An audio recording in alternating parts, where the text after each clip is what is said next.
The Bolshevik Myth. By Alexander Berkman. The Bolshevik Myth Diary 1920-1922. Chapter 1. The Log of the Transport Buford. On board the UST Buford. December 23, 1919, we are somewhere near the Azores, already 3 days at sea. No one seems to know whither we are bound.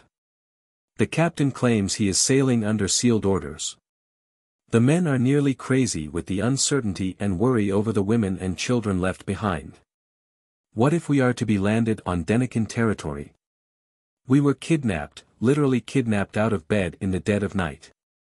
It was late in the evening, December 20th, when the prison keepers entered our cell at Ellis Island and ordered us to get ready at once. I was just undressing. The others were in their bunks, asleep. We were taken completely by surprise. Some of us expected to be deported, but we had been promised several days' notice. While a number were to be released on bail, their cases not having been finally passed upon by the courts. We were led into a large, bare room in the upper part of the building. Helter-skelter the men crowded in, dragging their things with them, badly packed in the haste and confusion. At 4 in the morning the order was given to start. In silence we filed into the prison yard, led by the guards and flanked on each side by city and federal detectives. It was dark and cold, the night air chilled me to the bone. Scattered lights in the distance hinted of the huge city asleep. Like shadows we passed through the yard toward the ferry, stumbling on the uneven ground. We did not speak. The prison keepers also were quiet. But the detectives laughed boisterously, and swore and sneered at the silent line. Don't like this country, damn you. Now you'll get out, ye sons of B. At last we reached the steamer. I caught sight of 3 women, our fellow prisoners, being taken aboard. Stealthily, her sirens dumb, the vessel got under way. Within half an hour we boarded the Buford, awaiting us in the bay. At 6 a.m., Sunday, December 21st, we started on our journey. Slowly the big city receded, wrapped in a milky veil. The tall skyscrapers, their outlines dimmed, looked like fairy castles lit by winking stars, and then all was swallowed in the distance. December 24, the Buford is an old boat built in 1885. She was used as a military transport during the Philippine War, and is not seaworthy anymore. We ship sea constantly, and it pours through the hatches. 2 inches of water cover the floor. Our things are wet, and there is no steam heat. Our 3 women companions occupy a separate cabin. The men are cooped up in crowded, ill-smelling steerage quarters. We sleep in bunks built 3 tiers high. The loose wire netting of the one above me bulges so low with the weight of its occupant, it scratches my face whenever the man moves. We are prisoners. Armed sentinels on deck, in the gangways, and at every door. They are silent and sullen, strict orders not to talk to us. Yesterday I offered one of them an orange, I thought he looked sick. But he refused it. We caught a radio today about wholesale arrests of the radicals throughout the United States. Probably in connection with protests against our deportation. There is much resentment among our men at the brutality that accompanied the deportation, and at the suddenness of the proceedings. They were given no time to get their money or clothing. Some of the boys were arrested at their workbenches, placed in jail, and deported without a chance to collect their pay checks. I am sure that the American people, if informed, would not stand for another boatload of deportees being set adrift in the Atlantic without enough clothes to keep them warm. I have faith in the American people, but American officialdom is ruthlessly bureaucratic. Love of native soil, of home, is manifesting itself. I notice it especially among those who spent only a few years in America. More frequently the men of southern Russia speak the Ukrainian language. All long to get to Russia quickly, to behold the land they had left in the clutches of Tsarism and which is now the freest on earth. We have organized a committee to take a census. There are 246 of us, besides the 3 women. Various types and nationalities, great Russians from New York and Baltimore, Ukrainian miners from Virginia, Lets, Lithuanians, and one Tatar. The majority are members of the Union of Russian Workers, an anarchist organization with branches throughout the United States and Canada. About 11 belong to the Socialist Party in the United States, while some are nonpartisan. There are editors, lecturers, and manual workers of every kind among us. Some are bewhiskered, looking typically Russian, others smooth-shaven, American in appearance. Most of the men are of decided Slavic countenance, with broad face and high cheekbones. "We'll work like devils for the revolution," Big Samuel, the West Virginia miner, announces to the group gathered around him. He talks Russian. "You bet we will," comes from a corner bunk in English. "It's the mascot of our cabin, a red-cheeked youth, a 6-footer, whom we have christened the baby. Me for Baku," an older man joins in. "I'm an oil driller. They'll need me all right. I ponder over Russia, a country in revolution, a social revolution which has uprooted the very foundations, political, economical, ethical. There are the Allied invasion, the blockade, and internal counter-revolution. All forces must be bent, first of all, to secure the complete victory of the workers. Bourgeois resistance within must be crushed, interference from without defeated. Everything else will come later. To think that it was given to Russia, enslaved and tyrannized over for centuries, to usher in the new day. It is almost beyond belief, past comprehension. Yesterday the most backward country. Today in the vanguard. Nothing short of a miracle. Unreservedly shall the remaining years of my life be consecrated to the service of the wonderful Russian people." December 25. The military force of the Buford is in command of a colonel of the United States Army, tall and severe-looking, about 50. In his charge are a number of officers and a very considerable body of soldiers, most of them of the regular army. Direct supervision over the deportees is given to the representative of the federal government, Mr. Berkshire, who is here with a number of Secret Service men. The captain of the Buford takes his orders from the colonel, who is the supreme authority on board. The deportees want exercise on deck and free association with our women comrades. As their chosen spokesman I submitted their demands to Berkshire, but he referred me to the colonel. I refused to apply to the latter, on the ground that we are political, not military, prisoners. Later the federal man informed me that the higher authorities had granted us exercise, but association with the women was refused. Permission, however, would be given me to convince myself that the ladies are receiving humane treatment. Accompanied by Berkshire and one of his assistants, I was allowed to visit Emma Goldman, Dora Lipkin-Purkis, and Ethel Bernstein. I found them on the upper deck, Dora and Ethel bundled up and much the worse for seasickness, the motherly nurse ministering to them. They looked forlorn, those dangerous enemies of the United States. The powerful American government never appeared to me in a more ridiculous light. The women made no complaints, they are treated well and receive good food. But all three are penned in a small cabin intended for one person only, day and night armed sentinels guard their door. No trace of Christ appeared anywhere on the ship this Christmas Day. The usual espionage and surveillance, the same discipline and severity. But in the general mess room, at dinner, there was an addition to the regular meal, currant bread and cranberries.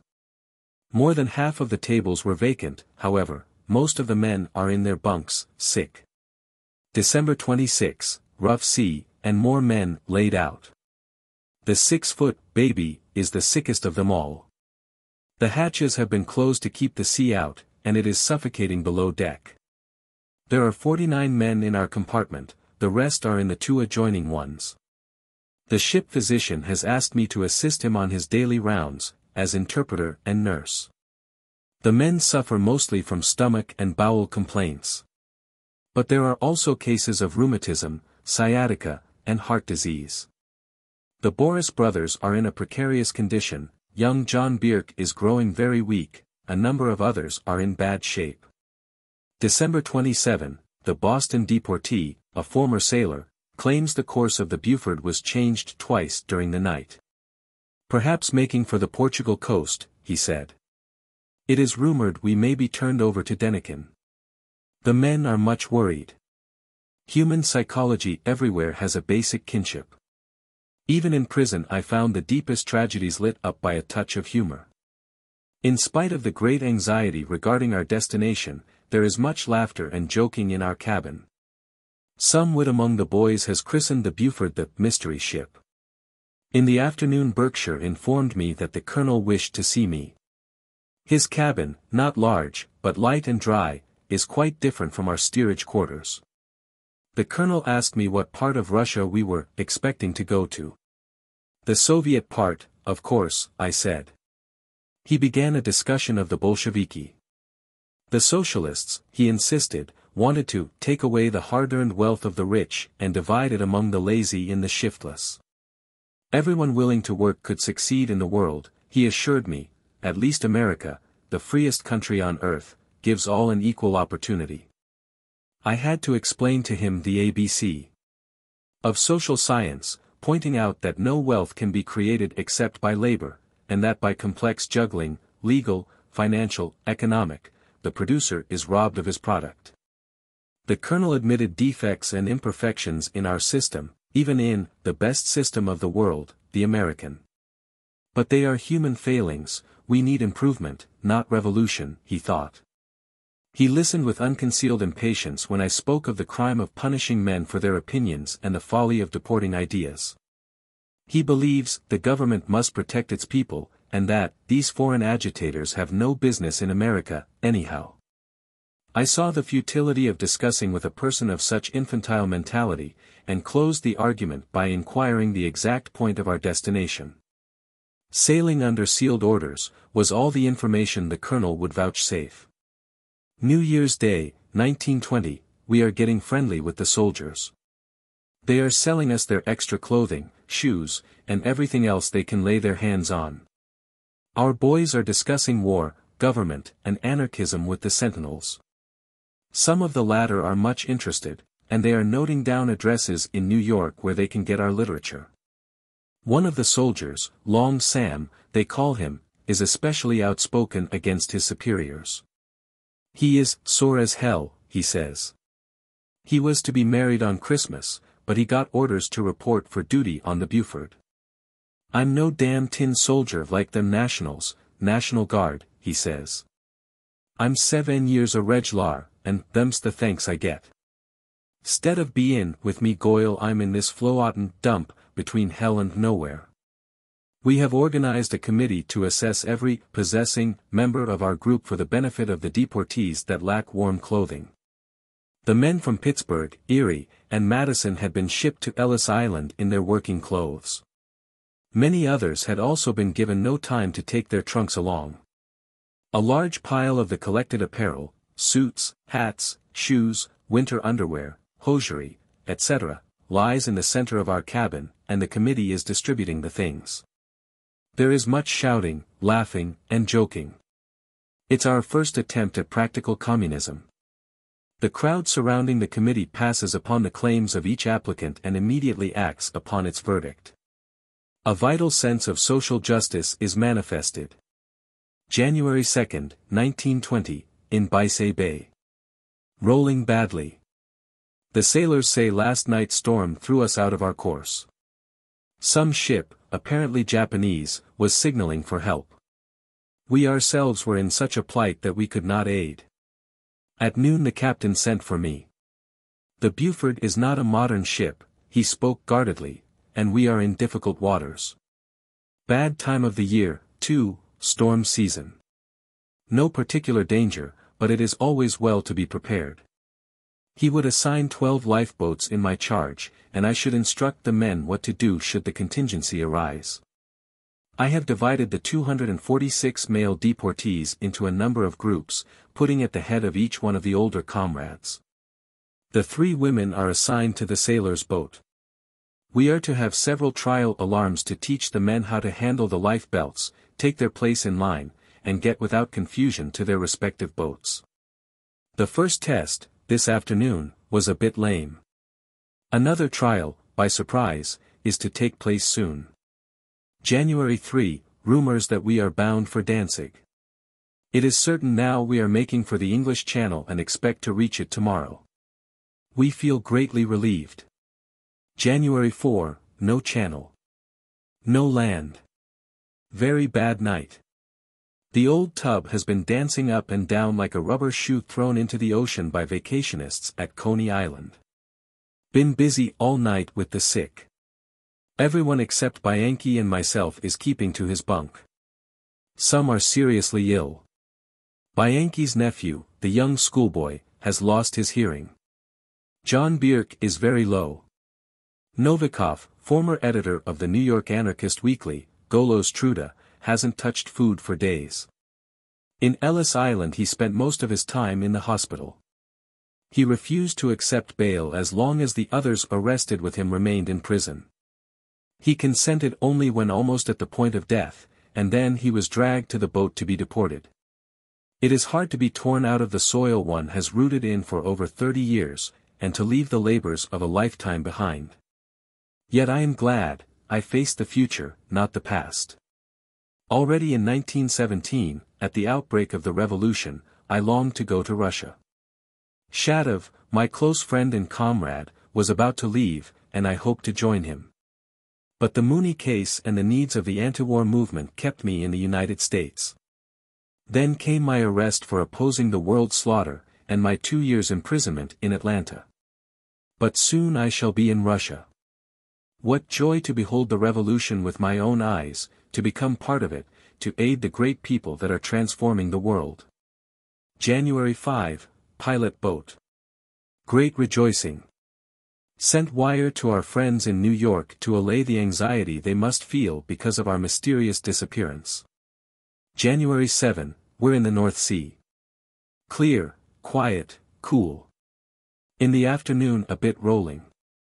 The singing of the boys reaches me from the deck.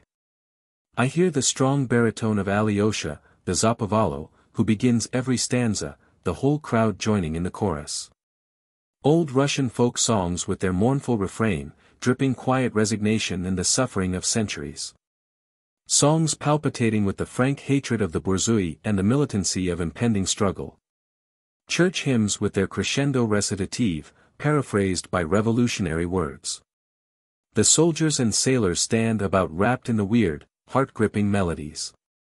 Yesterday I heard our guard absent-mindedly humming Stenka Razin. We've gotten so friendly with our guards now that we do as we please below deck. It has become the established rule for soldiers and deportees never to appeal to the officers in the case of dispute. All such matters are referred to me, and my judgment is respected. Berkshire has repeatedly hinted his displeasure at the influence I have gained. He feels himself entirely ignored. The sameness of the food is disgusting. The bread is stale and doughy. We have made several protests, and at last the chief steward agreed to my proposition to put 2 men of our group in charge of the bakery. January 8, at anchor in the Kiel Canal. Leaks in the boiler, repairs begun. The men are chafing, the accident may cause much delay. We're sick of the journey. 18 days at sea already. Most of the deportees left their money and effects in the United States. Many have bank deposits which they could not draw because of the suddenness of their arrest and deportation. I have prepared a list of the funds and things owned by our group. The total amounts to over $45,000. I turned the list over to Berkshire today, who promised to attend to the matter in Washington. But few of the boys have any hope of ever receiving their clothes or money. January 9, much excitement. For 2 days we've had no fresh air. Orders are not to permit us on deck as long as we remain in German waters. They are afraid we might communicate with the outside or jump overboard, as Berkshire jocosely said. I told him the only place we want to jump off at is Soviet Russia. I sent word to the colonel that the men demand daily exercise. The atmosphere in the steerage is beastly, the hatches are shut, and we are almost suffocating. Berkshire resented the manner in which I addressed the chief. The colonel is the highest authority on the Buford, he shouted. The group of deportees about me grinned in his face. Berkman is the only colonel we recognize, they laughed. I told Berkshire to repeat our message to the colonel, we insist on fresh air, in case of refusal we will go on deck by force. The men are prepared to carry out their threat. In the afternoon the hatches were opened, and we were permitted on deck. We noticed that the destroyer Ballard, USS 267, is alongside of us. January 10th. We are in the bay, opposite the city of Kiel. On either side of us stretches of land with beautiful villas and clean-looking farmhouses, the stillness of death over all. 5 years of carnage have left their indelible mark. The blood has been washed away, but the hand of destruction is still visible. The German quartermaster came on board. "You are surprised at the stillness," he said. "We are being starved to death by the kindly powers that set out to make the world safe for democracy. We are not yet dead, but we are so faint we cannot cry out." January 11, we got in touch with the German sailors of the Wasserversorger, which brought us fresh water. Our bakers gave them food. Through the portholes we fired bread balls, oranges, and potatoes onto the boat. Her crew picked up the things, and read the notes hidden in them. One of the messages was a greeting of the American political deportees to the proletariat of Germany.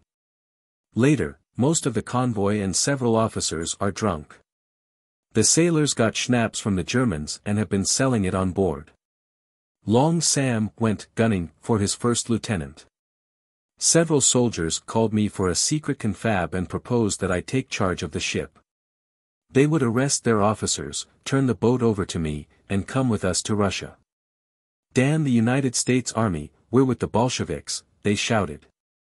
January 12, at noon Berkshire called me to the colonel. Both looked nervous and worried.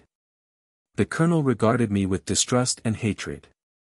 He had been informed that I was inciting mutiny among his men. "You've been fraternizing with the soldiers and weakening the discipline," he said. He declared that guns, ammunition, and officers' apparel were missing, and instructed Berkshire to have the effects of the deportees searched. I protested, the men would not submit to such an indignity. Returning below deck I learned that several soldiers were under arrest for insubordination and drunkenness.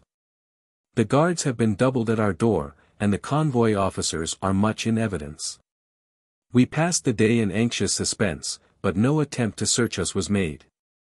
January 13th. We got under way again at 1:40 p.m. making for the Baltic. I wonder how this leaky boat will navigate the North Sea and fight the ice there. The boys, including the soldiers, are very nervous. We are on a dangerous road, full of war mines.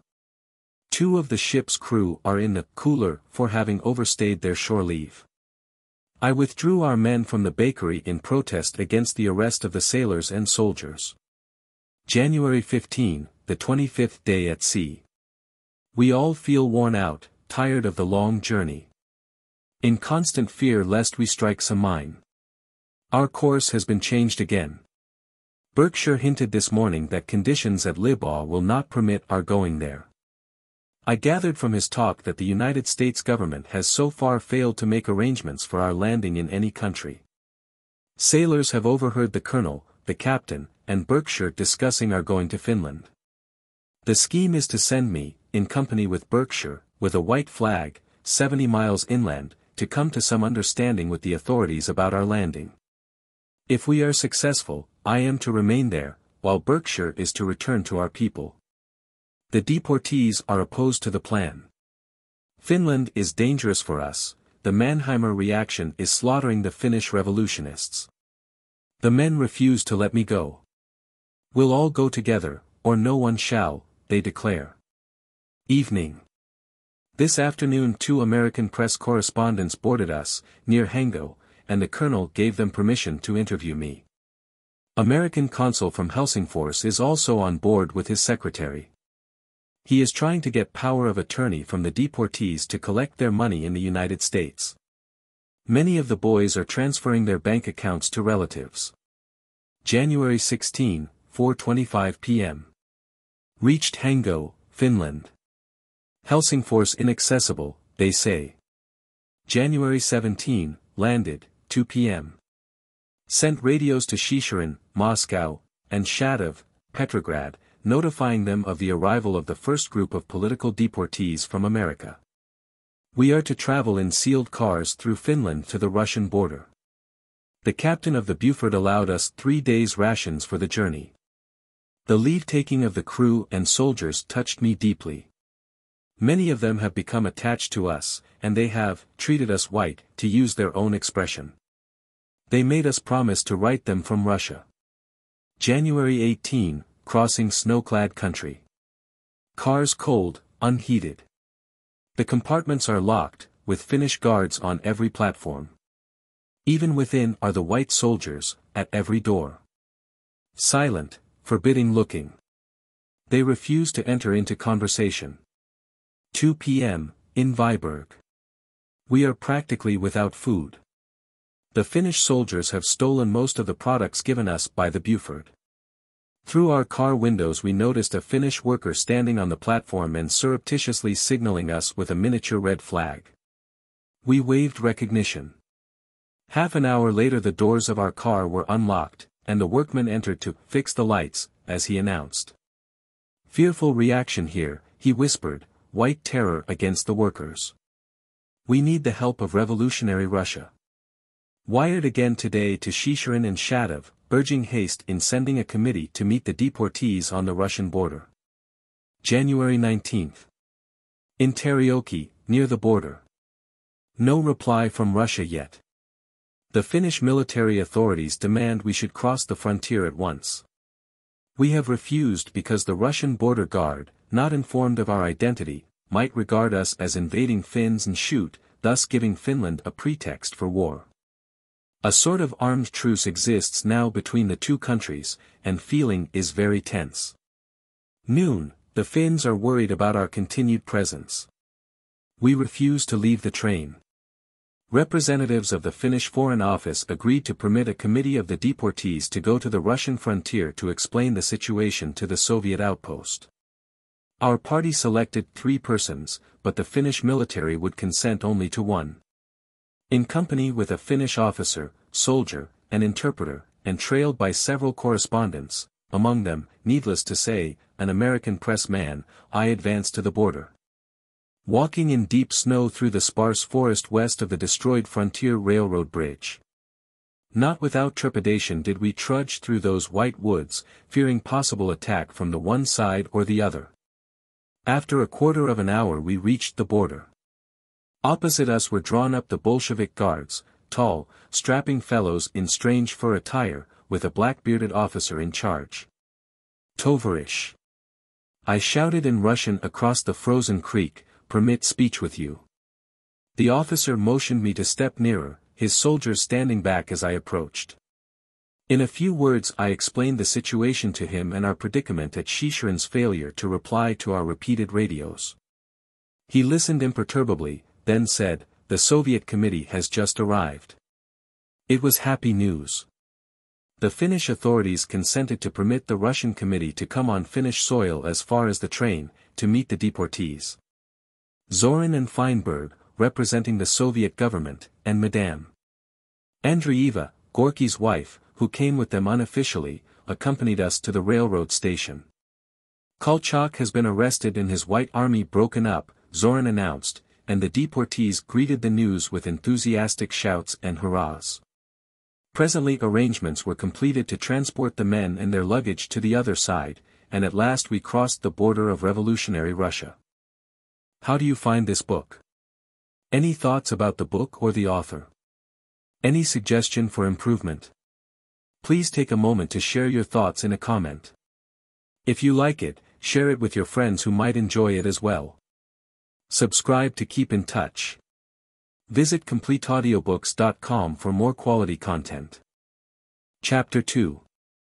On Soviet Soil. January 20, 1920, late in the afternoon yesterday we touched the soil of Soviet Russia. Driven out from the United States like criminals, we were received at Belustrov with open arms. The revolutionary hymn, played by the military Red Band, greeted us as we crossed the frontier. The hurrahs of the red-capped soldiers, mixed with the cheers of the deportees, echoed through the woods, rolling into the distance like a challenge of joy and defiance. With bared head I stood in the presence of the visible symbols of the revolution triumphant. A feeling of solemnity, of awe overwhelmed me. Thus my pious old forefathers must have felt on first entering the Holy of Holies. A strong desire was upon me to kneel down and kiss the ground consecrated by the lifeblood of generations of suffering and martyrdom, consecrated anew by the revolutionists of my own day. Never before, not even at the first caress of freedom on that glorious May Day, 1906, after 14 years in the Pennsylvania prison, had I been stirred so profoundly. I longed to embrace humanity, to lay my heart at its feet, to give my life 1,000 times to the service of the social revolution. It was the most sublime day of my life. At Belostrov a mass meeting was held to welcome us. The large hall was filled with soldiers and peasants come to greet their comrades from America. They looked at us with large, wondering eyes, and asked many strange questions. Are the workers starving in America?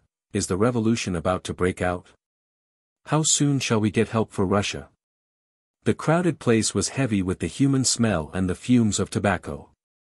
There was much pushing and jostling, and loud shouting in rough border speech. Darkness had fallen, but the hall remained unlit. I felt a peculiar sensation in being swayed here and there by the noisy human billows, without being able to distinguish any faces. Then the voices and the motion ceased. My eyes turned toward the platform. It was lit by a few tallow candles, and in their dim light I could make out the figures of several women clad in black. They looked like nuns just out of the cloister, their countenances severe, forbidding. Then one of them stepped to the edge of the platform. "Tovaryshi," she began, and the significant word vibrated through my whole being with the intensity of the speaker's ardor. She spoke passionately, vehemently, with a note of bitter defiance at the antagonistic world at large. She told of the high heroism of the revolutionary people, of their sacrifices and struggles, of the great work still to be done in Russia. She castigated the crimes of counter-revolutionists, the Allied invasion and murderous blockade. In fiery words she forecast the approach of the great world revolution, which is to destroy capitalism and the bourgeoisie throughout Europe and America, as Russia has done, and give the earth and the fullness thereof into the hands of the international proletariat. Tumultuously the audience applauded. I felt the atmosphere charged with the spirit of revolutionary struggle. Symbolic of the titanic war of two worlds, the new breaking violent path for itself amid the confusion and chaos of conflicting passions. I was conscious of a world in the making, of the all-uprooting social revolution in action, and myself in the midst of it.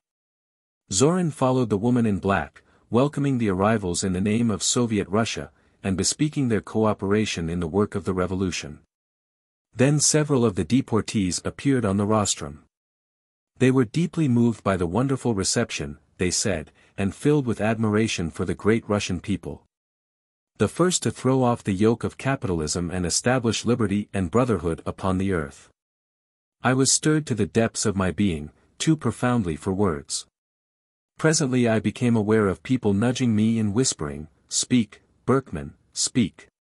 Answer him." I had become absorbed in my emotion and did not listen to the man on the platform. I looked up. Bianchi was speaking, the young Russian of Italian descent. I stood aghast as his words slowly carried comprehension to my mind.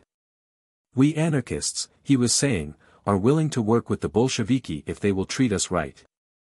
But I warn you that we won't stand for suppression. If you attempt it, it will mean war between us." I jumped on the platform. "Let not this great hour be debased by unworthy thoughts," I cried. "From now on we are all one, one in the sacred work of the revolution, one in its defense, one in our common aim for the freedom and welfare of the people. Socialists or anarchists, our theoretical differences are left behind. We are all revolutionists now, and shoulder to shoulder will stand, together to fight and to work for the liberating revolution. Comrades, heroes of the great revolutionary struggles of Russia, in the name of the American deportees I greet you. In their name I say to you, we've come to learn, not to teach. To learn and to help. The deportees applauded, other speeches followed, and soon the unpleasant Bianchi incident was forgotten. Amid great enthusiasm the meeting closed late in the evening, the whole audience joining in the singing of the Internationale. On the way to the station, where a train was waiting to take us to Petrograd, a large box of American crackers fell off the sleigh. The accompanying soldiers hungrily pounced upon it, but when told that the provisions were for the children of Petrograd, they immediately returned the box to us. Quite right, they said, the little ones need it most. Another ovation awaited us in Petrograd, followed by a demonstration to the Tauride Palace and a large meeting. Then we marched to the Smolny, where the deportees were quartered for the night. Chapter 3. In Petrograd. January 21, 1920, the bright winter sun shines upon the broad white bosom of the Neva. Stately buildings on either side of the river, with the Admiralty rearing its slender peak on high, foppishly graceful. Majestic edifices as far as the eye can reach, the Winter Palace towering in their midst in cold tranquility. The brass rider on the trembling steed is poised on the rough Finnish rock, one about to leap over the tall spire of the Petropavlovskaya guarding the city of his dream. Familiar sight of my youth past in the Tsar's capital. But gone are the gilded glory of the past, the royal splendor, the gay banquets of nobles, and the iron columns of the slavish military marching to the thunder of drums. The hand of revolution has turned the city of luxurious idleness into the home of labor. The spirit of revolt has changed even the names of the streets. The Nevsky, immortalized by Gogol, Pushkin, and Dostoevsky, has become the prospect of October 25. The square in front of the Winter Palace is now named in honor of Uritsky. The Kamennoostrovsky is called the Red Dawn. At the Duma the heroic bust of Lossale faces the passers-by as the symbol of the new day. On the Konogardievsky Boulevard stands the statue of Volodarsky, arm outstretched, addressing the people. Almost every street reminds me of the past struggles. There, in front of the Winter Palace, stood the priest Gapon in the midst of the thousands that had come to beg the Little Father for mercy and bread. The square ran crimson with the blood of the workers on that fateful January day in 1905. Out of their graves, a year later, rose the first revolution, and again the cries of the oppressed were drowned by the crack of artillery. A reign of terror followed, and many perished on the scaffold and in the prisons. But again and again rose the spectre of revolt, and at last Tsarism gave way, powerless to defend itself, forsaken by all, regretted by none. Then came the great October Revolution and the triumph of the people, and Petrograd ever in the first line of battle. The city looks deserted. Its population, nearly 3 million in 1917, is now reduced to 500,000. War and pestilence have almost decimated Petrograd. In the fights against Kaledin, Denikin, Kolchak, and other white forces, the workers of the Red City lost heavily. Its best proletarian element died for the revolution. The streets are empty. The people are in the factories, at work. On the corner the young woman Militchener, rifle in hand, walks to and fro, stamping with her booted feet on the ground to keep warm. Now and then a solitary figure passes, all wrapped up and bent, dragging a heavy load on a sleigh. The stores are closed, their shutters on. The signs still hang in their accustomed places, painted fruit and vegetables advertising the wares no more to be found within. Doors and windows are locked and barred, and everything is silent about. The famous Apraxin Dvor is no more. All the wealth of the country, bought or stolen, used to be paraded there to tempt the passer-by. High-born Barinya and chambermaid, good-natured blonde peasant and sullen Tartar, absent-minded student and crafty thief, mingled here in the free democracy of the marketplace. All things were to be had in the Dvor, human bodies were bought and sold, and souls bartered for money. It is all changed now. At the entrance of the labor temple flames the legend, "Who does not work shall not eat." In the public stolovaya, dining room, vegetable soup and kasha, gruel, are served. The diners bring with them their own bread, issued at the distributing points. The large room is unheated, and the people sit with their hats and coats on. They look cold and pale, pitifully emaciated. If only the blockade were taken off, my neighbor at the table says, we might be saved. Some parts of the city bear evidence of the recent eugenic campaign. Here and there are remnants of barricades, piles of sandbags, and artillery trained upon the railroad station. The story of that fight is still on everybody's lips. It was a superhuman effort, little Vera enthusiastically related. The enemy was 5 times our number and at our very gates, on Krasnaya Gorka, 7 miles from the city. Men and women, even children, turned out to build barricades, carry munitions to the fighters, and prepare to defend our homes to the last hand-to-hand struggle. Vera is only 18, fair and delicate as a lily, but she operated a machine gun. So sure were the whites of their victory, Vera continued, they had already distributed the ministerial portfolios and appointed the military governor of Petrograd. Eugenic officials with their staffs were secretly in the city, waiting only for the triumphant entry of their chief.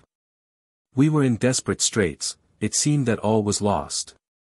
Our soldiers, reduced in numbers and exhausted, were disheartened. It was just then that Bolshevik rushed to the scene. He gathered the little army about him, and addressed them in the name of the revolution. His powerful voice reached the furthest lines. His passionate eloquence lit the embers of revolutionary zeal, inspiring new strength and faith. Forward, boys! For the revolution! Shadov thundered, and like desperate furies the workers threw themselves upon the eugenic army. The flower of the Petrograd proletariat perished in that struggle, but the Red City and the revolution were saved. With justified pride Shadov showed me the order of the red banner pinned on his breast. For Krasnaya Gorka, he said, with a happy smile. He has remained the jovial good fellow I knew him in America, made riper and more earnest by his experience in the revolution. He has held many important positions, and has won a reputation as an efficient worker and successful organizer. He has not joined the Communist Party. On many vital points, he says, he disagrees with the Bolsheviki. He has remained an anarchist, believing in the ultimate abolition of political government as the only sure road to individual liberty and general well-being. Just now we are passing through the difficult stage of violent social revolution, Shadov said. Several fronts are to be defended, and we need a strong, well-disciplined army. There are counter-revolutionary plots to be guarded against and the Cheka must keep a watchful eye on the conspirators. Of course, the Bolsheviki have committed many errors. That's because they are human.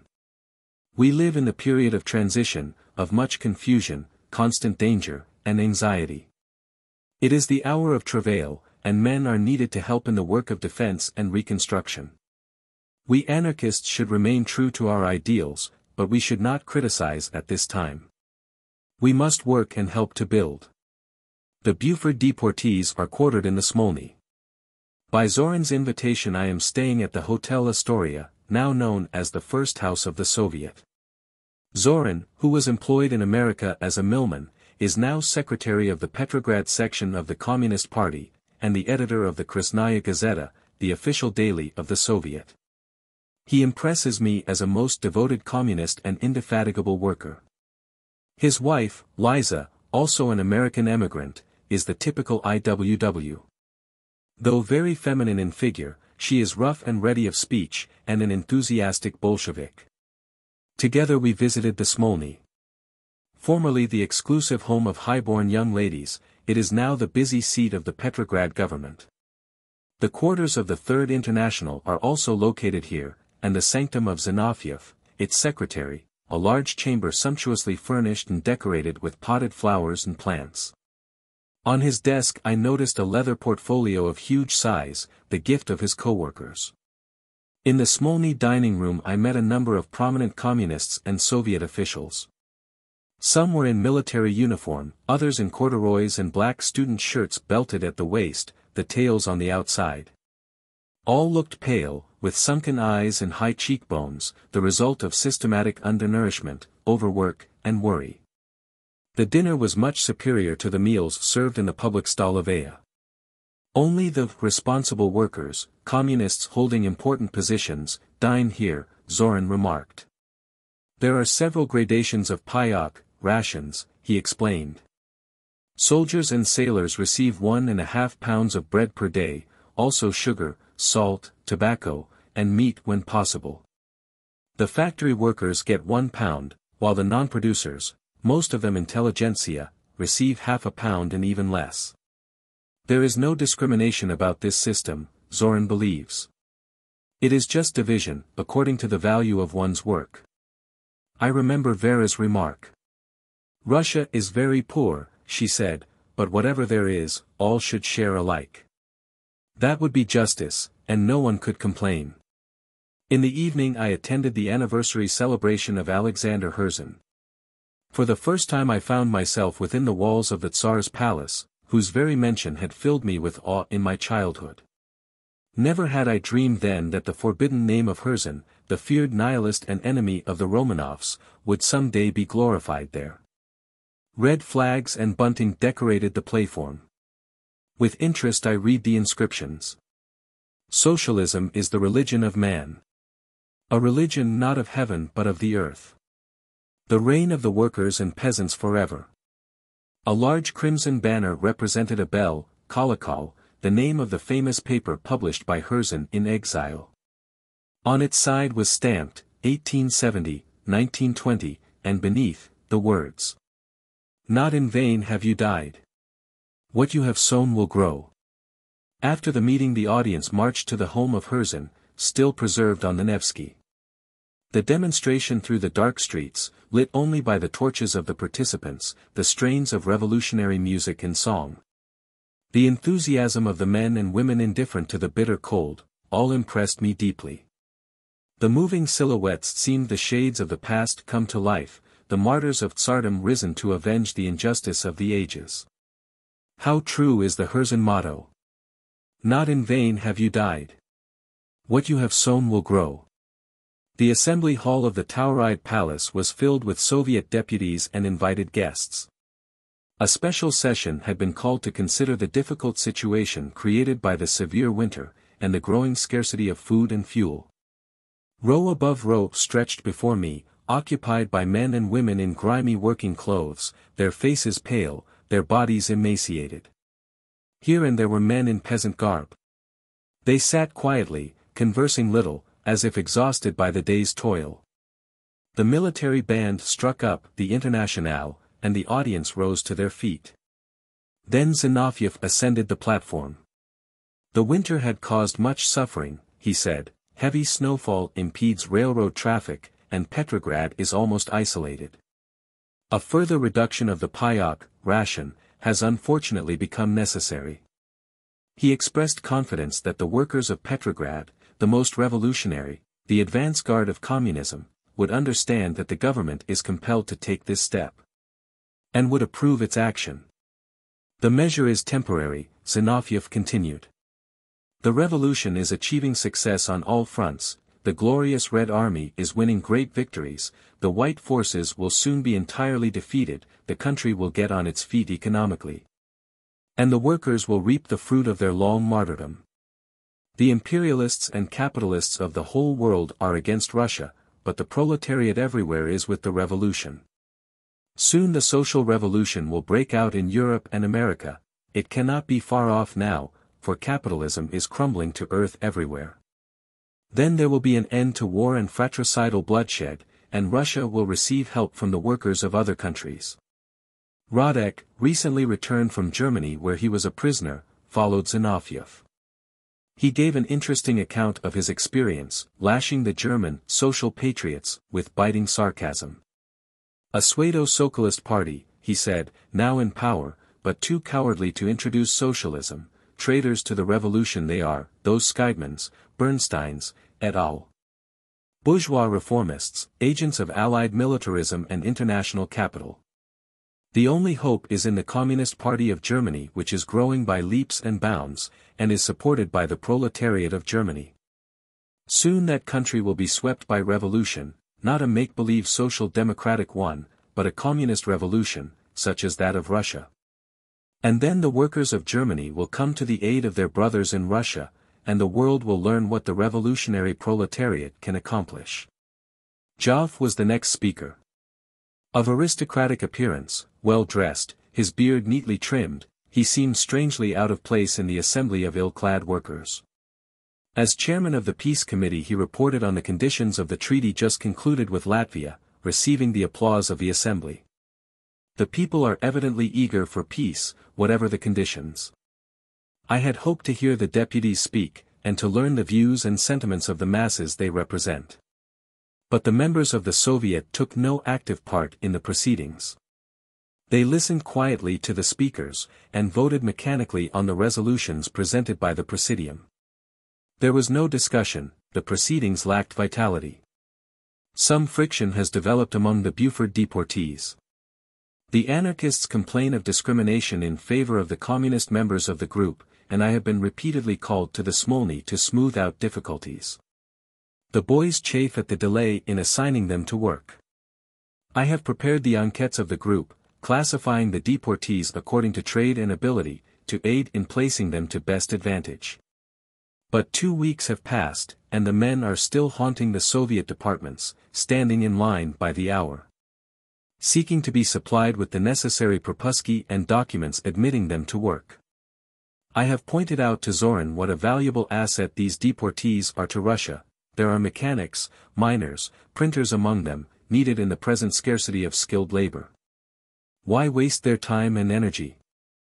I cited the matter of exchanging American currency. Most of the deportees brought some money with them.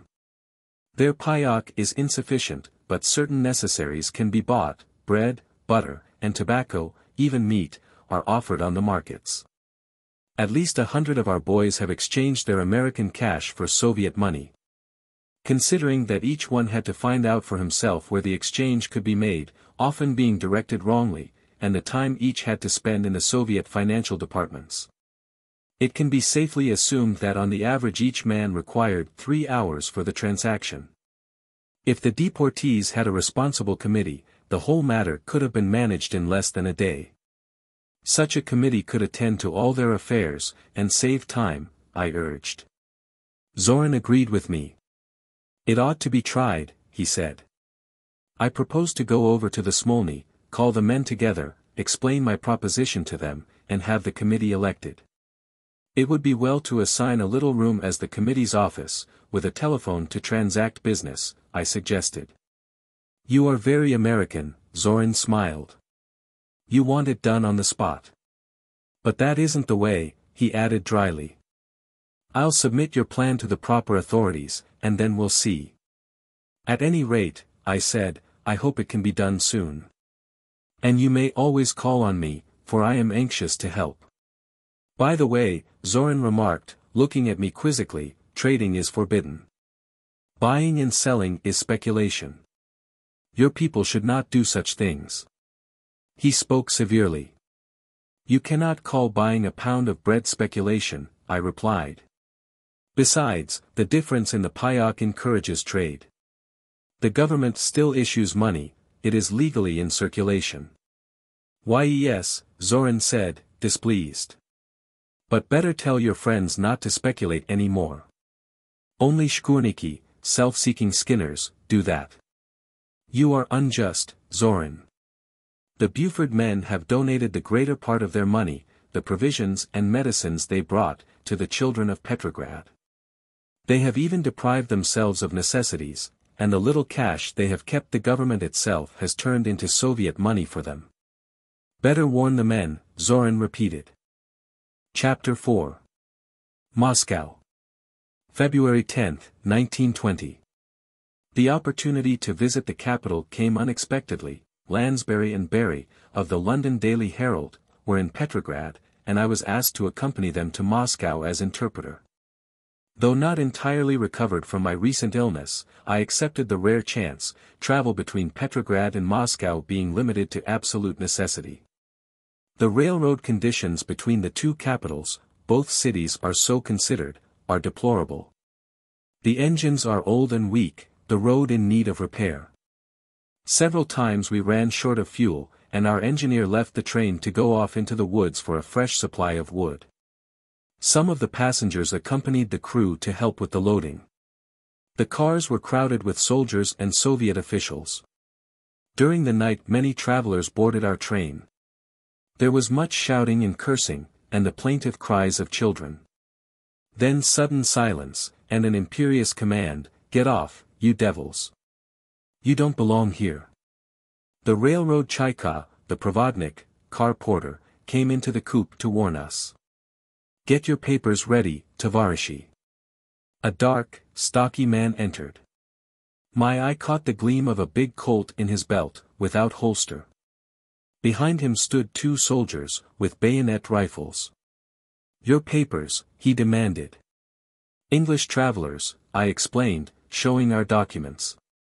"Oh, pardon, Tavarishi," his manner changed instantly, as he caught sight of Lansbury, wrapped in his great fur coat, tall and side-whiskered, the typical British bourgeois. "Pardon," the Chekist repeated, and without looking at our documents he stepped into the next coupe. We were in the special coach reserved for high Bolshevik officials and foreign guests. It was lit by candles, had upholstered couches, and was comparatively clean. The rest of the train consisted of third-class cars, containing double tiers of wooden benches, and of some teplushki, freight cars, used for passenger traffic, without light or heat. Incredibly crowded and filthy. At every station we were besieged by crowds clamoring for admission. "Niet mesta, niet mesta." No room, the militiamen accompanying the train kept shouting, repeatedly drawing their guns. I called the attention of the officers to the vacant places in our compartment, but they waved me aside. "'Tis not for them," they said. Arriving at the Moscow depot we found platform and waiting room a dense mass, almost everyone with a heavy load on his back, pushing and shouting. Those in front trying to get past the armed guards at the gates. The people looked worn and begrimed, most of them having spent several days at the station, sleeping at night on the floor, and waiting their turn to be let through. With difficulty we made our way to the street. There scores of women and children fell upon our things, each trying to drag them to his little sleigh and assuring us he'll carry our effects anywhere for a small price. "A bit of bread, little father," the children begged, "just a little, for Christ's sake." It was bitterly cold, deep snow on the ground. The children stood shivering, knocking one foot against the other for warmth. Their emaciated little faces were blue and pinched, some of the boys barefoot on the frozen steps. "How starved they look, and how poorly clad," I remarked. "No worse than you see at the London stations," Lansbury replied curtly. "You're hypercritical, Berkman." In an automobile of the Foreign Office we were driven to a large house, with high iron fence and guard at the gate, the former residence of the Sugar King of Russia, now occupied by Karakhan.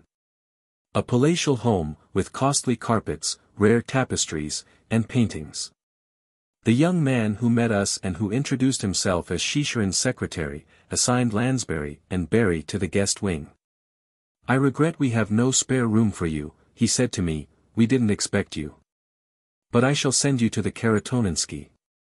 The latter proved to be a Soviet guest house, on the street of the same name. Formerly owned by a German merchant, it is now nationalized and serves to house delegates and visitors from other parts of the country. In the Karatoninsky I was informed that the commandant of the house was absent, and that nothing could be done without his orders.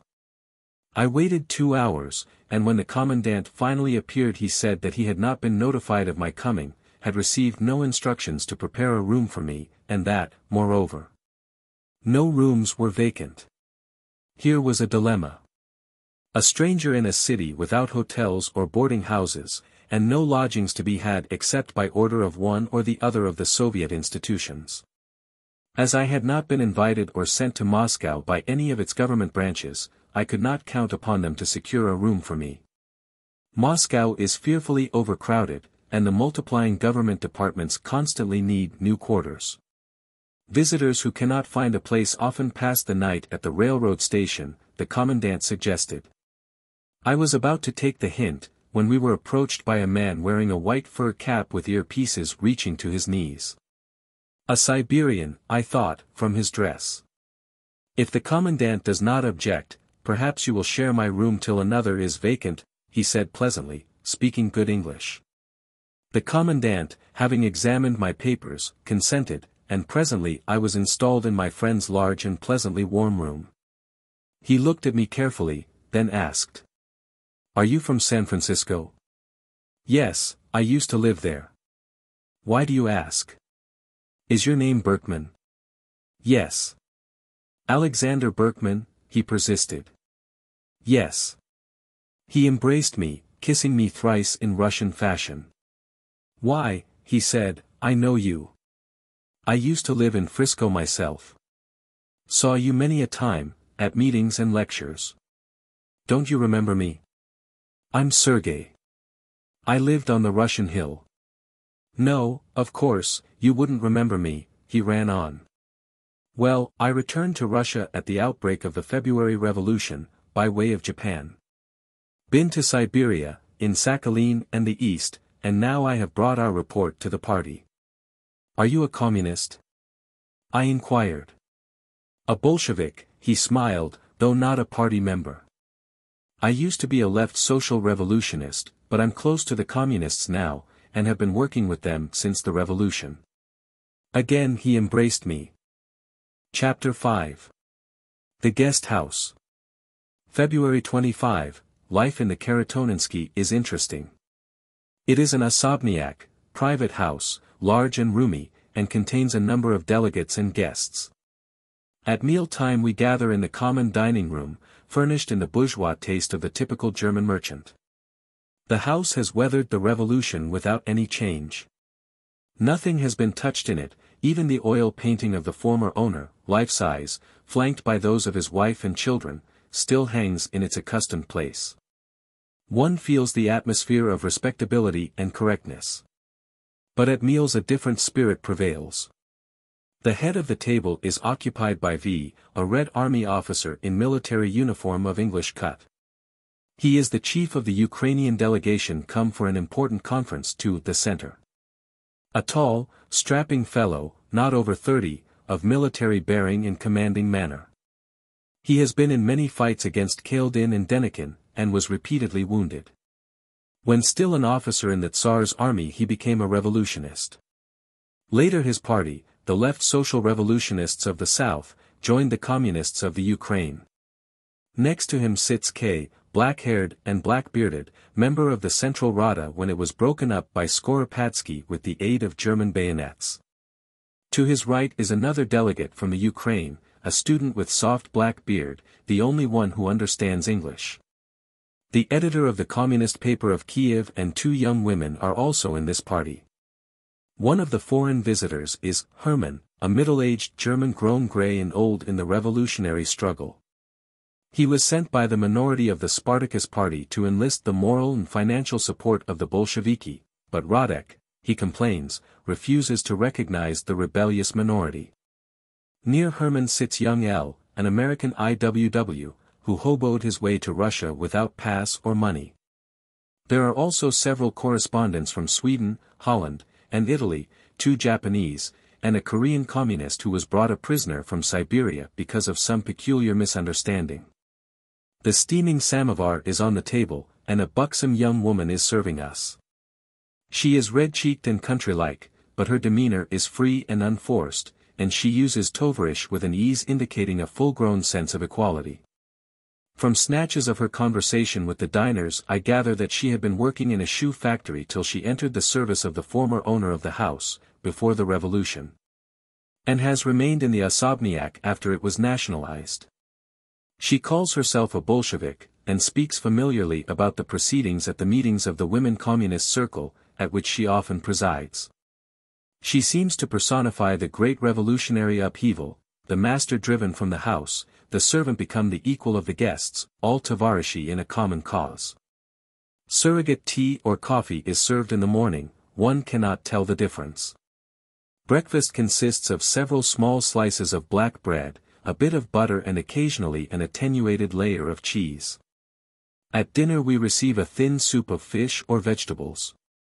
Sometimes there is also a piece of meat, cooked or fried. Supper is usually the same as breakfast. I always feel hungry after meals, but fortunately I still have some American crackers. Everyone watches anxiously if there is an unoccupied seat at the table. In their eyes I read the frank hope that the missing one may not come, there will be a little more soup left for the others. The Ukrainians bring private packages to the table, chunks of salo, fat, or pork sausage, wrapped in pieces of paper written on both sides. Yesterday I casually glanced at one of these wrappers. It was a circular letter of the Tsarist police, descriptive of a man charged with the murder of his brother. It was evidently torn out of an office file. Paper is scarce, and even old newspapers are too valuable to be used as wrappers. The Ukrainians never offer their delicacies to their neighbors at table.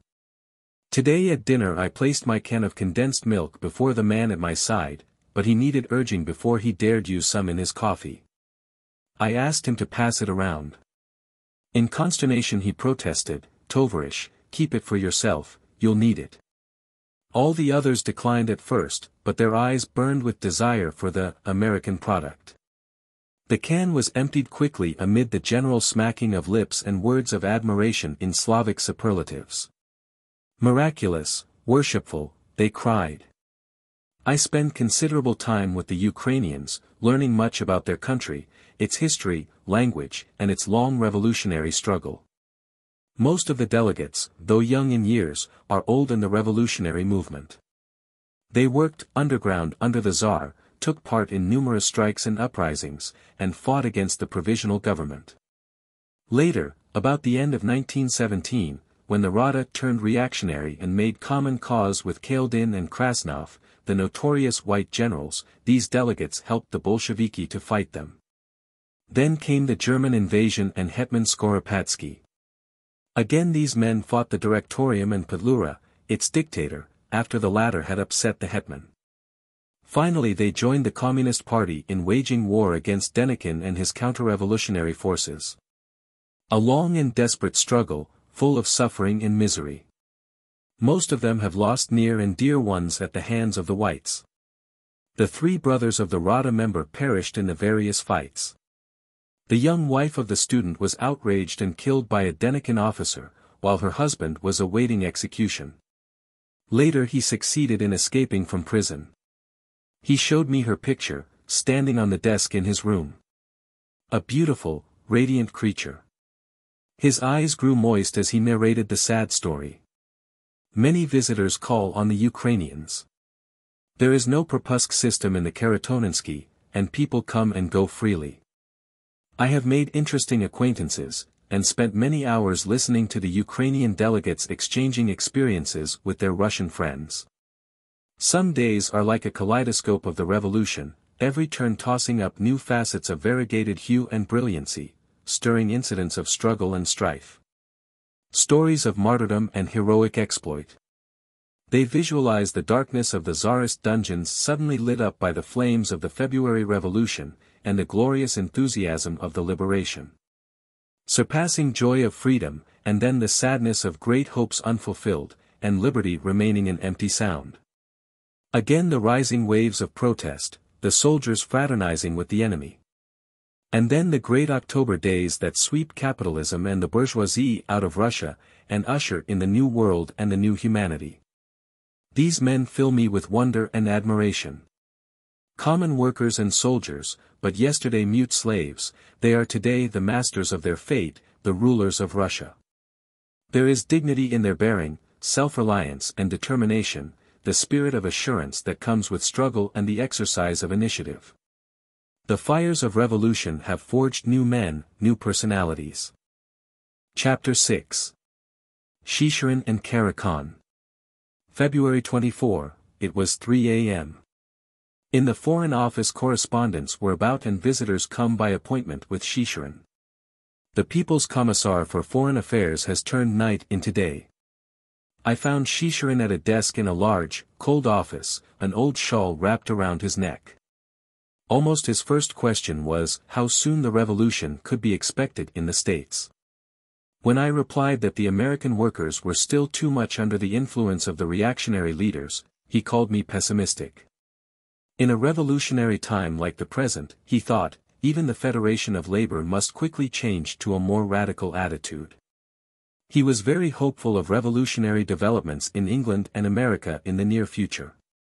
We discussed the industrial workers of the world, Chicherin saying that he believed I exaggerated their importance as the only revolutionary proletarian movement in America. He considered the Communist Party in that country of far greater influence and significance. He had recently seen several American communists, he explained, and they informed him on the labor and revolutionary situation in the States. A clerk entered with a typed sheet. Chicherin scanned it carefully, and began making corrections. His neck shawl kept sliding down on the paper, and impatiently he would throw it back over his shoulder. He read the document again, made more corrections, and looked displeased. Terribly confused, he muttered irritably. "I'll have it retyped at once," the clerk said, picking up the paper. Chicherin impatiently snatched it out of his hand, and without another word his lean, bent figure disappeared through the door. I heard his short, nervous step in the corridor. "We are used to his ways," the clerk remarked apologetically. "I met him on the stairs without hat or coat when I came up," I said. "He is all the time between the second and the fourth floor," the clerk laughed. "He insists on taking every paper to the radio room himself." Chicherin returned all out of breath, and took up the conversation again. Messengers and telephone kept interrupting us, Chicherin personally answering every call. He looked worried and preoccupied, with difficulty picking up the thread of our talk. "We must bend every effort toward recognition," B said presently, "and especially to lift the blockade." He hoped much in that direction from the friendly attitude of the workers abroad. And he was pleased to hear of the growing sentiment in the United States for the recall of American troops from Siberia. "No one wants peace so much as Russia," he said emphatically. "If the Allies would come to their senses, we would soon enter into commerce with them. We know that business in England and America is eager for such an opportunity. The trouble with the Allies," he continued, "is that they don't want to realize that we have the country back of us. They still cling to the hope of some white general rallying the people to his banner. A vain and stupid hope, for Russia is solidly for the Soviet government." I related to Chicherin the experience of the Buford deportees on the Finnish border, and repeated to him the request of a certain American correspondent I had met there to be admitted to Russia. "He is from a bourgeois newspaper," Chicherin remarked, recalling that the man had been refused a Soviet visa. "On what ground does he apply again?" "He asked me to tell you that his newspaper was the first in America to take a friendly attitude to the Bolsheviki." Chicherin became interested, and promised to consider the application. "I also need some paper from you," I remarked jestingly, explaining that I was probably the only person in Soviet Russia without documents, as I had left Petrograd before they were issued to the Buford deportees. He laughed at my being unidentified, and recalled the mass meeting of Kronstadt sailors and workers in the Chinezeli Circus in Petrograd, in 1917. To protest against my being identified with the Mooney case and extradited to California. He ordered the clerk to prepare a little paper for me, and he signed it, remarking that there was much work in the Foreign Office, and that he hoped I would help with translations. When I looked at the document I saw that it referred in very favorable terms to the well-known American revolutionist, but that there was no mention of my being an anarchist. Was that term avoided purposely, I wondered? What cause would there be for it in Soviet Russia? I felt as if a veil were stealthily drawn over my personality. Later in the day I visited Karakhan. Tall, good-looking, and well-groomed, he sat leisurely in a sumptuous office, his feet resting on a fine tiger skin. His appearance justified the humorous characterization I heard of him in the anteroom. "A Bolshevik who can wear white gloves gracefully," someone had said. Karakhan asked me to converse in Russian.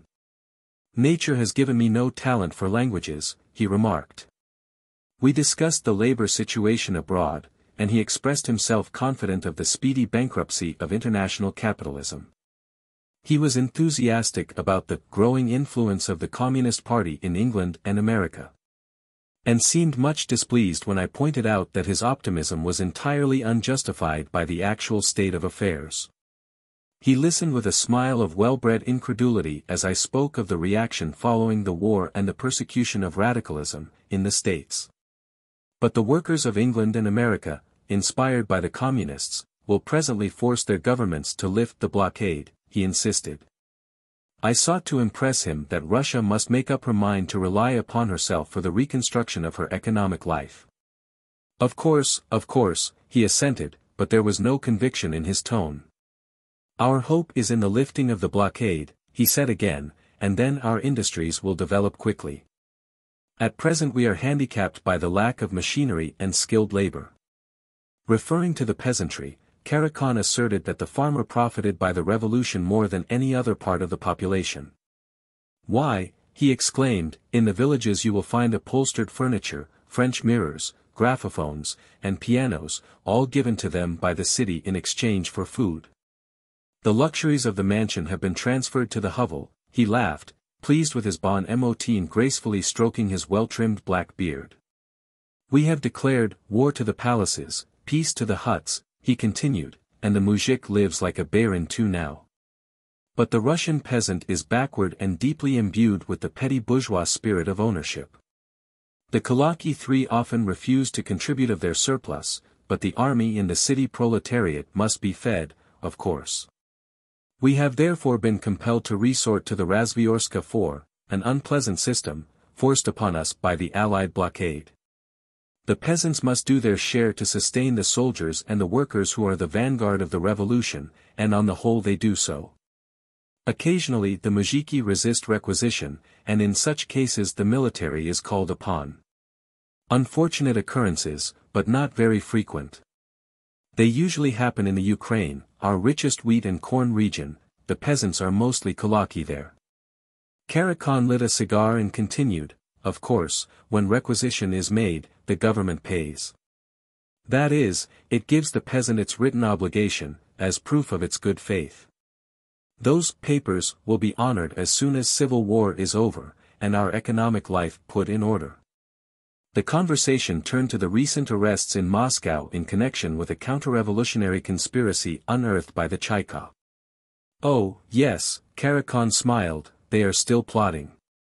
He grew thoughtful for a moment, then added, we abolished capital punishment, but in certain cases exceptions have to be made. He leaned comfortably back in his armchair and continued. One mustn't be sentimental.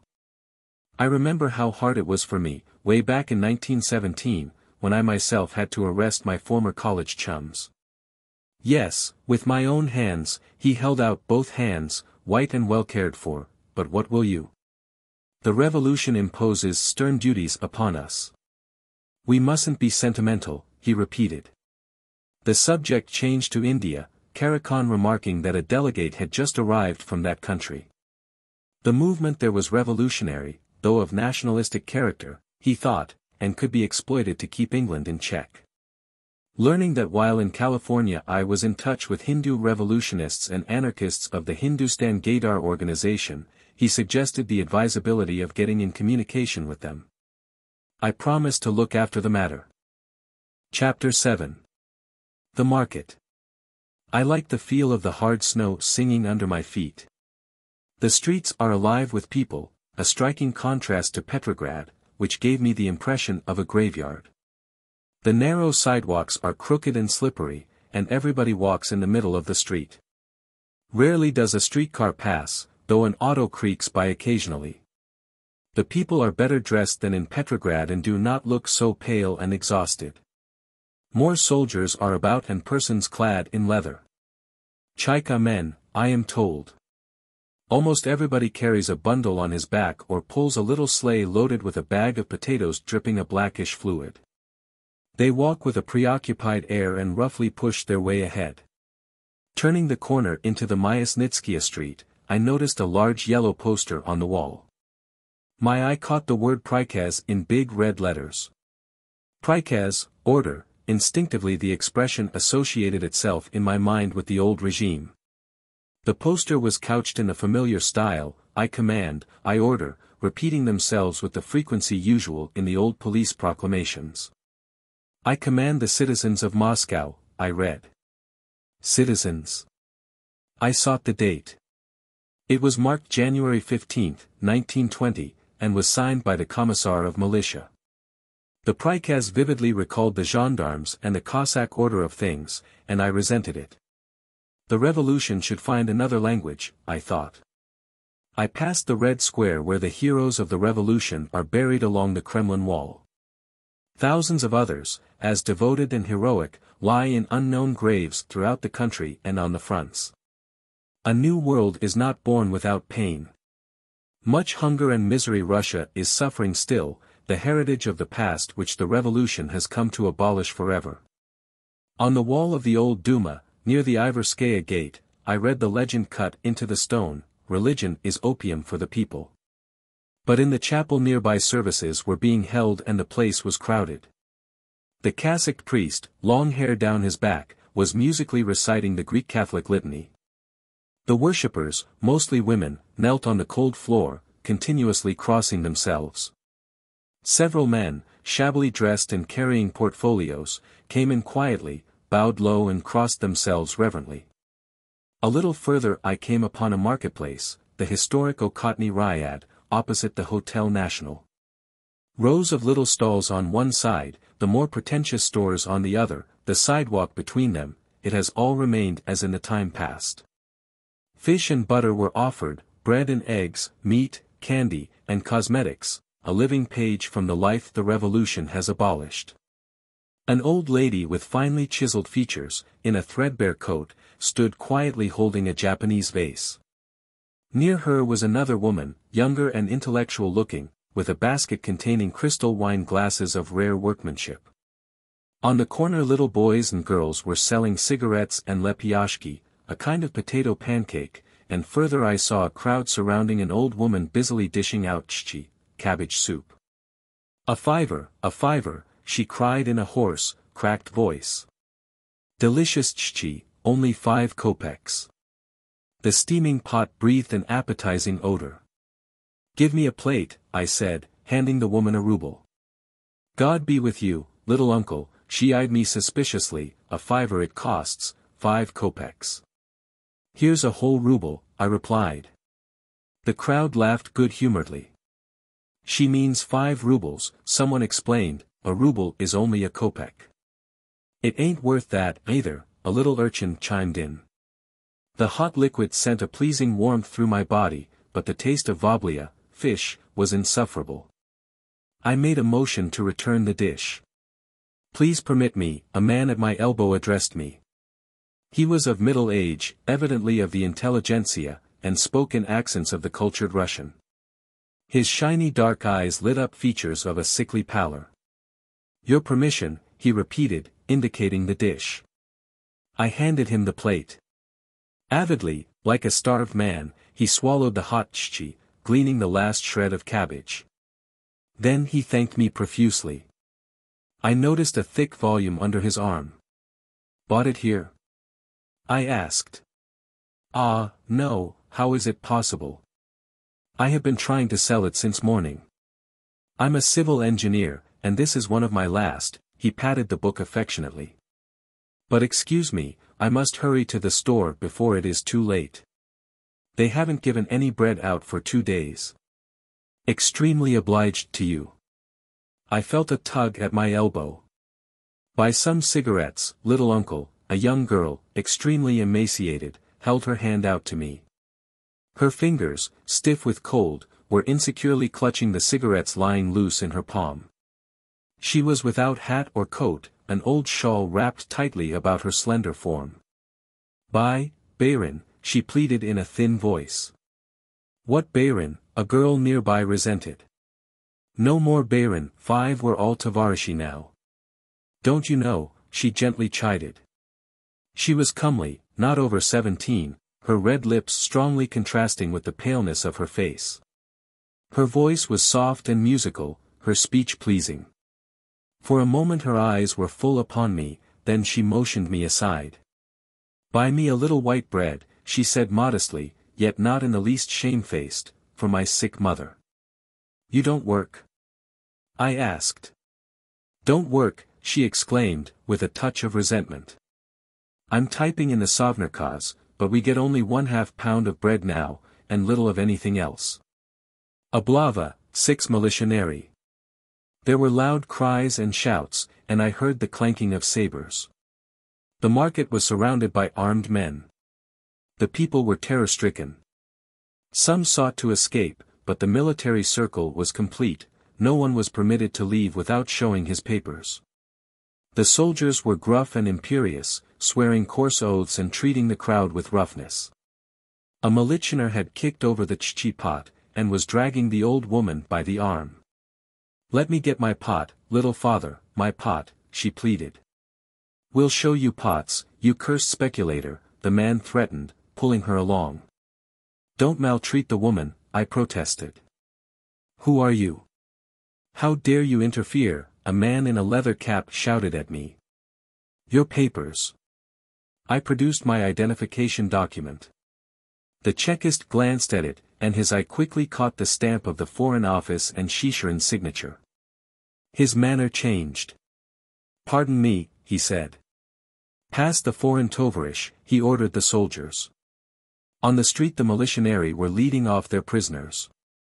Front and rear marched the soldiers with bayonet rifles held horizontally, ready for action.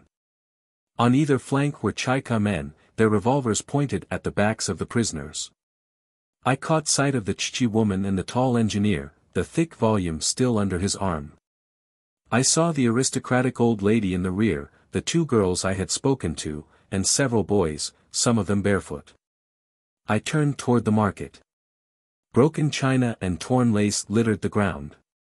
Cigarettes and lepiashki lay in the snow, stamped down by dirty boots, and dogs rapaciously fought for the bits of food.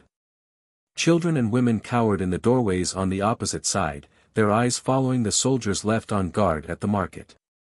The booty taken from the traders was being piled on a cart by Chekists. I looked at the stores. They remained open, they had not been raided. In the evening I dined at the Hotel National with several communist friends who had known me in America. I used the occasion to call their attention to the scene I had witnessed on the marketplace. Instead of being indignant, as I expected, they chided me for my sentimentality. No mercy should be shown the speculators, they said. Trade must be rooted out, buying and selling cultivates petty middle-class psychology. It should be suppressed. Do you call those barefoot boys and old women speculators? I protested. The worst kind, replied R., formerly member of the Socialist Labor Party of America. They live better than we do, eat white bread, and have money hidden away. And the stores? Why are they permitted to continue? I asked. We closed most of them, put in K., commissar of a Soviet house.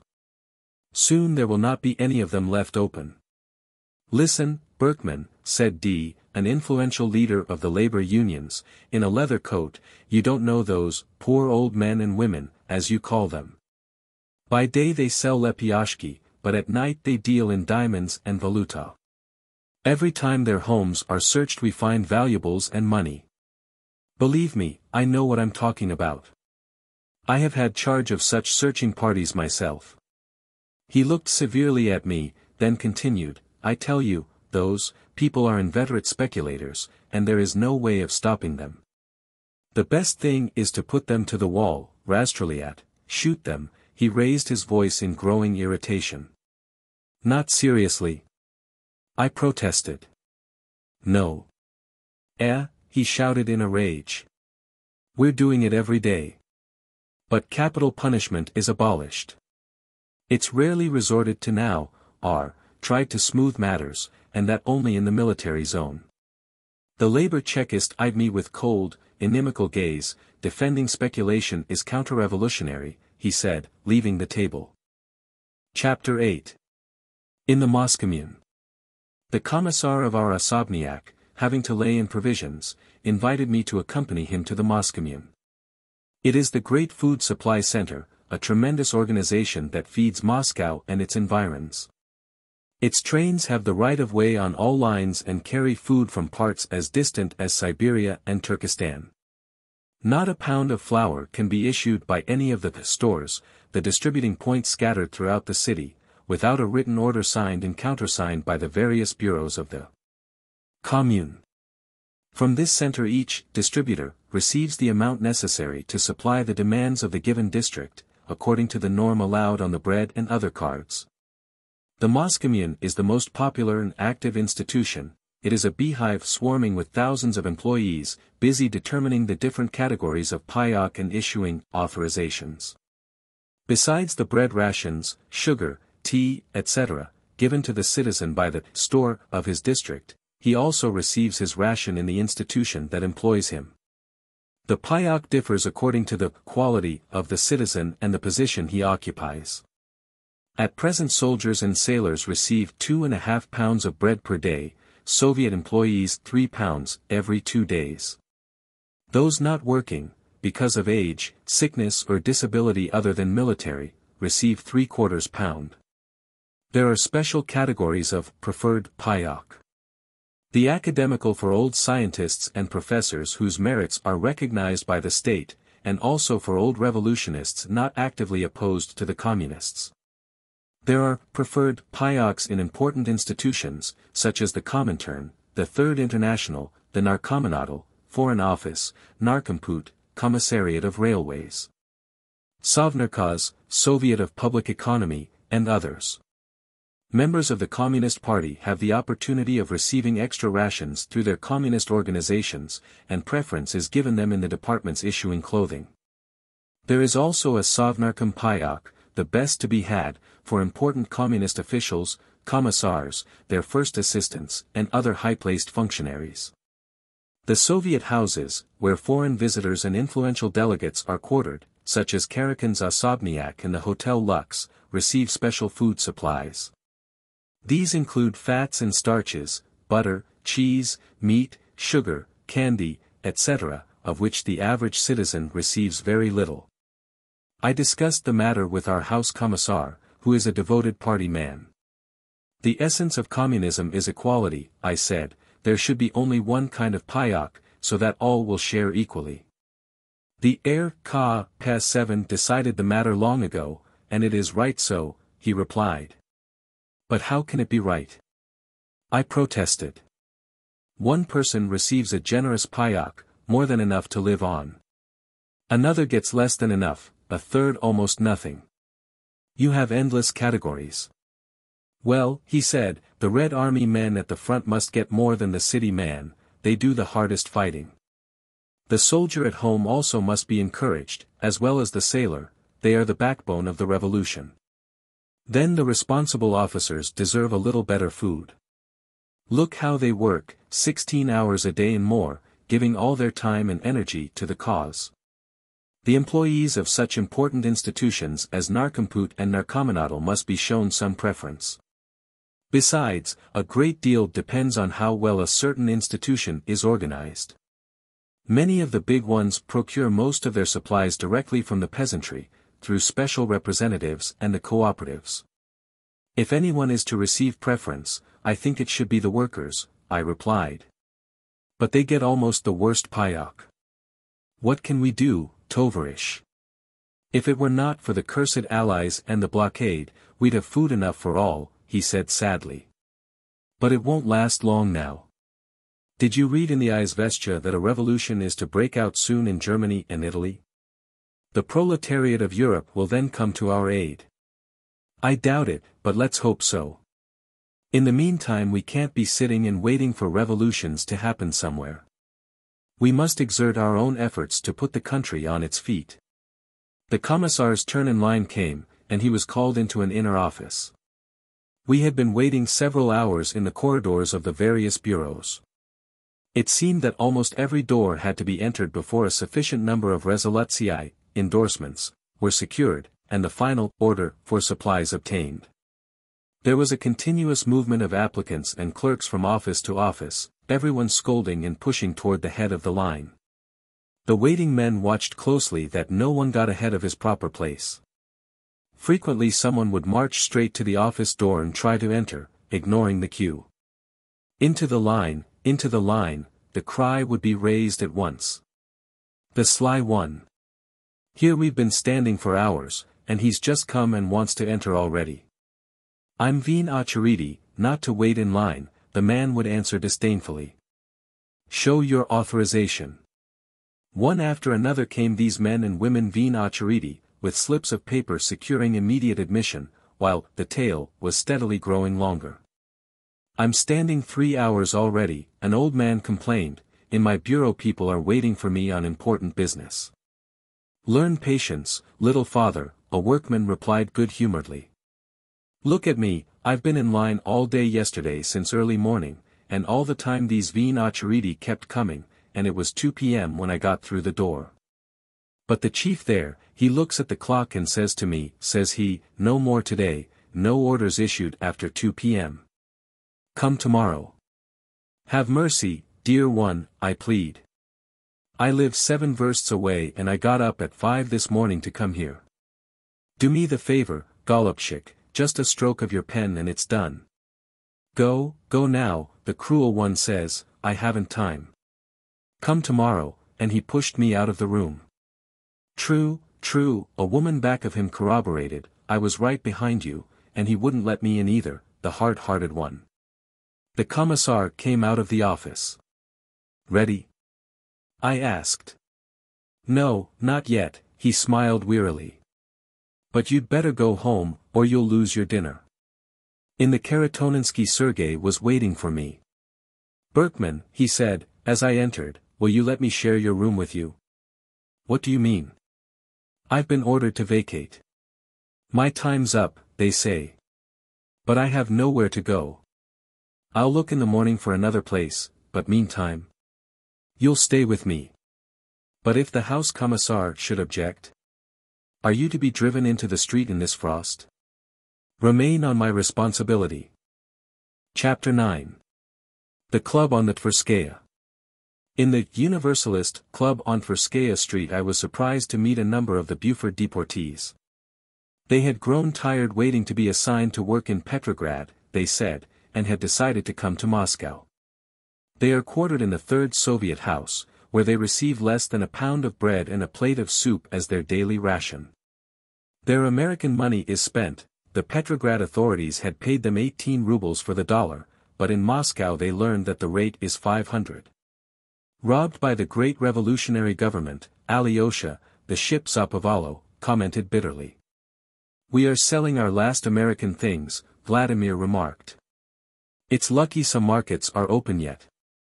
Trading is forbidden, I warned him. Forbidden, he laughed scornfully. Only to the peasant women and the kids peddling cigarettes.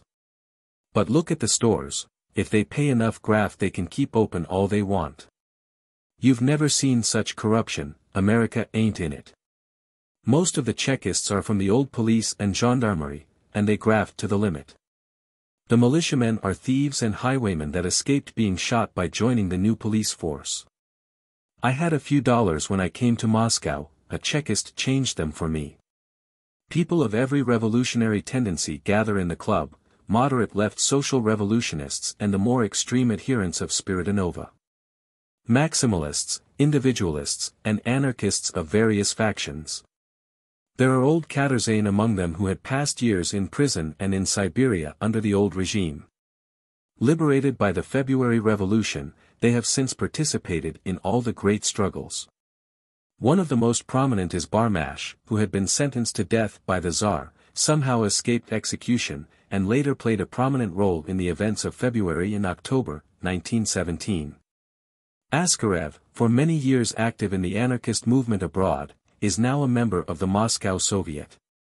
B. was a labor deputy in Petrograd during Kerensky's time.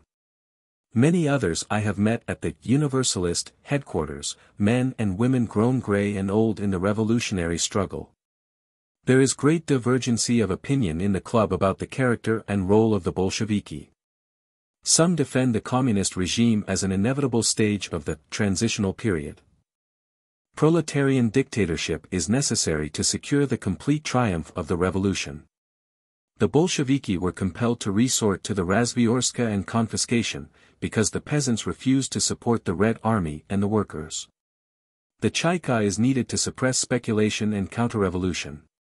But for the constant danger of conspiracies and armed rebellion, incited by the Allies, the Communists would abolish the severe restrictions and permit greater liberty. The more extreme elements condemn the Bolshevik state as the most unmitigated tyranny, as a dictatorship over the proletariat. Terrorism and the centralization of power in the exclusive hands of the Communist Party, they charge, have alienated the masses, limited revolutionary growth, and paralyzed constructive activity.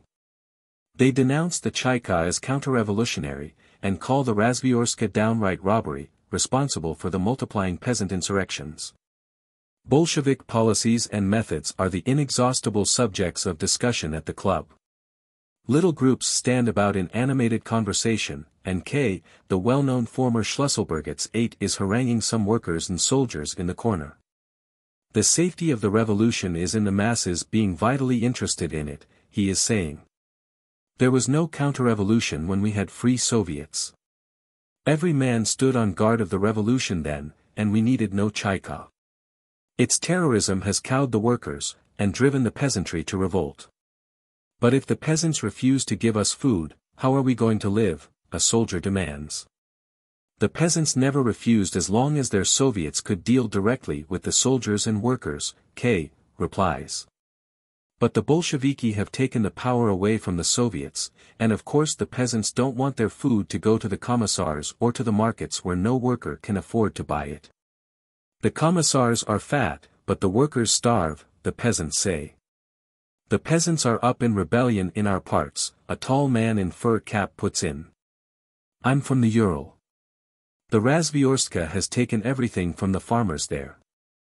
They haven't even enough seed left for the next spring sowing. In one village they refused to give up and killed a commissar, and then the punitive expedition came. They flogged the peasants, and many were shot. In the evening I attended the anarchist conference at the club. First doklady were read, reports of activities of an educational and propagandistic character.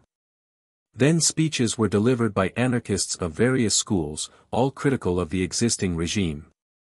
Some were very outspoken, in spite of the presence of several, suspicious ones, Chekists, evidently. The Universalists, new, distinctively Russian current, took a center position, not so fully in accord with the Bolsheviki as the anarchists of the moderate Golos Truda group, but less antagonistic than the extreme wing. The most interesting talk was an impromptu speech by Rostyan, a popular university lecturer and old anarchist. With biting irony he castigated the left and center for their lukewarm, almost antagonistic, attitude to the Bolsheviki. He eulogized the revolutionary role of the Communist Party, and called Lenin the greatest man of the age.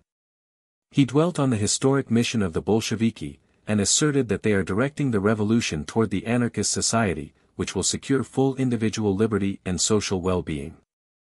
It is the duty of every anarchist to work wholeheartedly with the communists, who are the advance guard of the revolution, he declared. Leave your theories alone, and do practical work for the reconstruction of Russia. The need is great, and the Bolsheviki welcome you. He's a Sovietskaya anarchist, came sarcastically from the audience. Most of those present resented Rostyan's attitude, but his appeal stirred me. I felt that he suggested the only way, under the circumstances, of aiding the revolution and preparing the masses for libertarian, non-governmental communism. The conference proceeded with the main questions at issue, the growing persecution of left elements and the multiplying arrests of anarchists. I learned that already in 1918 the Bolsheviki had practically declared war against all non-communist revolutionary bodies. The left social revolutionists, who had opposed the Brest-Litovsk peace and killed Mirbach in protest, were outlawed, and many of them executed or imprisoned. In April of that year Trotsky also ordered the suppression of the Moscow Anarchist Club, a powerful organization which had its own military units, known as the Black Guard. The anarchist headquarters were attacked without warning by Bolshevik artillery and machine guns, and the club dissolved. Since then persecution of the left parties has continued intermittently, in spite of the fact that many of their members are at the front, while others are cooperating with the communists in various government institutions. We fought side by side with the Bolsheviki on the barricades, the Schlüsselburgits declared. Thousands of our comrades died for the revolution. Now most of our people are in prison, and we ourselves live in constant dread of the Cheka. Rostchin says we ought to be thankful to the Bolsheviki, someone sneered. The resolution passed by the conference emphasized its devotion to the revolution, but protested against the persecution of left elements. And demanded the legalization of anarchist cultural and educational work. It may seem strange to you that anarchists should apply to the government to be legalized, the Universalist Askarev said to me. As a matter of fact, we do not regard the Bolsheviki as an ordinary government. They are still revolutionary, and we recognize and give them credit for what they have accomplished. Some of us disagree with them fundamentally and disapprove of their methods and tactics, but we can speak to them as comrades. I consented to join the committee chosen to present the resolution of the conference to Krastinsky, the secretary of the Central Committee of the Communist Party. The anteroom of Krastinsky's office was crowded with communist delegates and committees from various parts of the country. Some of them had come from points as distant as Turkestan and Siberia, to report to the center, or have some weighty problem decided by the party. The delegates, with thick portfolios under their arms, looked conscious of the important missions entrusted to them. Almost everyone sought a personal interview with Lenin, or expected to make a verbal doklad to the full session of the Central Committee. But I understand that they seldom get further than the secretary's office. Almost 2 hours passed before we were admitted to Krastinsky, who received us in a businesslike, almost brusque, manner. The secretary of the all-powerful Communist Party is a man of middle age, short, and of dark complexion, in his whole appearance the typical Russian intellectual of the pre-revolution days. He is very nearsighted and nervous, and speaks in a hasty, abrupt way. Having explained the purpose of our call, we discussed the resolution of the conference. And I expressed my surprise and sorrow at finding anarchists and other left elements imprisoned in the Soviet Republic. American radicals would not believe such a state of affairs in Russia, I remarked. A friendlier attitude on the part of the communists, sympathy and understanding brought to bear on the situation. And the well-disposed left element could be of the greatest service to our common cause. Some way should be found, I urged, to bridge the rupture and to bring all revolutionary elements into closer contact and cooperation. You think it possible? Krastinsky asked dryly. Askarev reminded him of the October days, when the anarchists so effectively aided the Bolsheviki. And referred to the fact that most of them are still working together with the communists in various fields of activity, in spite of the suppressive policies of the government. Revolutionary ethics demand the liberation of the imprisoned anarchists, he emphasized. They had been arrested without cause, and no charges have been brought against them. It's solely a question of serving our purpose, Krastinsky remarked. Some of the prisoners may be dangerous. Perhaps the Cheka has something against them. They have been in prison for months, yet not a single one of them has been tried or even received a hearing, Askarev retorted. What guarantee have we that if released they will not continue their opposition to us? Krastinsky demanded. We claim the right to carry on our educational work unhindered, Askarev replied. Krastinsky promised to submit the matter to the Central Committee of the party, and the audience was over. Chapter 10. A visit to Peter Kropotkin. Kropotkin lives in Dmitrov, a small town 60 versts from Moscow. Owing to the deplorable railroad conditions, traveling from Petrograd to Dmitrov was not to be thought of. But recently I learned that the government had made special arrangements to enable Lansbury to visit Kropotkin, and with 2 other friends I took advantage of the opportunity. Since my arrival in Russia I have been hearing the most conflicting rumors about old Peter. Some claim that he is favorable to the Bolsheviki, others, that he is opposed to them. It is reported that he is living in satisfactory material circumstances, and again that he is practically starving. I have been anxious to learn the truth of the matter and to meet my old teacher personally. In the years past I had had a sporadic correspondence with him, but we never met. I have admired Kropotkin since my early youth, when I had first heard his name and become acquainted with his writings. One incident, in particular, had left a deep impression on me. It was about 1890, when the anarchist movement was still in its infancy in America. We were just a handful then, young men and women fired by the enthusiasm of a sublime ideal, and passionately spreading the new faith among the population of the New York ghetto. We held our gatherings in an obscure hall in Orchard Street, but we regarded our work as highly successful. Every week greater numbers attended our meetings. Much interest was manifested in the revolutionary teachings, and vital questions were discussed late into the night, with deep conviction and youthful vision. To most of us it then seemed that capitalism had almost reached the limit of its fiendish possibilities, and that the social revolution was not far off. But there were many difficult questions and knotty problems involved in the growing movement, which we ourselves could not solve satisfactorily. We longed to have our great teacher Kropotkin among us, if only for a short visit, to have him clear up many complex points and to give us the benefit of his intellectual aid and inspiration. And then, what a stimulus his presence would be for the movement. We decided to reduce our living expenses to the minimum and devote our earnings, to defray the expense involved in our invitation to Kropotkin to visit America. Enthusiastically the matter was discussed in the group meetings of our most active and devoted comrades. All were unanimous in the great plan. A long letter was sent to our teacher, asking him to come for a lecture tour to America and emphasizing our need of him. His negative reply gave us a shock. We were so sure of his acceptance, so convinced of the necessity of his coming. But the admiration we felt for him was even increased when we learned the motives of his refusal. He would very much like to come, Kropotkin wrote, and he deeply appreciated the spirit of our invitation. He hoped to visit the United States sometime in the future, and it would give him great joy to be among such good comrades. But just now he could not afford to come at his own expense, and he would not use the money of the movement even for such a purpose. I pondered over his words. His viewpoint was just, I thought, but it could apply only under ordinary circumstances. His case, however, I considered exceptional, and I deeply regretted his decision not to come. But his motives epitomized to me the man and the grandeur of his nature. I visioned him as my ideal of revolutionist and anarchist. Meeting celebrities is generally disappointing, rarely does reality tally with the picture of our imagination. But it was not so in the case of Kropotkin. Both physically and spiritually he corresponds almost exactly to the mental portrait I had made of him. He looks remarkably like his photographs, with his kindly eyes, sweet smile, and generous beard. Every time Kropotkin entered the room it seemed to light up by his presence. The stamp of the idealist is so strikingly upon him, the spirituality of his personality can almost be sensed. But I was shocked at the sight of his emaciation and feebleness.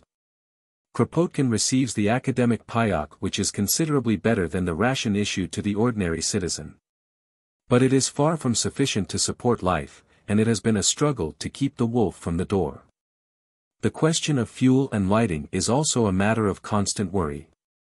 The winters are severe, and wood very scarce, kerosene is difficult to procure, and it is considered a luxury to burn more than one lamp at a time. This lack is particularly felt by Kropotkin. It greatly handicaps his literary labors. Several times the Kropotkin family had been dispossessed of their home in Moscow, their quarters being requisitioned for government purposes. Then they decided to move to Dmitrov. It is only about 100 versts from the capital, but it might as well be 1,000 miles away, so completely is Kropotkin isolated. His friends can rarely visit him, news from the Western world, scientific works, or foreign publications are unattainable. Naturally Kropotkin feels deeply the lack of intellectual companionship and mental relaxation.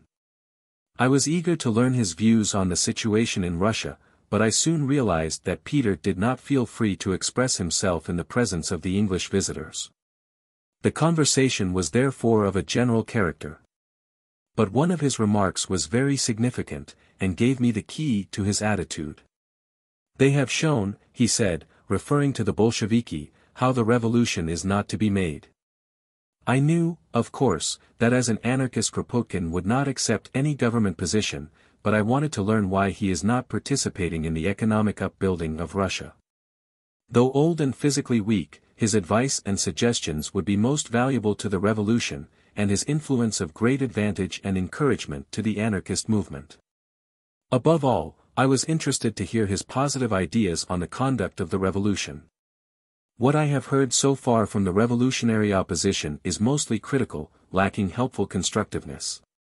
The evening passed in desultory talk about the activities on the front, the crime of the Allied blockade in refusing even medicine to the sick, and the spread of disease resulting from lack of food and unhygienic conditions.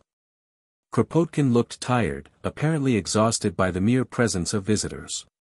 He is old and weak, I fear he may not live much longer under present conditions. He is evidently undernourished, though he said that the anarchists of the Ukraine have been trying to make his life easier by supplying him with flour and other products. Makhno, also, when still friendly with the Bolsheviki, had sent him provisions. We left early, spending the night in the train which did not start till morning for lack of an engine. Arriving in Moscow about noon, we found the station swarming with men and women loaded with bundles and waiting for an opportunity to get out of the hungry city. Scores of little children were about, clad in rags and begging bread. How pinched and frozen they look, I remarked to my companions. Not so bad as the children of Austria, Lansbury returned, drawing his big fur coat closer about him. Chapter 11. Bolshevik Activities. March 1, 1920, the first All-Russian Conference of Cossacks is in session at the Labor Temple. Some interesting faces and picturesque uniforms are there, Caucasian dress is much in evidence, camel hair capes reaching to the ground, cartridges across the chest, heavy sheepskin caps, red-topped. Several women are among the delegates. A mixture of uncertain origin, half wild and warlike, these Cossacks of the Don, Ural, and Kuban were used by the Tsars as a military police force, and were kept loyal by special privileges. More Asiatic than Russian, almost untouched by civilization, they had nothing in common with the people and their interests. Stanch supporters of the autocracy, they were the scourge of labor strikes and revolutionary demonstrations, with fiendish brutality suppressing every popular uprising. Unspeakably cruel they were in the days of the Revolution of 1905. Now these traditional enemies of the workers and peasants side with the Bolsheviki. What great change has taken place in their psychology. The delegates I conversed with seemed awed by their new role, the unfamiliar environment made them timid. The splendid temple, formerly the sacred precinct of the nobility, the grand hall of marble columns, the crimson banners and flaming posters. The portraits of Lenin and Trotsky looming large on the platform, the huge candelabras brilliantly illuminated, all tremendously impressed the children of the wild steppes. The presence of the many notables obviously cowed them. The bright lights, the color and movement of the large gathering were to them the symbols of the great power of the Bolsheviki, convincing, imposing. Kamenev was chairman, and he apparently transacted all the business himself, the Cossacks taking almost no part in the proceedings. They kept very quiet, not even conversing among themselves, as is customary in Russia at such gatherings. Too well behaved, I thought. Now and then a delegate would leave the hall to light a cigarette in the corridor. None dared to smoke in his seat, till someone on the platform lit a cigarette. It was the chairman himself. A few of the bolder ones presently followed his example, and soon the whole assembly was smoking. Kalinin, president of the RSFSR, greeted the conference in the name of the Soviet Republic. He characterized the occasion as a great historic event, and prophesied that the Cossacks, having made common cause with the proletariat and the peasantry, would speed the triumph of the revolution. Unimpressive in appearance and lacking personality, he failed to arouse a response. The applause was perfunctory. Kamenev was more effective. He dwelt on the historic bravery of the Cossacks and their fighting spirit, reminded them of their glorious past services in defense of the country against foreign enemies, and expressed the assurance that with such champions the revolution was safe. Lenin was expected to attend the opening, but he failed to come, and there was much disappointment at his absence. Communists from various parts of the country, from Turkestan, Azerbaijan, Georgia, the Far Eastern Republic, and several foreign delegates addressed the Cossacks and sought to impress upon them the mighty spread of Bolshevism throughout the world and the great power of the Communist Party in all the Soviet republics. All spoke confidently of the approaching world revolution, and the Internationale was struck up by the red band after every important speaker. Finally a Cossack delegate was called to the platform. He delivered the greetings of his people and their solemn assurances to do their duty by the Communist Party. It was a set speech, pale and spiritless. Other delegates followed with eulogies of Lenin that sounded like the traditional addresses presented to the Tsar of all the Russias by his most loyal subjects. The communist notables on the rostrum led the applause. March 6, at the first session of the newly elected Moscow Soviet, Kamenev was in the chair. He reported on the critical food and fuel situation, denounced the Mensheviki and social revolutionists as the counter-revolutionary aides of the Allies, and closed by voicing his conviction about the near outbreak of the social revolution abroad. A Menshevik deputy ascended the rostrum and attempted to refute the charges brought against his party, but the other Soviet members interrupted and hissed so violently he could not proceed. Communist speakers followed, in essence repeating the words of Kamenev. The exhibition of intolerance, so unworthy of a revolutionary assembly, depressed me. I felt that it grossly offended against the spirit and purpose of the august body, the Moscow Soviet, whose work should express the best thought and ideas of its members and crystallize them in effective and wise action. After the close of the Soviet session began the first anniversary meeting of the Third International, in the Bolshoi Theater. It was attended by practically the same audience, and Kamenev was again chairman. It was a most significant event to me, this gathering of the proletariat of all countries, in the persons of its delegates, in the capital of the Great Revolution. I saw in it the symbol of the coming daybreak. But the entire absence of enthusiasm saddened me. The audience was official and stiff, as if on parade. The proceedings mechanical, lacking all spontaneity. Kamenev, Radek, and other communists spoke. Radek thundered against the scoundrelism of the world bourgeoisie, vilified the social patriots of all countries, and enlarged upon the coming revolutions. His long and tedious speech tired me. Many lectures take place in the city, all of them well attended. The classes of Lunacharsky are especially popular. I admired the simplicity of his manner and the clarity with which he treated such subjects as the origin and development of religion, of social institutions, art, and music. His large audiences of soldiers and workers seemed to feel at home with him, discussing at ease and asking questions. Lunacharsky answers in a patient, kindly way, with appreciative understanding of the honest thirst for knowledge which prompts even the often ludicrous queries. Later I visited Lunacharsky at his offices in the Kremlin. He spoke enthusiastically of his success in eradicating illiteracy, and explained to me the system of education made accessible to the great proletarian masses. In the villages also much work is being done, he said, but the lack of able and dependable teachers greatly hampers his efforts. Formerly the majority of the intelligentsia were bitterly opposed to the new regime, and sabotaged the work. They hoped the communists would not last long. Now they are gradually returning to their professions, but even in the educational institutions political commissars had to be introduced, as in all other Soviet organizations. They have to guard against sabotage and counter-revolutionary tendencies. The new schools and universities are training communist teachers to take the place of the old pedagogues. Most of the latter are not in sympathy with the Bolshevik regime and cling to the former methods of education. Lunacharsky is waging a severe struggle against the clique that favors the reactionary system and the punishment of backward children. He introduced me to Madame Lunakarskaya, and I passed the greater part of a day with her, visiting the schools and colonies in her charge. On the bright side of middle age, she is energetic, loves her work, and holds modern ideas on education. The children must be allowed opportunity for free development, she emphasized, and of course we give them the best we have.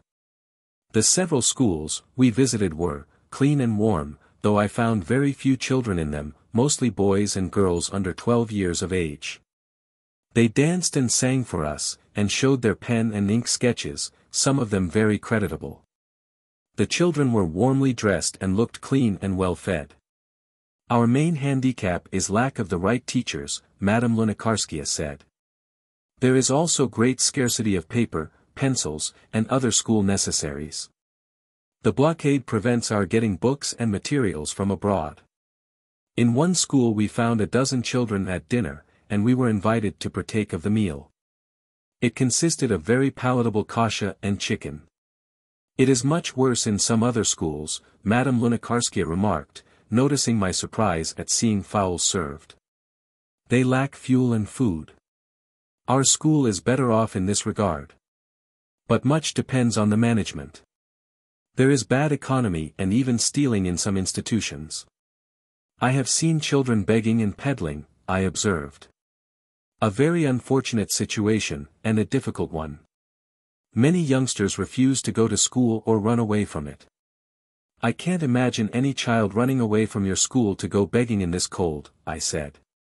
Of course not, she smiled, but all schools are not like mine. Besides, the Russian children of today are different from others. They are not quite normal, the products of long years of war, revolution, and hunger. The fact is, we have many defectives and much juvenile prostitution. Our terrible heritage, she added sadly. The boys and girls crowded about Madame Lunacharskia, and seemed happy to be petted by her. Bending over to kiss one of them, she noticed on the child's neck a tiny silver chain to which was attached a cross. "What is it you wear?" "Let me see it, dear," she said kindly. The girl grew shamefaced and hid the cross. "Mine." Lunacharskia did not insist. Chapter 12. Sights and Views. I walked to the Hotel Savoy to meet a friend whom I expected from Petrograd. Nearing the Okhotny Ryad I was surprised to find the raided market in full operation again. All day long women and children are huckstering their wares there, and great crowds are about, trading and bargaining. One cannot tell buyer from seller. Everyone seems to have something for sale, and everyone is pricing things. An old Jew is offering to exchange second-hand trousers for bread, a soldier is trading a new pair of high boots for a watch. Colored kerchiefs and laces, an antique brass candlestick, kitchen utensils, chairs, every imaginable object is collected there, awaiting a buyer. In the store windows meat, butter, fish, and flour, even wheat, are exposed for sale. I know that soldiers and sailors sell their surplus, but the quantities to be seen on the Okhotny, the Sukharevka, and other markets are very large. Could the rumors be true that trainloads of provisions often disappear? I have heard it whispered about that some commissars in charge of food supplies are in league with the traders. But such commissars are always Bolsheviki, members of the party. Is it possible that the communists themselves rob the people, secretly aid speculation while officially punishing it? Passing the corner where I fell into the raid last week, I was hailed by a young voice. "Strasmoite, Tovarish. Don't you know me?" It was the girl with the red lips that I had seen arrested. "You're quick to recognize me," I remarked. "No wonder, those big heavy glasses you wear, I'd know you anywhere. You must be American, aren't you?" "I came from there." "Oh, I thought so the first time I spoke to you. Where is the other girl that was selling cigarettes?" I inquired. "Oh, Masha. That's my cousin. She's sick at home. Came back sick from the camp." "What camp?" "The camp for forced labor. The judge gave her 2 weeks for speculation." "And you?" "I gave up all the money I had, and they let me go. They took my last ruble." "Aren't you afraid you'll be arrested again?" I asked, glancing at the package of cigarettes in her hand. "What can I do? We've sold everything else we had. I must help feed the children at home." Her big black eyes looked honest. "I'm going to see a friend," I said, "but I'll return in 2 hours. Will you wait for me?" "Of course, Tovarish." In the Savoy the admission ceremony proved a complicated matter. I spent half an hour in line, and when I finally got to the little window behind which sat the Baryshnya, she began asking about my identity, occupation, place of residence, and the purpose of my visit. Her supply of questions apparently inexhaustible, I urged speed. What difference does it make why I want to see the man? I remarked, he's my friend. Isn't that enough? That's our orders, the girl said curtly. Stupid orders, I retorted. She motioned to the armed guard nearby. You'll be sent to the Chaika if you talk like that, she warned me. Na razzdate. No argument, the militsioner ordered. My friend K. came down the stairs, carrying his suitcase. The Savoy was crowded, and he was asked to leave, he explained. But he had secured a room in a private house, and he proceeded there. We entered a large, beautiful apartment containing fine furniture, china, and paintings. One person occupied the 5 rooms, the smallest of which, of comfortable size, my friend had secured by recommendation. A big speculator with powerful connections, he remarked. An appetizing odor of things frying and baking pervaded the house. From the adjoining room the sound of voices reached us, loud and hilarious. I heard the clatter of dishes and clinking of wine glasses. Na vash zdorovi, 9 Pyotr Ivanovich. Na zdorovi. Na zdorovi, half a dozen voices shouted. Did you hear? My friend whispered, as there came the popping of a cork. Champagne. There was another pop, and then another. The talking grew louder, the laughter more boisterous, and then someone began reciting in a hoarse, hiccupy voice. Damian Bedny, K. exclaimed. I know his voice well. Damian Bedny, the popular poet the communist papers eulogize. The same. Drunk most of the time. We went out into the street. Fresh snow had fallen. On the slippery sidewalk people were jostling and pushing about, walking hunched up to keep out the bitter cold.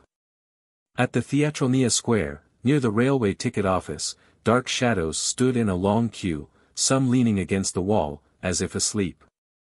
The office was closed, but they would remain on the street all night to guard their place in line, on the chance of securing a ticket. On the corner stood a little boy. Who'll buy, who'll buy? He mumbled mechanically, offering cigarettes for sale. An old man of lean, ascetic face, was heavily pulling a small log tied to his arm with a string. The wood slid from side to side on the uneven ground, now striking against the sidewalk, now getting caught in a hole. Presently the cord broke. With numbed fingers the man tried to tie the pieces, but the string kept falling from his hands. People hurried by with rarely a glance at the old figure in the frayed summer coat bending over his treasure. May I help you? I asked. He gave me a suspicious, frightened look, putting his foot on the wood. Have no fear, I reassured him, as I knotted the string and stepped back. How can I thank you, dear man, how can I thank you, he murmured. The girl was waiting for me, and I accompanied her home, on the other side of the Moskva River. Up a dark, crooked stairway that creaked piteously under our feet, she led me to her room. She lit a sputtering candle, and I gradually began to discern things. The place was entirely bare, save for 2 small cots, the space between them and the opposite wall just big enough for a person to pass through. Seeing no chair about, I sat down on the bed. Something moved under the rags that covered it, and I quickly jumped up. Don't mind, the girl said, it's mother and baby brother. From the other bed rose a curly head. Lena, did you bring me something? A boyish voice asked. The girl took a chunk of black bread from her coat pocket, broke off a small piece and gave it to the boy. Mother is paralyzed, she turned to me, and Masha is now also sick. She pointed to the cot where the curly-headed boy lay. I saw that 2 were there. Does he go to school? I asked, not knowing what else to say. No, Yasha can't go. He has no shoes. They're all in tatters. I told her of the fine schools I had visited in the morning, and of the chicken dinner served to the children. "Oh, yes," she said bitterly, "they are Pakazatelnia. 10 What chance has Yasha to go there? There are several like that in the city, and they are warm, and the children well fed. But the others are different. Yasha has frozen his fingers in his school. It's better at home for him. It's not heated here either, we've had no wood all winter. But he can stay in bed, it's warmer so." I thought of the big apartment I had left an hour before. Of the appetizing odors, the popping of champagne corks, and Damien Bedney reciting in drunken voice. "Why so silent?" Lena asked. "Tell me something about America. I have a brother there, and maybe you know some way I could get to him. We've been living like this 2 years now. I can't stand it any longer." She sat by me, the picture of despair. "I can't go on like this," she repeated. "I can't steal. Must I sell my body to live?" March 5, my friend Sergei was ordered out of the Karatoninsky and spent 2 nights in the street. Today I found him in a small unheated room at the lodgings of the Central Cooperative Union. He lay in bed, feverish, covered with his Siberian fur. "Malaria," he whispered hoarsely, caught in the Taiga 11 hiding from the whites. "I often get these relapses." He had seen no doctor, and received no medical attention. I discovered the dvornik, house porter, and several girls amusing themselves in the basement kitchen. They were busy, they said. Nothing could be done, anyway. A special order must be procured to get a physician, and who's to attend to that? It's no simple matter. Their indifference appalled me. The Russian, the common man of the people, had never been callous to misery and misfortune. His sympathies were always with the weak and the underdog. In the popular mouth the criminal was the unfortunate, and the peasants were ever responsive to a cry for help. In Siberia they used to place food outside their huts, in order that escaped prisoners might appease their hunger. Starvation and misery seemed to have hardened the Russian and stifled his native generosity. The tears he has shed have dried up the wells of sympathy. "The House Committee is the one to see to the matter," the porter said, "it's their business, and they don't like us folks to interfere." He refused to let me use the telephone. "You must ask permission of the House Commissar," he said. "Where can I find him?" "He'll return in the evening." But my American cigarettes persuaded him. I telephoned to Karakhan, who promised to send a physician. March 6, Mrs. Harrison, my neighbor in the Karatoninsky, accompanied me to Sergei's room, taking some of her American delicacies along. She is the correspondent of the Associated Press, and seems very clever. Her entry to Russia was adventurous, involving arrest and difficulties with the Cheka. We found Sergei still very ill, no physician had called. Mrs. Harrison promised to send the woman doctor with whom she shares her room at the Osobniak. On our return we passed the Lubyanka, the headquarters of the Cheka. Groups of people, mostly women and girls, stood near the big iron gates. Some prisoners were to be led out for distribution to various camps, and the people hoped to catch a glimpse of arrested friends and relatives. Suddenly there was a commotion, and frightened cries pierced the air. I saw leather-coated men rushing into the street toward the little groups. Revolvers in hand, they threatened the women, ordering them to go about their business. With Mrs. Harrison I stepped into a hallway, but Chekists followed us there with drawn guns. Russia, the revolution, seemed to disappear. I felt myself in America again, in the midst of workers attacked by the police. Mrs. Harrison spoke to me, and the sound of English strengthened the reality of the illusion. Coarse Russian oaths assailed my ears. Am I in old Russia? I wondered. The Russia of the Cossack and the Knout. Chapter 13. Lenin. March 9, yesterday Lenin sent his auto for me, and I drove to the Kremlin. Times have changed, indeed, the old stronghold of the Romanovs is now the home of Ilyich, 12 of Trotsky, Lunacharsky, and other prominent communists. The place is guarded as in the days of the Tsar, armed soldiers at the gates, at every building and entrance, scrutinize those entering and carefully examine their documents. Externally everything seems as before, yet I felt something different in the atmosphere, something symbolic of the great change that has taken place. I sensed a new spirit in the bearing and looks of the people, a new will and huge energy tumultuously seeking an outlet.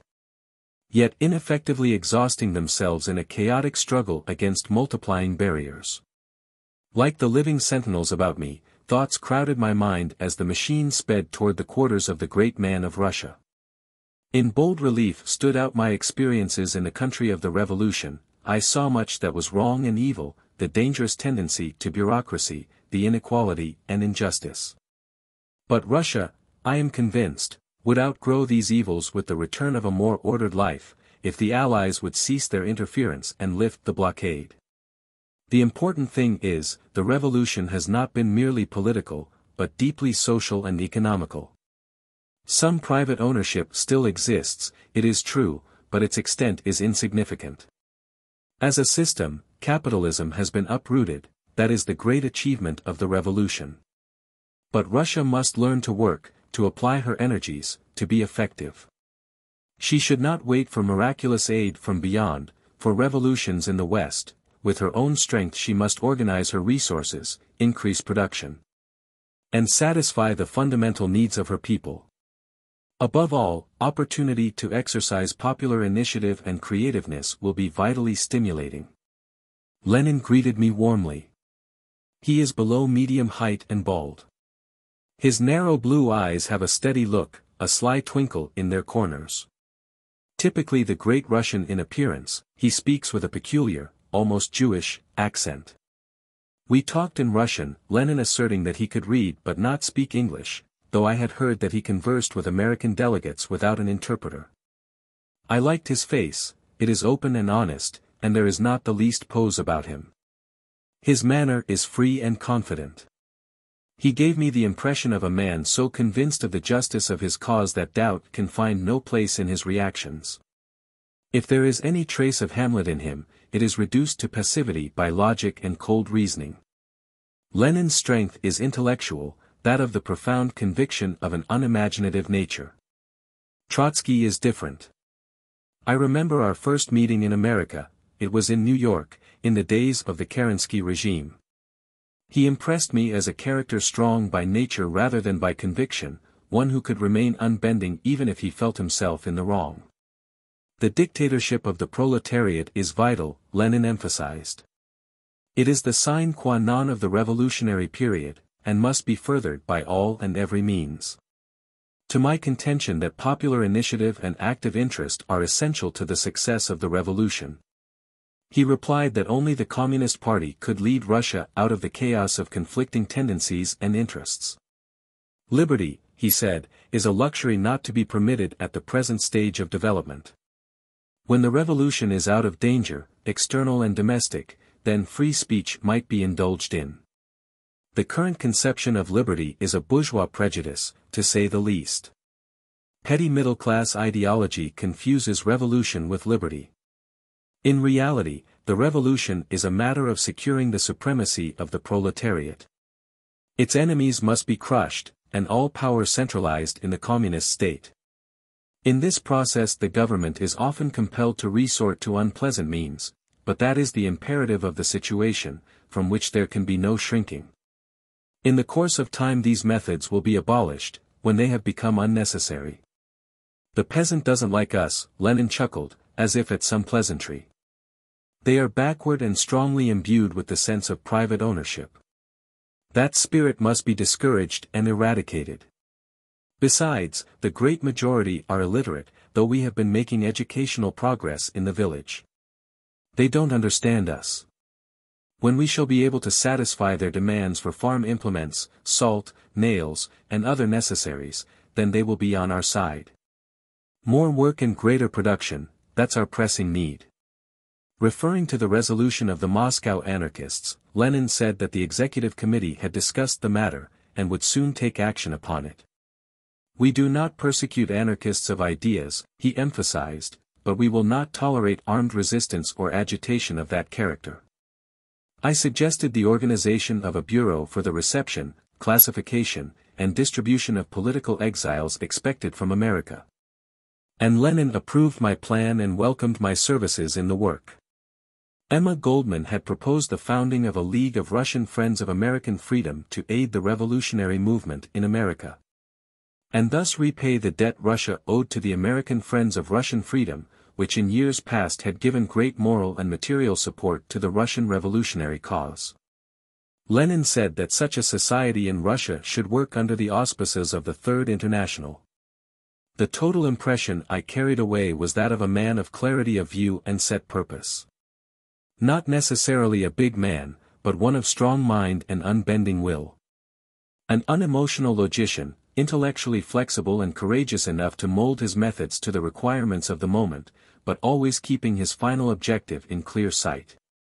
A practical idealist, bent upon the realization of his communist dream by whatever means, and subordinating to it every ethical and humanitarian consideration.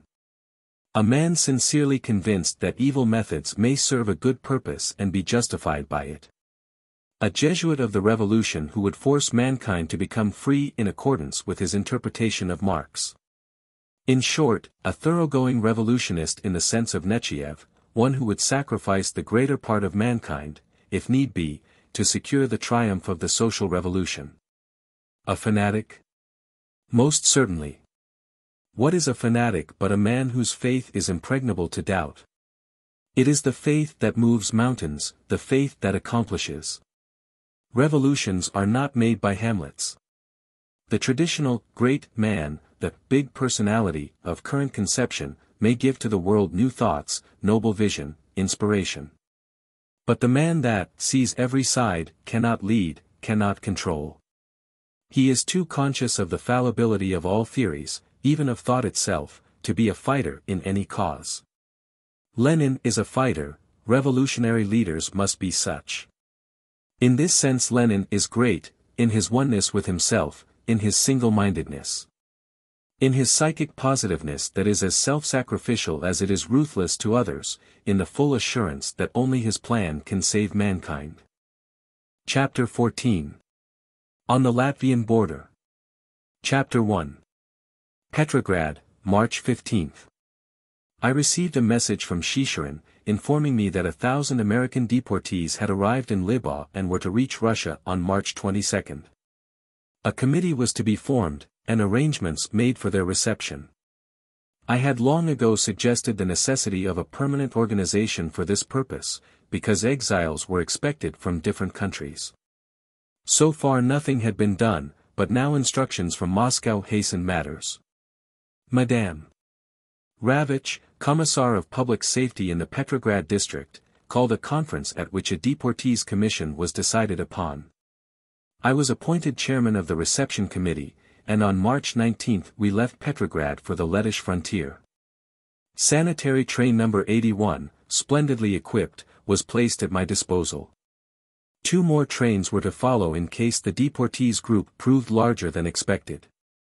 In the dining room, on the first day of our journey, a stranger introduced himself as Tovarish Karuz from Petrograd, a middle-aged man with yellow face and furtive eyes.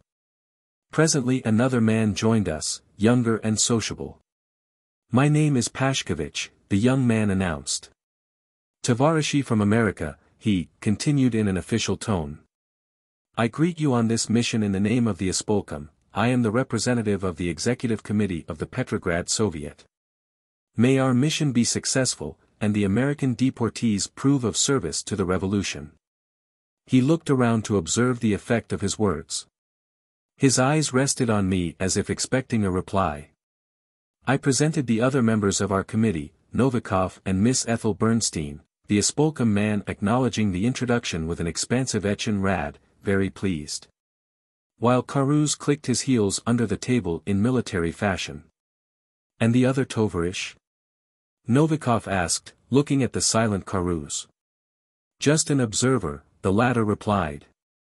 The trained physician gave us a significant look. It would be interesting to hear our American comrades tell us something about the United States, Pashkovich remarked. I have also been in America and in England, he continued, but it's many years ago, though I still speak the language. Conditions there must have greatly changed since then. Will the American workers rise soon in revolution, I wonder? What is your opinion, Comrade Berkman? Hardly a day passes, I replied, smiling, but I am asked that question. I don't think that a revolution can be expected so soon in America because. But in England, he interrupted. Nor in England, I regret to say. Conditions and the proletarian psychology there seem to be entirely misunderstood in Russia. You are pessimistic, Tovarish, Pashkovich protested. The war and our revolution must have certainly had a great effect upon the proletariat abroad. We may expect revolutions there very soon, I am sure. Especially in America, where capitalism has developed to the bursting point. Don't you think so, Comrade Novikov? He appealed to my assistant. I cannot agree with you, Comrade, Novikov replied. I am afraid your hope will not be realized so soon. How you people talk! Pashkovich exclaimed, somewhat irritated. Hope. It's a certainty. We have faith in the workers. Revolutions abroad will be the salvation of Russia, and we depend on them. Russia must learn to depend on herself, I observed. By our own efforts we must defeat our enemies and bring economic well-being to the people. As for that, we are doing all that is possible, Pashkovich retorted hotly. We communists have the greatest and most difficult task that ever fell to any political party and we have accomplished wonders. But the cursed allies will not leave us in peace. And the blockade is starving us. When I address the workers I always impress upon them the fact that their brothers abroad are about to come to the aid of Soviet Russia by making a communist revolution in their countries. That gives the people new courage and strengthens their faith in our success. But when your promises fail to materialize, the disappointment of the masses will have a bad effect on the revolution, I remarked. They will materialize, they will, Pashkovich insisted. I see you comrades will not agree, Karuz spoke for the first time. Perhaps the American Tovarishi will tell us what they think of our revolution. His manner was quiet, but his look held something insistent in it. Later I learned that he was an examining magistrate of the Petrograd Cheka. We've been too short a time in Russia to form an opinion, I replied.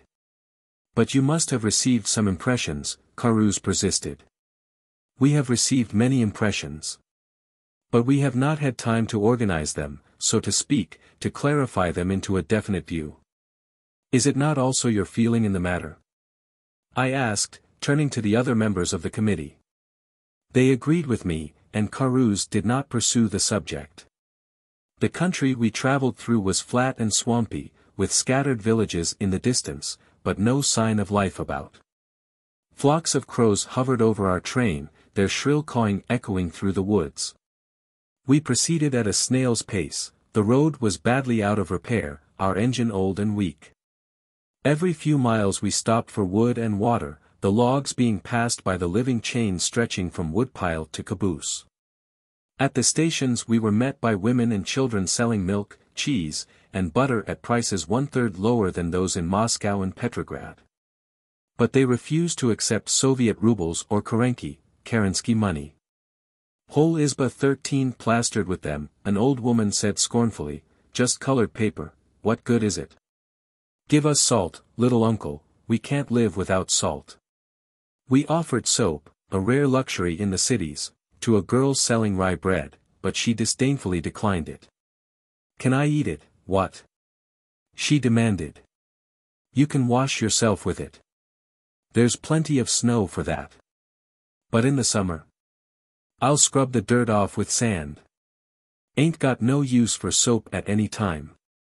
Communication between Petrograd and the western border is reduced to a minimum. We met no train in our 3 days' journey till we reached Novosokolniki, formerly an important railroad center. There we were joined by 2 representatives of the Central Plenbez, Department of War Prisoners. With them was a youngish man dressed from head to foot in shining black leather, with a huge Nagin, Russian army gun, attached to his belt by a stout crimson cord.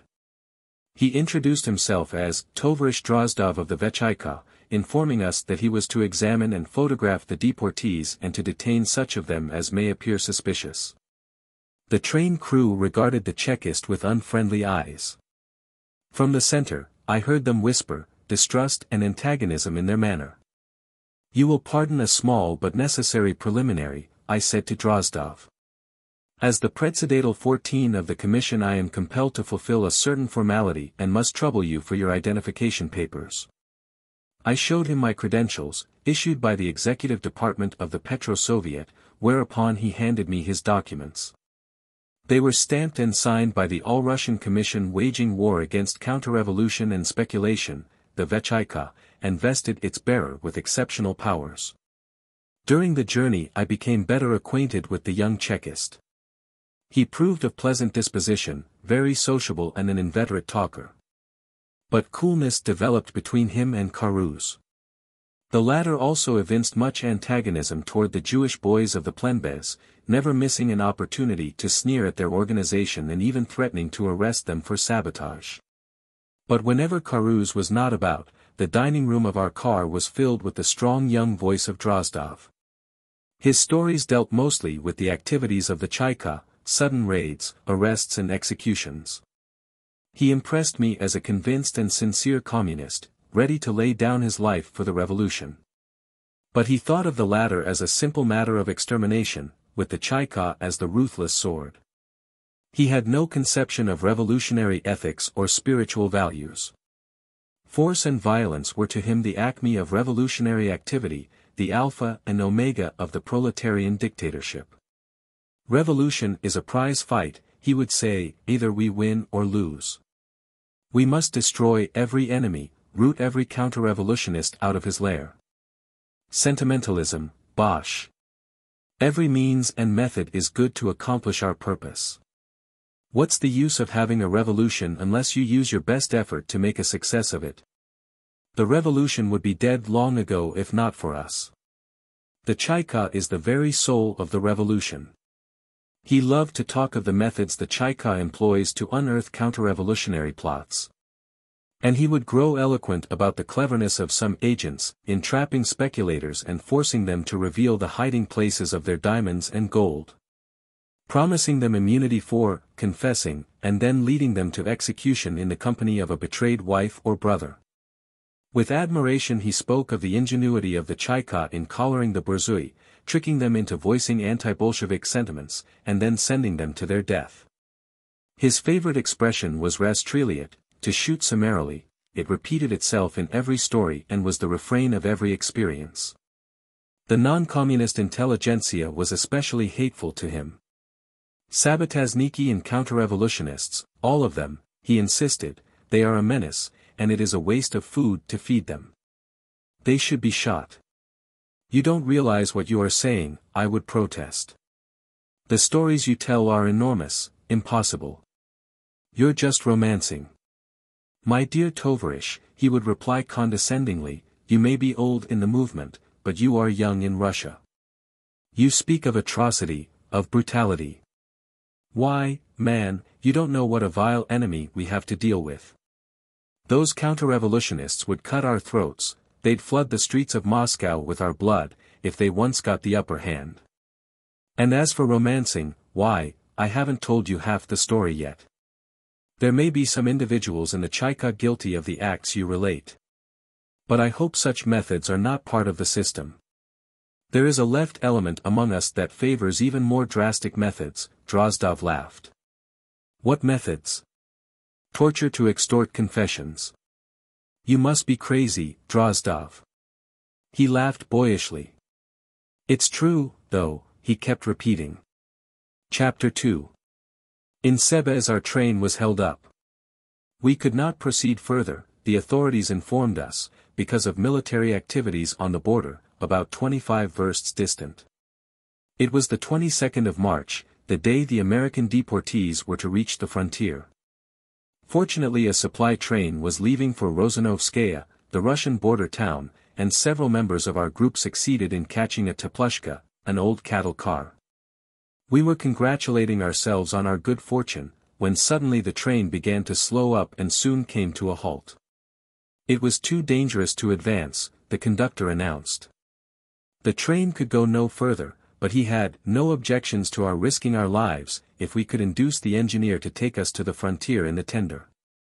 Several soldiers who had come with us from Sebez were anxious to reach their regiment, and together we succeeded in persuading the engine driver to attempt the 10-mile run. My American cigarettes proved the most convincing argument. First thing we'll do is to search and photograph the deportees, Drozdov began as we started. He was sure there were spies among them. But they couldn't fool him, he boasted. In a friendly way I suggested the inadvisability of being too hasty, our action would impress the men unfavorably. They are revolutionists. They had defended Russia in America, for which they brought down upon themselves the persecution of the government. It would be stupid to subject them to insult by searching them the moment they step on Soviet soil. Surely they expect and are entitled to a different reception, one due to brothers and comrades. Look here, Drozdov, I said confidentially, in Petrograd we have made all preparations to take the deportees' enquêtes, photograph and examine them. It would be useless work to do it here. There are no proper facilities for it either. I think you can entrust the matter to me, as the chairman of the reception commission of the Petro-Soviet. Drozdov hesitated. But I have orders, he said. Your orders will be carried out, of course, I assured him. But it will be done in Petrograd instead of on the border, in the open field. You understand yourself that it is the more practical way. What you say is reasonable, he admitted. I would agree on one condition. You must immediately supply the Vechika with complete sets of the men's photographs. Half frozen by the long ride on the tender, we at last reached Rosanovskaya. Through deep snow we waited till we came to the Sinyuka, the little creek which divides Latvia from Soviet Russia.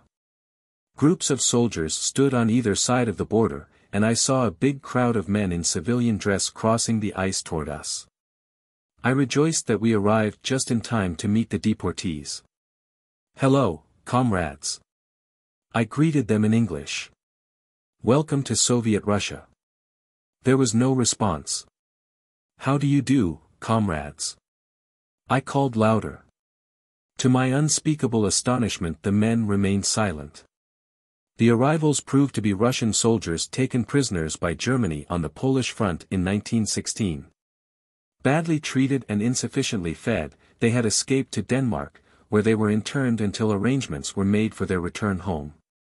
They had sent a radio to Chicherin, and it was probably owing to their message being misread that the misunderstanding as to their identity resulted. 2 British Army officers accompanied the men to the border, and from them I learned that America had not deported any more radicals since the previous December. But another group of war prisoners was on the way to Russia, and I decided to await them. Difficulty arose about the disposition to be made of the war prisoners, aggregating 1,043 persons, as we had no means of quartering and feeding such a large number in Sebez. I proposed transporting them to Petrograd. 2 trains could be used for that purpose. While I would keep the third for the next group of arrivals who might prove to be the American political deportees. But my plan was opposed by the local officials and the Bolsheviki who declared that, without orders from the center, nothing could be done. Chicherin was expecting American deportees, and the Petrograd trains were sent for that purpose, they insisted. The war prisoners would have to wait till instructions for their disposition were received from Moscow. All my arguments received the same imperturbable, characteristically Russian, reply, Nichivo nie podlaysh. It can't be helped. But we can't have the men starve to death on the border, I appealed to the station master. My orders are to return the trains to Petrograd with the American deportees, he said. What if they come and the trains are gone? I'll be shot for sabotage. No, Golubchik, Nichivo nie podlaysh. Urgent telegrams sent to Chicherin and to Petrograd remained unanswered. The long-distance telephone worked badly and failed to connect with the Foreign Office. In the afternoon a military detachment arrived at the station, rough-looking border men with rifles across the saddle, and huge revolvers in homemade wooden holsters dangling from their belts. Their leader announced himself as Prade, chief of the Osoby Atol of the 48th Division of the 15th Army, the dreaded military Chaika of the war zone. He came to arrest 2 of the war prisoners as Allied spies, he said, having received information to that effect. Prade, a tall, slender young man with student face, proved sociable, and we were soon engaged in friendly conversation. A Lettish revolutionist, he had been condemned to death by the Tsar, but because of his youth the sentence was commuted to Siberian exile for life. The February Revolution freed him and he returned home. "How times change," he remarked.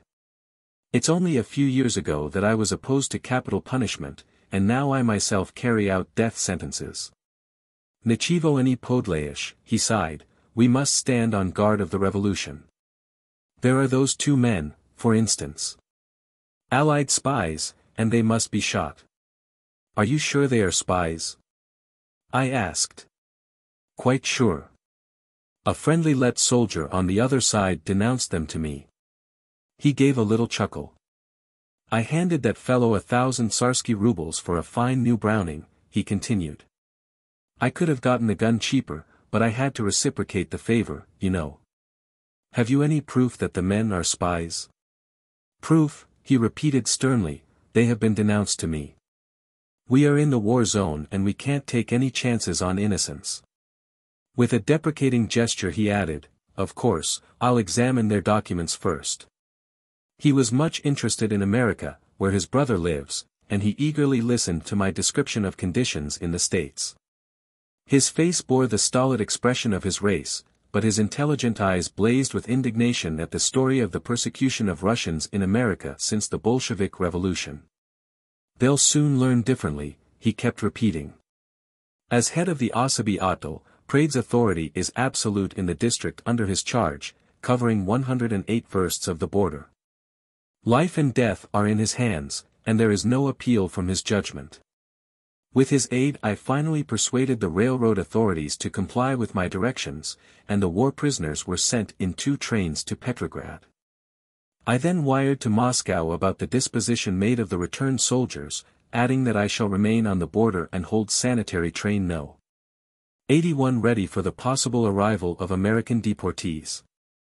My dispatch apparently did not arrive, but 48 hours later came a telegram from Chicherin, instructing me to send the war prisoners in 2 trains to Petrograd and to await the American emigrants. Chapter 3. Like most Russian provincial towns, Sebez lies several miles distant from the railroad station. It is the county seat, beautifully situated in a valley nestling in the bosom of rolling country, a pretentious place, with several brick buildings 2 stories high. The town has lived in the shadow of many struggles, their evidence still to be seen on every hand. Shell holes spot the hills and the fields are cut by barbed wire entanglements. But the city itself has suffered little. At the marketplace I met several members of our medical staff and train crew, Karus among them, all looking for provisions to take back to Petrograd. But the stores were closed and the market empty, trade was apparently entirely suppressed in the little town. The strangers standing about attracted attention, and soon a little crowd gathered about us, elderly men and women, with a generous sprinkling of dark-skinned children. They kept at a distance, gazing at us with timid eyes. The arrival of so many outsiders might portend evil. I glanced at Karus, and I was relieved to notice that his revolver was not in evidence. We began to make inquiries. Could bread be bought, perhaps a little white flour, butter, eggs, or anything in the way of food? The men shook their heads with a sad smile. The women spread out their arms in distress. "Good people," they said, "we have nothing at all, and trade was forbidden long ago." "How do you live here?" I asked. "How should we live?" "We live." A young peasant answered enigmatically. "Are you not from foreign parts?" A man addressed me with a pronounced Jewish accent. "I came from America."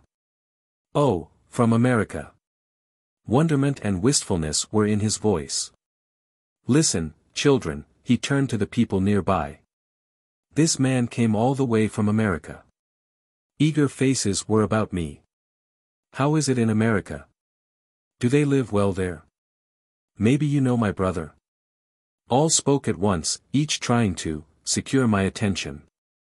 Their hunger for news of America was pathetic, their conception of the country infantile.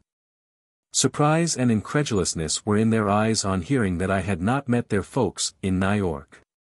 Didn't you hear of my son Moishe? An old woman persisted, everyone knows him there. It was growing dark, and I was about to turn back to the station when someone brushed against me. Come with me, I live nearby, a young peasant whispered. I followed him as he crossed the square, strode into a dark, unpaved street, and soon disappeared behind the gate of a yard. I joined him, and he paused to assure himself that we were not followed. We entered an outhouse dimly lit by a kerosene lamp. I live in the next village, the peasant explained, but when I am in the city I stay here. Moishe. He called into the next room, are you there? A middle-aged Jew with flaming red hair and beard stepped toward us. Behind him came a woman, a peruke, wig, on her head, with two small children clinging to her skirts. They greeted me cordially and invited me to a seat in the kitchen, large but untidy, where the whole family gathered. A samovar was on the table, and I was offered a glass of tea, the housewife apologizing for the absence of sugar. Presently they began questioning me, diplomatically at first, hinting about the strangeness of so many people, from the center, coming to a provincial town like Sebez. They spoke casually, as if not really interested, but I felt them scrutinizing me. At last they seemed satisfied that I was not a communist or a government official, and they grew communicative.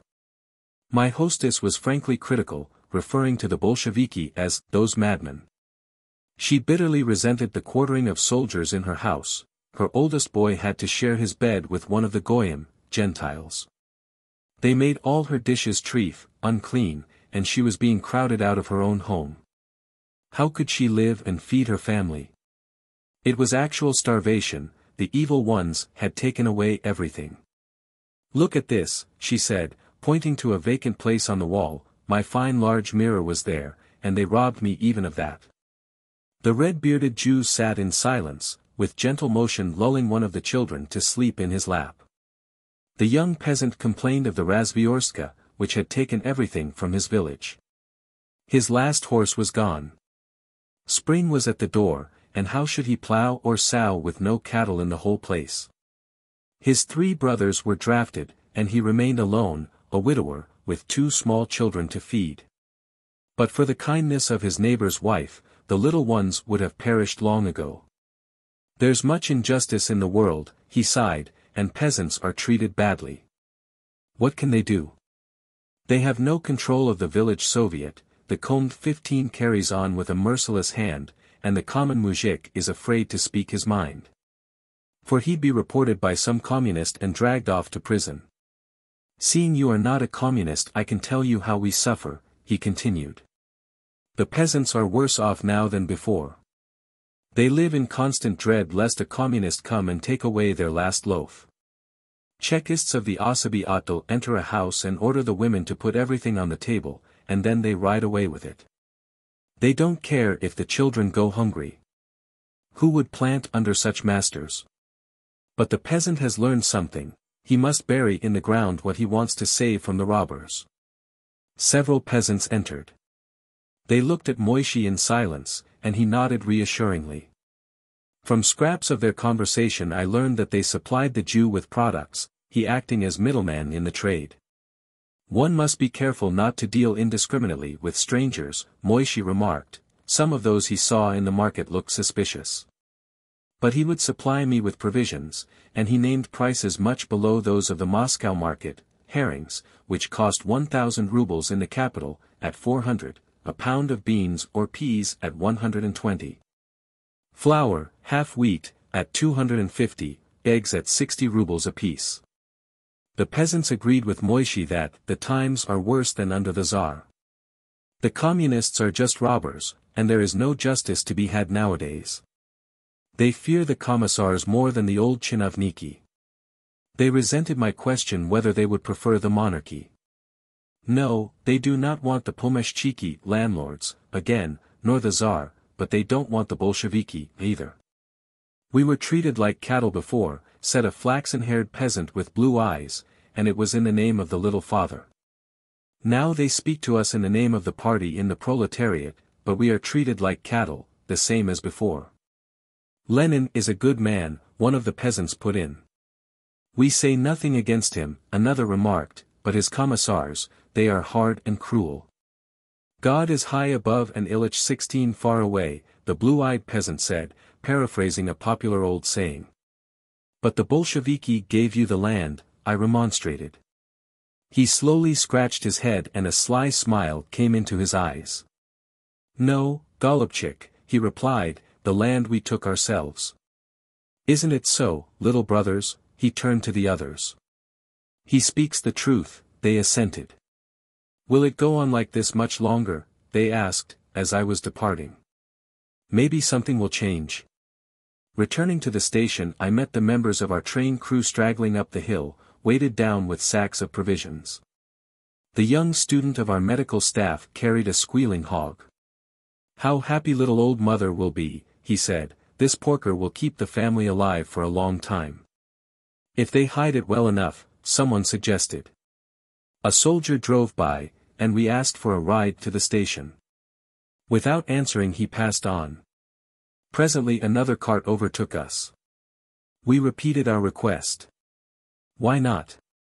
The young peasant exclaimed cheerfully, jump in, all of you. He was jolly and talkative, his soul ajar, as the student characterized him, and his conversation was entertaining. He liked the Bolsheviki, he said, but he had no use for the communists. The Bolsheviki were good men, friends of the people, they had demanded the land for the farmer and all the power for the Soviets. But the communists are bad, they rob and flog the peasants. They have put their own kind into the Soviets, and a non-communist has no say there. The Commune is full of idle good-for-nothings. They are the bosses of the village, and the peasant who refuses to bow down before them is, in hard luck. He had been on the Denikin front and there it was the same thing, the communists and commissars had everything their own way and lorded it over the drafted men. It was different when the soldiers could speak their minds and decide everything in their company committee, that was liberty and everyone felt himself a part of the revolution. But now it is all changed. One is afraid to speak honestly, there's always a communist about, and you are in danger of being denounced. That's why he deserted, yes, deserted twice. He had heard that everything had been taken from his folks on the farm, and he decided to come home to see if it was true. Well, it was true, worse than what he had been told. Even his youngest brother, just past 16, had been drafted into the army. No one remained at home but his mother and father, too old to work their piece of land without help, and all the cattle were gone. The commissars had left almost no horses in his village and only one cow to each family of 5 persons, and if a peasant had only 2 little children his last cow was taken away. He decided to stay and help his folks, it was spring, and planting had to be done. But he had a narrow escape.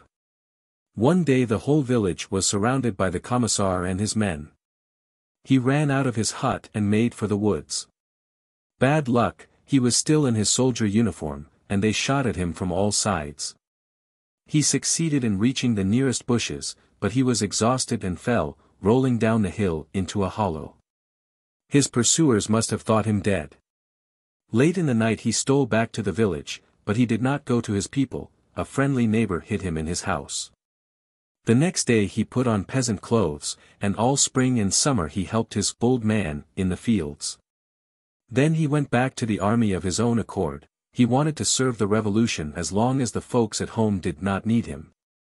But he was treated badly, food was scarce in his regiment, and he deserted again. I would stay in the army, he concluded, but I can't see the old people starve to death. Are you not afraid to talk so freely? I warned him. Oh, who cares, he laughed. Let them shoot me. Am I a dog to wear a muzzle on my snout? Chapter 4. 3 days later Prelide notified me at Sebez of the arrival of a new group of emigrants. Hoping they might be the long-expected political deportees from America, I hastened to the border. To our great disappointment, the men proved to be war prisoners returning from England. There were 108 in the group, captured the previous year in the Archangel district and still clad in their Red Guard uniforms. Among them were also 5 Russian workers, who had for years resided in England and who were now deported under the Alien Act. They were in civilian attire, and Praed immediately decided that they were suspicious, and ordered them arrested as British spies. The deportees took the matter lightly, not realizing that it might mean a perfunctory field court-martial and immediate execution. I had become friendly with Praed, and grown to like his simplicity and sincerity. Entirely unsophisticated, he knows no consideration save his duty to the revolution. His treatment of alleged counter-revolutionaries is no more severe than his personal asceticism. The taking of human life he considers a personal tragedy, a harsh ordeal his conscience is subjected to by revolutionary exigency. It would be treachery to evade it, he had said to me. I decided to appeal to him in behalf of the arrested civilians. They should be informed of the suspicion against them, I urged, and be given an opportunity to clear themselves. Praed consented to let me talk with the men and promised to be guided by my impressions. Just walk a bit with them and examine them, he directed. Out here in the open? I asked in surprise. Certainly.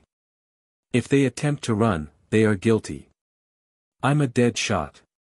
Half an hour's conversation with the suspects convinced me of their inoffensiveness. One of them, a half-witted young fellow, was deported from England as a public nuisance, another for refusing to pay his wife alimony. The third had been convicted of operating a gambling resort, and 2 were radical workingmen arrested at a Bolshevik meeting in Edinburgh. Praed agreed to put them in my care till I returned to Petrograd, where they could be further examined and proper disposition made of them. From the British officers accompanying the war prisoners I learned that no politicals had been deported from the United States since the Buford group. The major in charge of the convoy is American-born, his assistant, a lieutenant, a Russian Jew from Petrograd. Both asserted that Europe is tired of war, and they spoke sympathetically of the Soviet Republic. It ought to be given a fair chance, the major said. I wired to Chicherin about the arrival of the second group and the certainty that no American deportees are en route. At the same time I informed him that I would use sanitary train 81, the only one remaining on the border, to take the men to Petrograd. By long-distance telephone and by telegram came Chicherin's order to wait till the Foreign Office learns the date of arrival of the American emigrants.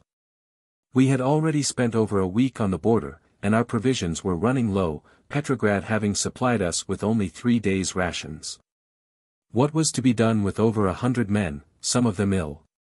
Feeling certain that Chicherin was misinformed about the American emigrants, I decided to ignore directions from the center and return to Petrograd. But the local officials resented such defiance of authority and refused to act, and we were compelled to remain. 2 more days passed, the famished war prisoners grew threatening, and at last the authorities consented to permit our train to depart.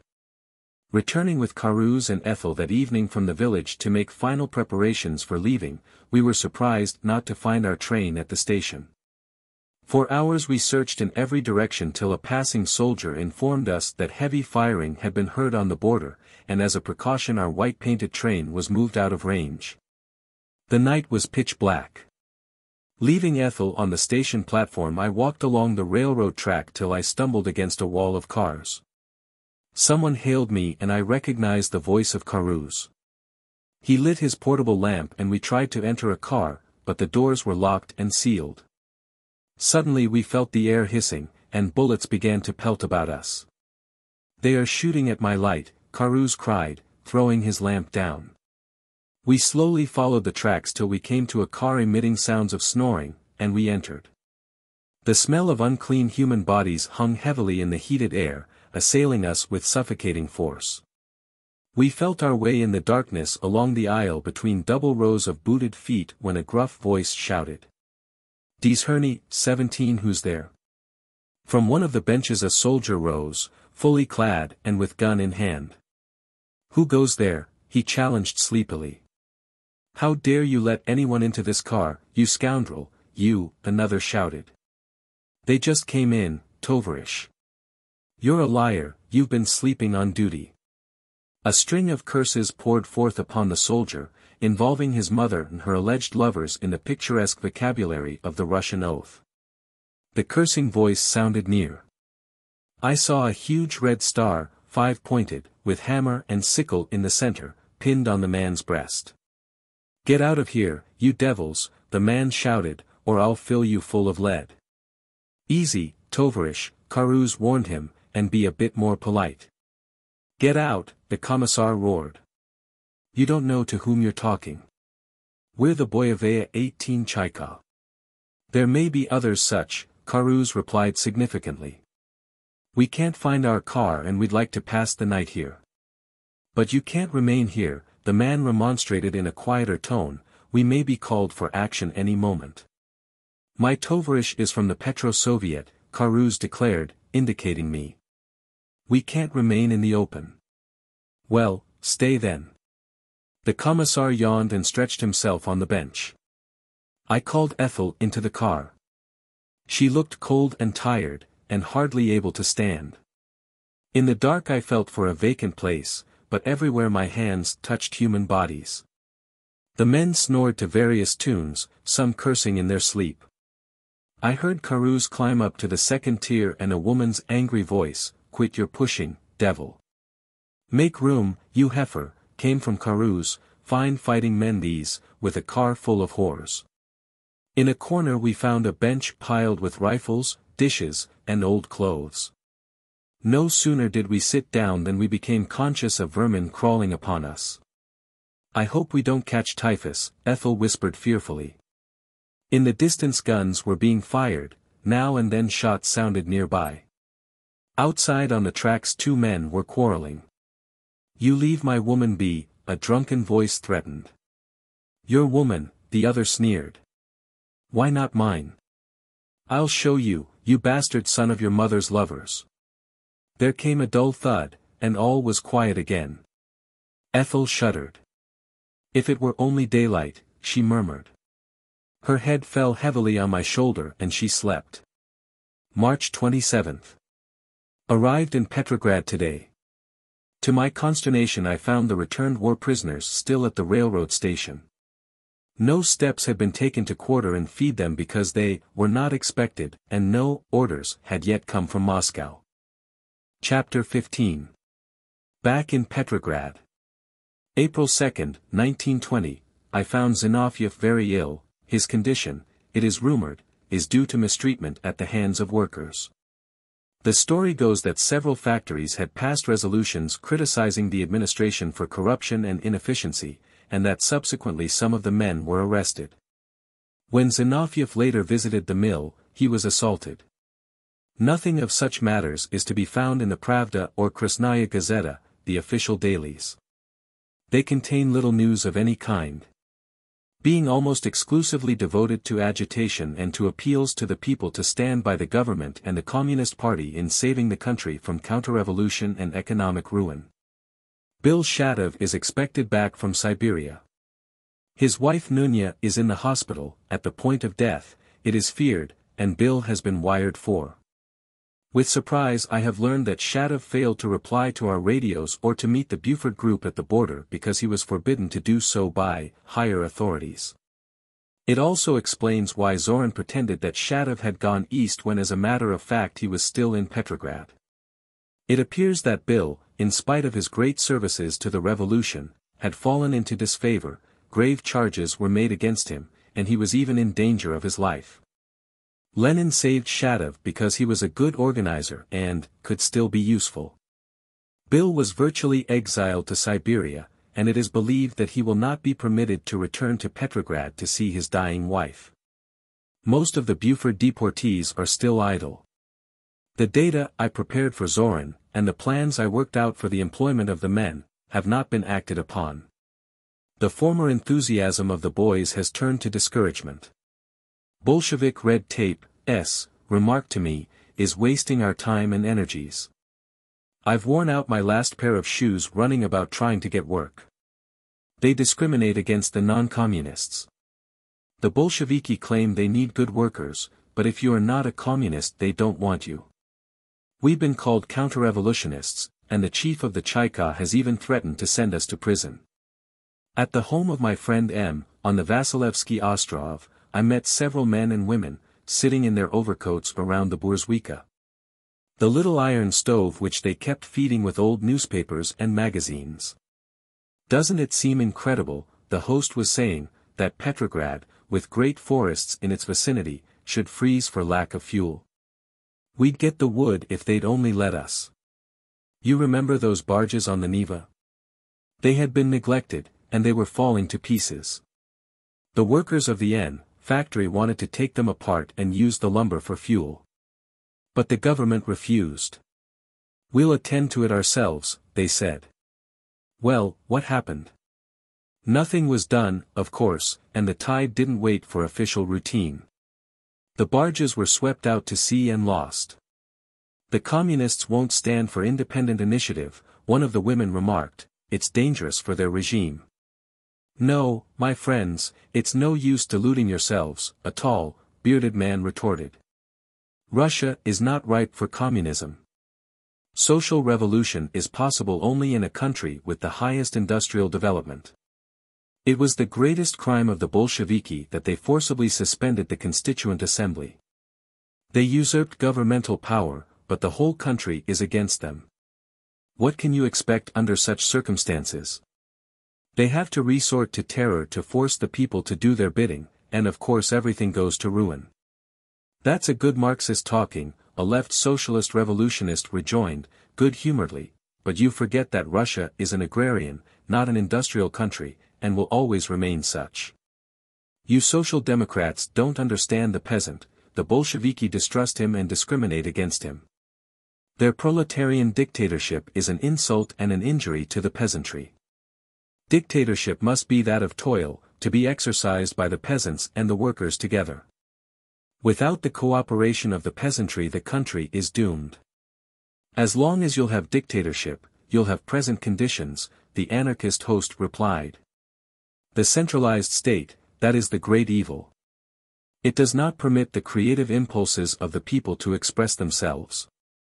Give the people a chance, let them exercise their initiative and constructive energies, only that will save the revolution.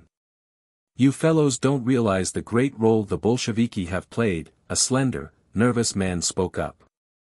They have made mistakes, of course, but they were not those of timidity or cowardice. They dispersed the Constituent Assembly. The more power to them. They did no more than Cromwell did to the Long Parliament, they sent the idle talkers away. And, incidentally, it was an anarchist, Anton Zalesniakov, on duty that night with his sailors at the palace, who ordered the assembly to go home. You talk of violence and terror, do you imagine a revolution is a drawing-room affair? The revolution must be sustained at all costs.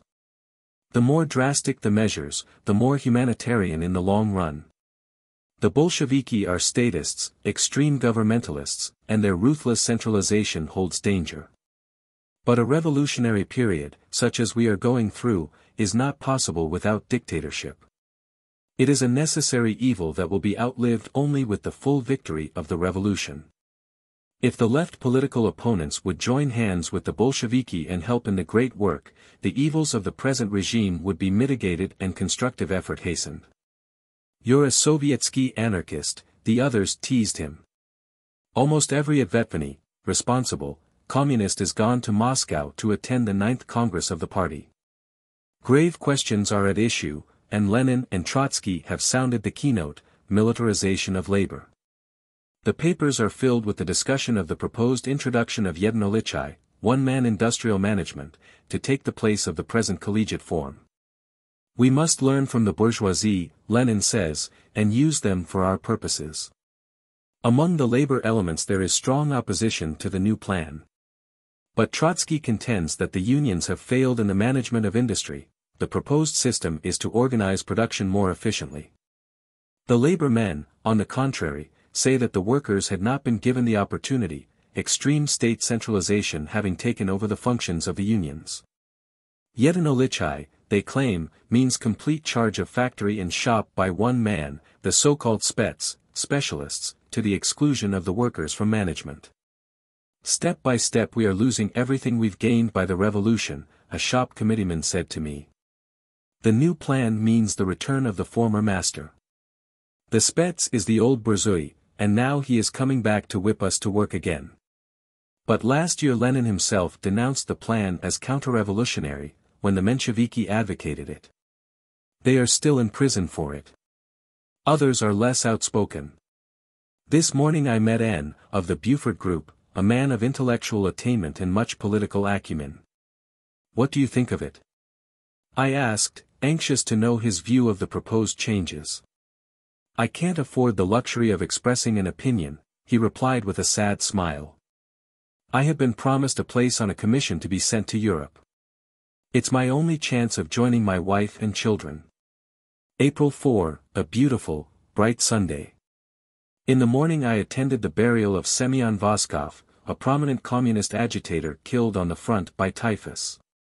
I had met him in the States, and he impressed me as a fine type of revolutionist and enthusiastic devotee of the Bolsheviki. Now his body lay in state in the Uritsky Palace, and high tribute was paid the dead as an heroic victim of the revolution. Along the Nevsky the funeral procession wended its way to the Field of Mars, marching to the strains of music and the singing of a choir from Archangel. Thousands of workers followed the hearse, line after line of men and women from shop and factory, tired toilers, in a spiritless, mechanical way. Military salutes were fired at the grave, and eulogies pronounced by several speakers, rather official, I thought, all too partisan, lacking the warm personal note. The huge demonstration, arranged by the Petrograd Soviet of Labor Unions within 24 hours, as I was informed, seemed a striking proof of organization. I congratulated the chief committee man on the quick and efficient work. Done without my leaving the office, he said proudly. The Soviet decision was wired to every mill and factory, ordering each to send a certain contingent of its employees to the demonstration. And the thing was ready. It was not left to the choice of the men. I asked in surprise. Well, he smiled, we leave nothing to chance. Returning from the Voskov funeral I met another procession. 2 men and a woman walked behind a pushcart on which stood a rough, unpainted pine coffin, holding the dead body of their brother. A young girl, leading a little child by the hand, was wearily following the remains to its last resting place. 3 men on the sidewalk stopped to watch the tragic sight. The mourners passed in silence, the picture of misery and friendlessness, black cameos sharply etched on the bright day. In the distance crashed the martial music of the Bolshevik funeral and long lines of soldiers in parade dress, their bayonet guns glistening in the sun. Marched to the Field of Mars to pay honor to Voskov, communist martyr. Easter week, no newspapers have appeared for several days. There have been rumors of possible excesses by the religious element, but the city is quiet. At midnight, April 10, I attended Mass at St. Isaac's Cathedral. The huge edifice was cold and vault-like, the deep bass of the priest sounded like a requiem of his faith. The flock, mostly men and women of the former middle class, looked depressed, as if by thoughts of a glory past forever. After services the worshippers formed in procession on the street, thrice circling the cathedral. They walked slowly, in silence, no joy in the traditional greeting, Christ is risen. Indeed he is risen, came spiritlessly in reply. Scattered shots were heard in the distance. 2 women embraced on the steps of the church and sobbed aloud.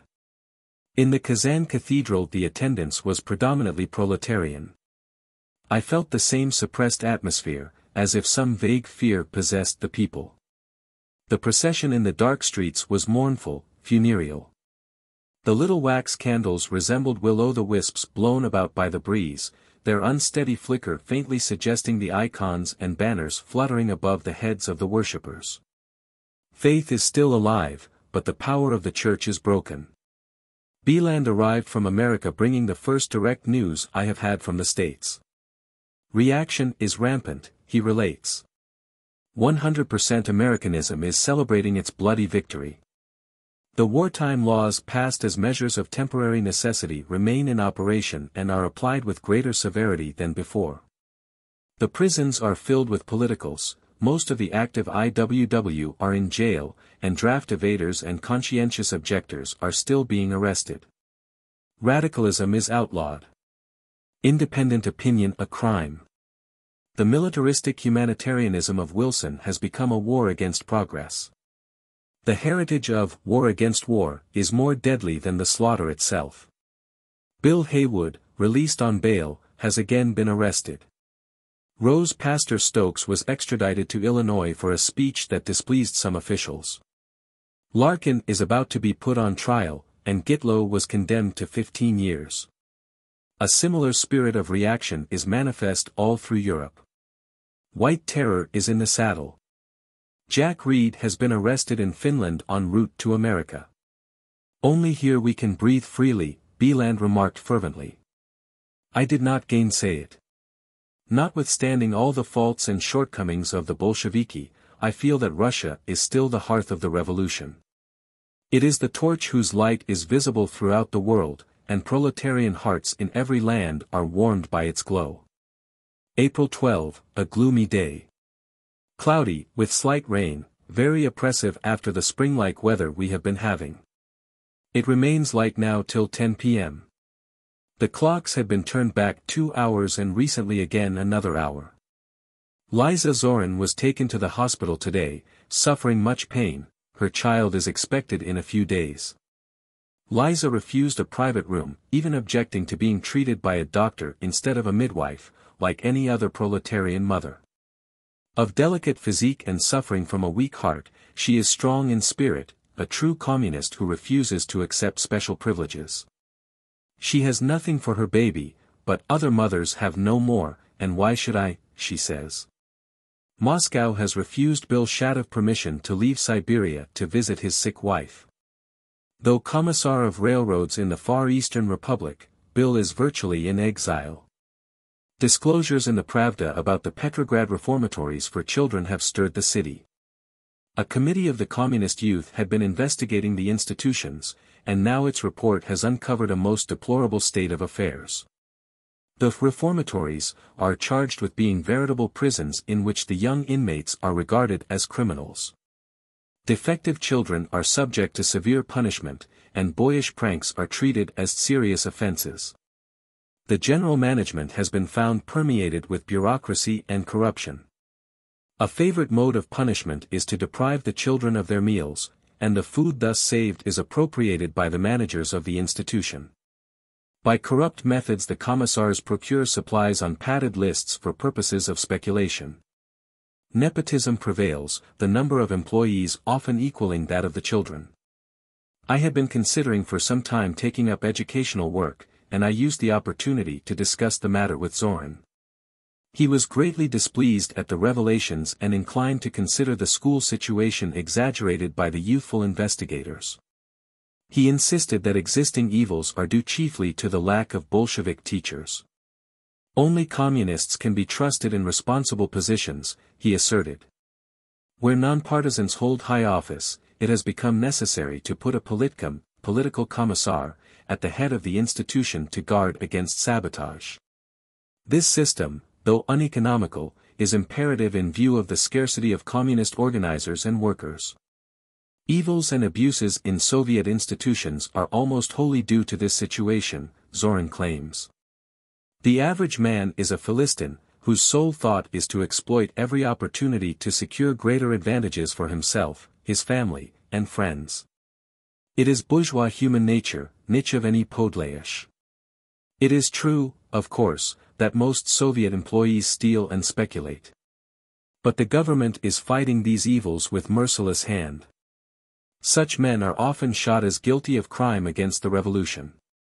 But the hunger is so great that even communists, those not sufficiently grounded in the ideas and discipline of the party, often fall victims to temptation. Such receive even less shrift than others. To them the government is ruthless and justly so. Communists are the advance guard of the revolution, they should show an example of devotion, honesty, and self-sacrifice. We discussed means of eradicating the evils in the children's institutions, and Zoran welcomed my practical suggestions based on educational experience in America. I offered to devote myself to the work. But I felt compelled to make the condition that I be relieved of polycoms and be given opportunity to carry out my ideas in the treatment of backward and so-called morally defective children. Zoran referred me to Lilina, Zinovyev's wife, who is at the head of the educational institutions of Petrograd, and playfully warned me not to repeat the faux pas I had made when I first met the lady. On that occasion, when I called at Zinovyev's rooms in the Astoria, a comely young woman answered the bell. "Are you Madame Zinovyev?" I inquired, unconscious of the fact that I was committing an unpardonable breach of Bolshevik etiquette. In fact, a double breach in employing the bourgeois expression, madam, and in failing to address her by her own name, which I could not remember at the moment. "I'll call Tovarish Lilina," she said censoriously, and the next instant I faced an irate, middle-aged woman with the face of a disgruntled spinster. She had evidently heard my question, and her reception was ungracious. "Tovarish Zinovyev does not receive here. Go to the Smolny," she said, without permitting me to enter. "I should like to use the direct wire to the Foreign Office, on business with Chicherin," I explained. "You can't do it, and I don't know who you are," she replied curtly, closing the door. On the present occasion Lilina was more gracious. We spoke of the conditions in the reformatories and she admitted that certain evils existed there, but protested that the published report was grossly exaggerated. We discussed modern methods of education and I explained the system followed by the Ferrer School in New York. She was inclined to agree in theory, but we must fit our youth, she remarked, to continue the work of our revolution. Surely, I assented, but is that to be done by the conventional methods which stultify and cripple the young mind by imposing upon it predigested views and dogmas? I emphasize that the true aim of education is to aid the harmonious development of the child's physical and mental qualities, to encourage independence of thought and inspire creative effort. Lilina thought my views too anarchistic. Chapter 16. Rest Homes for Workers. For months Zoran had been thinking of a project to afford the toilers of Petrograd an opportunity to recuperate during the summer. The workers are systematically undernourished and exhausted. A few weeks' rest and an improved payok would give them new strength. And would at the same time be a demonstration of the interest the Communist Party is taking in their welfare. After protracted discussion Zoran's idea was approved by the Executive Committee of the Petrograd Soviet, and he received authority to put his cherished dream in operation. The former villas of the Russian nobility in the environs of the city were to be turned into proletarian rest homes, and rebuilt to hold 50,000 workers. Who will spend 2 weeks there in groups of 5,000. Zoran enlisted my cooperation, and I have enthusiastically accepted. We have paid several visits to Kameny Island, where the most beautiful villas and palaces are situated. And I have worked out a detailed plan for transforming them into homes for small families of workers, providing also for dining rooms, libraries, and recreation places. Zoran has appointed me general manager and requested that the work be rushed, in hurry-up American style, as he expressed himself, in order that everything be completed by the 1st of May. Which is to be celebrated on a large scale as a revolutionary holiday. The island has been neglected since the revolution, most of the villas need thorough renovating and even the roads are badly out of repair. We mean to create an artistic summer resort, with modern improvements and comforts for the benefit of the proletarians. Surely no government has ever undertaken such work before. Architects and civil engineers are on hand, but we find great difficulty in procuring building material and efficient labor. The Petrograd warehouses are stocked with the things needed, but it is almost impossible to learn just what is on hand and where it is to be found. When private property was nationalized, the stores and warehouses were sealed, and no one apparently knows what they contain.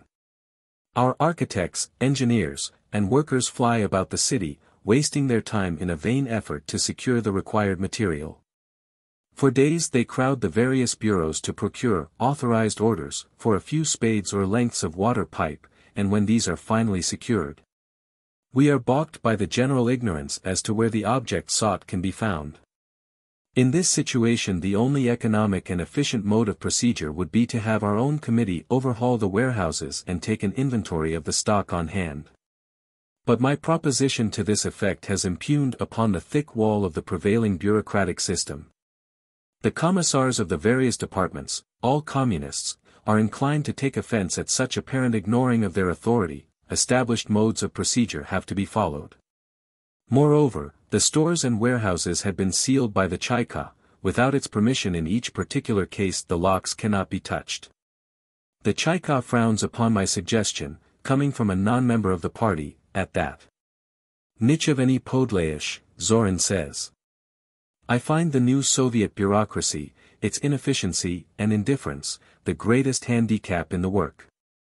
It involves a continuous struggle against official red tape, precedents, and petty jealousy. Time is passing, and almost no progress is being made. The situation is disheartening. I consider it vital that the men employed in the work of preparing a recreation place for the proletariat should themselves feel an interest in the matter. For only thus can effective cooperation be secured and results achieved. I have, therefore, suggested the formation of a committee to visit the shops and factories, to explain our plan to the workers, and enlist their interest and voluntary aid. I pointed out also the moral value of such a proceeding, and offered to organize the committee from the Buford deportees, most of whom are still looking for employment. Zorin favors the idea, but objections have been raised in various quarters. I wonder whether it is official distrust of the Buford men or disinclination to permit such a committee to get in direct contact with the workers. At any rate, the carrying out of my suggestion has become involved in endless applications to various commissars and has apparently been lost in the intricate network of the Soviet machinery. Instead, soldiers and prisoners from the forced labor camps of the city have been commandeered for road repairing, cleaning neglected gardens and renovating the houses. But they have no interest in the work, their thoughts and time are entirely occupied with the question of the payok. A most vital matter, for not being employed at their regular tasks, they risk losing the rations due them, and no adequate provision has been made to feed them on the island. A general mess hall has been opened, but such favoritism prevails there that the prisoners and soldiers without influence often remain without meals. Preference being given to the numerous friends and appointees of the commissars and communists. The common laborers at work are growing dissatisfied. The actual worker, a soldier said to me, will not get into the summer resort. It will be only for commissars and communists. Some buildings in the area of the planned rest homes are occupied as children's homes and schools, others, by the families of the intelligentsia. All of them have been ordered to vacate. But while arrangements have been made to secure quarters for the schools in the city, the private dwellers are considered bourgeois and as such not worthy of any consideration, they are to be evicted. Yet hidden influences are at work, a number of the bourgeois have received protection, while those without friends in high places are vainly begging for mercy. Zorin has asked me to execute the order for eviction, but eager as I am to establish rest homes for the workers, I had to refuse to cooperate in what seems to me gross injustice and needless brutality. Zorin is displeased at my sentimentality, and I am being eliminated from the work. Chapter 17. The 1st of May. Awakened early in the morning by strains of music and song, I went out into the street. The city was in gala attire, flags and banners fluttered in the air. Red carpets and curtains hung from windows and doors, the variety of shade and design producing a warm, oriental effect. On the Nevsky a large automobile passed me, stopping a few paces ahead. A curly, black head rose from the depths of the machine, and someone hailed me, "Hello, Berkman, come and join us." I recognized Zinoviev. Detachments of military filed by, singing revolutionary songs, and groups of boys and girls marched to the strains of the Internationale. Subotniki, 19 Zinoviev remarked, going to Morozov Pole to plant trees on the graves of our heroic dead. Our car moved slowly between phalanxes of revolutionary youths and Red Army men, and my mind reverted to a previous May Day demonstration. It was my first experience of the kind, in New York, in the latter part of the 80s. Radicals of every camp had cooperated to make the event successful, and a huge demonstration was expected on the historic Union Square. But the majority of the American workers of the city remained deaf to our proclamation, and only a few thousands attended, mostly of the foreign element. The meeting had just begun when suddenly the blue-coated giants appeared, and the gathering was attacked with riot clubs and dispersed into the side streets. Some of us had foreseen such a possibility, and a little group of the younger element had prepared to resist the police. But on the eve of the demonstration, in our last committee conference, the leader of the older members, had warned us against being provoked into violence.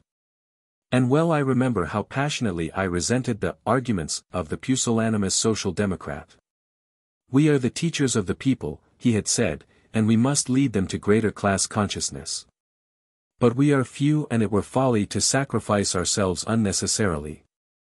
We must save ourselves for more important work. I scoffed at the cowardly warning and called it the spiritual acme of our Christian civilization which has turned the bold eagle, man, into a fox. But H.'s speech paled the enthusiasm of our group, and there was no resistance to the police brutality. I went home discouraged by the ignominious failure of our 1st of May demonstration. The metallic thunder of the Internationale, struck up by several bands at once, recalled me to the present. Here, indeed, was the 1st of May of my youthful dreams. Here was the revolution itself. At the Uritsky Square we alighted. Affectionately I looked at the workers and soldiers that joined our group. Here were the builders of the revolution who, in the face of insurmountable difficulties, are leading it to victory.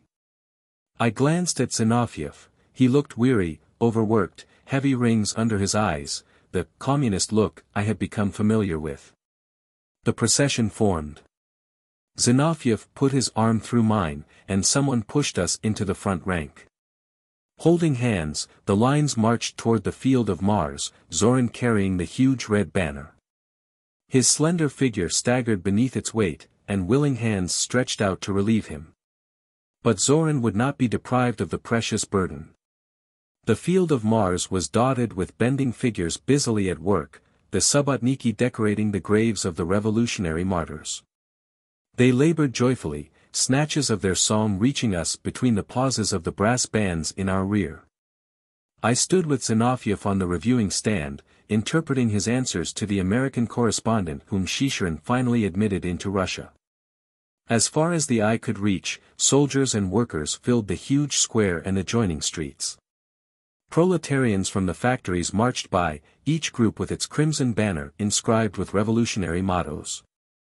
Red Army nurses, women employees of shops and Soviet institutions, regiments of the communist youth, the Vsevobuch of the armed workers, and long lines of children, boys and girls, filed by with the flags of their organizations.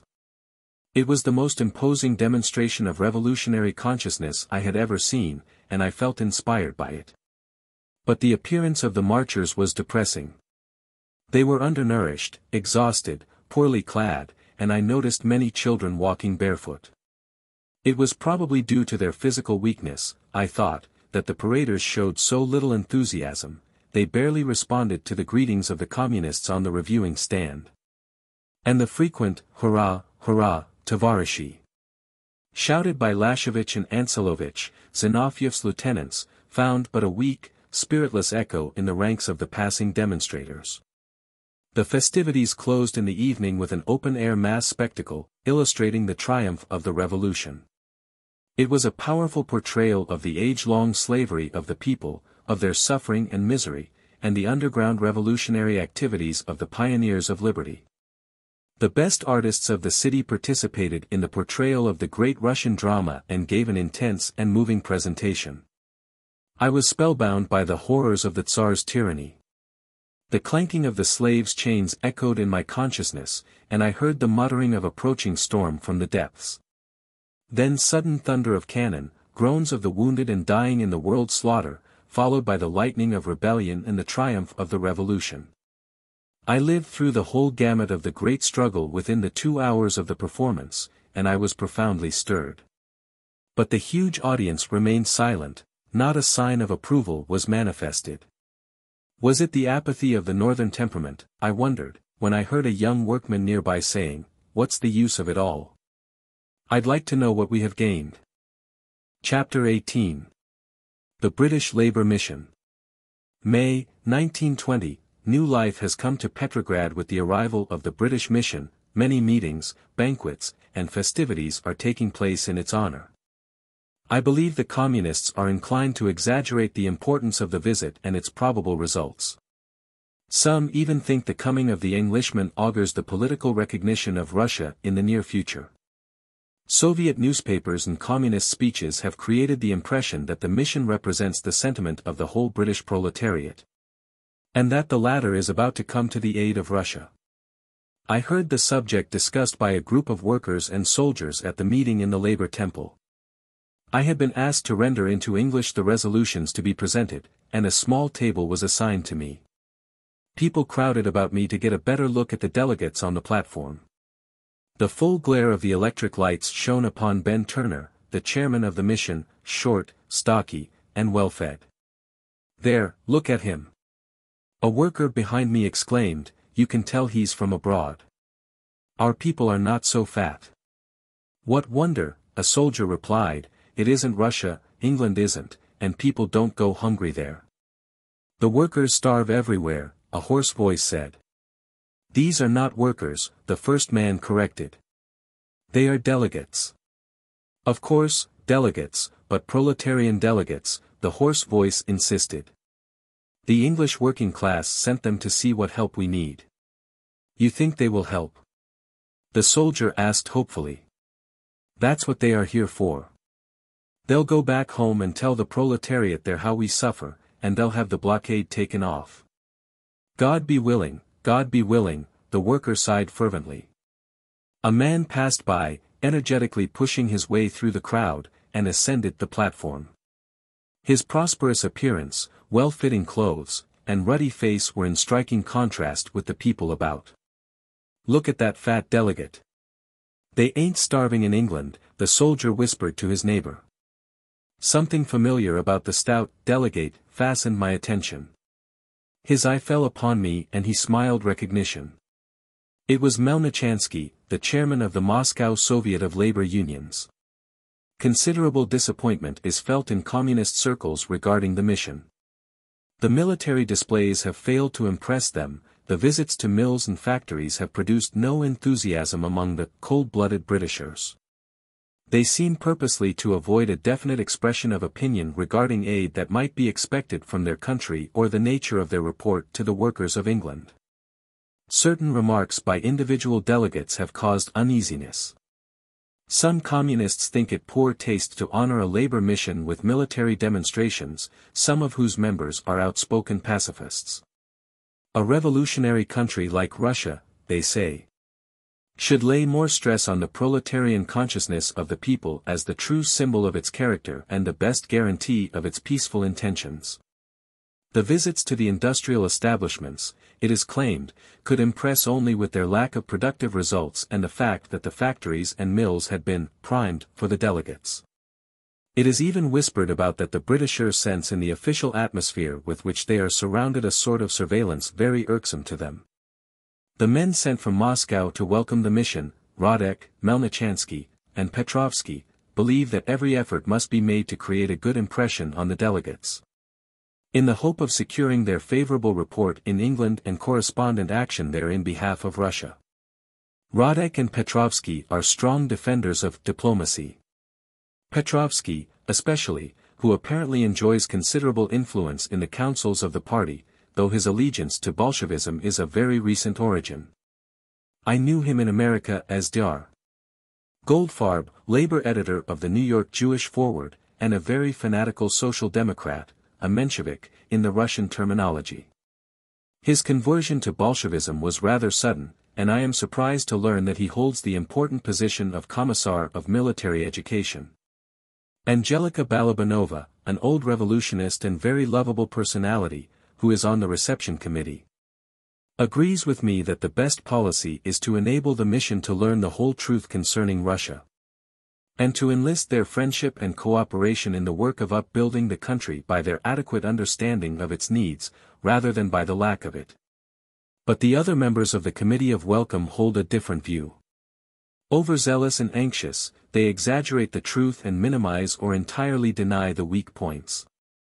At demonstrations and meetings this policy has been followed, but it is evident that some of the delegates saw through the mask of pretense. At the final banquet given in honor of the Britishers before their departure for Moscow, almost every speaker emphasized the fact that only the truth had been told the mission. Unconscious of the smile of incredulity in the polite attention of the delegates. Anselovich, chairman of the Petrograd Soviet of Labor Unions, rose even to the height of asserting that full individual liberty is established in Russia, at least for the workers, he added. As if suddenly become aware of the recklessness of his statement. Perhaps I did Anselovich an injustice by omitting that falsehood in my translation of his speech. But I could not stand up before the delegates and repeat what I knew, as well as they, to be a deliberate lie, as stupid as it was unnecessary. The delegates are aware that dictatorship is the reverse of liberty. They know there is no freedom of speech or press for anyone in Soviet Russia, not even for communists, and that sanctity of home or person is unknown. The exigencies of the revolutionary struggle make such a condition of affairs imperative, Lenin frankly admits. It is an insult to the intelligence of the mission to pretend otherwise. At our visits to the mills and factories Anselovich and his aides danced attendance upon the delegates in a manner clearly displeasing to them. One of the Britishers hinted to his colleagues that the places had received previous notice and were prepared for the distinguished guests. The information about conditions and output given by managers, foremen, and communist employees varied so obviously as to elicit surprised remarks. Some members of the mission were aware of the attendance of Chekists and conscious of the timidity of the workers in their presence. A train de luxe, with Pullman sleepers and diner, was waiting at the Nikolaevsky station to take the British mission to Moscow. At every car the delegates were saluted by the Guard of Honor, young Mussulman kursanti 20 in their picturesque Cherkess uniforms. The place presented an unusually serene appearance. The customary crowds with their heavy loads, shouting and pushing, were absent. Not a bedraggled workman or filthy beggar was in sight. Station and platform were the picture of cleanliness and well-regulated order. At the stroke of 11 p.m. on Sunday, May 16, the mission started for Moscow. The delegates were accompanied by a large coterie of prominent communists, including Radek, Kalantai, Losovsky, his daughter, who acts as his secretary, Balabanova, Zorin, and some lesser lights. By request I went with the mission as unofficial interpreter, sharing my coupe with Ichev, head of the government publications in Petrograd. On the way Russia and Russian conditions were discussed, the communists striving to draw out the delegates, while most of the latter were careful to express no definite opinion. In general terms Ben Turner, the chairman of the mission, spoke of the need of a more humane attitude to Russia, while Messrs. Skinner and Purcell nodded their approval, more of the generality of the chairman's remarks, it seemed to me, than of their meaning. Williams was outspoken in his admiration of the good order which prevails in Petrograd, while Wallhead, of the Independent Labour Party, agreed with Allen, the only communist among the Englishmen, in roundly denouncing the Allied crime of the blockade which is starving millions of innocent women and little children. Mrs. Snowdon preserved the well-bred dignity of high society, participating in the conversation to the extent of a patronizing smile that said very plainly, "I am with you, but not of you." Once she voiced her pleasant surprise at not finding the streets of Petrograd infested with highwaymen who robbed the people unhindered by daylight, as some folks in England believed. Of all the delegates, the most sympathetic to me were Allen, with his thoughtful, ascetic face, and Bertrand Russell, who accompanied the mission in a private capacity, I believe. Unlike each other in temperament and viewpoint, both impressed me as men of deep insight and social sincerity. In Moscow a great ovation had been prepared for the mission. The railway platform was lined with Red Army men in dress parade uniforms and shining accoutrements, military bands played the Internationale. And communist orators gave a triumphant welcome to the British guests. Kamenev greeted them on behalf of the central government, and Tomsky, president of the All-Russian Soviet of Labor Unions.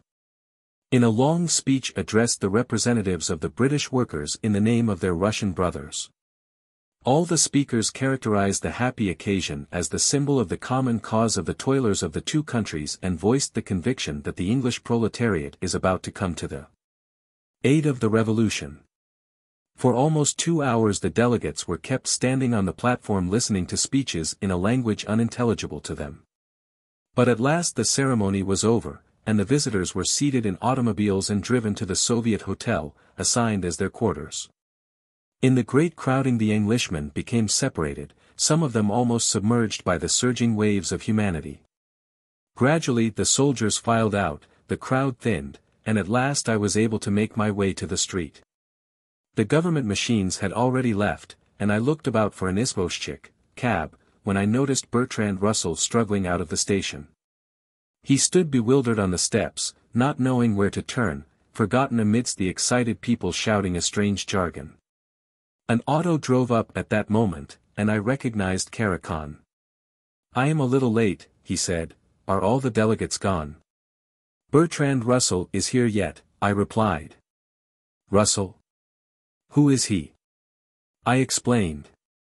"Never heard of him," Karakhan said naively. "But let him come in, there's room for both of you." Delavoye Dvor, the Soviet hotel assigned to the British guests, has been entirely renovated, and looks clean and fresh. The large dining room is tastefully decorated with crimson banners and mottos of welcome.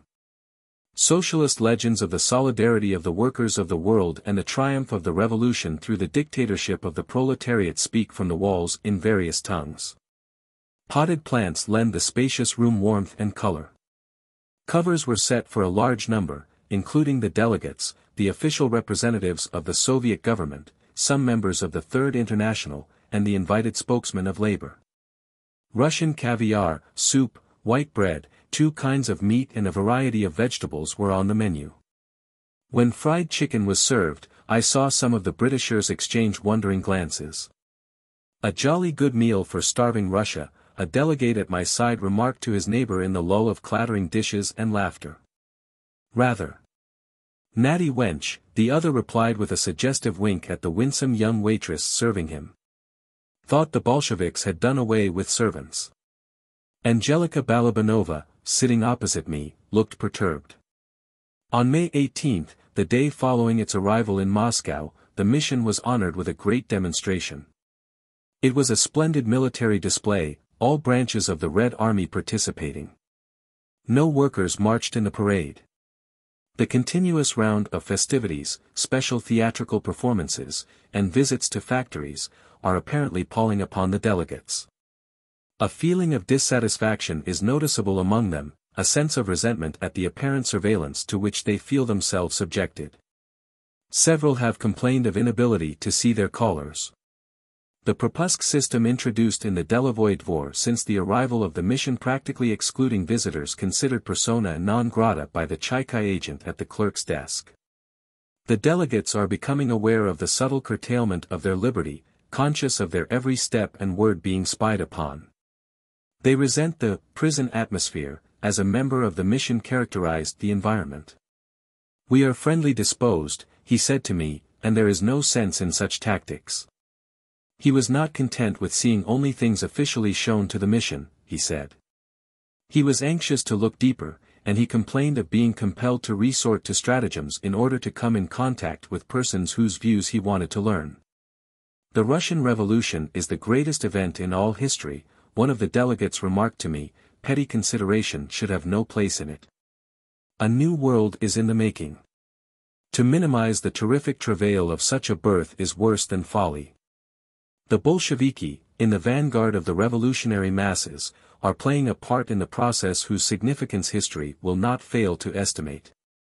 That they have made mistakes is inevitable, is human, but in spite of errors, they are founding a new civilization. History does not forgive failure, it will immortalize the Bolsheviki because of their success in the face of almost insuperable difficulties. They may justly be proud of their achievements. He paused, then continued thoughtfully, let the delegates and the world look the situation full in the face. We must learn what revolution actually is. The Russian Revolution is not a matter of mere political recognition, it is a world-changing event. Of course we'll find wrongs and abuses in it. A period of such storm and strife is unthinkable without them. Evils discovered need only be cured, and well-intentioned criticism is of utmost value. Nor is it a secret that Russia is suffering from starvation, and it is criminal to pretend well-being by grand banquets and dinners. On the contrary, let the delegates behold the terrible effects of the blockade, let them see the frightful disease and mortality resulting from it. No outsider can have even an approximate conception of the full extent of the Allied crime against Russia. The closer the delegates come in contact with the actuality, the more convincing will be their appeal to the British proletariat. And the more effectively will they be able to fight the blockade and Entente intervention. Chapter 19. The Spirit of Fanaticism. The Universalist Club on the Tverskaya was in great commotion. Anarchists, left social revolutionists, and maximalists, with a considerable sprinkling of factory workers and soldiers, filled the lecture room and were excitedly discussing something. As I entered, a tall, well-built young man in a naval blouse separated himself from the crowd and approached me. It was my friend G., the anarchist sailor. "What do you say now, Berkman?" he demanded, his strong face expressive of deep indignation. "Do you still think the Bolsheviki revolutionary?"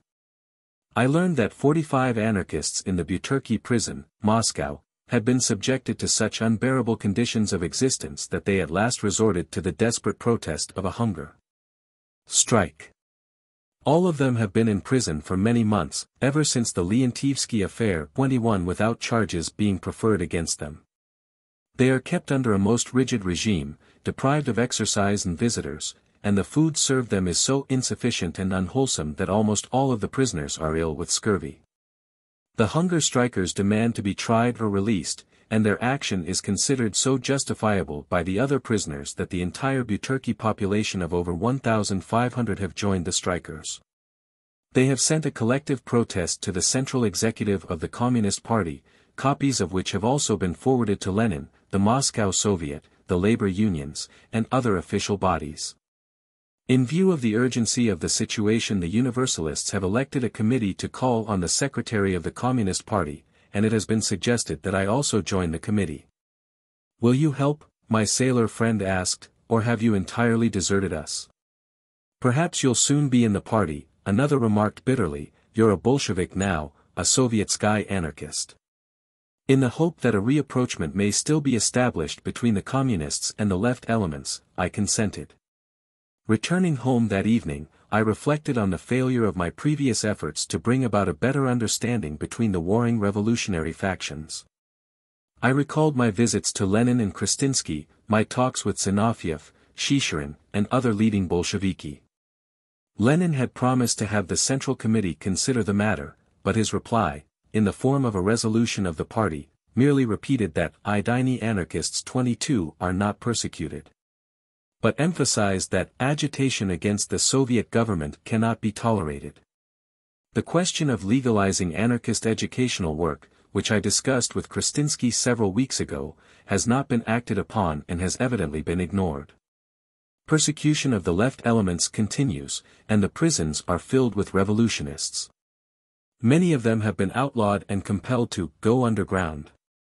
Maria Spiridonova 23 has for a long time been imprisoned in the Kremlin, and her friends are being hunted as in the days of the Tsar. A sense of discouragement comes over me as I witness the bitter animosity of the communists toward the other revolutionary elements. They are even more ruthless in suppressing the left opposition than that of the right. Lenin, Chicherin, and Zinoviev assured me that Spiridonova and her circle are dangerous enemies of the revolution. The government pretended to consider Maria insane and had placed her in a sanitarium, from which she recently escaped. But I had an opportunity to visit the young woman, who is again hiding as in the Romanov times. I found her perfectly well-balanced, a most sincere idealist passionately devoted to the peasantry and the best interests of the revolution. The other members of her circle, Kamkov, Trotsky, Ismailovich, are persons of high intelligence and integrity. The Bolsheviki, they believe, have betrayed the revolution. But they do not advocate armed resistance to the Soviet government, demanding only freedom of expression. They consider the Brest Peace as the most fatal communist step, the beginning of their reactionary policies and of the persecution of the left elements. In protest against it and against the presence of the representative of German imperialism in Soviet Russia, they caused the death of Count Mirbach in 1918. The communists have grown Jesuitical in their attitude to other viewpoints. Yet most of them I find sincere and hard-working men, devoted to their cause and serving it to the point of self-abnegation. Very illuminating was my experience with Bakiyev, the head of the Petrograd Cheka, with whom I interceded in behalf of 3 anarchists arrested recently. A simple and unassuming man, I found him in a small unpretentious room in the Astoria, at dinner with his brother. They sat before a meager meal of thin soup and rice dessert. There was no meat and only a few slices of black bread. I could not help noticing that both men remained hungry. Introduced by a personal note from Zinoviev, I appealed to Bakiyev for the prisoners, informing him that I knew them personally and considered their arrest unjustifiable.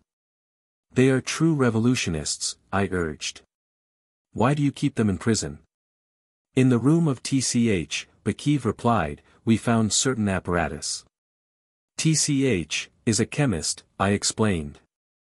We know it, he retorted, but anti-Soviet handbills had been found in the factories, and my men thought they might have some connection with TCH's laboratory. But he stubbornly refused to answer questions. Well, that's an old practice of arrested revolutionists, I reminded him. Bakiyev grew indignant. That is why I'm holding him, he declared. Such tactics were justified against the bourgeois regime, but it is an insult to treat us so. TCH acts as if we were gendarmes. Do you think it matters by whom one is kept in jail? Well, don't let us discuss it, Berkman, he said. You don't know for whom you are interceding. And the other 2 men? They were found with TCH, he replied. We are not persecuting anarchists, believe me, but these men are not safe at liberty. I appealed to Ravitch, the Commissar of Internal Affairs for the Petrograd district, a young woman with the impress of tragic revolutionary experience on her comely face. She regretted that she could do nothing, the Cheka having exclusive authority in such matters, and referred me to Zinoviev. The latter had not been informed of the arrests, but he assured me I need not be anxious about my friends. You know, Berkman, we do not arrest Idini anarchists, he said. But those people are not your kind. Anyhow, rest easy, Bakiyev knows what he is about. He slapped me cheerfully on the shoulder and invited me to join him in the Imperial Loge at the ballet that evening. Later I learned that Bakiyev was suspended and exiled to the Caucasus for his too zealous use of summary execution. May 25. This morning, on the 5th day of the Bertiki hunger strike, I called at the offices of the Central Committee of the party, on Mokovaya Street. As on my previous visit, the anterooms were crowded with callers, numerous clerks, mostly young girls in abbreviated skirts and high-heeled lacquered shoes, flitted about with arms full of documents. Others sat at desks writing and sorting large piles of reports and dokladi. I felt in the whirl of a huge machine, its wheels unceasingly revolving above the beehive on the street and grinding out slips of paper, endless paper for the guidance of the millions of Russia.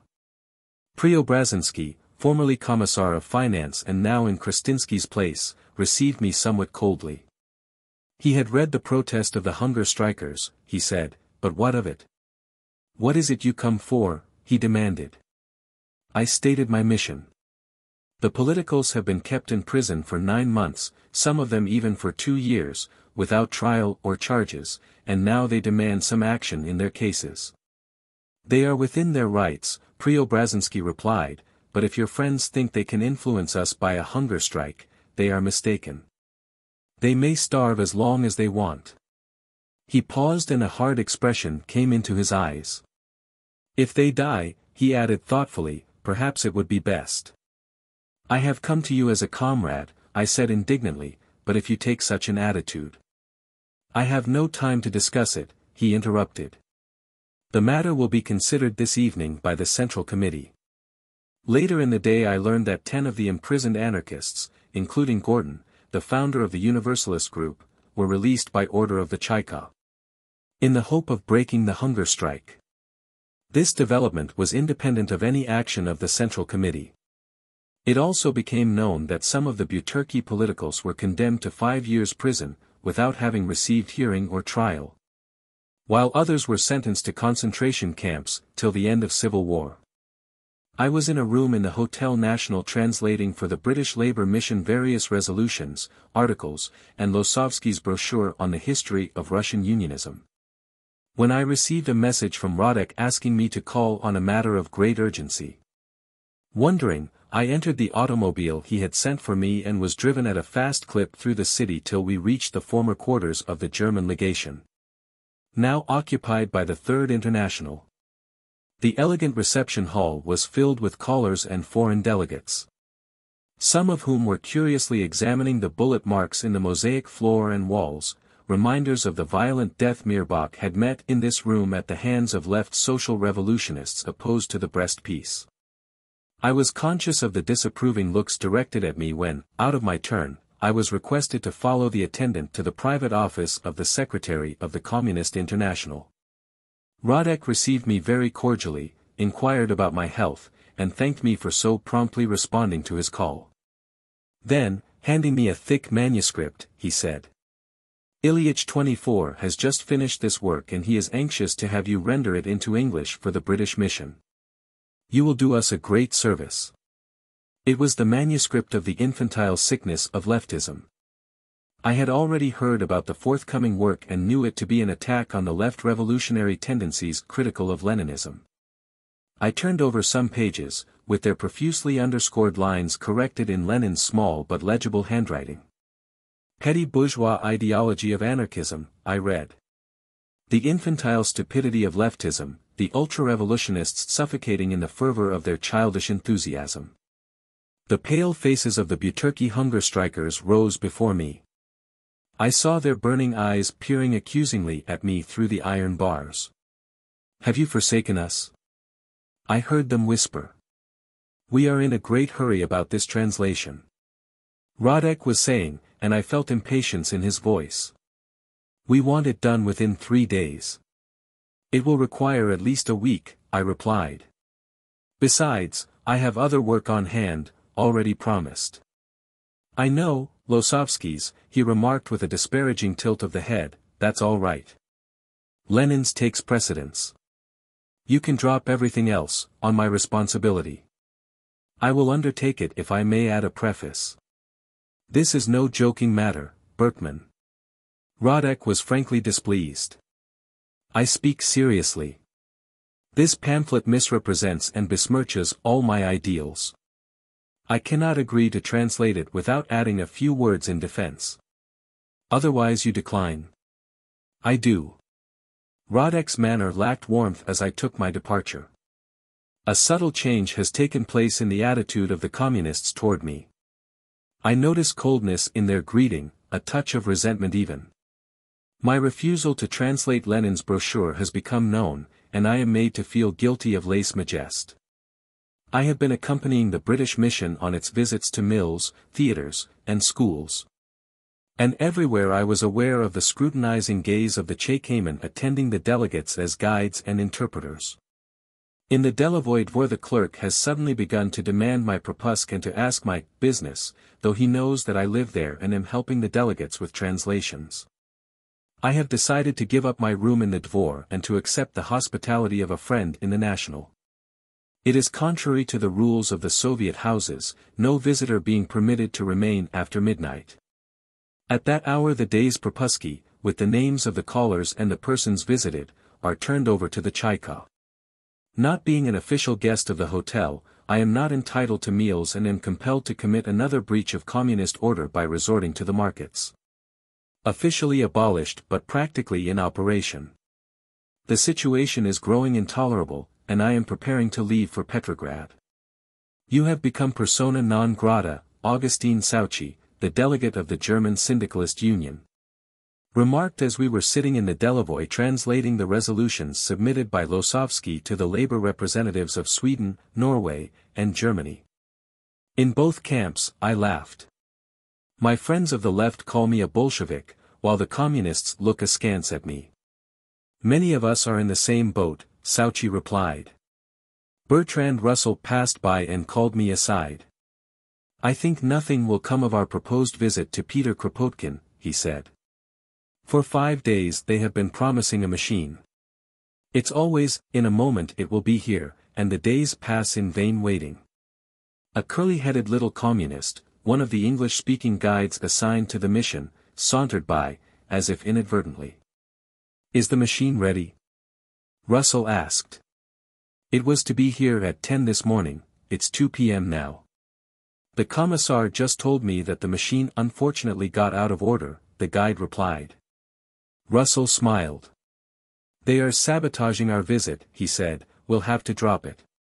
Then he added sadly, I feel like a prisoner, every step watched.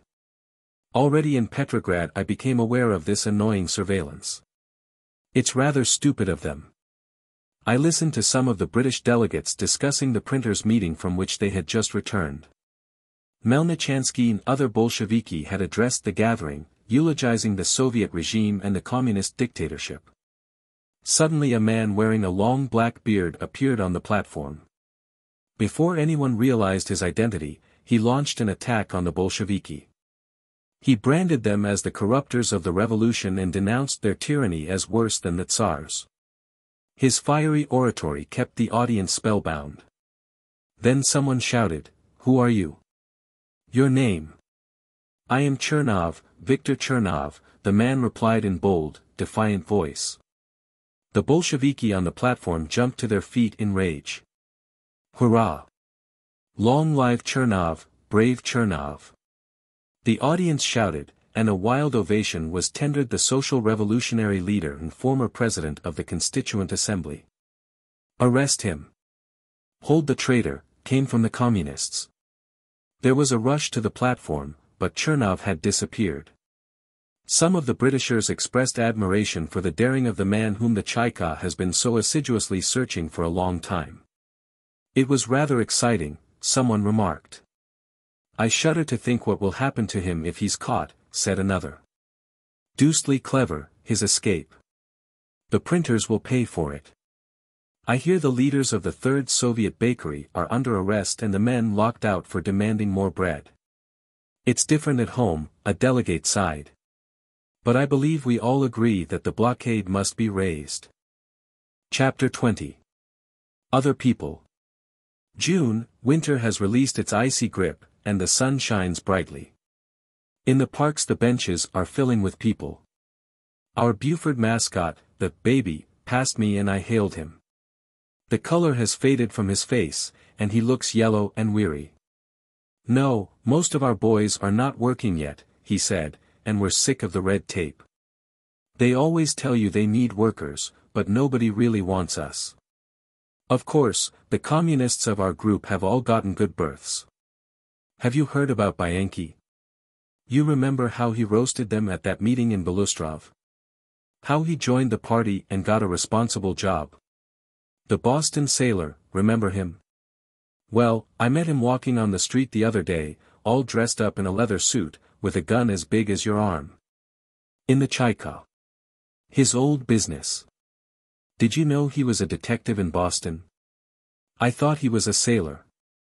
Years back. Later he served in a private sleuth agency. Several of our boys worked for a while in the Petrograd, 25. The baby continued. The Chaika thought there were too many anarchists there and they kicked us out.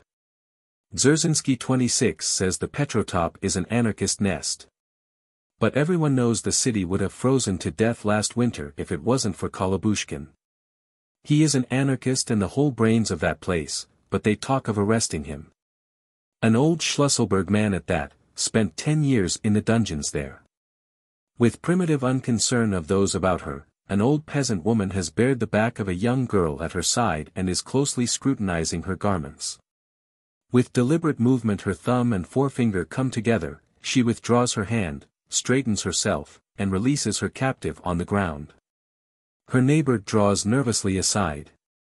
"Be careful, good woman," he chides her, "I have enough of my own." "Tell me, my dear," the old woman inquires, "is it true what people are saying about new wars?"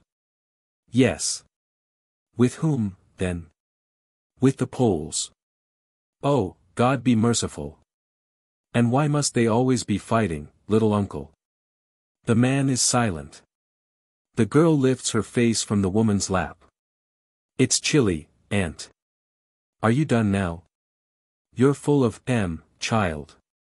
On the corner 2 militiamen are directing a group of street cleaners, oldish men and boys from the concentration camp, and women arrested without documents on trains. Some have high felt boots on, the loose soles flapping noisily in the liquid dung. Others are barefoot. They work apathetically, carrying the filth from the yards to the street and loading it upon carts. The stench is nauseating. A husky militianer leisurely saunters up to one of the women. She is young and good-looking, though extremely pale and gaunt. "What's your dreaming?" "Work, you wench," he says, playfully poking her in the ribs. "Have a heart," she pleads. "I'm so weak. Just out of the hospital when they nabbed me." "Serves you right for riding without a pass." "Couldn't help it, little pigeon," she says good-humoredly. "They told me my husband is in Peter 27 back from the front, and he away from me 5 years. So I goes to the office, 3 days in line and then they refuse me a pass. I thought I'd come some way, but they took me off the train, and I'm so weak and sick and they give me no payok. How am I to find my man now?" "Get yourself another," the militiaman laughs. "You won't see him again." "Why won't I?" she demands angrily. "'Cause he's likely been sent against the Poles." "Oh, my misfortune," the woman wails. "Is there to be no end to war?" "You're a woman and naturally stupid. Can't expect you to understand such things." In the Dom Auchonik, home of the learned, I met literary men, scientists, and intellectuals of various political camps, all looking the mere shadows of humans. They sat about listlessly, some nibbling pieces of black bread. In a corner a group was discussing the rumors of war. "It is a great blow to the hope of industrial revival," the well-known political economist, said. "And we had begun to dream of more freedom to breathe. The worst of it is," the ethnologist, remarked, "we shall not be able to receive the book donations promised us from abroad. I'm so out of touch with scientific progress, I feel downright ignorant," said Professor L., the bacteriologist. "Poland is on the eve of revolution," the communist asserted. "The Red Army will go straight to Warsaw and will help the Polish proletariat drive out the masters and establish a Soviet republic." "Like our own," B. retorted ironically. "They are to be congratulated." In the evening I visited my friend Pyotr, a nonpartisan worker in the Trubochny mill. "We have received war orders in the shop," he was saying to his wife. "How are we to conquer the Razruka, our terrible economic ruin, when everything works for war again?" A middle-aged man, stout and coarse-looking, came in. "Well, Pyotr Vasilich," he addressed the host cheerily, "it's war with Poland and will teach those Pawnee a lesson." "It's easy for you to talk, Ivan Nikolaevich," Pyotr replied. "You don't have to live on your payok.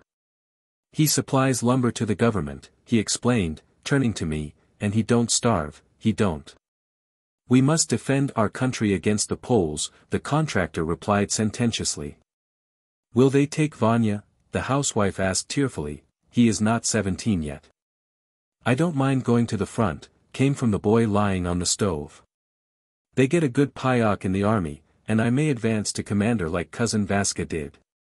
He rose, drew a herring and a hunk of bread from his polishubka, and began to eat. His father watched him hungrily. "Give mother a bite," he urged after a while, "she's had nothing since yesterday." "I'm not hungry," the mother said apologetically.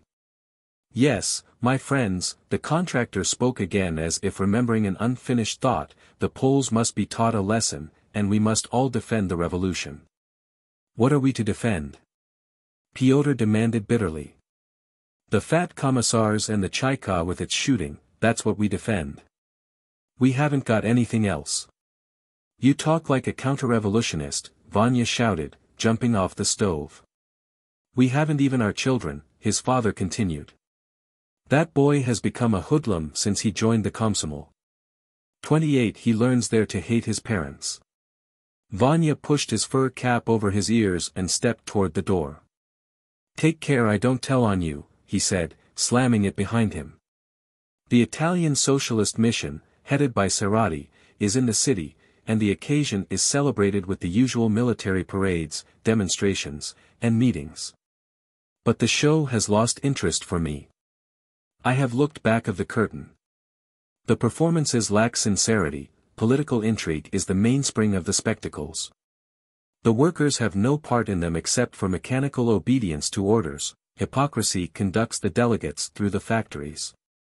False information deceives them regarding the actual state of affairs, surveillance prevents their getting in touch with the people and learning the truth of the situation. The delegates are dined, faked, and influenced to bring their organizations into the fold of the Third International, under the leadership of Moscow. How far it all is from my conception of revolutionary probity and purpose.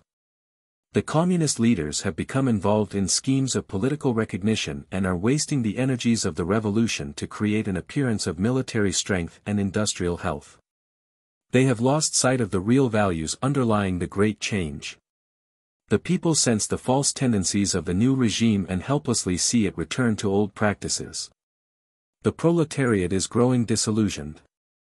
It sees its revolutionary conquests sacrificed one by one, the former champions of liberty become hard rulers, defenders of the existing regime.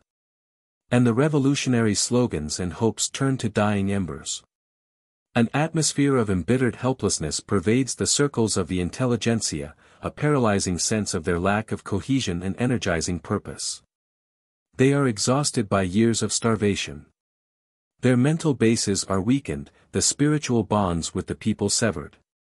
The revolutionists of the left are disorganized, broken by persecution and internal disunion. The stress and storm period has shattered old moorings and set accepted values adrift. Little of constructive character is manifest in the general confusion. The ruthless hand of life in the making, more than Bolshevik fiat, has destroyed old forms, creating a chaos of things physical and spiritual.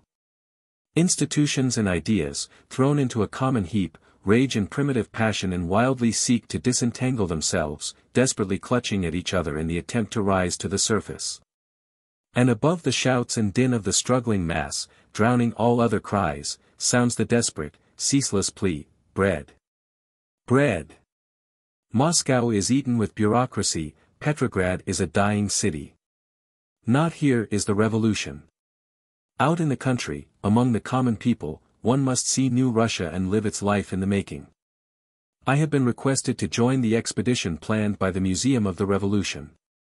Its purpose is to collect historic material of the revolutionary movement since its inception, almost 100 years ago.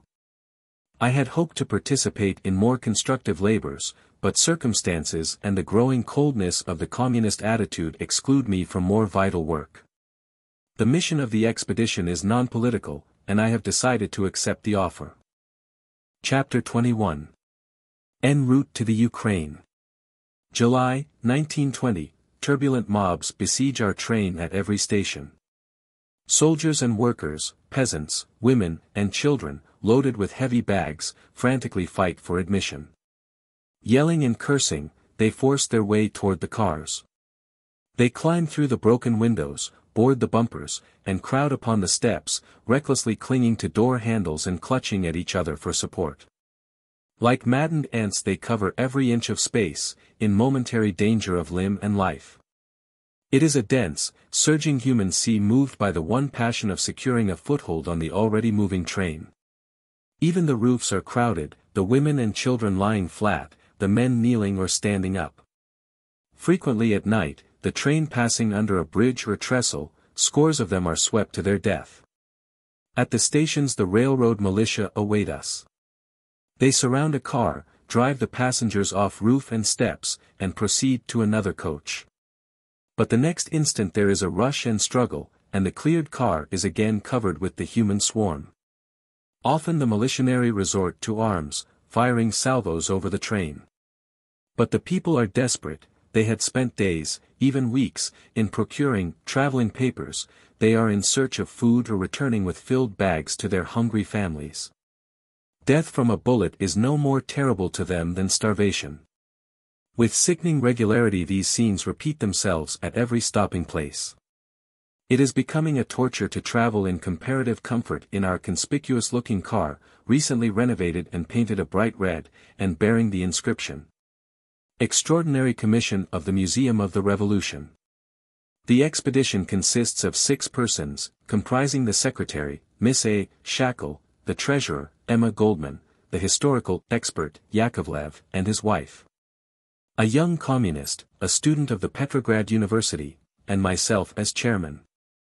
Our party also includes the official Provodnik, Porter, and Henry Alsberg, the American correspondent, whose friendly attitude to Russia had secured for him Zinovьev's permission to accompany us.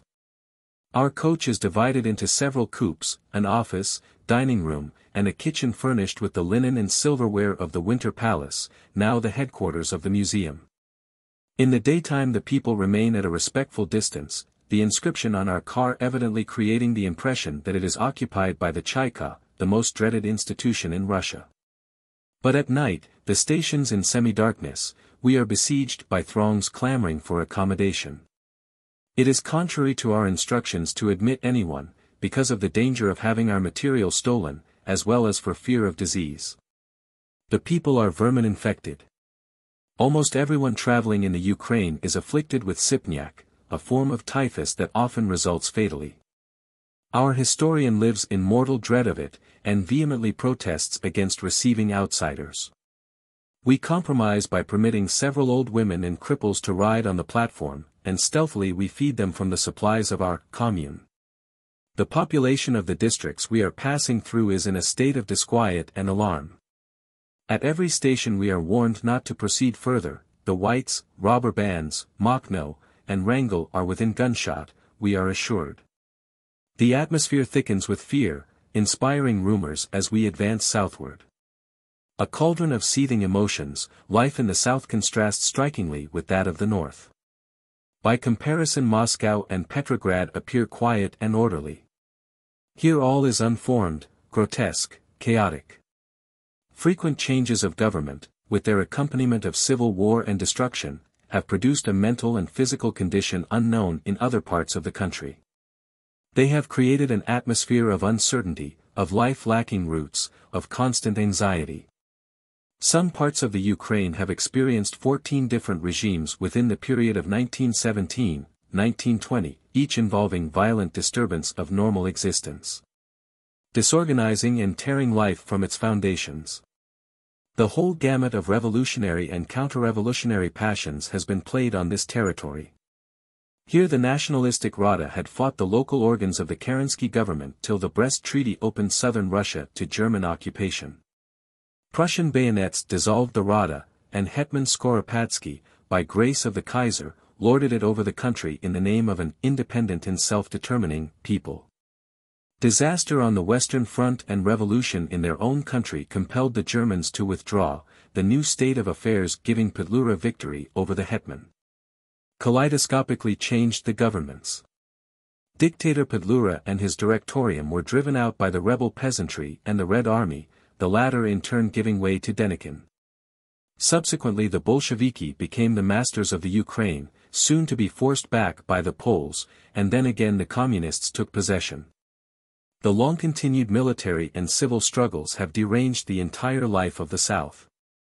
Social classes have been destroyed, old customs and traditions abolished, cultural barriers broken down, without the people having been able to adjust themselves to the new conditions, which are in constant flux. There has been neither time nor opportunity to reconstruct one's mental and physical mode of life, to orient oneself within the constantly changing environment. The instincts of hunger and fear have become the sole leitmotif of thought, feeling, and action. Uncertainty is all-pervading and persistent, it is the only definite, actual reality. The question of bread, the danger of attack, are the exclusive topics of interest.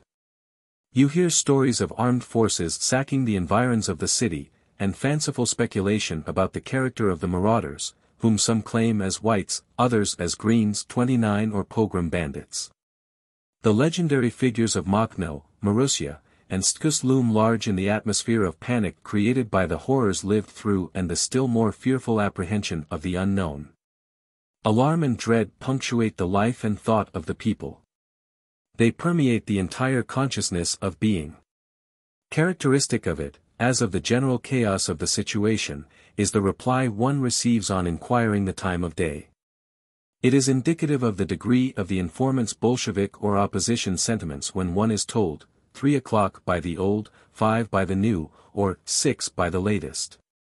The Communists having recently ordered, for the third time, the saving of another hour of daylight. The whole country resembles a military camp living in constant expectation of invasion, civil war, and sudden change of government, bringing with it renewed slaughter and oppression, confiscation, and famine. Industrial activity is paralyzed, the financial situation hopeless. Every regime has issued its own money, interdicting all previous forms of exchange. But among the people the various papers are circulating, including Kerensky, Tsarist, Ukrainian, and Soviet money. Every ruble has its own, constantly varying value, so that the market women have to become professors of mathematics, as the people jestingly say, to find their way in this financial labyrinth. Beneath the surface of the daily life man's primitive passions, unleashed, hold almost free sway. Ethical values are dissolved, the gloss of civilization rubbed off. There remains only the unadorned instinct of self-preservation and the ever-present dread of tomorrow. The victory of the whites or the investing of a city by them involves savage reprisals, pogroms against Jews, death for communists, prison and torture for those suspected of sympathizing with the latter. The advent of the Bolsheviki signifies indiscriminate red terror. Either is disastrous, it has happened many times, and the people live in perpetual fear of its repetition. Internecine strife has marched through the Ukraine like a veritable man-eater, devouring, devastating, and leaving ruin, despair, and horror in its wake. Stories of white and red atrocities are on everybody's lips, accounts of personal experiences harrowing in their recital of fiendish murder and rapine, of inhuman cruelty and unspeakable outrages. Chapter 22. First Days in Kharkov. The work of collecting material is divided among the members of our expedition according to fitness and inclination. By general consent, and to his own great satisfaction, the only communist among us, a very intelligent and idealistic youth, is assigned to visit party headquarters. Besides my general duties as chairman, my domain includes labor unions, revolutionary organizations, and semi-legal or underground bodies. In the Soviet institutions, as among the people at large, an intensely nationalistic, even chauvinistic spirit is felt. To the natives the Ukraine is the only true and real Russia. Its culture, language, and customs superior to those of the north. They dislike the Russian and resent the domination of Moscow. Antagonism to the Bolsheviki is general, the hatred of the Cheka universal. Even the communists are incensed over the arbitrary methods of the center, and demand greater independence and self-determination. But the policy of the Kremlin is to put its own men at the head of Ukrainian institutions, and frequently a whole trainload of Moscow Bolsheviki, including clerks and typists, are dispatched to the south to take charge of a certain department or bureau. The imported officials, unfamiliar with the conditions and psychology of the country, often even ignorant of its language, apply Moscow methods and force Moscow views upon the population with the result of alienating even the friendly disposed elements. A July day, with the southern sun steadily pouring down heat, and the stone pavement seeming to melt beneath my feet. The streets are crowded with people in variegated attire, the play of color pleasing to the eye. The Ukrainians are better clad and nourished than the people in Petrograd or Moscow. The women are strikingly beautiful, with expressive dark eyes and oval faces, olive-skinned. The men are less prepossessing, often low-browed and coarse-featured, the trace of the Mongol evident. Most of the girls, comely and buxom, are short-skirted and bare-legged, others, well-shod but stockingless, present an incongruous sight. Some wear lapti, a rough wooden sandal that clatters noisily on the pavement. Almost everyone is chewing the popular semechki, dried sunflower seeds, deftly ejecting the shell, and covering the filthy sidewalks with a sheet of whitish gray. On the corner 2 boys in worn student uniforms vociferously call the attention of the passers-by to hot pirozhki, the Russian doughy cake filled with meat or cabbage. A bevy of young girls, almost children, faces powdered, lips crimson, approach the vendors. "What costs the pleasure?" inquires one in a thin, high-pitched voice. 50 rubles. "Oh, you little speculator," the girl teases. "Make it cheaper for me, won't you, dear one?" she coaxes, pressing closer to the boy. 3 sailors approach, whistling the popular Stenka Razin tune. "What beauties," one comments, unceremoniously embracing the girl nearest him. "Hey, lasses, come with us," another commands. "Don't be hanging around those speculators." With ribald laughter the girls join them. Arm in arm they march down the street. "Damn those Sovietskaya cavaliers," one of the students rages. "Hot pirozhki, hot. Buying, who's buying, tovarishi?" With considerable difficulty I find the home of Nadia, the left social revolutionist, for whom I have a message from her friends in Moscow. My knock is answered by an old lady with kindly face and snow-white hair. "My daughter is at work," she says, suspiciously scrutinizing me. "May I know what you wish?" Reassured by my explanation, she bids me enter, but her manner continues guarded. It requires some time before she is convinced of my good intentions, and then she begins to unburden her heart. She owned the house in which she now occupies one room together with her daughter, the rest having been requisitioned by the Soviet Housing Committee. "It is enough for our modest needs," the old lady says resignedly, her glance passing over the small chamber containing a single bed, a kitchen table, and several wooden chairs. "I have only Nadia now," she adds, a tremor in her voice. "I thank God I have her," she continues after a while. "Oh, the terrible times we have lived through. You will surely not believe it, I'm not 50 yet." She passes her delicate, thin hand over her white hair. "I don't know how it is where you come from, but here life is a koshmar. 30 I have grown used to hunger and cold, but the constant fear for the safety of my child makes life a torture. But it is a sin to complain," she crosses herself devoutly. "Blessed be the Lord, for he has left me my daughter."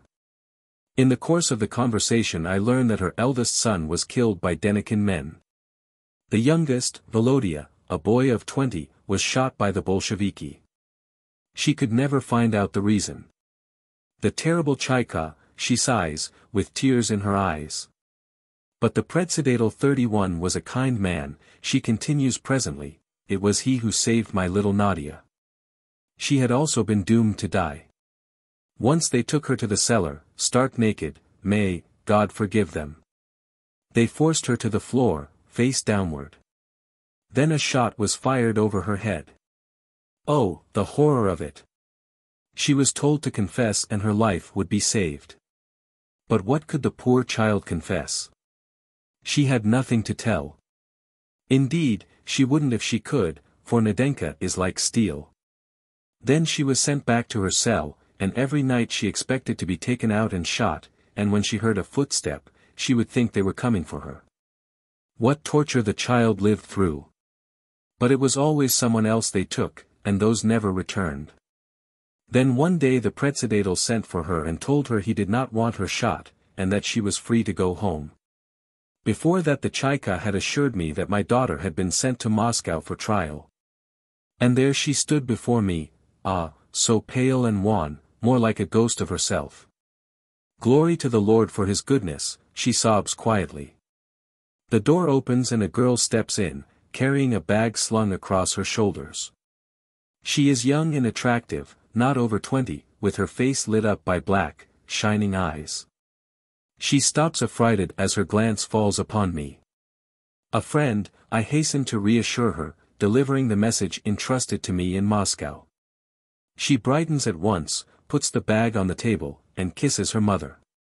We'll celebrate today, Mamenka, she announces, I got my payok. She begins sorting the things, calling out cheerily, herrings, 2 pounds, half a pound of soap, 1 pound of vegetable butter. 1/4 pound of tobacco. That's from the Sobez, Department of Social Care, she explains, turning to me. I am employed there, but the main social care is given to the ration, she says jestingly. It's better in quality and quantity than I receive at the other 2 places. You know, some of us have to hold 3 or even 4 positions to make ends meet.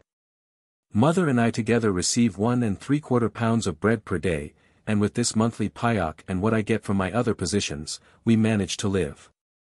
Isn't it so, Mamenka? And she again embraces her mother affectionately. It would be sinful to complain, my child, the old lady replies, other people are worse off. Nadia has preserved her sense of humor, and her silvery laugh frequently punctuates the conversation. She is much concerned about the fate of her friends in the north, and is overjoyed to get direct news of Marussia, as she affectionately calls Maria Spiridonova. Eagerly she listens to the story of my repeated visits to the famous leader of the left social revolutionists, who is now in hiding in Moscow. I love and worship her, she declares impetuously. She has been the heroine of my life. And to think how the Bolsheviki hound her. Here in the south, she continues more calmly, our party has been almost entirely liquidated. The persecution has forced the weaker ones to make peace with the communists, some have even joined them. Those of us who have remained true keep underground. The Red Terror is such that activity now is out of the question. With paper, presses, and everything else nationalized, we cannot even print a handbill, as we used to do in the time of the Tsar. Besides, the workers are so cowed, their need so great, they will listen to you only if you can offer them bread. Moreover, their minds have been poisoned against the intelligentsia. The latter are actually dying of starvation. Here in Kharkov, for instance, they receive 6,000 to 7,000 rubles per month, while a pound of bread costs 2,000 to 3,000. Some wit figured out that the Soviet salary of 20 of the most noted Russian professors equals, according to the present purchasing power of the ruble, the amount allowed by the old regime budget. For the support of the watchdog at the government institutions. By the aid of Nadia I am enabled to get in touch with several irreconcilables of the left social revolutionists. The most interesting personality among them is N, a former Katorzan in 32 and later instructor in literature in the People's University of Kharkov. Recently he has been discharged because the political commissar, a communist youth, considered his lectures of an anti-Marxian tendency. The Bolsheviki complain that they lack teachers and educators, N said. But in reality they permit no one to work with them unless he be a communist or ingratiate himself with the communist cell. It is the latter, the party unit in every institution, that decides on the reliability and fitness, even of professors and teachers. The Bolsheviki have failed, he remarked to me on another occasion, chiefly because of their total intellectual barbarism. Social life, no less than individual, is impossible without certain ethical and human values. The Bolsheviki have abolished them, and in their place we have only the arbitrary will of the Soviet bureaucracy and irresponsible terror. N voices the sentiments of the left social revolutionary group, his views fully shared by his comrades. The rule of a minority, they agree, is necessarily a despotism based on oppression and violence. Thus 10,000 Spartans governed 300,000 helots, while in the French Revolution 300,000 Jacobins sought to control the 7 million citizens of France. Now 500,000 communists have by the same methods enslaved the whole of Russia with its population of more than 100 million. Such a regime must become the negation of its original source. Though born of the revolution, the offspring of the movement for liberation, it must deny and pervert the very ideals and aims that gave it birth. In consequence there is crying inequality of the new social groups, instead of the proclaimed equality, the stifling of every popular opinion instead of the promised freedom. Violence and terror instead of the expected reign of brotherhood and love. The present situation, N. believes, is the inevitable result of Bolshevik dictatorship. The Communists have discredited the ideas and slogans of the revolution. They have started among the people a counter-revolutionary wave which is bound to destroy the conquests of 1917. The strength of the Bolsheviki is in reality insignificant. They remain in power only because of the weakness of their political opponents and the exhaustion of the masses. But their ninth Thermidor 33 must soon come, N. concluded with conviction, and no one will rise to their defense. Returning late in the evening to the room assigned me in the home of G., a former bourgeois, and finding the bell out of order, I knocked long and persistently without receiving a reply. I almost despaired of gaining admittance, when there resounded the clanking of chains, a heavy bar was lifted, someone fumbled with the keys, and at last the door opened before me. I could see no one about, and a feeling of uneasiness possessed me when suddenly a tall, slender figure stepped before me, and I recognized the owner of the apartment. "I did not see you," I exclaimed in surprise. "A simple precaution," he replied, pointing to the niche between the double doors where he had evidently been hiding. "One can't tell these days," he remarked nervously, "they have the habit of visiting us unexpectedly. I can slip through," he added significantly. I invited him to my room, and we talked until early morning. G.'s story proved a most interesting page from the recent life of Russia. He formerly lived in Petrograd, where he was employed as a mechanical engineer in the Putilov mills, his brother-in-law serving as his assistant. Neither of them participated in politics, all their time being devoted to their work. One morning Petrograd was stirred by the killing of Uritsky, the head of the Chaikov. G. and his brother-in-law had never before heard of Kanajasar, who committed the deed, yet both were arrested together with several hundred other bourgeois. His brother-in-law was shot, by mistake, as the Chaika later admitted, his name resembling that of a distant relative, a former officer in the Tsar's army. The wife of the executed, G.'s sister, learning of the fate of her husband, committed suicide. G. himself was released, then rearrested, and sent to forced labor in Vologda as a borzoi. "It happened so unexpectedly," he related, "they did not even give us time to take a few things along. It was a windy, cold day, in October, 1918. I was crossing the Nevsky on my way home from work, when all at once I realized that the whole district was surrounded by the military and Chekists. Everyone was detained. Those who could not produce a communist membership card or a document proving themselves Soviet employees were arrested. The women also, though they were released in the morning. Unfortunately, I had left my portfolio at my office, with all my papers in it. They would not listen to explanations or give me a chance to communicate with anyone. Within 48 hours, all the men were transported to Vologda.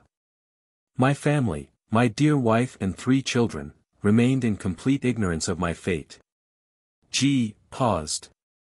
"Shall we have some tea?" he asked, trying to hide his emotion. As he continued, I learned that together with several hundred other men, almost all alleged bourgeois, G. was kept in the Vologda prison for several weeks, being treated as dangerous criminals and finally ordered to the front.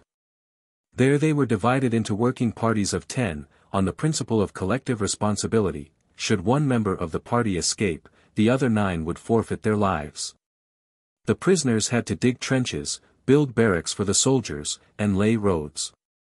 Often they were forced to expose themselves to the fire of the English, to save machine guns deserted by the Red Army during the fight. They could be kept, according to Soviet decree, only 3 months at the front, yet they were forced to remain till the end of the campaign. Exposed to danger, cold, and hunger, without warm clothing in the raw winter of the north, the ranks of the men thinned daily, to be filled by new parties of forced labor collected in a similar manner. After a few months G. fell ill. By the aid of a military surgeon, a drafted medical student whom he had known before, he succeeded in being returned home. But when he reached Petrograd, he failed to locate his family. All the bourgeois tenants of his house had been ejected, to make place for workers, he could find no trace of his wife and children. Laid low by fever acquired on the front, G. was sent to a hospital. The physicians held out little hope of recovery, but the determination to find his family rekindled the dying embers of life, and after 4 weeks G. left his sick bed. He had just started his search again when he received an order mobilizing him, as an engineer, to a machine factory on the Ural. His efforts to secure delay proved fruitless. Friends promised to continue looking for his loved ones, and he departed for the east. There he applied himself conscientiously to the work, making the necessary repairs, so that the factory could presently begin operations. After a while he asked permission to return home, but he was informed that he would go as a prisoner, the political commissar having denounced him for unfriendly disposition toward the Bolsheviki. G. was arrested and sent to Moscow. When he reached the capital, he found a charge of sabotage against him. He succeeded in proving the falsity of the accusation, and after 4 months of imprisonment he was released. But the experience so affected him that he suffered 2 successive attacks of returning typhus, from which he emerged entirely unfit for work. He secured permission to visit his relatives in Kharkov where he hoped to recuperate. There, to his great joy, quite unexpectedly, he found his family. They had long thought him dead, their inquiries and numerous letters having remained unanswered. Reunited with his wife and children, G. remained in the city, having received a position in a local institution. He finds life in Kharkov much more bearable, though the communist campaign against the intellectuals constantly rouses the people against them. The Bolsheviki have turned the intelligentsia into a class of hunted animals, G. said. We are looked upon as even worse than the bourgeoisie. As a matter of fact, we are much worse off than the latter, for they usually have connections in influential places, and most of them still possess some of the wealth they had hidden. They can speculate, yes, even grow rich, while we of the professional class have nothing. We are doomed to slow starvation. Snatches of song and music reached us from across the street, coming apparently from the house opposite, its windows flooded with light. One of the Chaika commissars, my host, answered my questioning look. By the way, a curious incident happened to me, he continued, smiling sadly. The other day I met that Chekist. Something about him attracted my attention, a peculiar sense of the familiar that I could not account for. Suddenly it dawned on me, that new dark brown suit he wore, why, it was mine. They took it from me in the last house raid, 2 weeks ago. For the proletariat, they said. Chapter 23. In Soviet Institutions. Petrovsky, chairman of the All-Ukrainian Central Executive Committee, the supreme government body of the South, sat at his desk busy over a pile of documents. A middle-aged man of medium stature, his typical Ukrainian face is framed in a black beard, lit up by intelligent eyes and a winning smile. A peasant communist appointed by Moscow to high office, he has remained democratic and simple in manner. Learning the mission of our expedition, Petrovsky evinced the greatest interest. I am heartily in sympathy with it, he said. It's splendid, this idea of collecting the material of our great revolution for the information of the present and future generations. I'll help you all I can. Here, in the Ukraine, you will find a wealth of documents, covering all the political changes we have had since 1917. Of course, he continued, we have not reached the well-organized and ordered condition of Russia. The development of our country has been quite different, and since 1918 we have been living in constant turmoil. It's only 2 months ago that we have driven the Poles out of Kiev, but we have driven them out for good, he laughed heartily. Yes, we drove them out for good, he repeated after a while. But we must do more, we must teach the cursed Poles a lesson, the Polish Pawnee, 34 I mean, he corrected himself. Our good Red Army is almost at the gates of Warsaw now. The Polish proletariat are ready to throw off the yoke of their oppressors, they are only waiting for us to give them a helping hand. We expect the revolution to break out there any day, he concluded in a confidential way, and then Soviet Poland will combine federatively with Soviet Russia, as Ukraine has done. Don't you think such an aggressive policy may produce a harmful effect? I asked. Threatened invasion may serve to arouse patriotic ardor. Pooh-pooh, the chairman laughed. You evidently don't know the revolutionary temper of the Polish workers. The whole country is on fire. The Red Army will be received with bread and salt, as our saying is, be given a hearty welcome. The conversation turned to the situation in the south. The work of organizing Soviet conditions, Petrovsky said, is progressing very satisfactorily in the districts evacuated by the Poles. As to the economic situation, the Ukraine used to be the great bread giver of Russia, but the farmers have suffered much from confiscation and robbery by the White forces. However, the peasants have learned that only under the communists they are secure in the enjoyment of their land. It is true, many of them are kulaki. That is, rich farmers who resent sharing their surplus with the Red Army and the workers. They and the numerous counter-revolutionary bands make the work of the Soviet government very difficult. Makhno, in particular, is a source of much trouble. But the Greens and other bandits are being gradually liquidated, and before long Makhno also will be eliminated. The government has decreed merciless war against these Soviet enemies, and the peasantry is aiding in its efforts. You must have surely heard in Russia about Makhno, Petrovsky remarked, giving me a searching look. Many legends have grown around his name, and to some he appears almost a heroic figure. But here in the Ukraine you will learn the truth about him. Just a robber ataman, that's all he is. Under the mask of anarchism he conducts raids upon villages and towns, destroys railroad communications, and takes a fiendish delight in murdering commissars and communists. But before long we shall terminate his activities. Girl clerks kept coming in, bringing documents, and answering telephone calls. Most of them were barefoot, while some wore new, high-heeled shoes without hosiery. From time to time the chairman interrupted the conversation to glance at the papers, putting his signature to some and referring others to the secretary.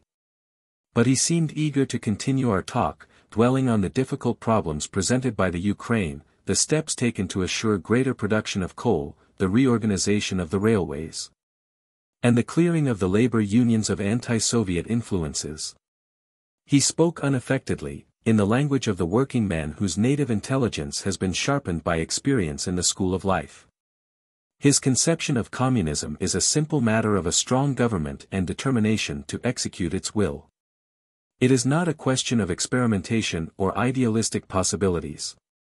His picture of a Bolshevik society has no shadows. A powerful central authority, consistently carrying out its policies, would solve all problems, he believes. Opposition must be eliminated. Disturbing elements and insiders of the peasantry against the Soviet regime, such as Makhno, crushed.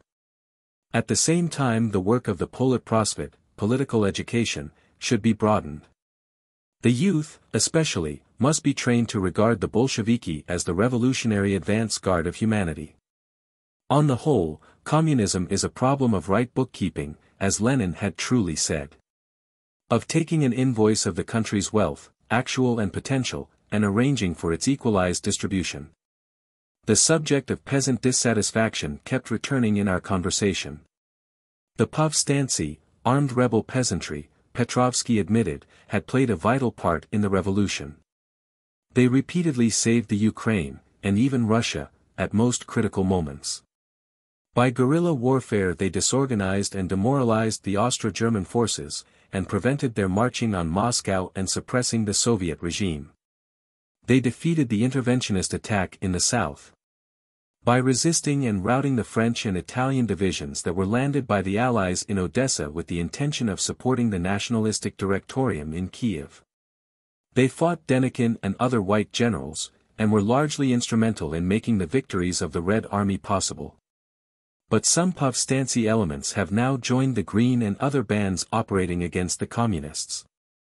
They also comprise the greater part of the Makhno forces, possessing even machine guns and artillery. Makhno is particularly dangerous. At one time he had served in the Red Army. But he mutinied, opening the front to Denikin, for which treachery he was outlawed by Trotsky. Since then Makhno has been fighting against the Bolsheviki and helping the enemies of the revolution.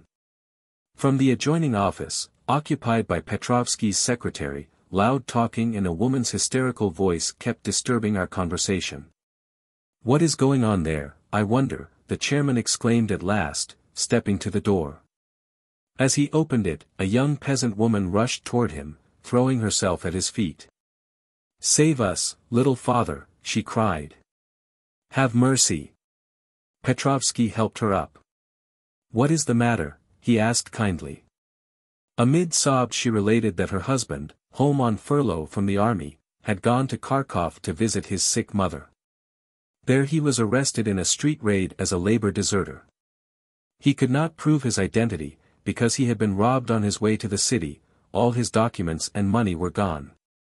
He sent word to her about his misfortune.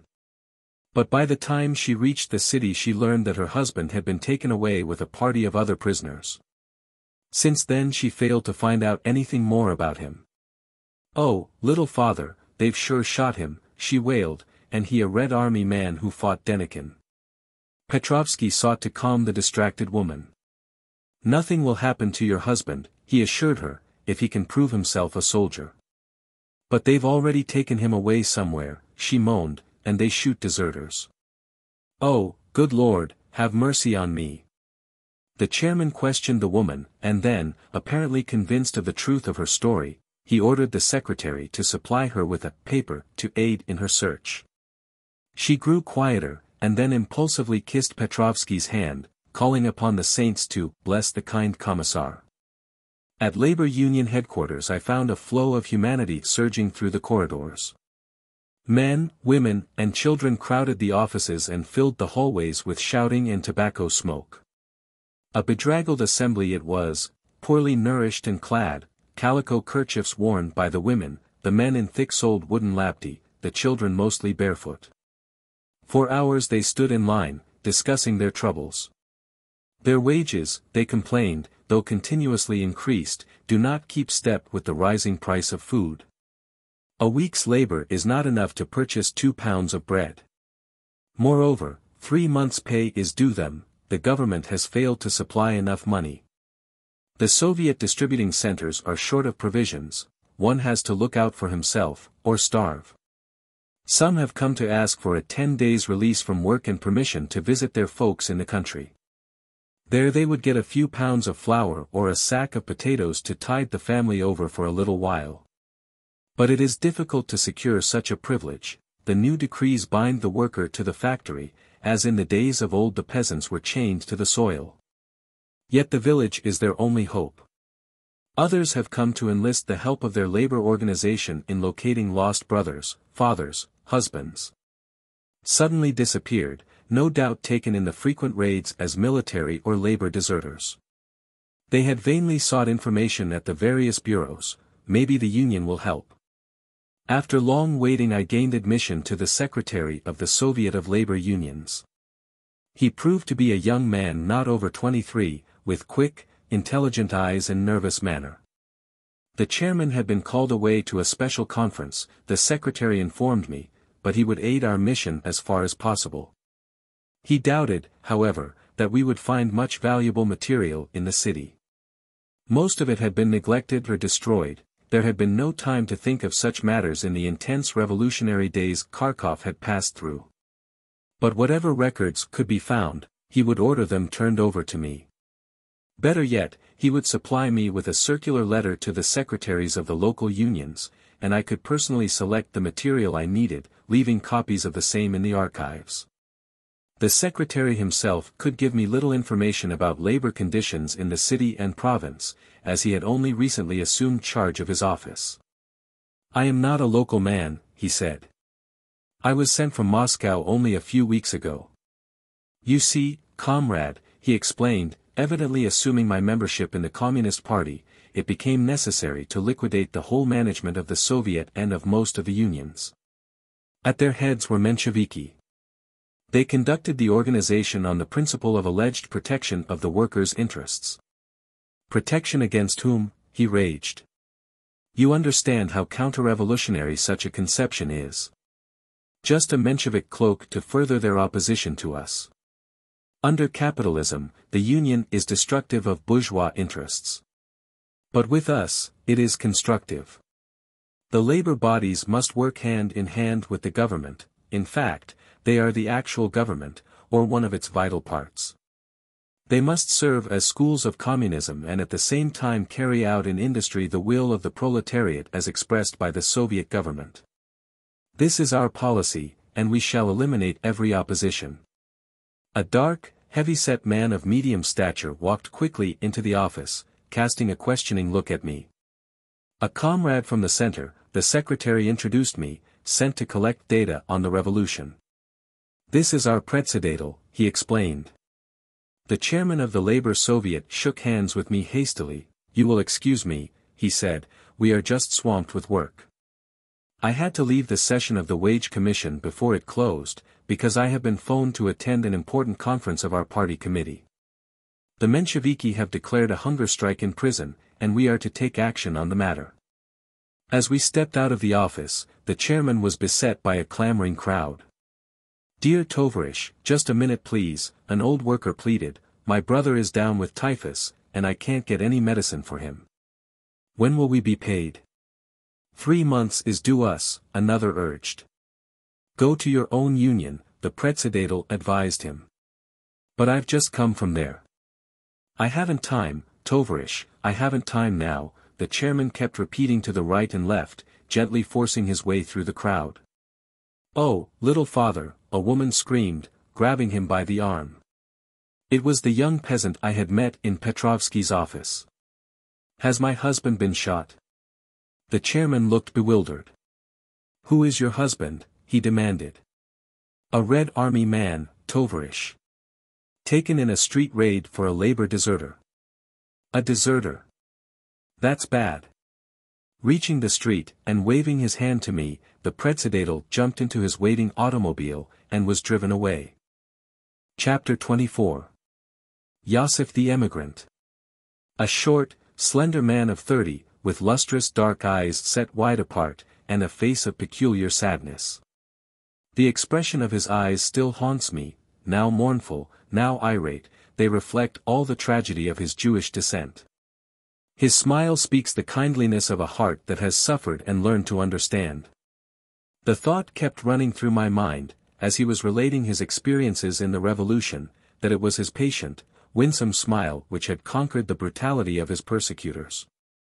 I had known him in America, him and his friend Leah, a sweet-faced girl of unusual self-control and determination. Both had for years been active in the radical movement in the United States. But the call of the revolution brought them back to their native land in the hope of helping in the great task of liberation. They worked with the Bolsheviki against Kerensky and the provisional government, and cooperated with them in the stormy October days, which gave so much promise of a rainbow. As the emigrant remarked sorrowfully. But soon the communists began to suppress the other revolutionary parties, and Yossif went with Leah to the Ukraine, where they aided in organizing the Southern Confederation of anarchist groups under the name of the Nabat, Alarm. As the emigrant, his pen name in the Nabat, the organ of the Confederation, Yossif is widely known in the South and is much loved for his idealism and sunny disposition. Energetic and active, he is tireless in his labors among the Ukrainian peasantry, and everywhere he is the soul and inspiration of proletarian circles. I have repeatedly visited him and his friends in the anarchist bookstore Volnoye Bratstvo, Free Brotherhood. They have witnessed the numerous political changes in the Ukraine, have suffered imprisonment by the whites, and have been maltreated by Denikin soldiers. We are hounded no less by the Bolsheviki, the emigrant said, we never know what they will do to us. One day they arrest us, and close our club and bookstore, at other times they leave us alone. We never feel safe. They keep us under constant surveillance. In this they have a great advantage over the whites. Under the latter we could work underground, but the communists know almost every one of us personally, for we always stood shoulder to shoulder with them against counter-revolution. The emigrant, whom I had formerly known as a most peace-loving man, surprised me by his militant enthusiasm regarding Makhno, whom he familiarly calls Nestor. He spent much time with the latter, and he regards him as a thorough anarchist, who is fighting reaction from the left as well as from the right. Yossif was active in Makhno's camp as educator and teacher. He shared the daily life of the povstanci, and accompanied them as a non-combatant on their campaigns. He is deeply convinced that the Bolsheviki have betrayed the people. As long as they were revolutionary we cooperated with them, he said. The fact is, we anarchists did some of the most responsible and dangerous work all through the revolution. In Kronstadt, on the Black Sea, in the Ural and Siberia, everywhere we gave a good account of ourselves. But as soon as the communists gained power, they began eliminating all the other revolutionary elements, and now we are entirely outlawed. Yes, the Bolsheviki, those arch-revolutionists, have outlawed us, he repeated bitterly. Could not some way of reapproachment be found? I suggested, referring to my intention of broaching the matter to Rakovsky, the Lenin of the Ukraine. No, it's too late, Yossif replied positively. We've tried it repeatedly, but every time the Bolsheviki broke their promises and exploited our agreements only to demoralize our ranks. You must understand that the Communist Party has now become a full-fledged government, seeking to impose its rule upon the people and doing it by the most drastic methods. There is no more hope of turning the Bolsheviki into revolutionary channels. Today they are the worst enemies of the revolution, far more dangerous than the Denikins and Wrangels, whom the peasantry know as such. The only hope of Russia now is in the forcible overthrow of the communists by a new uprising of the people. I see no evidence of such a possibility, I objected. The whole peasantry of the South is bitterly opposed to them, Yossif replied, but, of course, we must turn their blind hatred into conscious rebellion. In this regard I consider Makhno's povstanci movement as a most promising beginning of a great popular upheaval against the new tyranny. I have heard many conflicting stories about Makhno, I remarked. He is painted either as a devil or as a saint. Yossif smiled. Ever since I learned that you are in Russia, he said earnestly, I have been hoping you would come here. In a lowered voice he added, the best way to find out the truth about Makhno would be to investigate for yourself. I looked at him questioningly. We were alone in the bookstore, save for a young woman who was busying herself at the shelves. Yossif's eyes wandered to the street, and his look rested on two men conversing on the sidewalk. Chaika, he declared laconically, always sneaking around here. I have something to propose to you, he continued, but we must find a safer place. Tomorrow evening I shall have several comrades meet you. Come to the datcha, he named a summer house occupied by a friend, but be careful you are not followed. At the datcha, situated in a park in the environs of the city, I found a number of Yossif's friends. They felt safe in that retreat, they averred. But the hunted look did not leave them, and they spoke in lowered voices. Someone remarked that the occasion reminded him of his university days, in the time of Nicholas II, when the students used to gather in the woods to discuss forbidden political questions. Things have not changed in that respect, he added sadly. Incomparably worse in every regard, a dark-featured Ukrainian remarked emphatically. Don't take him literally, smiled Yossif, he is our inveterate pessimist. I do mean it literally, the Ukrainian persisted. There isn't enough left of the revolution to make a fig leaf for Bolshevik nakedness. Russia has never before lived under such absolute despotism. Socialism, communism, indeed. Never had we less liberty and equality than today. We have merely exchanged Nicholas for Ilyich. You see only the forms, put in a young man introduced as the poet. But there is an essence in the present Russia that escapes you. There is a spiritual revolution which is the symbol and the germ of a new culture. For every culture, he continued, is an organic whole of manifold realization, it is the knowing of something in connection with something else. In other words, consciousness. The highest expression of such culture is man's consciousness of self, as a spiritual being, and in Russia today this culture is being born. I can't follow your mysticism, the pessimist retorted. Where do you see this resurrection? It is not a resurrection, it is a new birth, the poet replied thoughtfully. Russia is not made up of revolutionists and counter-revolutionists only. There are others, in all walks of life, and they are sick of all political dogmas. There are millions of consciousnesses that are painfully struggling toward new criteria of reality. In their souls they have lived through the tremendous collision of life and death, they have died and come to life again. They have attained to new values. In them is the coming dawn of the new Russian culture. "Ah, the revolution is dead," remarked a short, smooth-shaven man of middle age, in a Red Army uniform. When I think of the October days and the mighty enthusiasm which swept the country, I realize to what depths we have sunk. Then was liberty, indeed, and brotherhood. Why, the joy of the people was such, strangers kissed each other on the highways. And even later, when I fought against the Czechoslovaks on the Ural, the army was inspired. Each felt himself a free man defending the revolution that was his.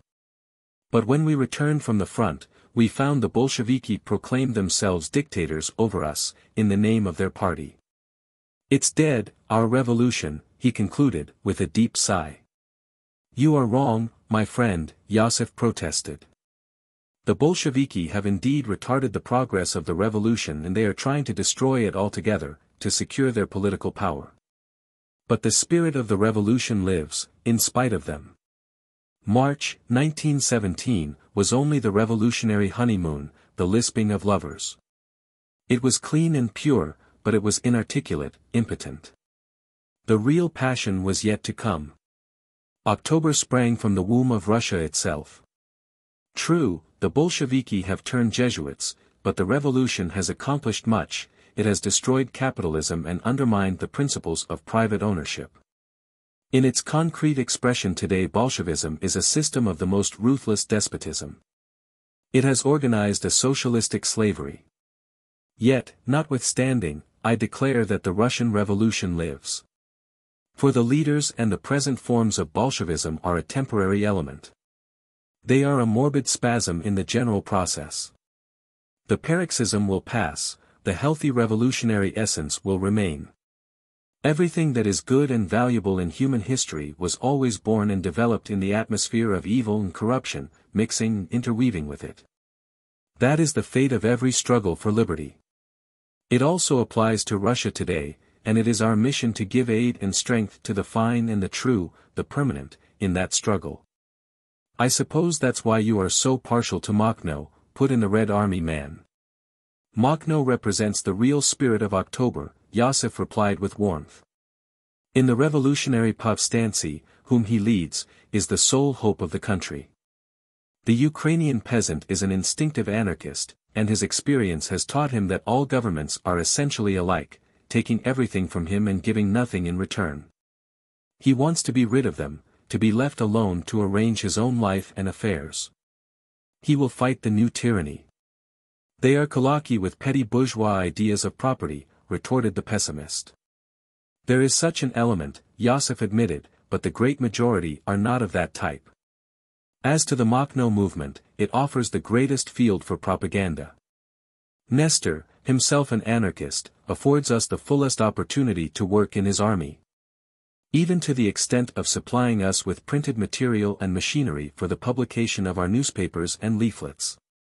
The territory occupied by Makhno is the only place where liberty of speech and press prevails."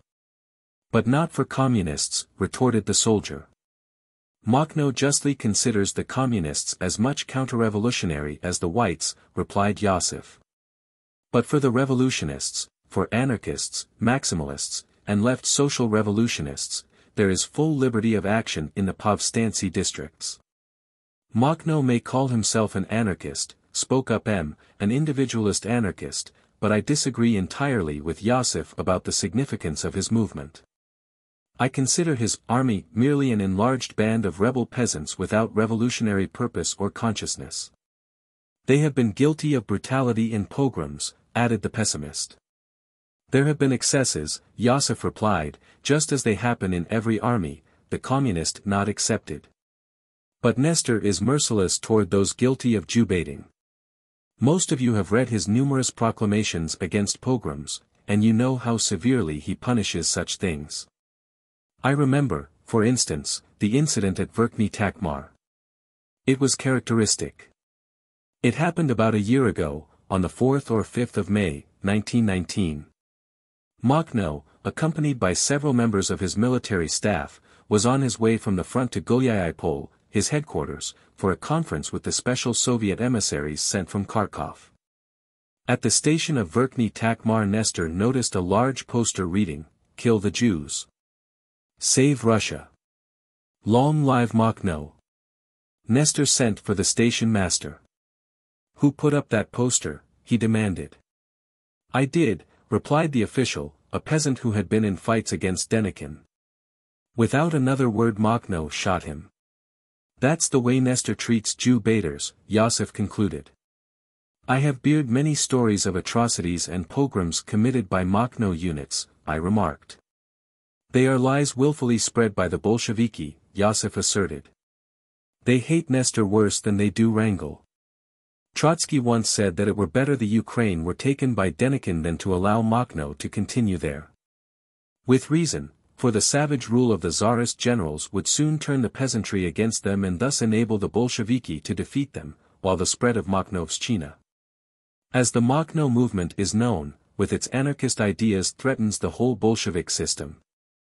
The pogroms ascribed to Makhno upon investigation always proved to have been committed by the Greens or other bandits. The fact is, Makhno and his staff keep up a continuous agitation against religious and nationalistic superstitions and prejudices. Though radically differing concerning the character and significance of the Makhnovщina. Those present agreed that Nestor himself is a unique figure and one of the most outstanding personalities on the revolutionary horizon. To his admirer Yossif, however, he typifies the spirit of revolution as it expresses itself in the feeling, thought, and life of the rebel peasantry of the Ukraine. Chapter 25. Nestor Makhno. Greatly interested in the personality and activities of Makhno, I induced Yossif to sketch his story in its essential features. Born of very poor parents in the village of Gulyaipol, county of Alexandrovsk, province of Yekaterinoslav, Ukraine, Nestor spent a sonless childhood. His father died early, leaving 5 small boys to the care of the mother. Already at the tender age of 8 young Makhno had to help eke out an existence for the family. In the winter months he attended school, while in the summer he was hired out to take care of the rich peasants' cattle. When not yet 12 years old, he went to work in the neighboring estates, where brutal treatment and thankless labor taught him to hate his hard taskmasters and the Tsarist officials who always sided against the poor. The revolution of 1905 brought Makhno, then only 16, in touch with socialist ideas. The movement for human emancipation and well-being quickly appealed to the intense and imaginative boy, and presently he joined the little group of young peasant anarchists in his village. In 1908, arrested for revolutionary activities, Makhno was tried and condemned to death. Because of his youth, however, and the efforts of his energetic mother, the sentence was subsequently commuted to penal servitude for life. He spent 7 years in the Butyrki prison in Moscow, where his rebellious spirit continually involved him in difficulties with the authorities. Most of the time he was kept in solitary confinement, chained hand and foot. But he employed his leisure to good advantage. He read omnivorously, being particularly interested in political economy, history, and literature. Released by the February Revolution, he returned to his native place, a convinced anarchist, much ripened by years of suffering, study, and thought. The only liberated political in the village, Makhno immediately became the center of revolutionary work. He organized a labor commune and the first Soviet in his district, and systematically encouraged the peasants in their resistance to the big landowners. When the Austro-German forces occupied the country, and Hetman Skoropadsky by their aid sought to stifle the growing agrarian rebellion, Makhno was one of the first to form military units for the defense of the revolution. The movement grew quickly, involving ever larger territory. The reckless courage and guerrilla tactics of the Povstanci brought panic to the enemy, but the people regarded them as their friends and defenders. Makhno's fame spread. He became the avenging angel of the lowly, and presently he was looked upon as the great liberator whose coming had been prophesied by Pugachev in his dying moments. 35. Continued German oppression and the tyranny of the Home Masters resulted in the organization of povstancy units throughout the Ukraine. Some of them joined Makhno, whose forces soon reached the size of an army, well provisioned and clad, and supplied with machine guns and artillery. His troops consisted mostly of peasants, many of whom returned to their fields to follow their usual occupations when their district was temporarily freed from the enemy. But at the first sign of danger there would issue Nestor's call, and the farmers would leave their homes to shoulder the gun and join their beloved leader, upon whom they bestowed the honored and affectionate title of Batka, father. The spirit of Makhnovщina swept the whole southern Ukraine. In the northwest there were also numerous povstancy units, fighting against the foreign invaders and white generals, but without any clear social consciousness and ideal. Makhno, however, assumed the black flag of the Russian anarchists as his emblem, and announced a definite program: autonomous communes of free peasants. The negation of all government, and complete self-determination based on the principle of labor. Free Soviets of peasants and workers were to be formed of delegates in contradistinction to the Bolshevik Soviets of deputies, that is, to be informative and executive instead of authoritarian. The Communists appreciated the unique military genius of Makhno, but they also realized the danger to their party dictatorship from the spread of anarchist ideas. They sought to exploit his forces in their own interests, while at the same time intent upon destroying the essential quality of the movement. Because of Makhno's remarkable success against the occupation armies and counter-revolutionary generals, the Bolsheviki proposed to him to join the Red Army, preserving for his povstancy units their autonomy. Makhno consented, and his troops became the 3rd Brigade of the Red Army, later officially known as the 1st Revolutionary Povstancy Ukrainian Division. But the hope of the Bolsheviki to absorb the rebel peasants in the Red Army failed. In the Makhno territory the influence of the Communists remained insignificant, and they found themselves even unable to support their institutions there. Under various pretexts they interdicted the conferences of the povstancy and outlawed Makhno, hoping thus to alienate the peasantry from him. But whatever the relations between the Bolsheviki and Makhno, the latter always came to the rescue of the revolution when it was threatened by the whites. He fought every counter-revolutionary enemy who sought to establish his rule over the Ukraine, including Hetman Skoropadsky, Petlura, and Denikin. He eliminated Grigoriev, who had at one time served the Communists and then betrayed them. But the Bolsheviki, fearing the spirit of Makhnovщina, continually tried to disorganize and disperse its forces, and even set a price on Makhno's head, as Denikin had done. Repeated communist treachery finally brought a complete rupture, and compelled Makhno to fight the Communists as bitterly as the reactionists of the right. Yossif's story was interrupted by the arrival of the friends whom I had met at the dacha on the previous occasion. Several hours were spent in discussing matters of anarchist organization, the difficulty of activity in the face of Bolshevik persecution, and the increasingly reactionary attitude of the communist government. But, as usual in the Ukraine, the subject gradually converged upon Makhno. Someone read excerpts from the official Soviet press bitterly attacking and vilifying Nestor. Though the Bolsheviki formerly extolled him as a great revolutionary leader, they now painted him as a bandit and counter-revolutionary. But the peasants of the south, Yossif felt confident, love Makhno too well to be alienated from him. They know him as their truest friend, they look upon him as one of their own. They realize that he does not seek power over them, as do the Bolsheviki no less than Denikin. It is Makhno's custom upon taking a city or town to call the people together and announce to them that henceforth they are free to organize their lives as they think best for themselves. He always proclaims complete freedom of speech and press, he does not fill the prisons or begin executions, as the Communists do. In fact, Nestor considers jails useless to a liberated people.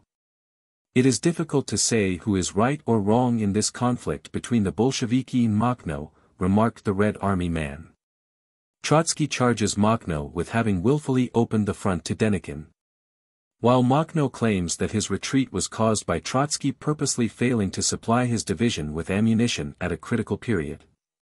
Yet it is true that Makhno's activities against Denikin's rear, especially by cutting the White Army off from its artillery base, enabled the Bolsheviki to stem the advance on Moscow.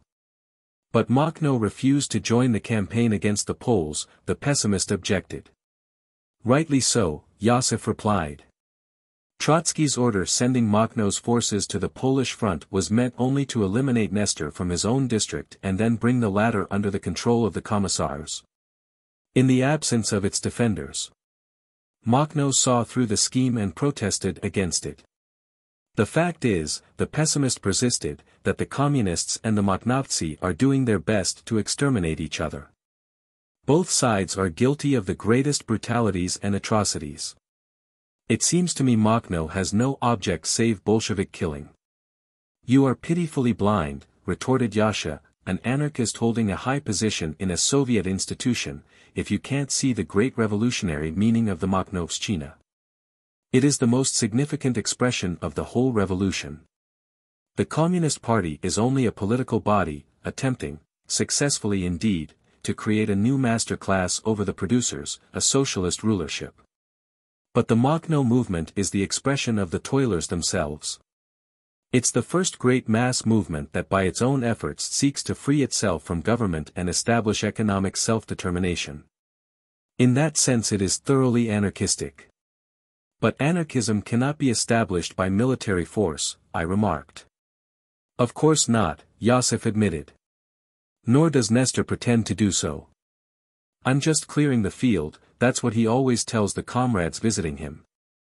I'm driving out the rulers, white and red, he says, and it's up to you to take advantage of the opportunity.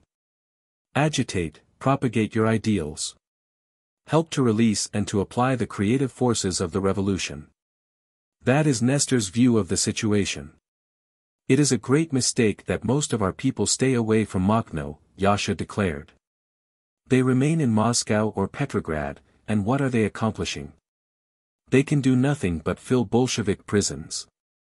With the Povstancy we have an exceptional chance of popularizing our views and helping the people to build a new life. As for myself, announced Yossif, I am convinced that the revolution is dead in Russia. The only place where it still lives is the Ukraine. Here it holds out a rich promise to us, he added confidently. What we should do is to join Nestor, all of us who want to be active. I disagree, the pessimist objected. He always disagrees when there is work to be done, Yossif retorted with the inimitable smile that took the sting out of even his sharpest words. But you, friends, he faced the others, you must clearly realize this, October, like February, was but one of the phases in the process of social regeneration. In October the Communist Party exploited the situation to further its own aims. But that stage has by no means exhausted the possibilities of the revolution. Its fountainhead contains springs that continue to flow to the height of their source, seeking the realization of their great historic mission, the emancipation of the toilers. The Bolsheviki, become static, must give place to new creative forces. Later in the evening Yossif took me aside. Sasha, he spoke solemnly, you see how radically we differ in our estimate of the Makhno movement. It is necessary you should learn the situation for yourself. He looked at me significantly. I should like to meet Makhno, I said. His face lit up with joy. Just as I have hoped, he replied. Listen, dear friend, I have talked the matter over with Nestor, and, by the way, he is not far from here just now. He wants to see you, you and Emma, he said.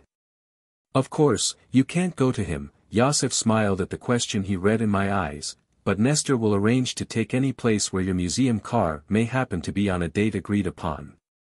To secure you against Bolshevik persecution, he will capture the whole expedition, you understand, don't you? Affectionately placing his arm about me, he drew me aside to explain the details of the plan. Chapter 26. Prison and Concentration Camp. A nauseating stench assails us as we enter the compulsory labor camp at Kharkov. The courtyard is filled with men and boys, incredibly emaciated, mere shadows of humans. Their faces yellow and eyes distended, bodies ragged, and barefoot, they forcibly remind me of starving pariahs in famine-stricken India. The sewer is being repaired, the official accompanying us explains. Only a few prisoners are at work, the others stand about apathetically, or sprawl on the ground as if too weak for exertion. Our worst scourge is disease, the guide remarks. The men are undernourished and lack resistance. We have no medicine and we are short of physicians. Some of the prisoners surround our party, apparently taking us for officials. Tavarishy, a young man appeals to us, when will the commission decide upon my case? Visitors, the guide informs him laconically. We can't live on the payok. The bread ration has been cut again. No medicine is given out, several complain. The guards motion them aside. The large male dormitory is appallingly crowded. The whole floor space is taken up by cots and benches, set so closely together it is difficult for us to pass. The prisoners cluster in the corners.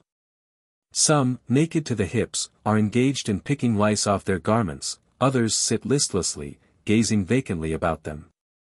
The air is foul, suffocating. From the adjoining female ward come quarreling voices. As we enter, a girl cries hysterically, "Don't dare call me a speculator. It's my last things I was selling." She is young and still beautiful, her torn blouse exposing delicate, well-formed shoulders. Her eyes burn feverishly, and she breaks into a hacking cough. "God may know who you be," a peasant woman retorts. "But just think of me, with 3 little ones at home." Catching sight of our group, she rises heavily from the bench, stretching her hand out pleadingly, "Dear ones, let me go home. My poor children will die without me." The women beset us. The rations are bad and insufficient, they declare. Only 1/4 pound of bread is given them and a plate of thin soup once a day. The doctor does not attend the sick. Their complaints are ignored, and the prison commission does not pay any attention to their protests. A keeper appears in the door. "To your places," he shouts angrily. "Don't you know the regulations?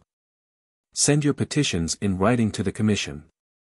"We've done it, but we get no reply," several women cry. "Silence," the overseer commands. At the gate of the Cold Hill prison, Kholodnaya Gorka, we meet an excited crowd, mostly women and girls, each with a little bundle in hand. They are wildly gesticulating and arguing with the guards. They have brought provisions and clothing for their arrested relatives, the custom, known as peradacha. Prevailing throughout the country owing to the inability of the government to supply its prisoners with sufficient food. But the guard declines to accept the offerings. "New orders," he explains, "no more peradacha." For how long? For several weeks. Consternation and resentment break from the people. The prisoners cannot exist without peradacha. Why should it be refused? Many of the women have come long distances, even from neighboring towns, to bring some bread and potatoes to husband or brother. Others have deprived themselves of necessaries to procure a little delicacy for a sick friend. And now this terrible order. The crowd besieges us with pleas. We are accompanied by the woman secretary of a high commissar, herself an official of the Rabkrin, the powerful department of inspection, organized to investigate and correct abuses in the other Soviet institutions. She is past middle age, lean and severe-looking, with the reputation of being efficient, strict, and heartless. I have heard that she was formerly in the Chaika, one of its commandants, as the executioners are called. Some of the women recognize our guide. From all sides come appeals to intercede, in tones of fear mixed with hope. "I don't know why peradacha is refused," she informs them, "but I shall inquire at once." We enter the prison, and our guide sends for the commissar in charge. A youngish man, gaunt and consumptive-looking, appears. "We have suspended the peradacha," he explains, "because we are short of help. We have more work just now than we can handle. It is a great hardship for the prisoners." "Perhaps the matter can be managed," the secretary suggests. "Unfortunately it can't," the man retorts coldly. "We work beyond our strength. As for the rations, he continues, the honest workers outside are no better off. Noticing our look of disapproval, he adds, as soon as we have caught up on our work, we'll permit the Peredacha again. How soon might that be, one of our party inquires. In 2 or 3 weeks, perhaps. A long time to starve. The Commissar does not reply. We all work hard without complaining, Tovarish, the guide reproves him severely. I regret I shall have to report the matter. The prison has remained as it was in the days of the Romanovs, even most of the old keepers still hold their positions.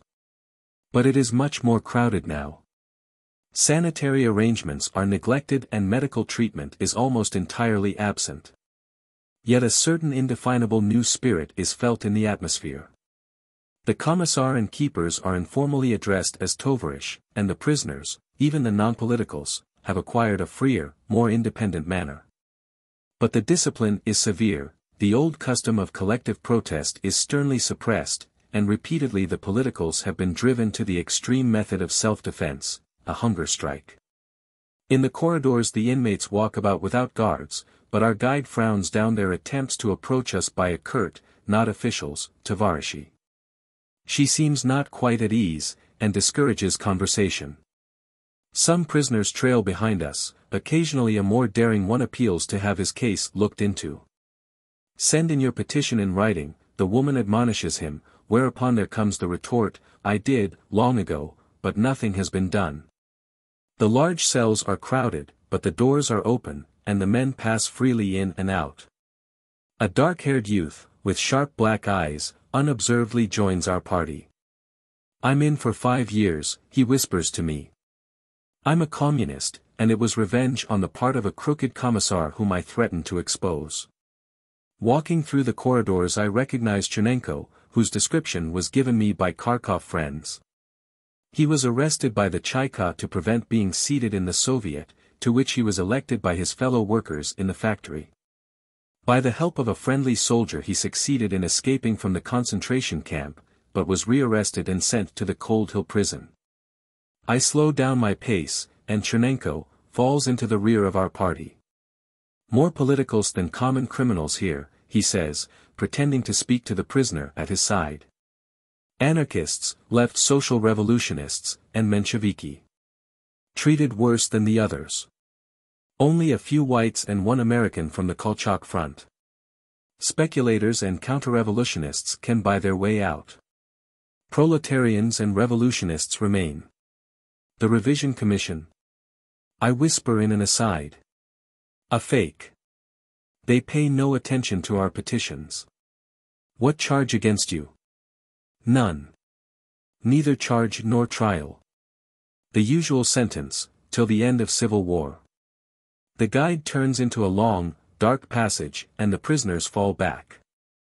We enter the women's department. 2 rows of cells, one above the other, cleaner and lighter than the male part. The doors stand ajar, the inmates free to walk about.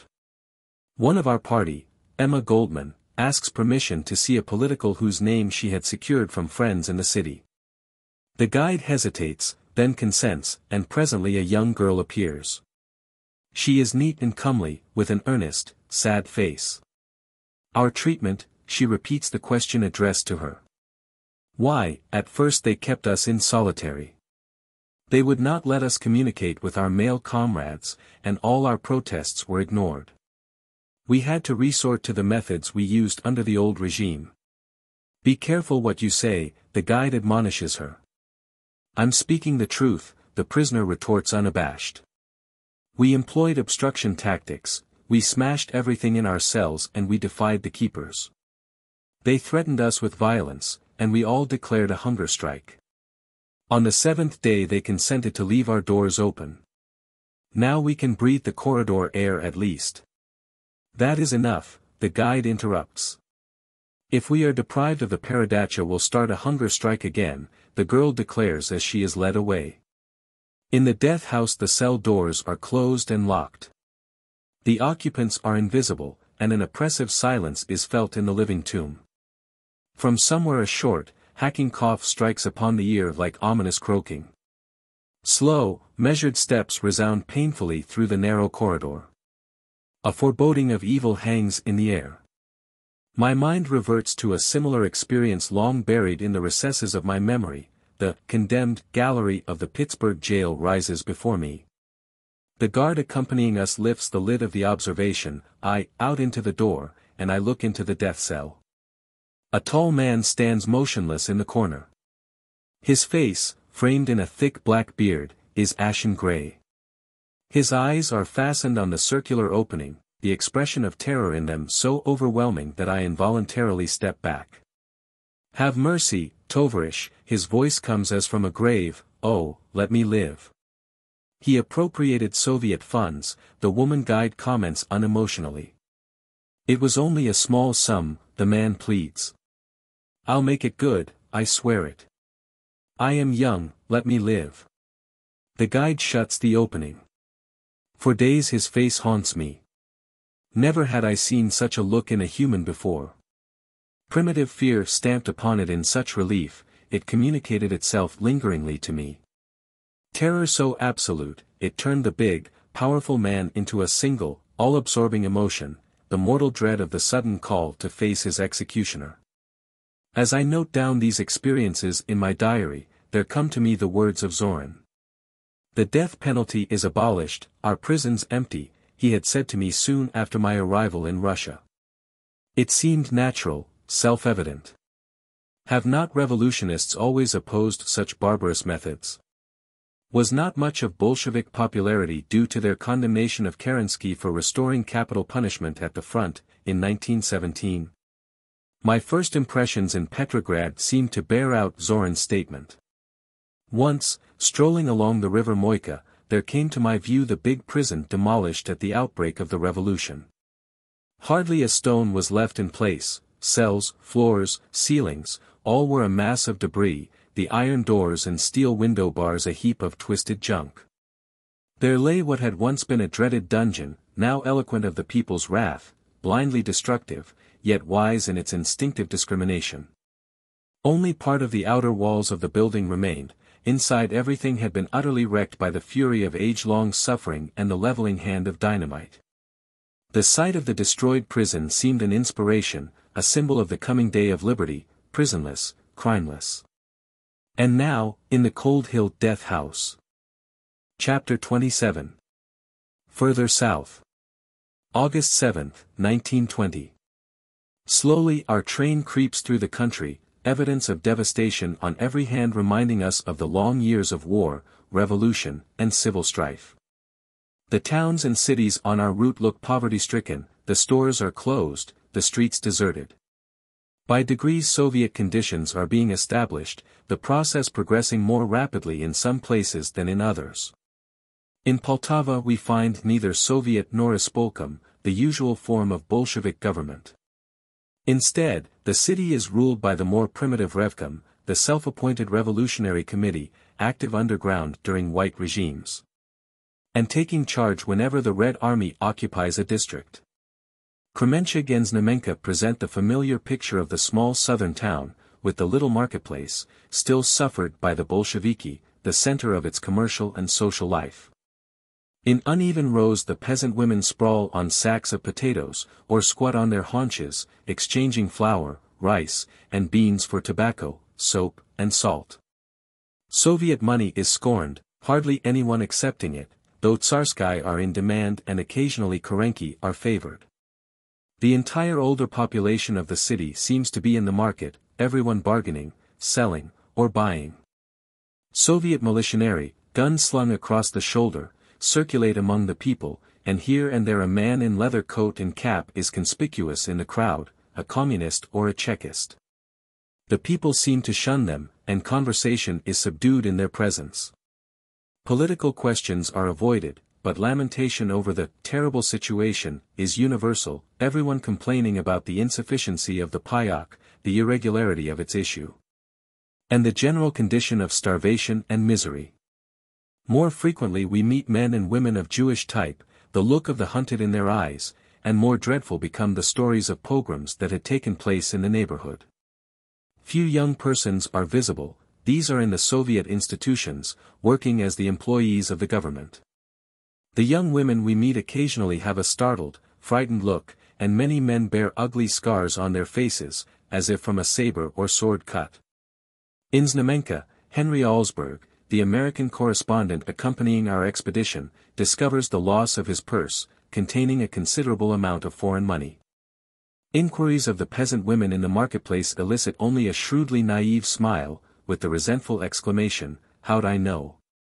Visiting the local police station in the faint hope of advice or aid, we learn that the whole force has just been rushed off to the environs reported to be attacked by a company of Makhnovtsi.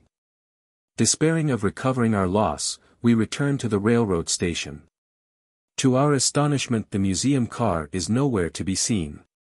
In consternation we learn that it was coupled to a train that started for Kiev, via Fastov, an hour ago. We realize the seriousness of our predicament in being stranded in a city without hotels or restaurants, and with no food to be purchased for Soviet money, the only kind in our possession. While discussing the situation we observe a military supply train in slow motion on a distant siding. We dash forward and succeed in boarding it at the cost of a few scratches. The commissar in charge at first strenuously objects to our presence, at no pains to hide the suspicions aroused by our sudden appearance. It requires considerable argument and much demonstration of official documents before the bureaucrat is mollified. Over a cup of tea he begins to thaw out, the primitive hospitality of the Russian helping to establish friendly relations. Before long we are deep in the discussion of the revolution and current problems. Our host is a communist from the masses, as he terms it. He is a great admirer of Trotsky and his iron broom methods.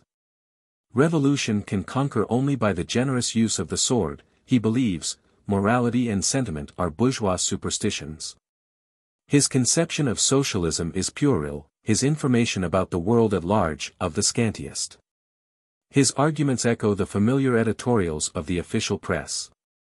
He is confident the whole of Western Europe is soon to be aflame with revolution. The Red Army is even now before the gates of Warsaw, he asserts, about to enter and to assure the triumph of the Polish proletariat risen against its masters. Late in the afternoon we reach Fastov, and are warmly welcomed by our colleagues of the expedition, who had spent anxious hours over our disappearance. Chapter 28.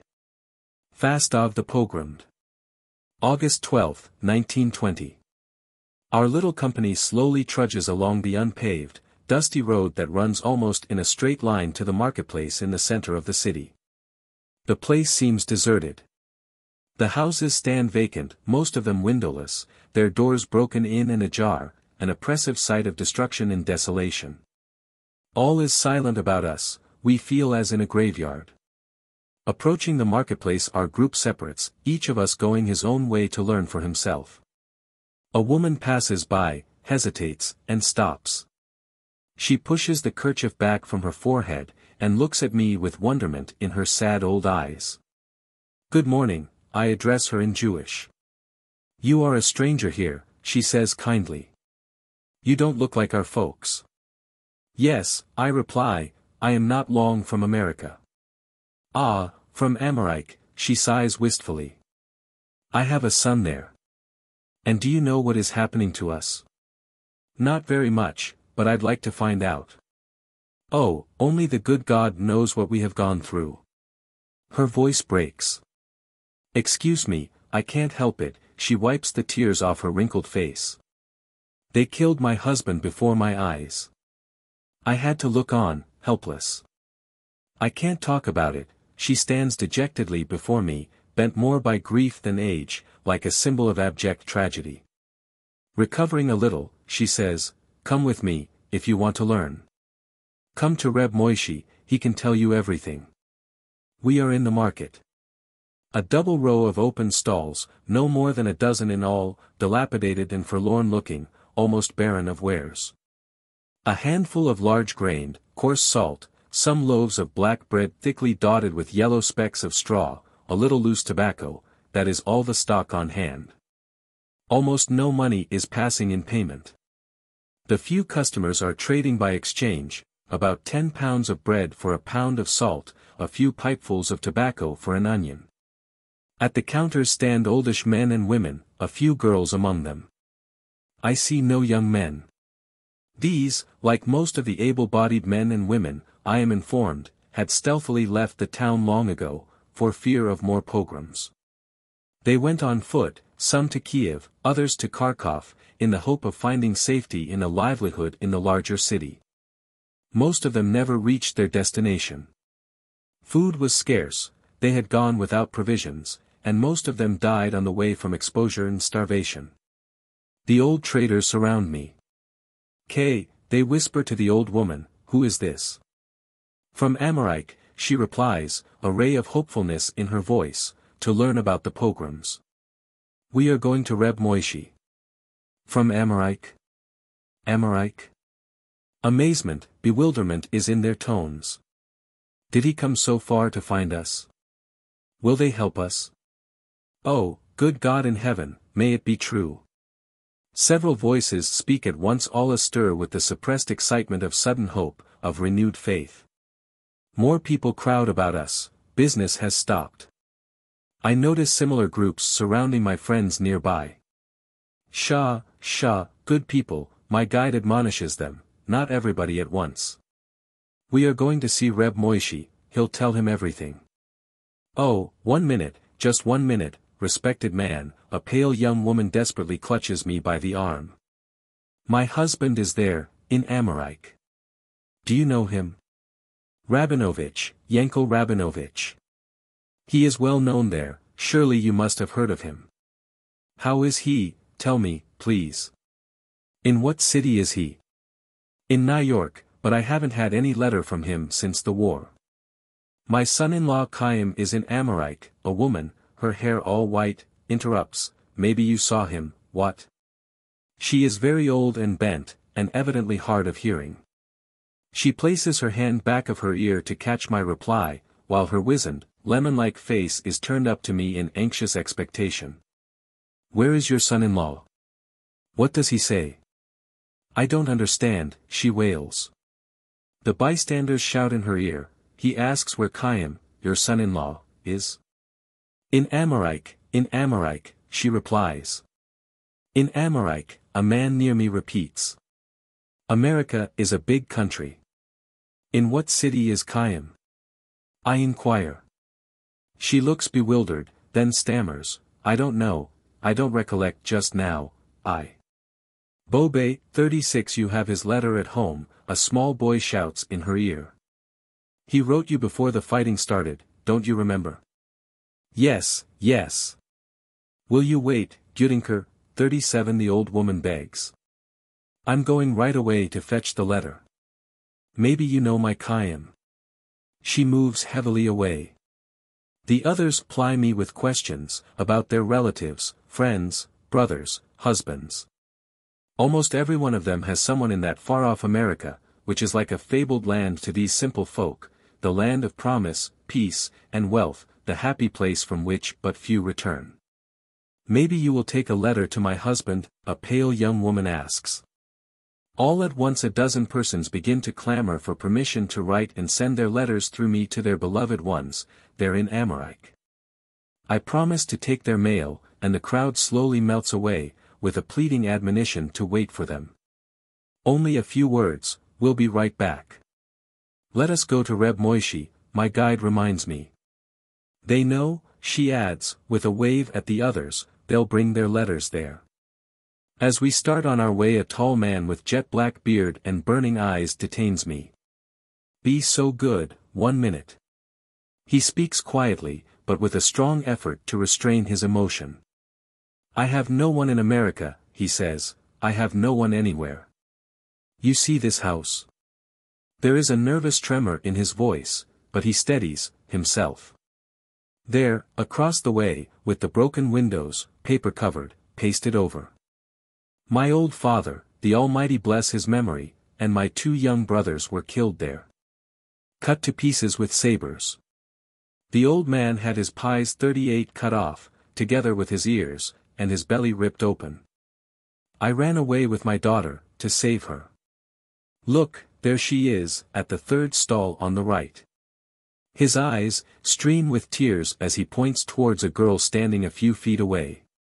She is about 15, oval-faced, with delicate features, pale and fragile as a lily, and with most peculiar eyes. She is looking straight before her, while her hands are mechanically cutting chunks of bread from the big round loaf. There is the same dreadful expression in her eyes that I have recently seen for the first time in the faces of very young girls in pogromed cities. A look of wild terror frozen into a stare that grips at my heart.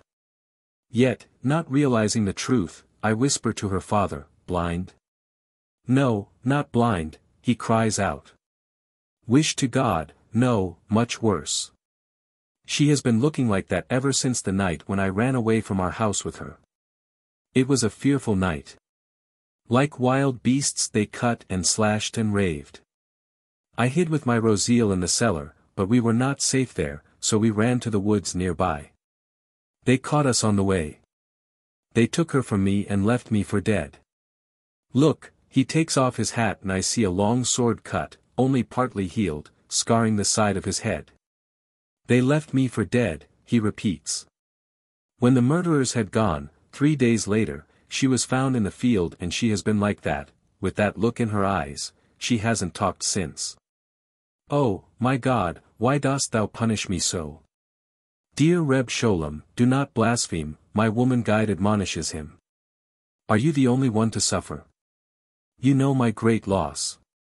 We all share the same fate. It has always been the fate of us Jews. We know not the ways of God, blessed be his holy name. But let us go to Reb Moishi," she says, turning to me. Behind the counter of what was once a grocery store stands Reb Moishi. He is a middle-aged Hebrew, with an intelligent face that now bears only the memory of a kindly smile. An old resident of the town and elder in the synagogue, he knows every inhabitant and the whole history of the place. He had been one of the well-to-do men of the city, and even now he cannot resist the temptation of hospitality, so traditional with his race. Involuntarily his eyes wander to the shelves entirely bare save for a few empty bottles. The room is dingy and out of repair. The wallpaper hangs down in cracked sheets, exposing the plaster, yellow with moisture. On the counter are some loaves of black bread, straw-dotted, and a small tray with green onions. Reb Moishi bends over, produces a bottle of soda from under the counter, and offers the treasure to me, with a smile of benign welcome. A look of consternation spreads over the face of his wife, who sits darning silently in the corner, as Reb Moishi shamefacedly declines the proffered payment. "No, no, I cannot do it," he says with simple dignity, "but I know it as the height of sacrifice." Learning the purpose of my visit to Fastov, Reb Moishi invites me to the street. "Come with me," he says, "I'll show you what they did to us." Though there is not much for the eyes, he looks at me with searching gaze, only those who lived through it can understand. And maybe, he pauses a moment, maybe also those who really feel with us in our great bereavement.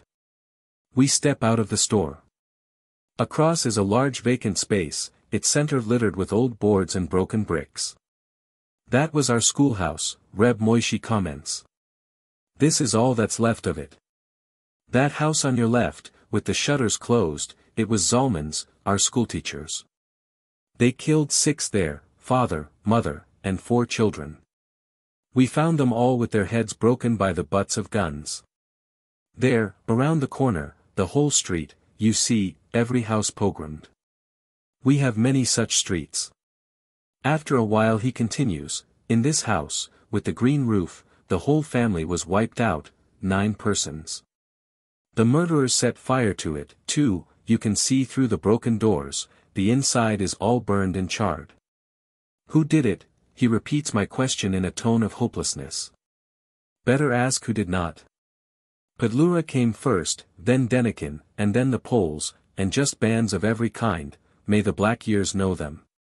There were many of them, and it was always the same curse. We suffered from all of them, every time the town changed hands. But Denikin was the worst of all, worse even than the Poles, who hate us so. The last time the Denikins were here the pogrom lasted 4 days. Oh, God! He suddenly halts, throwing up his hands. Oh, you Americans, you who live in safety, do you know what it means, 4 days? 4 long, terrible days, and still more terrible nights, 4 days and 4 nights and no let-up in the butchery. The cries, the shrieks, those piercing shrieks of women seeing their babies torn limb from limb before their very eyes. I hear them now. It freezes my blood with horror. It drives me mad. Those sights. The bloody mass of flesh that was once my own child, my lovely Mirelle. She was only 5 years old. He breaks down. Leaning against the wall, his body shakes with sobs. Soon he recovers himself. Here we are in the center of the worst pogromed part, he continues. Forgive my weakness, I can't speak of it with dry eyes. There is the synagogue. We Jews sought safety in it. The commander told us to. His name. May evil be as strange to me as his dark name. One of Denikin's generals, the commander, that's what he was called. His men were mad with bloodlust when there was nothing more to rob. You know, the soldiers and peasants think there is gold to be found in every Jewish home. This was once a prosperous city, but the rich men that did business with us lived in Kiev and Kharkov. The Jews here were just making a living, with a few of them comfortably off. Well, the many pogroms long ago robbed them of all they had, ruined their business, and despoiled their homes. Still, they lived somehow. You know how it is with the Jew, he is used to mistreatment, he tries to make the best of it. But Denikin's soldiers, oh, it was Gehenna let loose. They went wild when they found nothing to take, and they destroyed what they didn't want. That was the first 2 days. But with the third began the killing, mostly with swords and bayonets. On the 3rd day the commander ordered us to take refuge in the synagogue. He promised us safety, and we brought our wives and children there. They put a guard at the door, to protect us, the commander said. It was a trap. At night the soldiers came, all the hooligans of the town were with them, too. They came and demanded our gold. They would not believe we had none. They searched the holy scrolls, they tore them and trampled upon them. Some of us could not look quietly on that awful desecration. We protested. And then began the butchery. The horror, oh, the horror of it. The women beaten, assaulted, the men cut down with sabers. Some of us broke through the guard at the door, and we ran into the streets. Like hounds of hell, they followed us, slashing, killing, and hunting us from house to house. For days afterwards the streets were littered with the killed and maimed. They would not let us approach our dead. They would not permit us to bury them or to help the wounded who were groaning in their misery, begging for death. Not a glass of water could we give them. They shot anyone coming near. The famished dogs of the whole neighborhood came, they smelt prey. I saw them tear off limbs from the dead, from the helpless wounded. They fed on the living, on our brothers. He broke down again. The dogs fed on them, he repeats amid sobs. Someone approaches us. It is the doctor who had ministered to the sick and wounded after the last pogrom was over. He looks the typical Russian of the intelligentsia, the stamp of the idealist and student engraved upon him. He walks with a heavy limp, and his quick eye catches my unvoiced question. A memento of those days, he says, attempting a smile. It troubles me a good deal and handicaps my work considerably, he adds. There are many sick people and I am on my feet all day. There are no conveyances, they took away all the horses and cattle. I am just on my way now to poor Fanya, one of my hopeless patients. No, good man, it's no use your visiting her, he waves aside my request to accompany him. It is like many others here, a terrible but common case. She was a nurse, taking care of a paralytic young girl. They occupied a room on the 2nd floor of a house nearby. On the 1st floor soldiers were quartered. When the pogrom began the soldiers kept the paralytic and her nurse prisoners. What happened there no one will ever know. When the soldiers had at last gone, we had to use a ladder to get to the girls' room. The brutes had covered the stairs with human excrement, it was impossible to approach. When we got to the two girls, the paralytic was dead in the arms of the nurse, and the latter a raving maniac. "No, no, it's no use your seeing her. Doctor," says Reb Moishi, "why don't you tell our American friend how you got crippled? He should hear everything." "Oh, that is not important, Reb Moishi. We have so many worse things." Upon my insisting, he continues, "Well, it is not a long story. I was shot as I approached a wounded man lying in the street. It was dark, and as I was passing by I heard someone moan. I had just stepped off the sidewalk when I was shot. It was the night of the synagogue pogrom. But my mishap, man, it's nothing when you think of the nightmare in the warehouse." "The warehouse?" I asked. "What happened there?" "The worst you can imagine," the doctor replies. "Those scenes no human power can describe. It wasn't murder there, only a few were killed in the warehouse. It was the women, the girls, even children. When the soldiers pogromed the synagogue, many of the women succeeded in gaining the street. As if by some instinct they collected afterwards in the warehouse, a big outhouse that had not been used for many years. Where else were the women to go? It was too dangerous at home.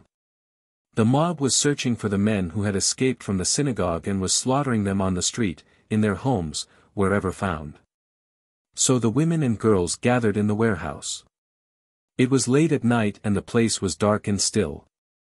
They feared to breathe, almost, lest their hiding place be discovered by the hooligans. During the night more of the women folk and some of their men also found their way to the warehouse. There they all lay, huddled on the floor in dead silence.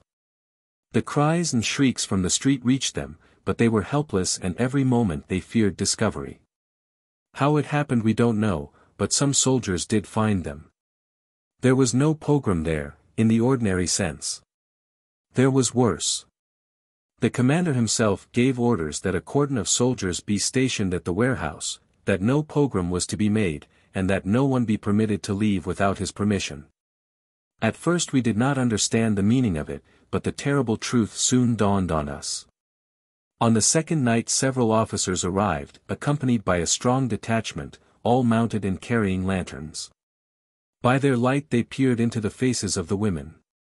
They selected 5 of the most beautiful girls, dragged them out and rode away with them. They came again and again that night.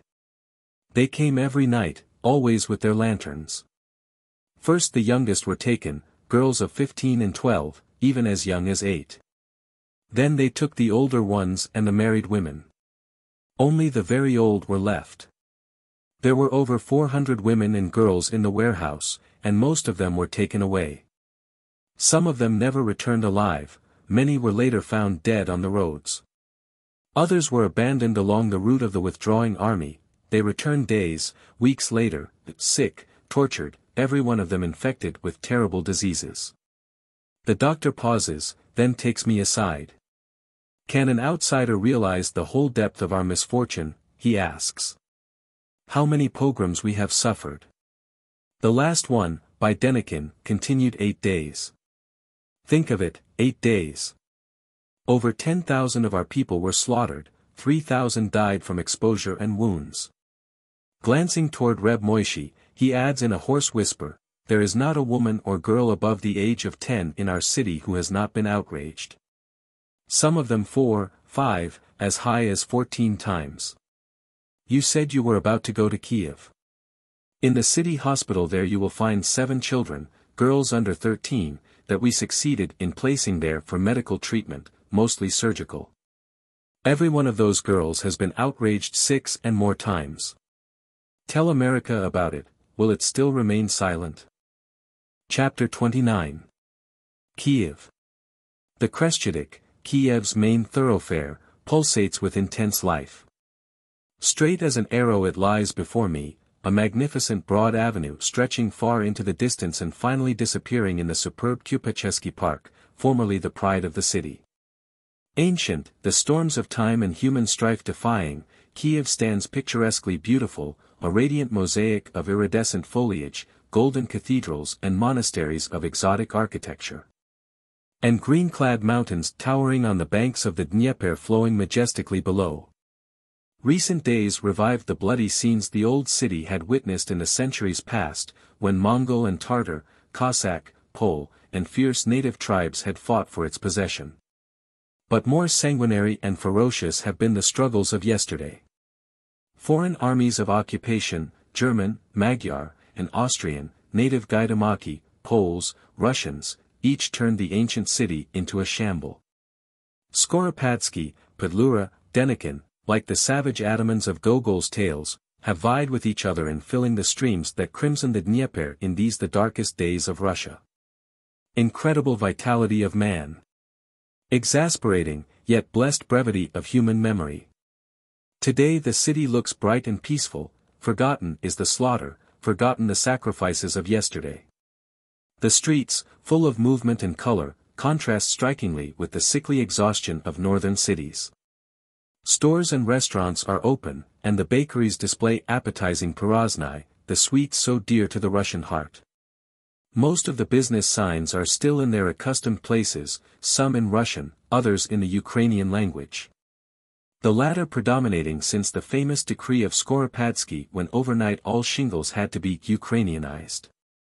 The boulevards are alive with people, the women larger and less beautiful than in Kharkov, the men stolid, heavy, unprepossessing. It is a month since the Poles left the city, the Bolsheviki have not yet had time to establish completely their regime. But the reports of Polish destruction, so industriously circulated in Moscow, prove baseless. Little damage has been done by the enemy, except the burning of some railroad bridges on the outskirts of the city. The famous Sofiatsky Cathedral and the Mikhailovsky Monastery are undisturbed in their imposing splendor. Without reason did Chicherin protest to the world against the unheard-of vandalism toward those gems of old architecture. The Soviet institutions present the familiar picture of Moscow pattern, gatherings of worn, tired people, looking hungry and apathetic. Typical and sad. The corridors and offices are crowded with applicants seeking permission to do or to be exempt from doing this or that. The labyrinth of new decrees is so intricate, the officials prefer the easier way of solving perplexing problems by revolutionary method, on their conscience. Generally to the dissatisfaction of the petitioners. Long lines are everywhere, and much writing and handling of papers and documents by Sovietsky Barishny, young ladies, in high-heeled shoes, that swarm in every office. They puff at cigarettes and animatedly discuss the advantages of certain bureaus as measured by the quantity of the payok issued, the symbol of Soviet existence. Workers and peasants, their heads bared, approach the long tables. Respectfully, even servilely, they seek information, plead for an order for clothing, or a ticket for boots. "I don't know, in the next office, come tomorrow," is the usual reply. There are protests and lamentations, and begging for attention and advice. Occasionally someone in the line, after days of fruitless effort, loses his temper, and a string of true Russian curses fills the room, rising above the noise and the smoke. But when the commissar hastily enters, belated from the conference of the party committee, the hubbub subsides, and the Barishny appear busy at their tasks. He has a worn and worried look, his desk is piled with papers awaiting his attention, and within an hour he is expected at another session. Lucky applicant that gets a hearing. Happy if action is taken on his case. The industries are at low ebb, mainly because of the lack of raw material and coal. The decree militarizing labor is being applied with great severity. The toilers in the shops and factories are rigidly bound to their places of employment. But the machinery has been neglected, most of it is out of repair, and there is a scarcity of artisans capable of putting it in order. The men are at their posts, pretending to work, but in reality idling or engaged in the stealthy manufacture of cigarette lighters, keys, locks, and other objects for personal use or private sale. Many of the factories are entirely closed, others are operating with a minimum output. The sugar refineries, the most important industry of the southeast, are working at a great deficit. Because of the total devaluation of Soviet money, the state is compelled to pay its employees with products, chiefly with sugar from the old reserves. In search of documents for the museum, I gather official statistics showing that to produce 1 pud, about 40 pounds of sugar, the government expends 35, often even 55 pounds of the old sugar. The officials realize the extreme seriousness of the situation, but feel themselves helpless. Some skeptically, others with characteristic racial fatality, trudge on in the treadmill. In the civil and military departments there is feverish activity, but sadly unorganized. Almost every branch is working independently, without relation to other Soviet institutions. Frequently in entire ignorance and even in opposition to the policies and measures of the other executive bodies. Curious incidents result. Thus the chairman of the All-Ukrainian Executive Committee has sent a telegraphic request to all Soviet institutions to aid the work of our expedition. While the secretary of the party has at the same time issued an order against us, condemning our mission as an attempt to deprive Ukraine of its historic documents, and threatening to confiscate the material we have collected. The Soviet of Labor Unions occupies the huge building on the Kronstadt which was formerly the Hotel Savoy. In 1918 and 1919 that body played a most important role, its work covering the whole field of proletarian interests and its authority based on the expressed will of the industrial masses. But gradually the Soviet has been deprived of power, the government taking over its essential functions, and turning the unions into executive and administrative branches of the state machinery. The elective principle has been abolished and replaced by communist appointment. The labor headquarters are in great confusion. As in Kharkov, the entire Soviet and most of the managing boards of the locals have been recently liquidated as Menshevik or unsympathetic to the communists, and new officials appointed by Moscow. The same atmosphere of suppressed nervousness is sensed in the unions as in the other government institutions. The Bolsheviki do not feel secure in the city, and there are stubborn rumors of communist reverses on the Polish front, of Wrangel advancing from the Crimea, of Odessa being taken by the Whites, and of Makhno activity in the Kiev province. In the course of my work I come in touch with T, the Ukrainian communist, whom I had met last winter in the Karatoninsky as a member of the delegation that had come to Moscow to plead for greater independence and self-determination for the Ukraine. He is of middle age, a university graduate and revolutionist repeatedly imprisoned under the Romanov regime. An active Borodbist, left social revolutionist of the Ukraine, he submitted to discipline when his party joined the communists. But he has private opinions which, long suppressed, seek relief. I don't mind discussing these questions with you, he remarks, with an emphasis on the pronoun, though I know that you are not a communist. But I am, I interrupt, not indeed a Bolshevik, nor a governmentalist, but a free, anarchist communist. Not our kind of communist. Still, you are an old revolutionist. I heard a good deal about you in Moscow, and I can call you comrade. I disagree with you, of course, but I also disagree with the policies of my party. The Ukraine is not Russia, it's a great mistake for the center to treat us as if we were. We could win the people to our side by having greater local autonomy and more independence. Our Ukrainian party has used every effort to convince Moscow in this matter, but without result. We are a republic in name only, in reality we are just a Russian province. Do you want entire separation? No. We want to be federated with RSFSR, but not subject. We are as good communists as they in Moscow, but our influence here would be much greater were we left free to act. We know the conditions and needs of the people better than those who sit in the Kremlin. Take, for instance, the recent wholesale suspension of the union management. It has antagonized the entire labor element against us. The same is happening in the other Soviet institutions. Only yesterday a chauffeur complained to me about our Moscow methods. The man had been ordered to the front, but his wife died recently, leaving a paralytic boy on his hands. He has been trying to get his child into some hospital or home, but his petition, in the Ukrainian language, has been returned to him with the order to write it in Russian. And that after 2 weeks of waiting. Now the man is to join his regiment within 2 days. Do you wonder that the people hate us? The center ignores our suggestions, and we are powerless. Criticism of Moscow is general among the Ukrainian communists.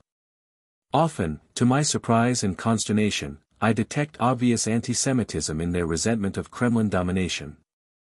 The anecdotes and puns circulating in Soviet institutions are tinged with this spirit, though some do not lack wit.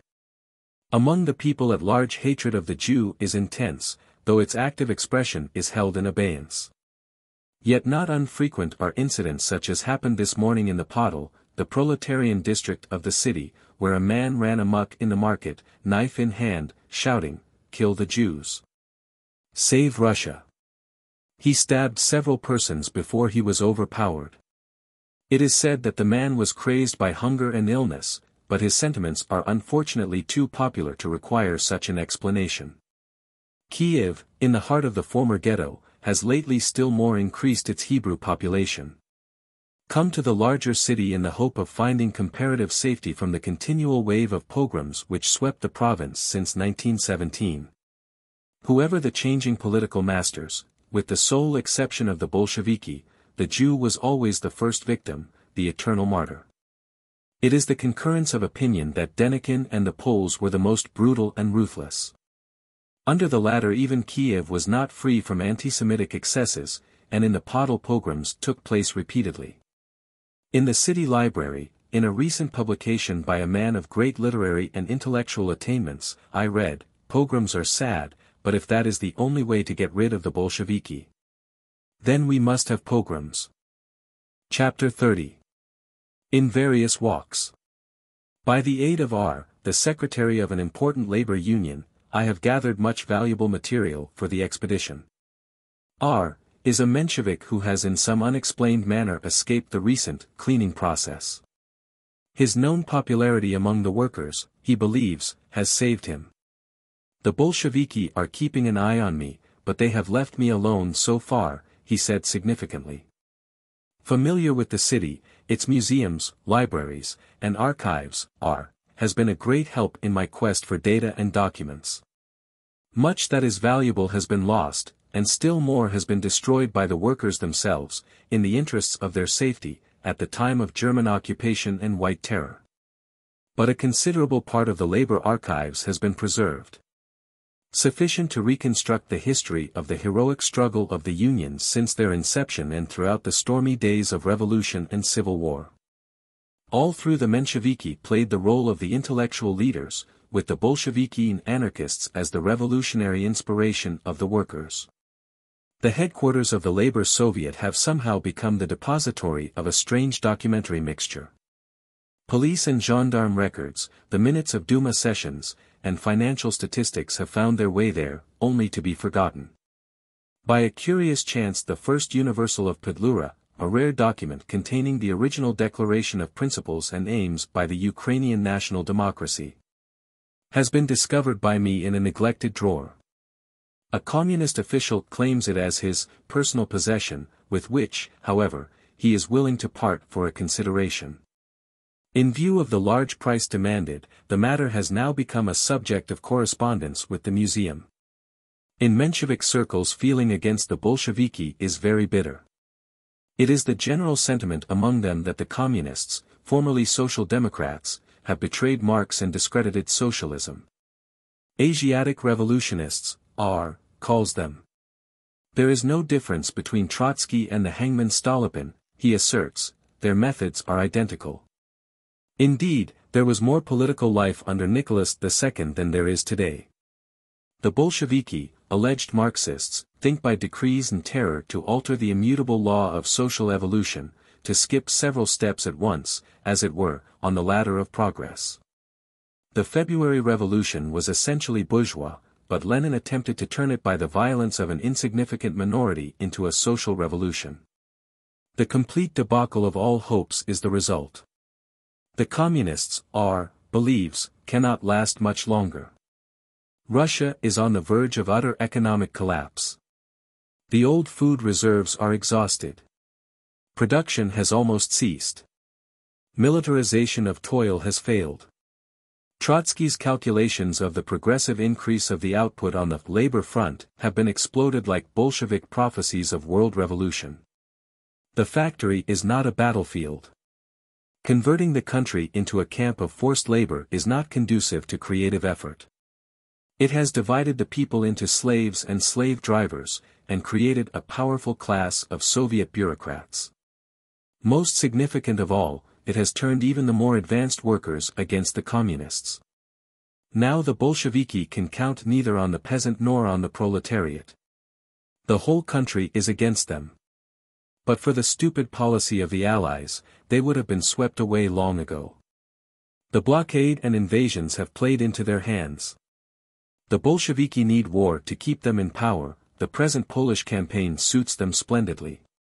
But it is the last communist straw. It will break, and the bloody Bolshevik experiment will come to an end. History will write them down as the archenemies of the revolution, concluded emphatically. Friday evening.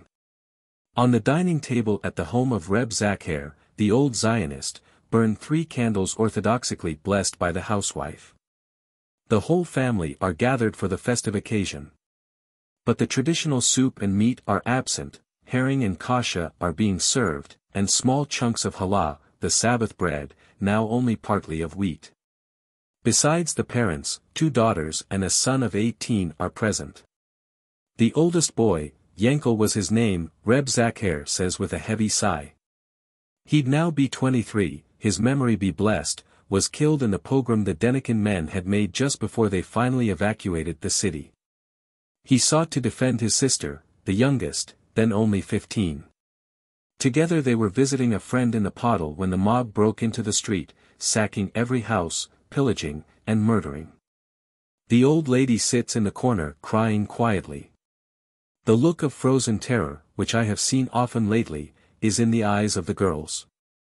The young man steps over to his mother and gently speaks to her. True Zionists, the family converse in Old Hebrew, making an evident concession in addressing me in Yiddish. At least you are free from pogroms under the Bolsheviki, I remark. In a certain sense, the old man assents, but it is the Bolsheviki who are responsible for pogroms. Yes, we had them under the Tsar also, he interrupts my protest, but they were nothing like those we have had since. Hatred against us has increased.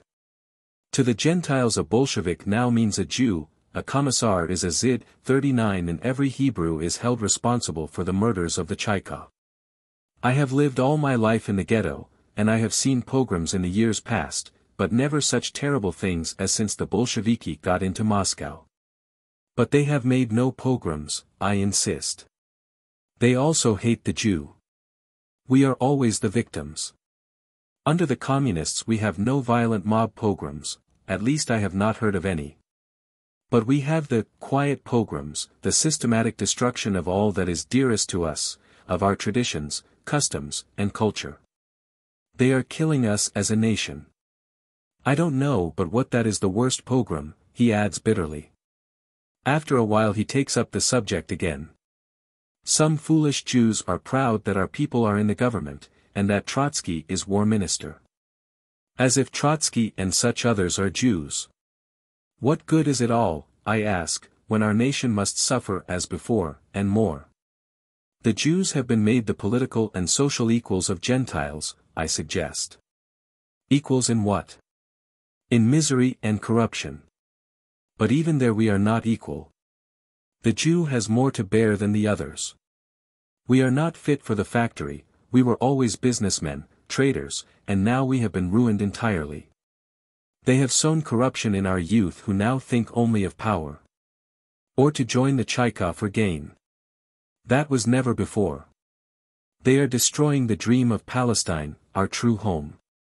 They are suppressing every effort to educate our children in the proper Jewish spirit.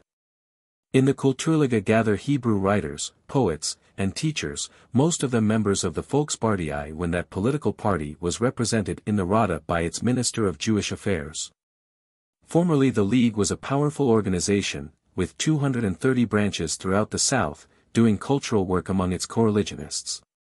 The institution had much to suffer through the various political changes. The Bolsheviki were tolerant at first, and even financially aided its educational efforts. But gradually the help was withdrawn and obstacles began to be placed in the way of the League. The Communists frown upon the too nationalistic character of its work. The Yavkum, Jewish branch of the party, is particularly antagonistic. The League's teachers and older pupils have been mobilized into state service, and the field of its efforts narrowed down. In the provinces most of its branches have been compelled to close entirely, but in Kiev the devotion and persistence of its leading spirits still enables the League to continue. It is the sole oasis in the city of nonpartisan intellectual and social life. Though now limited in its activities, it still enjoys great popularity among the Jewish youth. Its art classes, including drawing, painting and sculpture, are eagerly visited, and the theatrical studio is developing young actors and actresses of much promise. The rehearsals I attended, especially that of The World's End, the posthumous work of an unknown dramatist, were unique in artistic conception and powerful in expression. The younger elements that frequent the Kulturliga dream of Zion, and look to the aid of England in securing to the Jewish nation its traditional home. They are out of touch with the Western world and recent events, but their reliance on the hopes raised by the Jewish Congress is unshaken. Somehow, sometime, probably even in the not distant future, is to happen the great event and Jewry will be re-established in Palestine. In that ardent faith they drag on their existence from day to day, intellectually vegetating, physically in misery.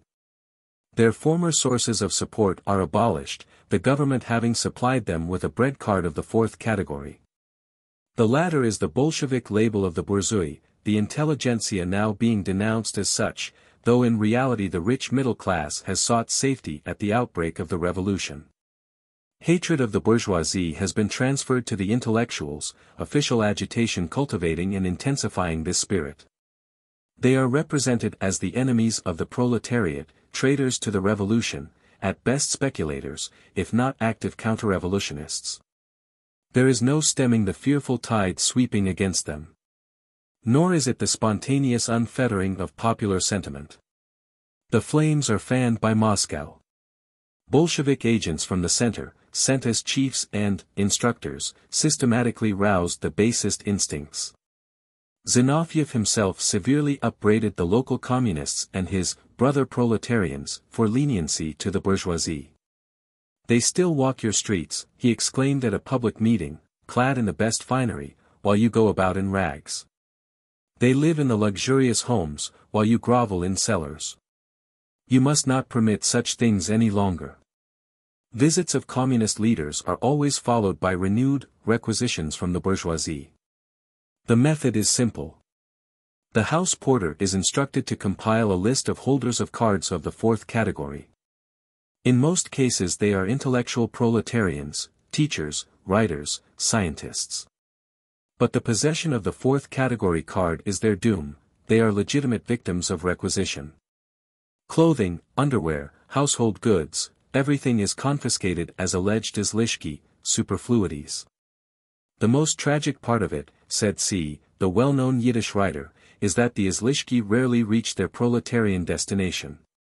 We all know that the really valuable things confiscated get no further than the chaika, while the old and almost useless rags are sent to the unions, for distribution among the workers.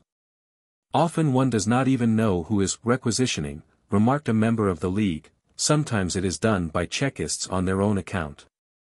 Is there no redress? I asked. Does no one protest? C. made a deprecating motion. We have learned better, B. replied, from the fate of those who dared. You can't protest against Bolshevik revolutionary orders, as they call it, said a young woman teacher. I have tried it. It happened like this. One day, returning to my room, I found a stranger occupying it. On my demanding what he was doing there, he informed me that he had been assigned to it, showing me his document from the Housing Bureau. And what shall I do? I asked. You can sleep on the floor, he replied, stretching himself on my bed. I protested to the higher authorities, but they refused to consider the matter. The room is big enough for two, they insisted, though that was not the case at all. But you put a strange man in my room, I pleaded. You'll soon get acquainted, they sneered, we make no distinction of sex. I remained with some friends for a while, but they were so crowded I had to look for other quarters. For days I stood in line in the housing bureau, but it was impossible to get an order for a room. Meanwhile my chief threatened to report me for neglecting my work, because most of my time was spent in the Soviet offices. Finally I complained to the Rabkrin, which is supposed to protect proletarian interests. Their agent invited me to share his room, and I slapped his face. He had me arrested, and I was kept in the Chaika 2 months for sabotage. It might have ended worse, someone commented. When you were released, I pursued, interested in the woman's story, what did you do about your room? She smiled sadly. I learned a lot while sitting in the Chaika, she said. When I was liberated, I sought out a member of the housing bureau. Fortunately I had saved a pair of fine French shoes, and I presented them to him. A little gift for your wife, I told him, not much caring which one would get it, for he is known to have several. Within 24 hours I received a splendid large room, furnished in true bourgeois style.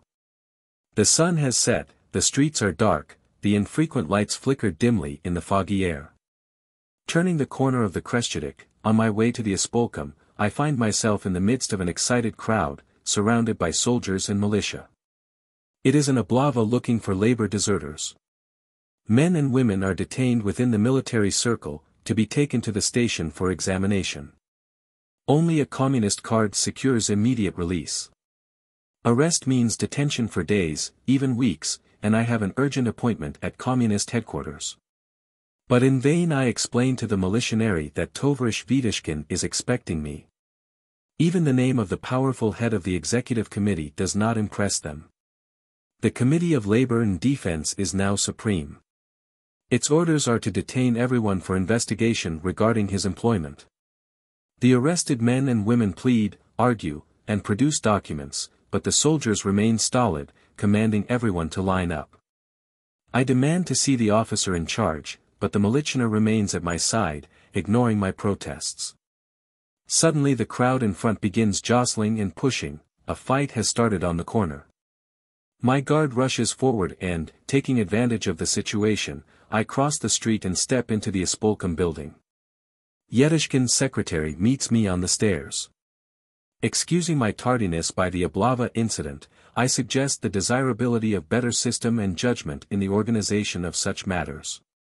The secretary expresses regret at the stupid and irresponsible manner of the raid, but, nichivo any podlayish, it can't be helped, he assures me with conviction. The communist banquet hall is flooded with light. The walls are decorated with red banners and inscriptions, and crimson bunting frames the large portraits of Lenin and Trotsky, with a small likeness of Lunacharsky in a less conspicuous place.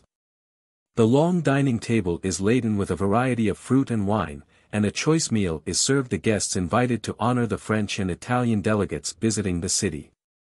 Angelica Balabanova is presiding, at her side are Vitishkin and other high Soviet officials of the city, with a large sprinkling of men in military uniform.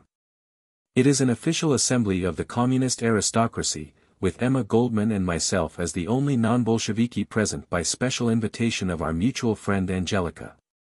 Her motherly, simple personality seems out of place in this gathering.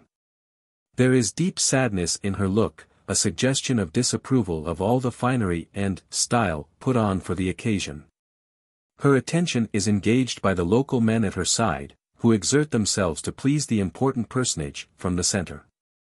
Others are entertaining the foreign delegates, the French-speaking Tovarishi having been placed as their neighbors.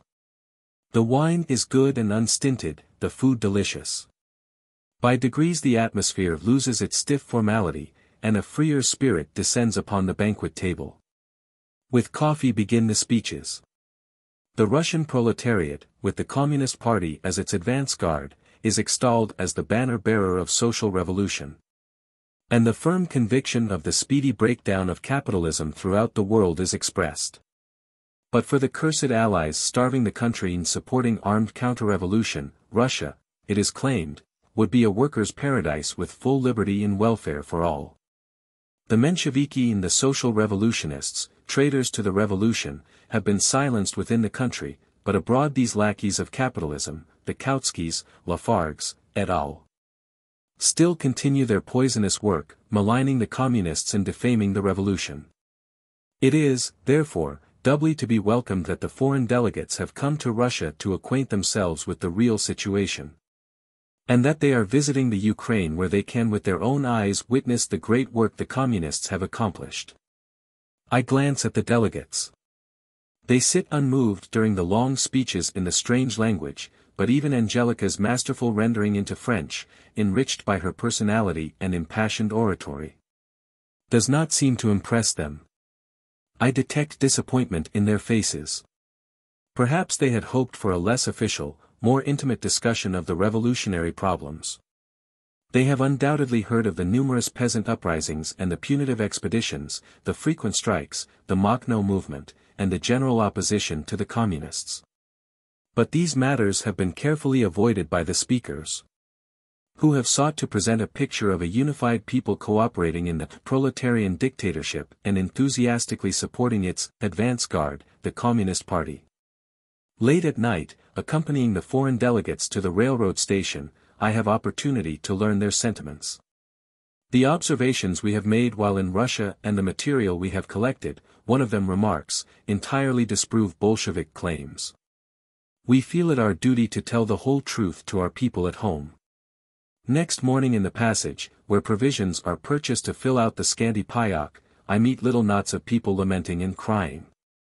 Nothing is being sold. The little bakery and fruit stores were visited by the authorities the previous evening and all their goods requisitioned. Deep gloom hangs over the traders and their customers. With a sense of outrage they point to the large delicatessen stores on the Khreshchatyk which have not been molested. They have protection, someone says indignantly. My God, a woman cries. It's we poor people who gave that banquet to the delegates. She was introduced to me as Galina, a young woman in peasant dress, but of graceful figure, and with thoughtful blue eyes. Galina? I wondered. Yes, Makhno's wife. Surprise and fear for her safety struggled with my admiration of her courage. Her presence in Kiev, in the very lair of the Chaika, means certain death were she to be recognized. Yet she has braved imminent peril and great difficulties in crossing the front. She has business in the city for the Povstancy, she said. She has also brought a message from Nestor. He is very anxious to have Emma Goldman and myself visit him. He is not far from the city, and arrangements could be made to enable us to see him. Her manner was reserved, almost shy, but she was very positive in her views, and her expression clear and definite. She looked so frail and alone, I was overwhelmingly conscious of the great danger to which she was exposing herself. She gave me the feeling of a diminutive David rising up to smite Goliath. I'm not afraid, she said simply. You know, I usually accompany Nestor, and he is always at the head of his men, she added with quiet pride. She spoke with much warmth of Makhno's military ability, his great popularity among the peasantry, and the success of his campaigns against Denikin. But she is not uncritical, nor a blind hero worshipper. On the contrary, she dwelt much more on the significance and purpose of the rebel peasant movement than on the role of its individual leaders. In the Makhnovshchina she sees the hope of Russia's liberation from the yoke of white generals, pomeshchiki, landlords, and Bolshevik commissarship. The one is as hateful to her as the other, both equally subversive of liberty and the revolution. I regard the Povstancy movement, she said, as the only true proletarian revolution. Bolshevism is the mastery of the Communist Party, falsely called the dictatorship of the proletariat. It is very far from our conception of revolution. It is the rulership of a caste, of the socialist intelligentsia which has imposed its theories upon the toilers. Their aim is state communism, with the workers and farmers of the whole country serving as employees of the one powerful government master. Its result is the most abject slavery, suppression, and revolt, as we see on every hand. But the people themselves, the proletarians of city and country, have an entirely different ideal, even though to a great extent only instinctive. They ignore all parties and are antagonistic to the political intellectuals, they distrust the non-working, privileged elements. Our aim is the class organization of the revolutionary toiling masses. That is the sense of the great Ukrainian movement, and its best expression is to be found in the Makhnovщina. Without the help of government or political parties, the peasants drove away the landlords, by their own efforts they secured the land. Their military units have successfully fought every counter-revolutionary force. The Bolsheviki with their Red Army usually came into the already free district, there to impose their mastery upon city and country, and proclaim their dictatorship. Is it any wonder the people hate them and fight them as bitterly as the whites? She is a typical specimen of the rebel Ukrainian, of the type molded in the crucible of hard revolutionary life. All night we talked of the burning problems of the South, of the needs of the peasantry, and the activities of the Povstanci, whose beloved and almost venerated leader is Batko 40 Makhno, the Stenka Razin of the revolution. She related stories of the great devotion of the peasantry to Nestor and told interesting anecdotes of his campaigns. Once, when Makhno with a small company found himself surrounded by a large Bolshevik force, he caused a marriage to be performed in the village occupied by the enemy. Makhno's men in borrowed holiday attire attended the celebration, their famous, sawed-off, guns hidden upon their bodies. In the midst of the carousal, the Red soldiers, the worse for the liquor freely supplied by the villagers, the pretended holiday-makers, opened fire, taking the Bolshevik garrison by surprise and putting them to flight. The very mention of Makhno's name, Galina said, brings terror to the enemy, and frequently whole companies of the Red Army join his forces. Commissars and communists, identical terms to the Povstanci, find no mercy, but the common soldier is always given the choice of remaining with him or going free. That was the case also, she continued in her melodious voice, with Grigoriev's army. You have heard of him, haven't you, comrade? He was an officer of the Tsar, but at the outbreak of the revolution he became a free lance. At one time he was with Petrograd, then he fought him, and later he joined the Red Army. He was just a military adventurer, though not without some ability. He was very vain, loving to style himself the Ataman of Kronstadt, because his greatest successes were in that province. Later he turned against the Bolsheviki and invited Makhno to make common cause with him. But Nestor found out that Grigoriev was planning to join Denikin. Besides, he was guilty of many pogroms. The slaughter of Jews he organized in Yekaterinoslav in May of last year, 1919, was especially atrocious. Makhno decided to eliminate him. He called a meeting, to which the Ataman and his men were invited.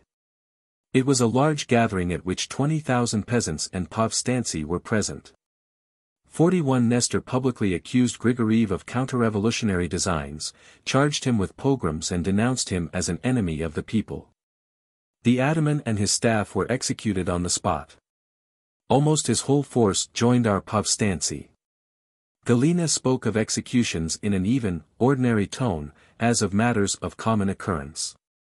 Life in the Ukraine, among the rebel peasantry, had made constant struggle and violence the habitual tenor of her existence. Occasionally she would slightly raise her voice in indignation when reports of Jew baiting by Povstanci were mentioned. She felt deeply outraged by such base misrepresentation. These stories were deliberately spread by the Bolsheviki, she averred. No one could be more severe in punishing such excesses than Nestor. Some of his best comrades are Jews. There are a number of them in the Revolutionary Soviet and in other branches of the army. Few men are so loved and respected by the Povstanci as Yossif, the emigrant, who is a Jew, and Makhno's best friend.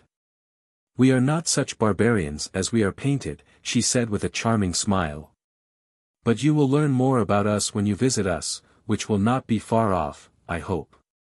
She listened wistfully to the news from the Western world, and plied me with questions about life in America and the attitude of its workers to Russia. The role of women on the other side was of intense interest to her, and she was eager to procure books dealing at length with the subject. She looked dejected on learning that almost nothing was known in the States about the Ukrainian peasant movement, but she recovered quickly, remarking, naturally, for we are so isolated. But some day they will know. The night had turned to dawn, and all too quickly the morning was breaking. It was high time for Galina to be on her way. Regretfully she left us, expressing her confidence in our speedy meeting in the camp of Makhno. In complete self-possession she stepped out of the house, while with bated breath we accompanied her at a distance, fearful lest a chance identification result fatally for the daring girl. Chapter 31. The Chaika. A pall hangs over the home of my friend Kolya, the tailor. His wife is ill, the children neglected, dirty, and hungry. The plumbing is out of order, and water must be carried from the next street, 4 flights up. Kolya always performed the heavy work, his absence falls heavily upon the little family. From time to time the neighbors look in on the sick woman. Your husband will soon return, they assure her cheerfully, but I know that all their efforts to find him have proved fruitless. Kolya is in the Chaika. The workers of the clothing factory where my friend is employed have of late been very discontented. Their main complaint concerns the arbitrary methods of the Yachika, the little group of communists within every Soviet institution. Friction between them and the shop committee resulted in the arrest of the latter. In protest the workers declared a strike. 3 delegates were sent to the Chaika with the request to release the prisoners, but the men disappeared, and Kolya was among them. They call the strikers counter-revolutionists, Kolya's sister said. They have made a list of the opposition in the shop, and every day someone is missing. It's the old Piro methods, remarked a neighbor, a young woman in charge of a children's dining room. Piro methods? I asked in surprise. Don't you know the Piro affair? It was of a piece with the usual methods of Latsis, then head of the All-Ukrainian Extraordinary Commission. It was in the summer of 1919, and the Kiev Chaika was working. Working, that's right, just the proper word, interrupted her brother. Yes, working under high pressure, she continued, under instructions of Peters, who came from Moscow now and then. His presence in the city was always the signal for renewed arrests and shooting. Well, one day the Soviet papers announced the arrival of Count Piro, Brazilian ambassador. I was at the time employed in the Chinese consulate, which gave a gala dinner in honor of the Count, on which occasion I made his acquaintance. I was surprised to find the Brazilian speaking excellent Russian, but he explained that he had spent many years in our country before the revolution. He sighed over the old days, and did not in the least disguise his unfriendliness to Bolshevism and its methods. Within a few days he began to organize his staff on a large scale. He asked me and my friends to recommend people for work in his consulate. Except Bolsheviki, he said. I want only bourgeois and intellectuals who have no sympathy with the communists. They'll be safe with me, he told us in confidence, hinting at the wholesale destruction of the intelligentsia by the Chaika. Many hastened to offer their services to the Count, eager for the protection offered. Piro accepted them all, placing some in his offices, while others were put on the waiting list, and their names and addresses recorded. To be brief, within a short time they were all arrested and most of them shot, among them Madame Popletskaya, Piro's personal secretary, whom he was pretending to help join her husband in Paris. Piro disappeared, but he was seen to leave town in Peter's automobile. It soon became known that the alleged Brazilian Count was an agent of the Chaika, a provocateur. Many people in Kiev are positive that it was Peters himself. I related to my friend an incident which occurred soon after our expedition arrived in the city. Early one morning a visitor called at our car, requesting to see the Predsedatel. Of commanding stature, well-proportioned, and straight as a young pine, he was a fine specimen of physical manhood. He had just returned from the front, he said, as if in explanation of his ridiculously belligerent appearance. 2 heavy guns hung from his belt, a Circassian dagger between them. At his side he carried a long sword, and a huge alarm whistle, set in silver, was suspended from his neck. His features were clean-cut, nose aquiline, the sensuous lips somewhat shaded by a full beard. But the most striking feature were his eyes, the color of steel, cold, sharp, and piercing. He introduced himself as an army man who had fought on every battlefield in the Ukraine. But he was tired of war and bloodshed, he said. He wanted a rest or at least a more peaceful occupation. The work of our expedition appealed to him. Could he not be of service to us? Surely a large city like Kiev could not be thoroughly canvassed during our short stay. He would therefore suggest that we appoint a local man as our representative to continue the work after our expedition should leave. He would consider himself honored to aid our important mission. There was nothing unusual in his proposal, since it is our practice to leave an authorized person in the larger cities to supply the museum with documents of current history. We promised to consider his application, and within a few days he called again. I thought he looked strangely animated, perhaps even under the influence of drink. He immediately launched into exaggerated assurances of his fitness as our collaborator. He knew every important communist in the city, he asserted, he was even on terms of intimacy with most of them.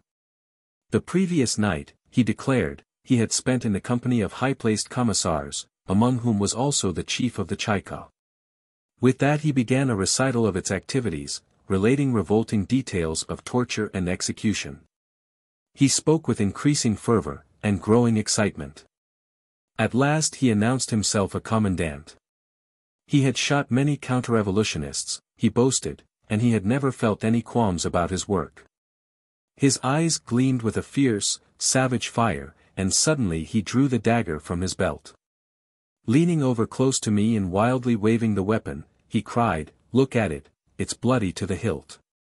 Then he fell back into a chair, exhausted, and with a touch of sentimentality he muttered, "I've had enough, I'm tired, I want a rest." "To judge from your description," remarked the young woman, "it must have been X, one of the most notorious executioners of the provincial Chaika. He is given to such escapades, especially when under the influence of drugs, for he is addicted to cocaine. One of his hobbies is to get himself photographed, like this." She rose, searched a moment among her effects, and handed me a small picture. It represented a man entirely nude, gun in hand, in the posture of taking deliberate aim. I recognized our visitor. August 27, 1920, rumors of Bolshevik reverses are delaying our departure. There are persistent reports of Red Army defeats. Odessa is said to be evacuating, an enemy fleet in the Black Sea attacking the city, and Wrangel marching against it from the Crimea.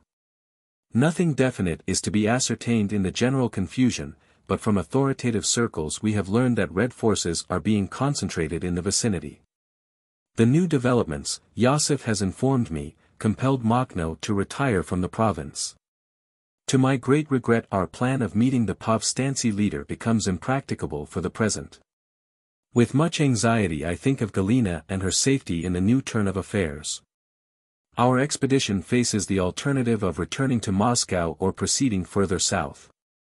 In spite of insistent advice to the contrary, we decide to continue according to our schedule, which includes Odessa and the Caucasus. Chapter 32. Odessa, Life and Vision.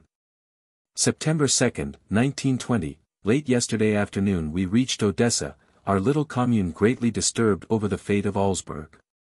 Our traveling companion, whose cheerful spirit and ready helpfulness contributed so much toward making our journey more pleasant, was arrested on August 30, while we were stopping in Zmarinka. The local Chaika agents had received orders from Moscow to return the American correspondent, because he had gone to the Ukraine without the knowledge of the authorities. In vain we argued and produced Zinovьev's letter giving Augsburg permission to join the expedition. He was removed from the train, to be taken under convoy to Moscow. The wires we sent to Lenin, Zinoviev, and Balabanova, protesting against the arrest and urging the release of our friend, have so far remained unanswered. The great city, formerly the most important shipping center of the country, was shrouded in darkness. Its electric supply station having been almost completely destroyed by fire several days previously. With considerable difficulty we found our way to one of the principal thoroughfares. On the corner we were detained by a militianer who informed us that it is forbidden to be about after sunset, except by special permission. It required considerable persuasion before the officer was convinced of our reliability and permitted us to return to the car. Our first impressions seemed to justify the disconcerting reports we had heard en route. No more cheerful is the once beautiful city in the glow of the bright morning sun. Few persons are on the streets, the houses and parks are neglected, the pavements broken and filthy. Everywhere is evidence of the poverty and suffering in the wake of foreign occupation and civil war. Food is very scarce, prices exorbitantly high on the markets which are still permitted to operate. The peasants of the district, systematically expropriated by their changing masters, now refuse to plant more than is necessary for their own needs, leaving the cities to their fate.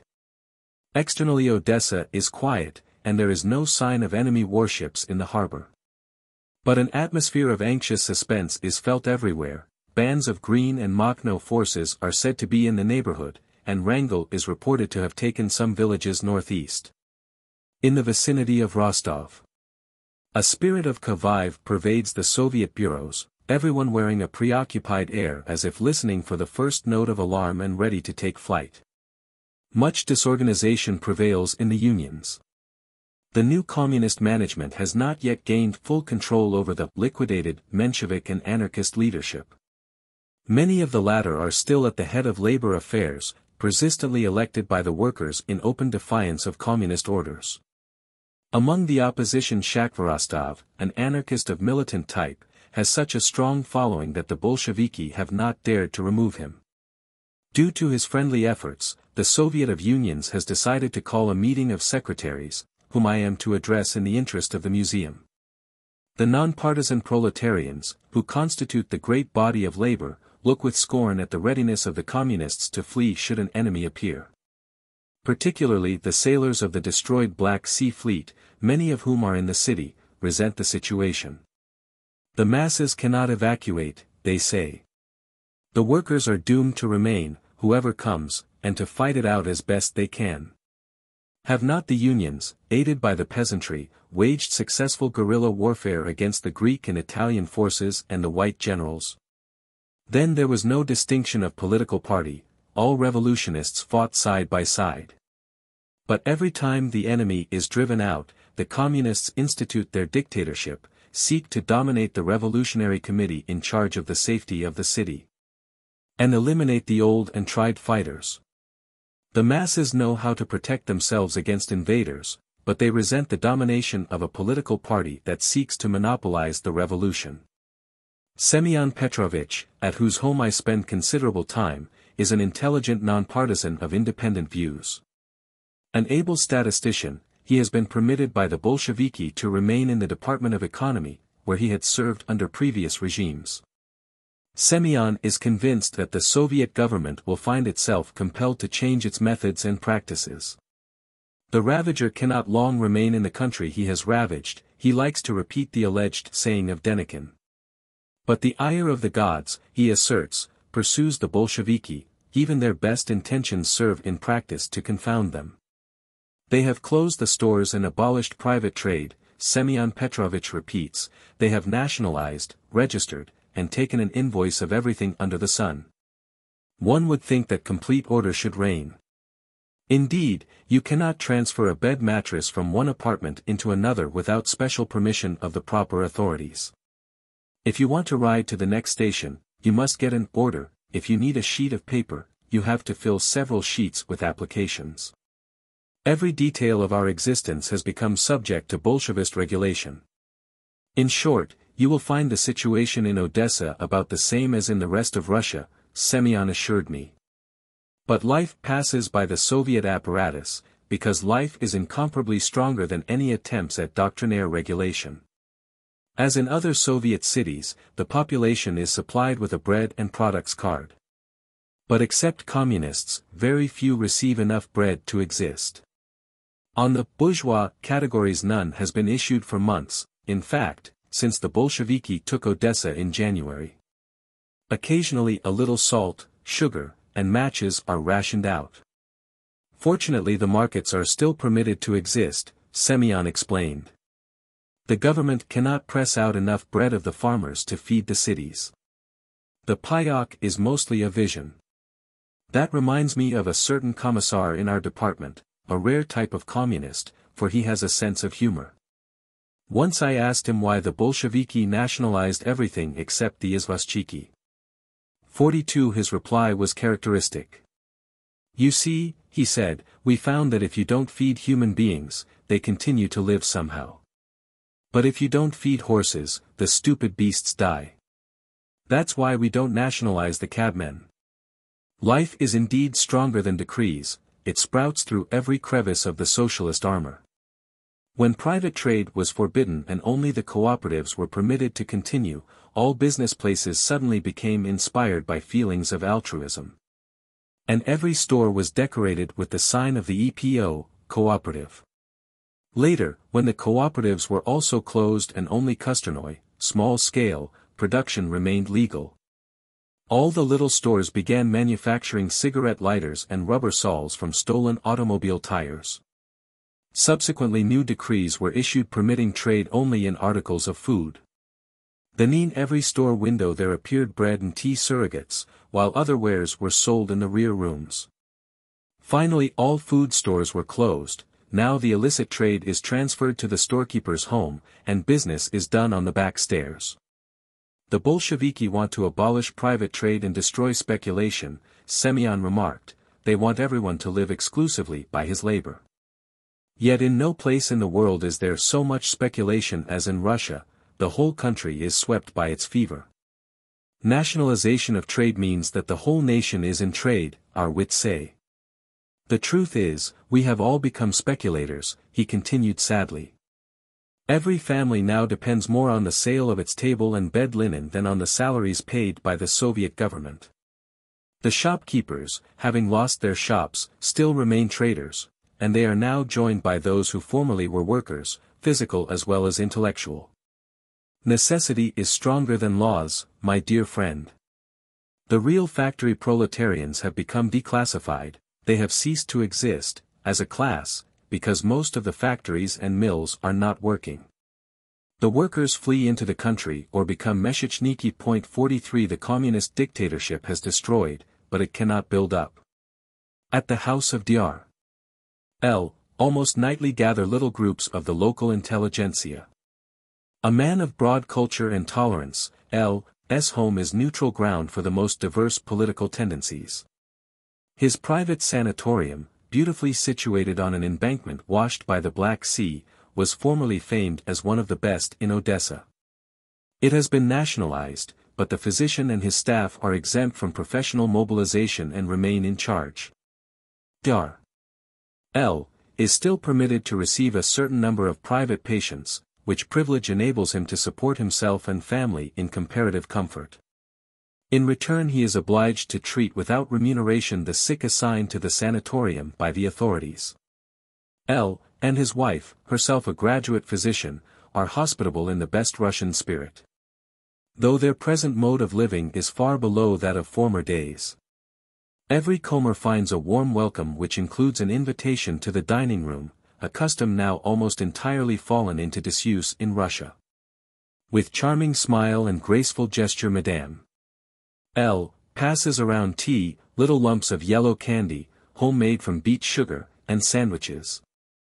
Her manner quite innocent of any suggestion of the saving quality of her service to her famished guests.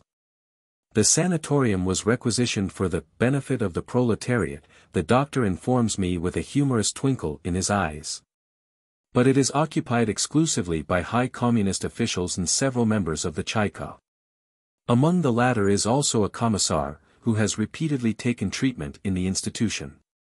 He suffers from acute neurosis and is an habitual user of cocaine. In spite of the near presence of the dreadful autocrat of life and death, great freedom of speech prevails in L.'s home.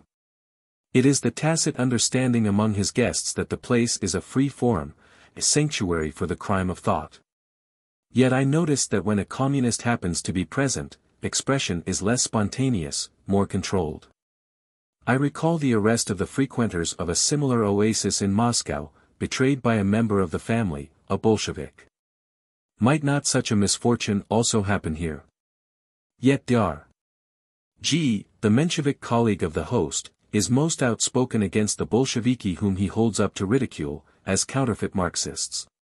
The Zionists and literati present, among them Bialik, the greatest living Jewish poet, are more temperate in their criticism of the dictatorship. Their attitude is prompted by their love of the Jewry and its aspirations as a nation. They tell of the many vain efforts their most venerated representatives have made in the interests of justice to their co-religionists, only to be met with scorn and insult. R, the noted Hebrew author, relates the incident of his visit to the chief of the Chayka, to seek protection for two friends unjustly accused of speculation and in danger of being shot. In the reception room, while awaiting audience with the Predsedatel, he was abused by the Chekists, among whom he recognized several members of the old police force and two well-known criminals of former days. "You are insulting the Soviet power by interceding for the arrested," the Chayka chief told him. The author urged the innocence of the accused.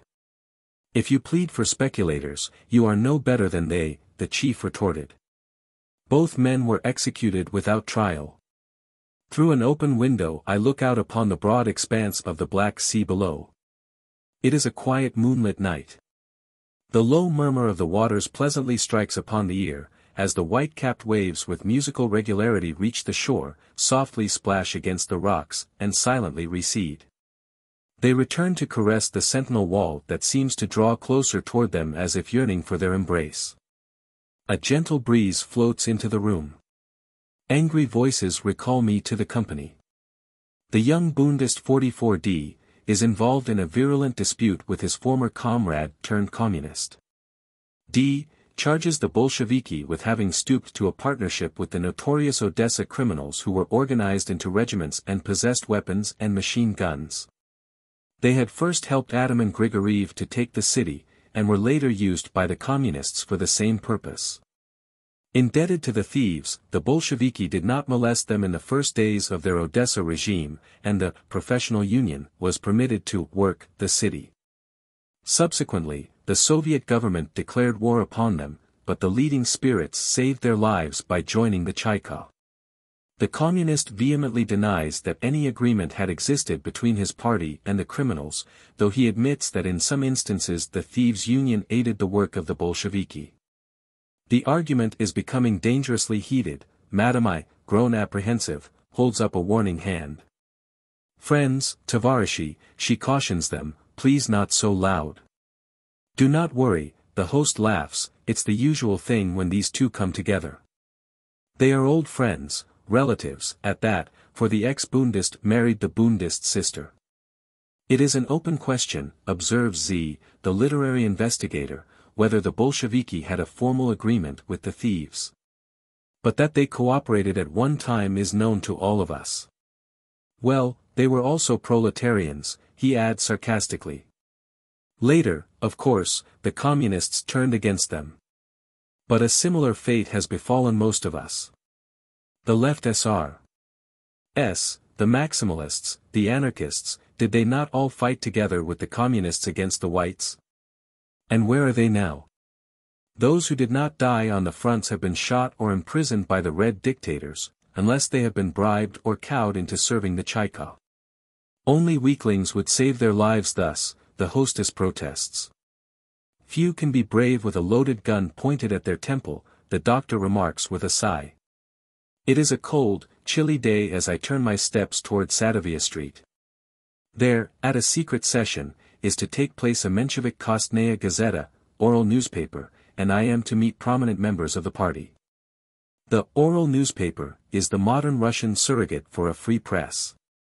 Deprived of opportunity to issue their publications, the suppressed socialist and revolutionary elements resort to this method. In some private dwelling or conspirative lodgings, they gather, as in the days of the Tsar, but with even greater danger and more dread of the all-pervading presence of the Chayka. They come to the lodgings singly, stealthily, like criminals conscious of guilt, fearful of observation and discovery. Frequently they fall into an ambush. The house may be in the hands of a zasada, though no sign of it is perceptible on the outside. No one having entered, however innocently or accidentally, may depart, not even a neighbor's child come to borrow a dish or some water for a sick member of the family. None is permitted to leave, that he may not give warning to possible victims. Such a zasada generally lasts for many hours, often even for several days and nights. When it is finally lifted, those caught in the net are turned over to the Chayka. Lucky if the charge of counter-revolution or banditism be not made, and the prisoners released after several weeks of detention. But the leaders, the known revolutionists, are kept for months, even for years, without a hearing or charge. It is dusk. In the unlighted, dingy room it is difficult to recognize the half-score of men occupying chairs, smoking and talking in subdued voices. The person for whom I inquire has not yet arrived, and I find myself a stranger in the place. I notice nervous glances in my direction, the men near me regard me with frank suspicion. One by one they leave their seats, I see them gathering in a corner, casting inimical looks at me. As I approach them, they cease talking and eye me defiantly. Their manner is militant, and presently I am surrounded by the hostile crowd. May I see Comrade P? I inquire. Who may you be? Someone demands ironically. To ally their suspicions, I ask for Tovarish Ostrov, the famous Menshevik leader, with whom I have an appointment. Explanations follow, and at last the men appear satisfied regarding my identity. You are looking for Ostrov? They ask in surprise. Don't you know? Haven't you heard? What? He's been arrested this morning. Bitter indignation and excitement prevail in labor and revolutionary circles as a result of the arrest. Ostrov, a well-known socialist, is a personality respected throughout Russia. His opposition to the Bolsheviki is purely intellectual, excluding hostile activities against the government. It is reported, however, that the authorities hold him morally responsible for the wave of strikes that has recently swept the city. Ostrov's comrades are distracted at their failure to ascertain the fate of their leader. The Chayka declines to accept a peradacha, packages of food or clothing, an omen which inspires the worst fears. It indicates strictest isolation, it may even signify that the prisoner has been shot. 45. More hated even than in Kiev is the Chayka in Odessa. Ghastly stories are told of its methods and the ruthlessness of the Predsedatel, a former immigrant from Detroit. The personnel of the institution consists mostly of old gendarme officers and criminals whose lives have been spared for services to be rendered in fighting counter-revolution and speculation. The latter is particularly proscribed, the highest form of punishment, shooting, being meted out to offenders. Executions take place daily. The doomed are piled into automobile trucks, face downward, and driven to the outskirts of the city. The long line of the death vehicles is escorted by mounted men riding wildly and firing into the air, a warning to close the windows. At the appointed place the procession halts. The victims are made to undress and to take their places at the edge of the already prepared common grave. Shots resound, the bodies, some lifeless, some merely wounded, fall into the hole and are hastily covered with sod. But though the speculation is forbidden and the possession or exchange of czarist money is frequently punished by death, the members of the Chayka themselves receive part of their salary in Tverskaya, whose purchasing power is many times that of Soviet paper. There is considerable circulation of the forbidden currency on the markets, and it is rumored that Chayka agents themselves are the chief dealers. I refuse to believe the charge till a member of the expedition informs me that he succeeded in advantageously converting some of the Tverskaya, officially given us in Moscow, into Soviet money.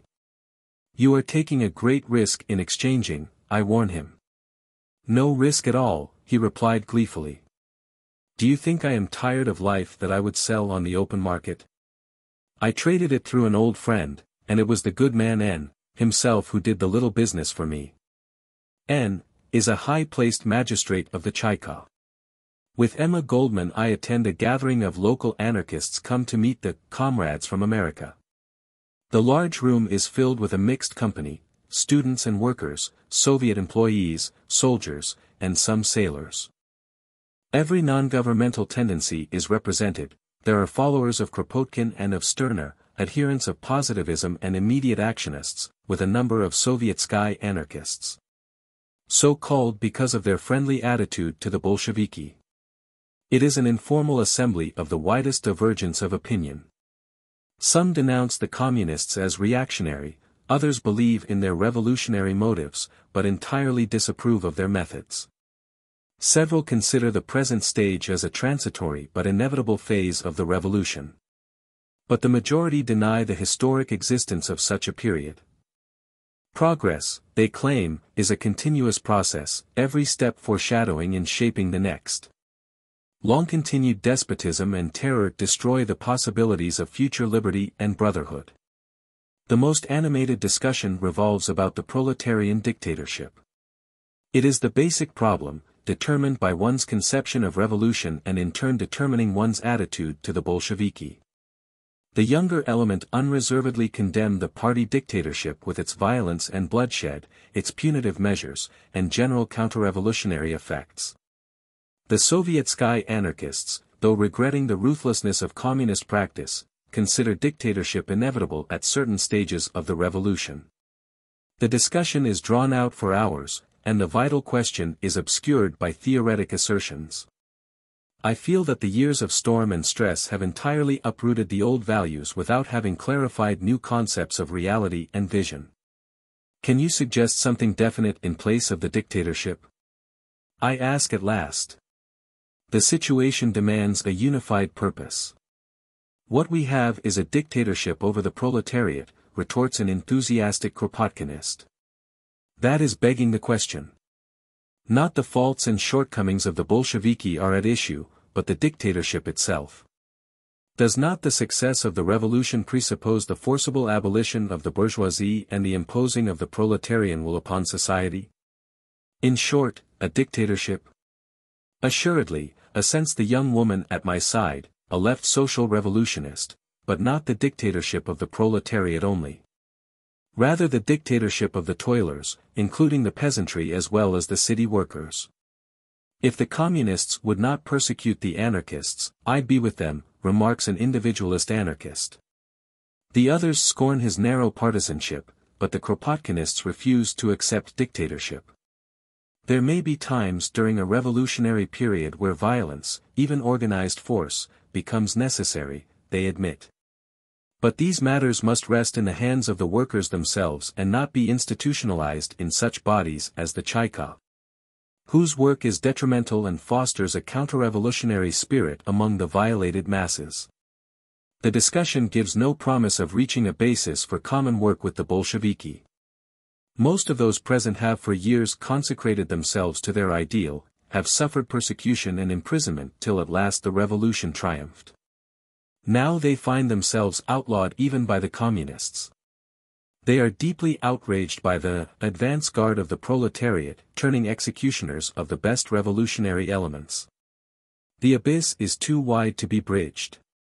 With deep sorrow I think of the devotion, ability, and idealism thus lost to the revolution, and of the fratricidal strife the situation inevitably involves. September 3, 1920, Wrangel is reported to be advancing northwest after having defeated the Red Army in several engagements. Budinny's cavalry is in retreat, leaving open the road to Rostov. Alyashki, a suburb of Kherson, is invested by the Whites, and refugees are streaming into Odessa. Official silence feeds popular nervousness, and the wildest rumors are gaining circulation. Our work in the city is completed, but the new military situation makes it impossible to continue our journey southeast, toward the Caucasus, as originally planned. We have therefore decided that the expedition remain in Odessa, while 2 of its members attempt to reach Nikolaev, there to determine the possibilities of proceeding further. The Predsedatel and Secretary have been chosen for the task. My colleagues have already left the city to take up their quarters in the car. With our secretary, Alexandra Shackle, I am loading the collected material on a cart. There is a large quantity, and the underfed old mare is barely able to pull the weight. It is pouring, the pavement is broken and slippery, the poor beast seems about to collapse. Your horse is exhausted, I remark to the driver, a peasant woman. She does not reply. The reins have fallen out of her bands, her head is bent forward, and her body is shaken as if with the ague. What is the matter, Matushka? I call to her. She looks up. Her eyes are red and tears are coursing down her cheeks, leaving streaks of yellow dirt behind. Curses be upon you, she mutters between sobs. The horse has stopped. The rain is pouring with increased force, the chill pierces knife-like. Cursed be you all, she cries vehemently. We try to soothe her. The secretary, a native Russian, herself of peasant stock, impulsively kisses the old woman on both cheeks. By snatches we learn that 2 days ago she had carted a load of hay to the city, part of her village's share of the Razvyorstka. Returning home she was halted by a requisitioning detachment. She pleaded that her cattle had long ago been confiscated and only the one horse left her. As the widow of a Red Army man she is exempt from further requisition. But she had no documents with her, and she was taken to the police station. The commissar berated his men for impressing an unfit animal for army duty, and the woman was overjoyed. But as she was about to leave, he detained her. Your horse will do for light jobs, he said, you will give us 3 days labor duty. She has been working 2 days now, receiving only half a pound of bread and no fodder for the beast except a little straw. This morning she was ordered to our quarters. Most of the vehicles and horses have been nationalized, those still privately owned are subject to temporary requisition by the Tramet, Transport Bureau, for a specified number of hours weekly. In vain we hail the passing izvoshchiki, all pretend to be on Soviet duty. The woman grows hysterical. The horse is apparently unable to move further. The rain is wetting our material, the wind tearing at our newspaper files and blowing precious leaves into the street. At last with voices and shoulders we induce the horse to proceed, and after a long ride we reach the railroad station.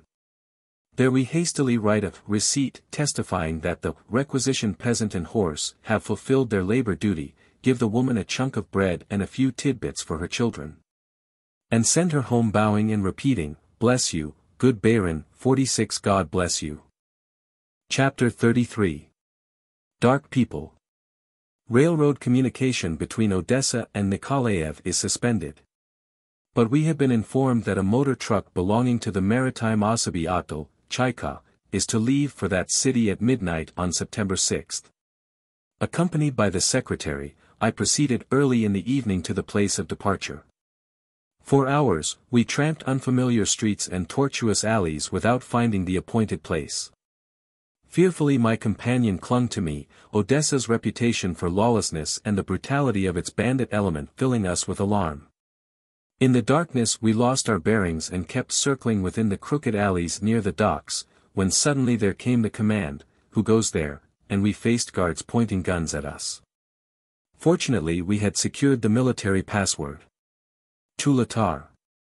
Tarantus, the soldier completed, permitting us to pass and directing us on our way. It was after 2 a.m. when we reached the Maritime Atol. But no machine was in sight, and we were overwhelmed with disappointment at the thought that we had missed the rare opportunity of reaching Nikolaev. Inquiries at the Chaika elicited the unwilling information that the motor had not yet arrived, and no one knew when it was due. We spent the night in the street, the Chekists refusing us permission to remain indoors. At 5 in the morning the car arrived, piled high with clothing and ammunition for the Nikolaev garrison. Quickly we climbed to the top, soon to be joined by a number of soldiers accompanied by women. Everything seemed ready for the start, when the chauffeur announced that the gasoline issued him was not sufficient to carry us to our destination, 200 miles northeast. A short, heavy-set sailor, addressed as commandant and apparently in charge of the journey, gruffly ordered everyone off the truck. His command ignored, he drew a revolver, and we all made haste to obey. Now you'll have enough juice, he declared. The soldiers protested, they were the convoy sent to accompany the consignment to Nikolaev.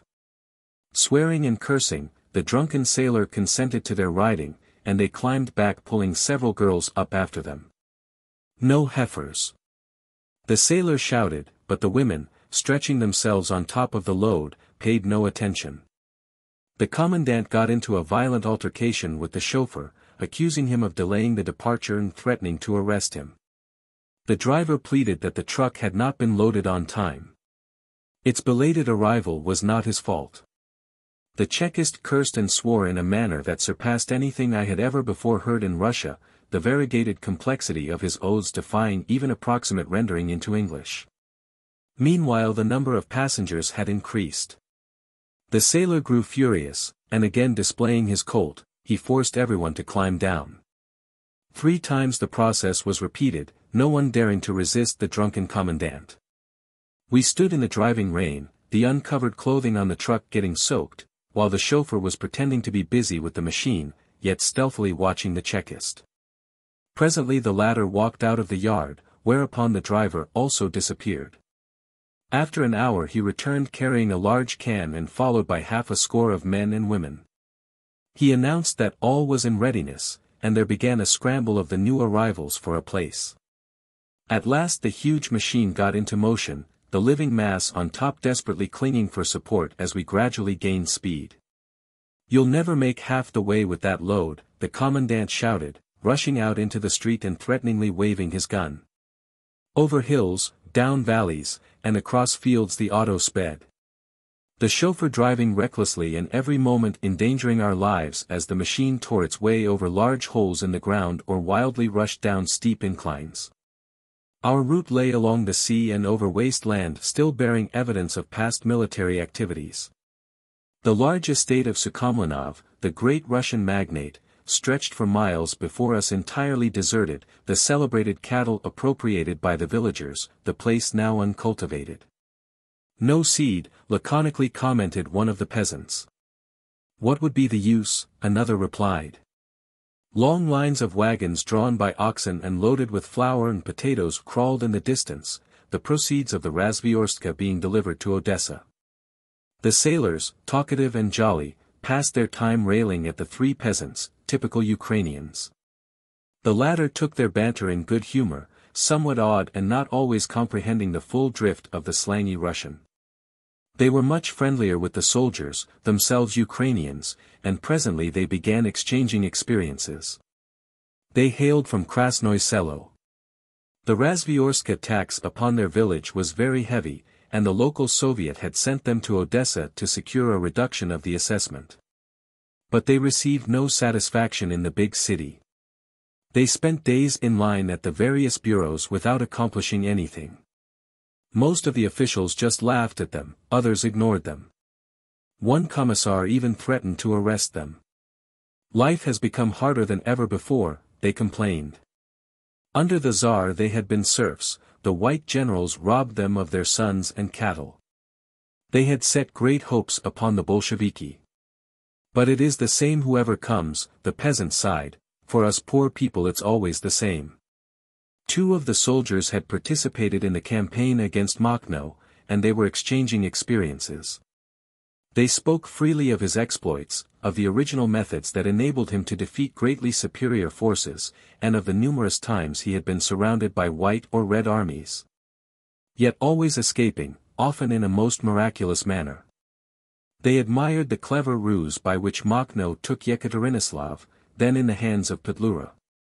A handful of his men, dressed as peasants, crossed the bridge leading to the lower part of the city, with their arms hidden in carts. On reaching the other side, they unexpectedly opened fire on the Petlura men guarding the approaches. The sudden attack struck panic to the garrison, and Makhno's army easily took the city. "We've got to catch him," one of the soldiers concluded, as if in self-justification, "but you can't deny it, he's a Molodets, daring fellow." Both of them had once been taken prisoners by Makhno. Their last hour had come, they thought, as together with other captives they were led before the feared Batkov. A slender young man with sharp, piercing eyes faced them sternly and began haranguing them. Bolshevik commissars were no better than white generals, he said. Both oppressed the people and robbed the peasants. He, Makhno, would defend the revolution against all enemies. He promised that the prisoners would be given the choice of joining the Povstancy or going home, but the Red soldiers feared Makhno was deriding them. Yet he kept his word. Batka kills only Jews and commissars, one of the peasants drawled. In the evening we stopped at Krasnoye Selo, in the district of the German colonies. The little frame houses, whitewashed and clean, were a pleasant contrast to the straw-thatched, dirty izba of the Russian peasant. Few men were to be seen, most of them drafted in the White or Red armies. Only women, children, and very old peasants were about. With my companion I followed a party of sailors and soldiers in search of lodgings for the night. At our approach the villagers ran terrified indoors. The sailors ordered them to bring food, but the women, weeping and imploring for mercy, called God to witness that the recent Razvyorska had taken their last provisions. They could offer only bread and country cheese. The Chekists swore at them, fingered their guns, and demanded to be taken to the cellar. There they appropriated whatever eatables they could find. Distressed I left with my companion to seek hospitality for ourselves. Word had passed of the arrival of the commissars, and the houses were barricaded. After many vain attempts we gained admission to a khata at the furthest end of the village. It was occupied by a woman and her 3 children, the oldest a girl of 14, whom her mother had hidden at our approach. She accepted our offer to pay, and set black bread and sour milk before us. Soon the neighbors began to drop in. They stood timidly on the threshold, observing us with unfriendly eyes and exchanging whispered remarks. Gradually they gained confidence, advanced toward the table, and began conversing. They were totally ignorant of the events in the world at large. What was happening in Russia, even, was entirely incomprehensible to them. They knew that the Tsar was no more and that freedom had been given the peasant. But they felt some huge deceit had been played on the dark people by those in high places. They were constantly harassed by the military, they complained. Soldiers of every kind and armed men without uniforms kept swooping down upon the village, taxing, confiscating, and pillaging.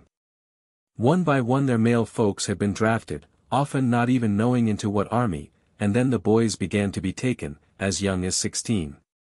Generals and commissars kept coming and carrying the last away, and now all the cattle are gone, and the fields cannot be worked except by hand in little patches.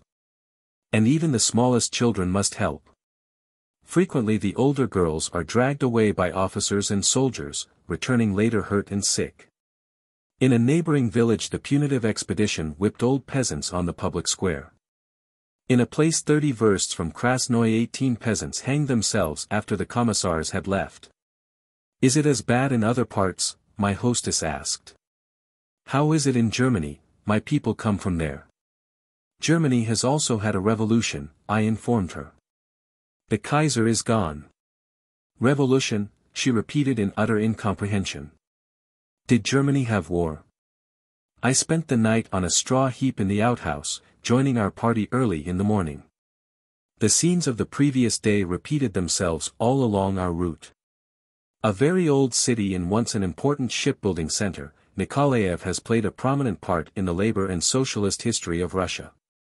It was the scene of the first great strike in the country, in the early days of the 19th century. In the nihilist and people's will period, it was the field of much underground revolutionary activity.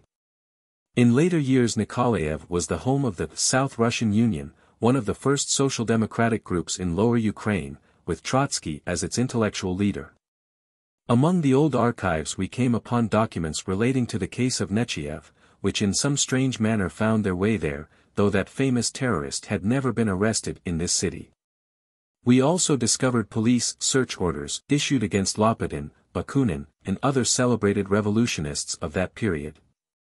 Nikolaev still retains some of its former beauty, though its boulevards have been entirely denuded of trees. Cut down within the 2 days interregnum between the leaving of the Whites and the coming of the Bolsheviki.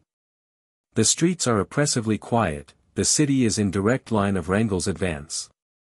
The communists are feverishly active to rouse the population to united defense, appealing particularly to the proletarians and reminding them of the slaughter of the workers by Slashev. Wrangel's chief general, notorious as a labor executioner.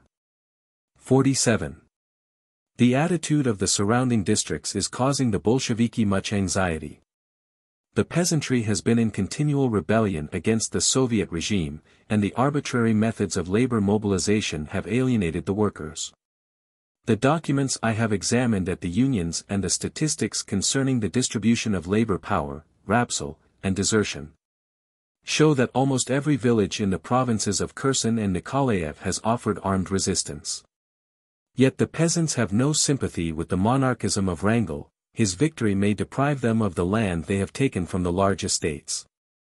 Several provincial Soviets have sent delegates to Nikolaev to assure the authorities of their determination to fight the Whites. Encouraged, the Communists are conducting an intensive agitation among the peasantry along the route of Wrangel. Fear of the Whites has revived stories of their atrocities. The Jewish population lives in mortal dread, previous occupations having been accompanied by fearful pogroms. At the underground restaurant near the Soviet house the guests relate incidents of almost incredible barbarities. They speak indiscriminately of Whites, Greens, Mariusa, Makhno, and others who have at various times invested the city. It is asserted that Mariusa, an Amazon of mysterious identity, refrains from pillage. She kills only communists and commissars. Some insist that she is a sister of Makhno, though the latter has none. While others say she is a peasant girl who had sworn vengeance against the Bolsheviki because her lover was killed by a punitive expedition. The Black Years may know who they all be, the hostess comments. When Makhno was here last time people said they saw Mariusa with him. They beat and robbed Jews at the docks. You are wrong, the young Soviet employee who has been assigned to aid my work protests. I helped to examine the men caught at that time. They were Greens and Grigoriev bandits. Mariusa wasn't then in the city at all. I heard Makhno himself speak, remarked Vera, the daughter of the hostess, a young college girl. It was on the square, and someone held a big black flag near him. He told the people they had nothing to fear, and that he would not permit any excesses. He said he would mercilessly punish anyone attempting a pogrom. I got a very favorable impression of him.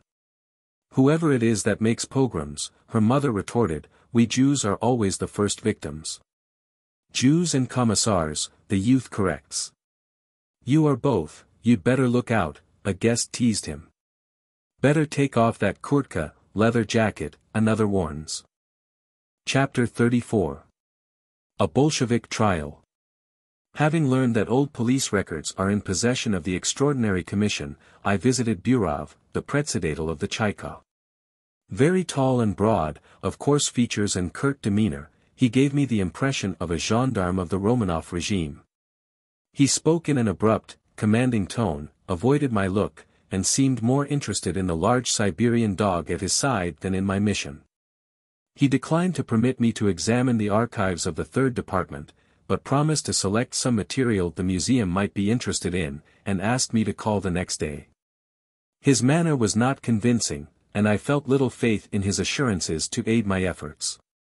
The following morning his secretary informed me that Burov had been too busy to attend to my request, but he could be seen at the Revolutionary Tribunal, where a trial was in progress. On the dais of the tribunal 3 men sat at a desk covered with a red cloth, the wall back of them decorated with lithographs of Lenin and Trotsky.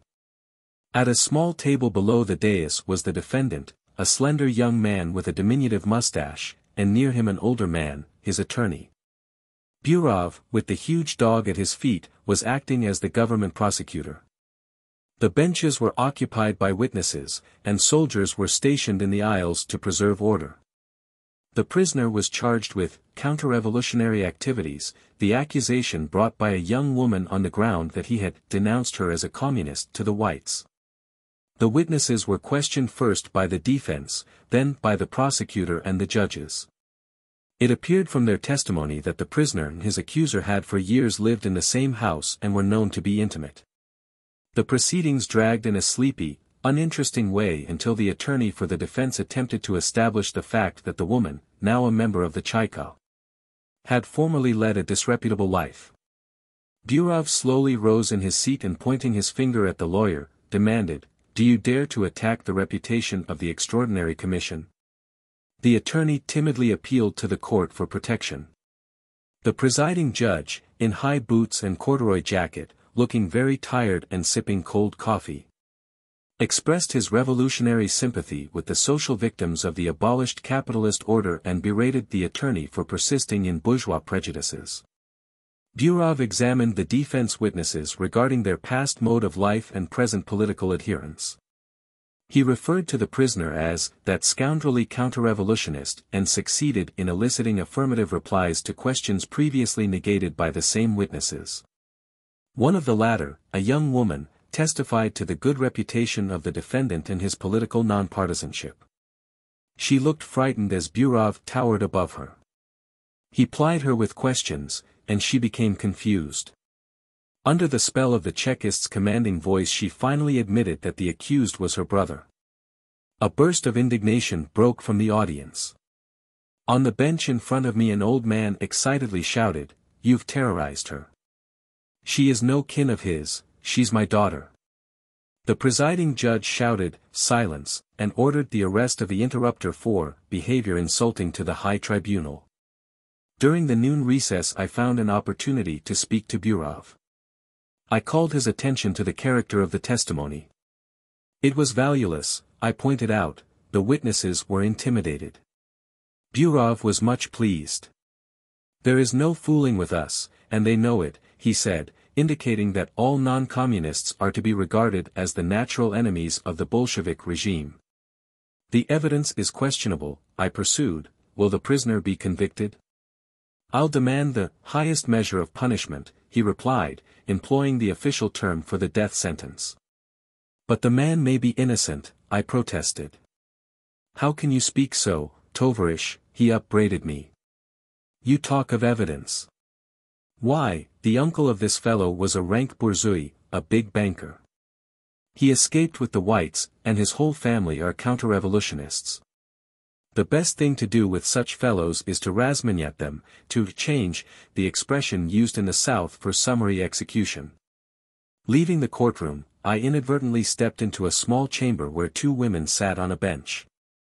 Tovarish from the center, one of them greeted me, "I saw you at Burov's yesterday." She evidently took me for an official of the Moscow Cheka, and she at once became confidential.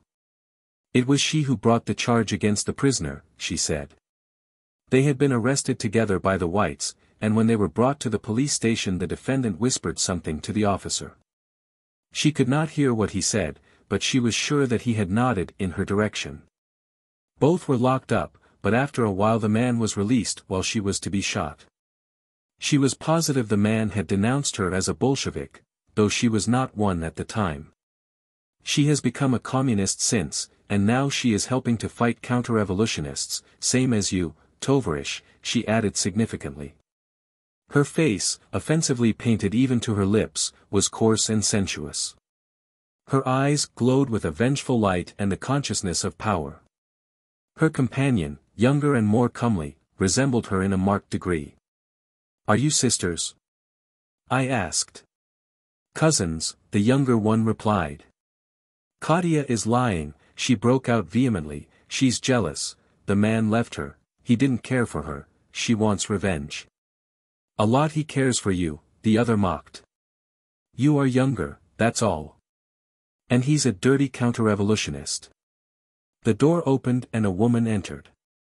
She looked very old, but her carriage was stately and her sad face beautiful in its frame of snowy white. "Are you a witness?" the Chekist girl demanded. "Have you been called?" "No, my dear," the old lady replied quietly, "I came of my own accord." She smiled benignantly and continued in a soft, melodious voice, "Listen, dear, I am an old woman and I will soon be dying. I came to tell the truth. Why should you cause the death of that boy?" She looked kindly at the Chekist. "Bethink yourself, dear one. He has done you no harm." "Hasn't he, though?" the other retorted angrily. "My dear one," the old lady pleaded, putting her hand affectionately on the girl's arm, "let bygones be bygones. He cared for you and he ceased to care, does he deserve death, dearest?" "Ah, I am old and I have seen much evil in my lifetime. Must we always go on hating and killing? To court, a soldier shouted into the room. Both girls hurriedly rose, smoothed their hair, and walked out. "Must we always be hating and killing?" the old woman repeated as she slowly followed them. Chapter 35. Returning to Petrograd. After a stay of several days we left Nikolaev, returning to Odessa by the same maritime auto truck. We followed the former route and witnessed the previous scenes again. Our reception was even more unfriendly than before. Occasionally some good-natured soldier offered to pay with Soviet sky money, but the villagers pleaded that they could do nothing with the colored papers, and begged for articles of manufacture. The chauffeur produced a can of watered gasoline, which he had persuaded an old peasant to exchange for a smoked ham by assuring him that it was the best kerosene in Russia. The neighbors protested, but the old man, too frightened to refuse, gave up the treasured meat, muttering, "May the Lord have mercy on us and see you depart soon." In Odessa we learn that the Red Army is in full retreat from Warsaw, and Wrangel steadily advancing from the southeast. The alarming situation makes the further progress of the expedition impossible.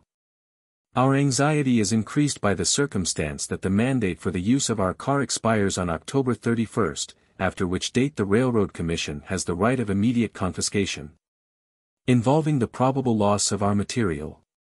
Our repeated letters and wires have remained without reply by the Narkomput, People's Commissariat of Ways and Communication, in Moscow. No choice is left us but to hasten back to Petrograd to deliver to the museum our collection, which has grown so large it requires an entire Topolska freight car. September 20, 30. At last we have left Odessa and are now journeying by slow stages northward.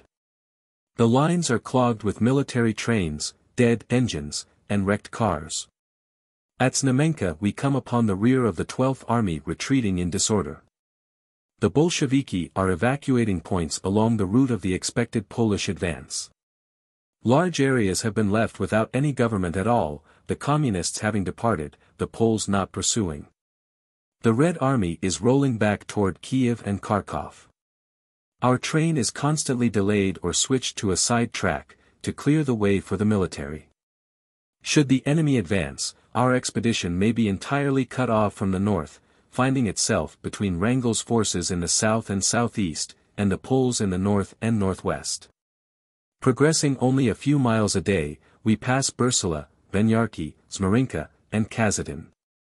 The Communists no longer deny the great disaster. The Polish campaign has ended in a complete rout, and Wrangel is driving the Red Army before him.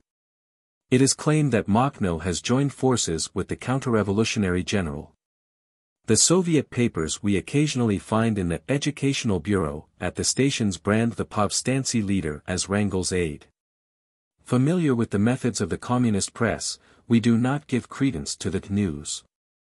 But our anxiety to learn the facts of the situation is increased by the persistent report that England demands the entire withdrawal of the Bolsheviki from the Ukraine. The approaches to Kiev are blocked, and we are detained 12 versts from the city. 2 days of maneuvering bring us at last in visible distance of the passenger station, where we remain for the night.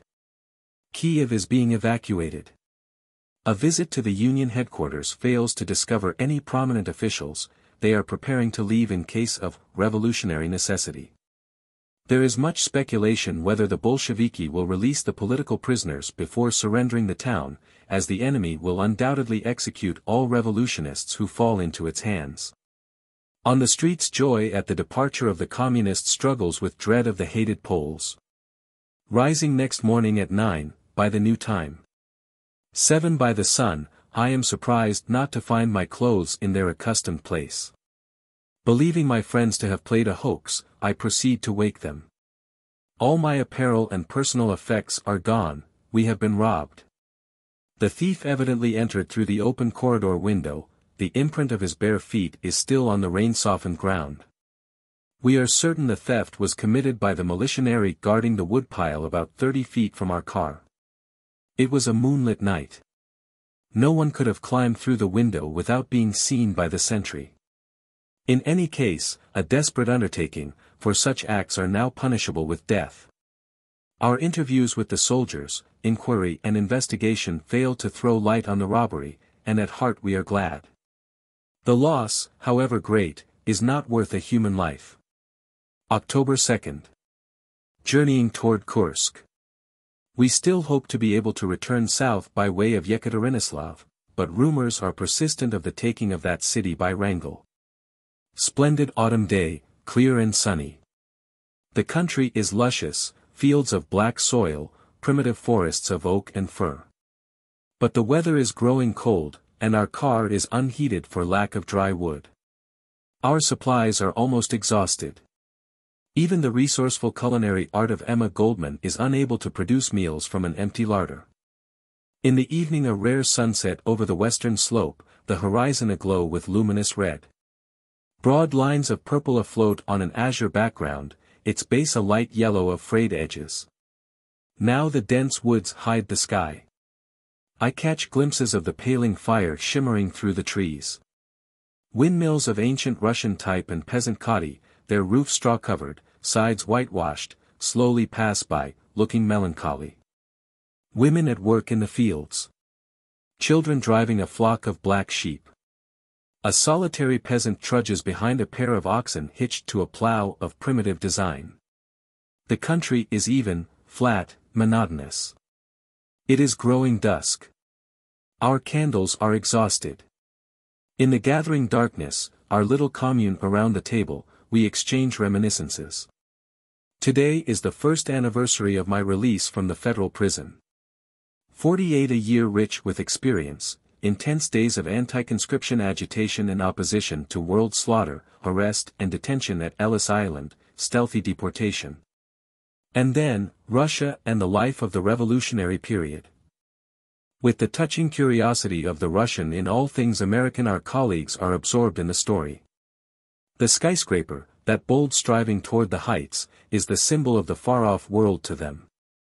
Though theoretically familiar with American industrialism, their faith in that country as free is traditional, persistent.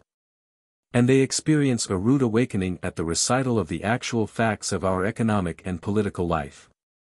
Habituated to thinking the American a gentleman of large and noble nature, with a touch of manly irresponsibility almost akin to interesting madness. They are deeply shocked by the picture of prison existence with its tortures of solitary, underground dungeon, and bull ring.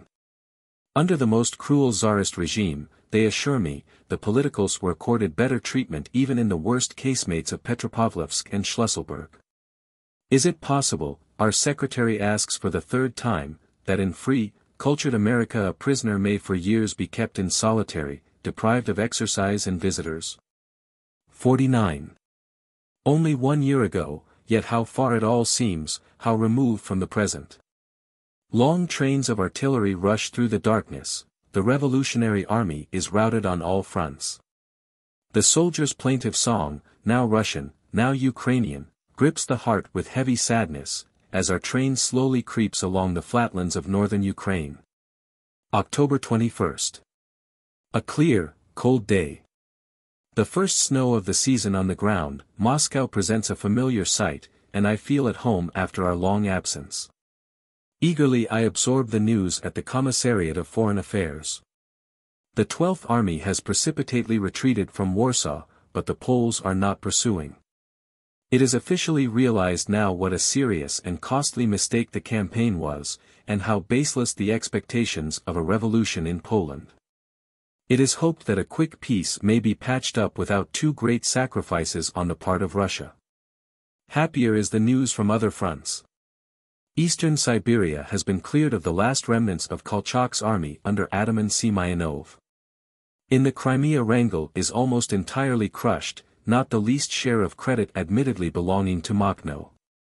Far from aiding the counter-revolutionary forces, as had been reported, the Povstanci joined the fight against the White General. This development was the result of a politico-military agreement between the Bolsheviki and Makhno. The main condition of the latter being the immediate liberation of the imprisoned anarchists and Makhnovtsi, and a guarantee of free speech and press for them in the Ukraine.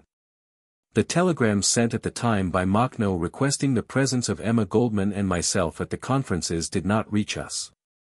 It was not forwarded by the Foreign Office. Our anxiety about Henry Alsberg is relieved. He is now safely in Riga, having been permitted to leave Russia after his forced return from the south. Albert Boney and Pat Quinlan are in the Chayka, no definite reason for their detention being assigned. Mrs. Harrison, my erstwhile neighbor in the Karatoninsky, is held as a British spy. Nortiva, Soviet representative in New York, was deported from the States and is now at the head of the British-American Bureau in the Foreign Office. Rosenberg, the bad-tempered and ill-mannered confidential secretary of Chicherin, all-powerful and cordially disliked, is about to leave for the Far East, on an important mission, as he informs me. Incidentally, as if by afterthought, he refers to the funeral tomorrow, and with a shock I learn of the death of John Reed. The expedition is to leave this evening for Petrograd, but we decide to postpone our departure in order to pay the last tribute to our dead friend. A fresh grave along the Kremlin wall, opposite the Red Square, the honored resting place of the revolutionary martyrs. I stand at the brink, supporting Louise Bryant, who has entirely abandoned herself to her grief. She had hastened from America to meet Jack after a long separation. Missing him in Petrograd, she proceeded to Moscow only to learn that Reed had been ordered to Baku to the Congress of Eastern Peoples. He had not quite recovered from the effects of his imprisonment in Finland and he was unwilling to undertake the arduous journey. But Zinoviev insisted. It was imperative, he said, to have America represented, and like a good party soldier Jack obeyed. But his weakened constitution could not withstand the hardships of Russian travel and its fatal infections. Reed was brought back to Moscow critically ill. In spite of the efforts of the best physicians, he died on October 16. The sky is wrapped in gray. Rain and sleet are in the air. Between the speaker's words the rain strikes Jack's coffin, punctuating the sentences as if driving nails into the casket. Clear and rounded like the water drops are the official eulogies falling upon the hearing with dull meaninglessness. Louise cowers on the wet ground. With difficulty I persuade her to rise, almost forcing her to her feet. She seems in a daze, oblivious to the tribute of the party mourners. Bukharin, Reinstein, and representatives of communist sections of Europe and America praise the advance guard of world revolution, while Louise is desperately clutching at the wooden coffin. Only young Feodosov, who had known and loved Jack and shared quarters with him, sheds a ray of warmth through the icy sleet. Kollontai speaks of the fine manhood and generous soul that was Jack. With painful sincerity she questions herself, did not John Reed succumb to the neglect of true comradeship? The museum is highly pleased with the success of our expedition. In token of appreciation the board of directors requested us to continue our work in the Crimea, now entirely freed from white forces. The mandate for the car has been prolonged till the close of the year. But the independent, non-partisan character of the museum activities is apparently displeasing to communist circles in Moscow. They contend that the capital, rather than Petrograd, should be the home of such an institution. The idea is sponsored, it is said, in opposition to the growing power of Zinoviev. Certain influences are at work to curtail the museum's sphere of action. With surprise we learn that a special body has been created in the center with exclusive authority to collect material concerning the history of the Russian Communist Party. The new organization, known as the Espart, by virtue or its communist character, claims control over the museum and has announced its intention of directing future expeditions. The situation threatens the efficiency of our work. By request of the museum, I have repeatedly visited Moscow in an endeavor to reach an amicable understanding. Lunacharsky, with whom I have discussed the matter, admits the justice of our position. But the Espart continues to assert its supremacy, claims the right to our car, and insists on controlling the expeditions by placing a political commissar in charge. The attitude of the Espart is inimical to free initiative and best effort. It is also indicative of a lack of confidence. If persisted in, it would exclude my further cooperation. Under no conditions could I consent to the supervision of a commissar, whose duties are virtually identical with spying and denunciation. Several of my colleagues in the expedition, including Emma Goldman, share this viewpoint. During the negotiations it has been suggested that we visit the far north to gather the historic data of the period of Allied occupation and the provisional government of Tchaikovsky. The Espart professes no interest in the undertaking and forgoes control over it. We welcome the opportunity and decide to make a short journey to Archangel via Moscow, where formalities are to be completed. In the capital we find our friends in great consternation. The Bolsheviki, it is charged, have treacherously broken their agreement with Makhno. No sooner had the Povstanci helped to defeat Wrangel than Trotsky ordered their disarmament. They were surrounded and attacked by Red forces, but succeeded in extricating themselves, and now open warfare has again been declared. Meanwhile the anarchists, unaware of these developments, had gathered from all parts of the country in Kharkov, where a conference was to be held Decemberist. In accordance with Makhno's agreement with the Bolsheviki. All of them, together with many local anarchists, were arrested, among them my friends Volin and Baron, widely known as men of high idealism and revolutionary devotion. The greatest fear is felt for their safety. Chapter 36. In the far north. December, 1920, Yaroslavl, an ancient city, is picturesque on the banks of the Volga. Very impressive are its cathedrals and monasteries, fine specimens of the architectural art of northeastern Russia of feudal times. But desolate is the sight of the many demolished buildings and churches. On the opposite side of the river the whole district is wrecked by artillery and fire. Dismal reminders of the harrowing days of June, 1918, when the counter-revolutionary insurrection led by Savinkov, once famous terrorist, was crushed. More than a third of the city was destroyed, its population reduced by half. The shadow of that tragedy broods darkly over Yaroslavl. The hand laid upon the rebels was so heavy, its imprint is still felt.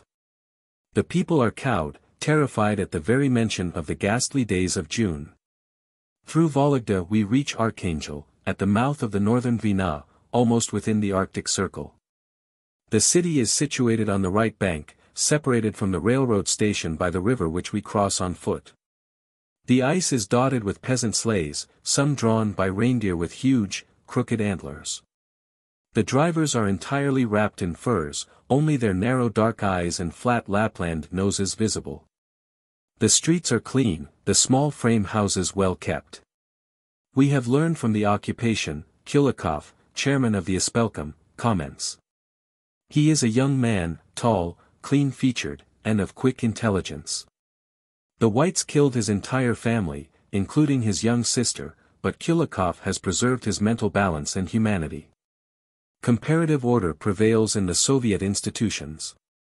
The long queues so characteristic of Bolshevik managements are almost entirely absent. The natives have acquired method and efficiency. From the example of the Americans, they frankly admit. There is scarcity of provisions, but the payok is more equitable, distribution more systematic than elsewhere. The communists are the dominant factor, but they are encouraging the cooperation of the other elements of the population. Experience has taught them to economize human life. Many former white officers are employed, even in responsible positions. Their services are very satisfactory, I am told, particularly in the schools they are of help. Even monks and nuns have been given opportunity to serve the people. Some art workshops are managed by former inmates of monasteries, still in their religious garb, sewing and embroidering for the children and instructing them in the art. The orphan homes and asylums we have visited, unannounced, are clean and tidy, the inmates warmly dressed and of healthy appearance, their relations with the teachers very harmonious. Even affectionate. Speculation in food has entirely ceased. The old marketplace is almost deserted, only small articles of apparel are offered for sale. The distributing Soviet centers still have some of the provisions, mostly canned goods, left by the American mission, which is remembered with respect, almost with regret. But considerable sentiment is felt against the English, who are charged with political partisanship in the civil struggle of the North. The story is told of the destruction of huge supplies, sunk in the Dvina in the very sight of the starved population, by order of General Rawlins, who was in charge of the British evacuation. The cordial cooperation of Kulikov and other communist officials has enabled us to collect valuable material on the history of the provisional government of the Northern District. A pitiful picture it presents of Tchaikovsky, once the grandfather of the Russian Revolution. Forswearing his glorious past, he served as the vassal of Kolchak, whom he servilely acknowledged as the supreme ruler of Russia. So impotent, however, was the role of Tchaikovsky that his regime is contemptuously referred to as the government of Miller. The commander-in-chief of the counter-revolutionary forces which escaped to Norway soon after the British evacuation. Though comprising but a small part of the population, the workers of Archangel, about 3,000 out of a total of 50,000, have played a decisive part in the history of the city and district. In the union gatherings I have come in touch with intelligent proletarian groups whose independence and self-reliance is the key to the local situation. Far from the center and small in number, the Bolsheviki are vitally dependent on the labor element in the management of affairs. Party dictatorship has been mitigated by the actual participation of the toilers. Their influence is restraining and salutary. Betchin, the chairman of the Union Soviet, personifies the history and spirit of the whole revolutionary epoch. Tall and stockily built, of plain speech and convincing honesty, he is typical of the northern worker. In his person the provisional government had sought to suppress the rebellious element of the Archangel proletariat. Popular labor man and member of the local Duma, Betchin was indicted for treason. The central figure of the celebrated trial known by his name, he was condemned to a living death in the terrible prison at Archangel in the frozen north. But his conviction served to consolidate the wavering ranks against the provisional government. His name became the slogan of the united opposition. Its rising waves drove the Allies from Archangel and Murmansk, and abolished Tchaikovsky's regime. With much difficulty I persuaded the modest Betchin to donate his picture and autobiographic sketch to the Revolutionary Gallery of the museum. His friends informed me that upon his return to prison he insisted that his portraits be removed from the Union headquarters. In appreciation of our mission he presented us with the old crimson banner of the Soviet, battle-scarred in numerous campaigns. We are working in harmony with the several factions in the unions, Betchin said. The welfare of the people is our sole aim, and on that platform we can all agree, whatever our political predilections. With a smile of indulgent reminiscence he admitted his former adherence to the Social Democrats. But we have no more Mensheviki here, he hastened to add, we all joined the Bolsheviki long ago. The comrade from the center probably doesn't know how it happened, his assistant remarked. Revolutionary life sometimes plays curious pranks. You see, he continued, word had reached us that the Mensheviki and SRs in Moscow had gone over to the Bolsheviki. We decided to do the same. That's how we happen to be communists now. But the report later proved false, he concluded with a touch of disappointment. We have never regretted it, Betchin said soberly. There is no direct railroad line between Archangel and Murmansk, and we are compelled to make the long journey back to Vologda in order to reach the coast. In Petrosavadsk we learned that owing to the unusually severe snowstorms the trip cannot be undertaken at present. It is Christmas Eve, before the end of the year we are pledged to return to Petrograd. To our great regret the journey further north must be abandoned. Chapter 37. Early days of 1921. The military fronts have been liquidated, civil war is at an end. The country breathes a sigh of relief. The Entente has ceased to finance counter-revolution, but the blockade still continues. It is now generally realized that the hope of near revolution in Europe is visionary. The proletariat of the West, involved in a severe struggle with growing reaction at home, can give no aid to Russia. The Soviet Republic is thrown upon its own resources. All thoughts are turned to economic reconstruction. Communist circles and the official press are agitated by the discussion of the role of the workers in the present situation. It is admitted that militarization of labor has failed. Far from proving productive, as had been claimed, its effects have been disorganizing and demoralizing. The new part to be assigned to the proletariat is the burning problem, but there is no unity of opinion among the leading Bolsheviki. Lenin contends that the unions are not prepared to manage the industries. Their main mission is to serve as schools of communism, with gradually increasing participation in the economic field. Zinoviev and his following side with Lenin and elaborate his views. But Trotsky dissents, insisting that the workers will for a long time to come be unfit to manage the industries. He demands a labor front, subject to the iron discipline of a military campaign. In opposition to this conception, the labor elements advocate the immediate democratization of industrial government. The exclusion of the unions from a decisive role in the economic life, they maintain, is the true cause of the deplorable situation. They are confident that the revolutionary proletariat, who has defeated all armed opposition, will also conquer the enemy on the economic field. But the workers must be given the opportunity, they will learn by doing. Throughout the country rages the discussion, on the solution of which depends the economic future of the people. Many of the anarchists arrested in Kharkov on the eve of the suppressed conference have been brought to Moscow. Some of them are in the Buturki. Others are held incommunicado in the inner jail of the Chaika. Volin, Baron, and Leah, the wife of my friend Yossif the emigrant, are among them. Yossif is reported dead. With the consent of the Kharkov authorities, accompanied by two friends, he had gone to the Makhno camp to aid in arranging the conditions of agreement.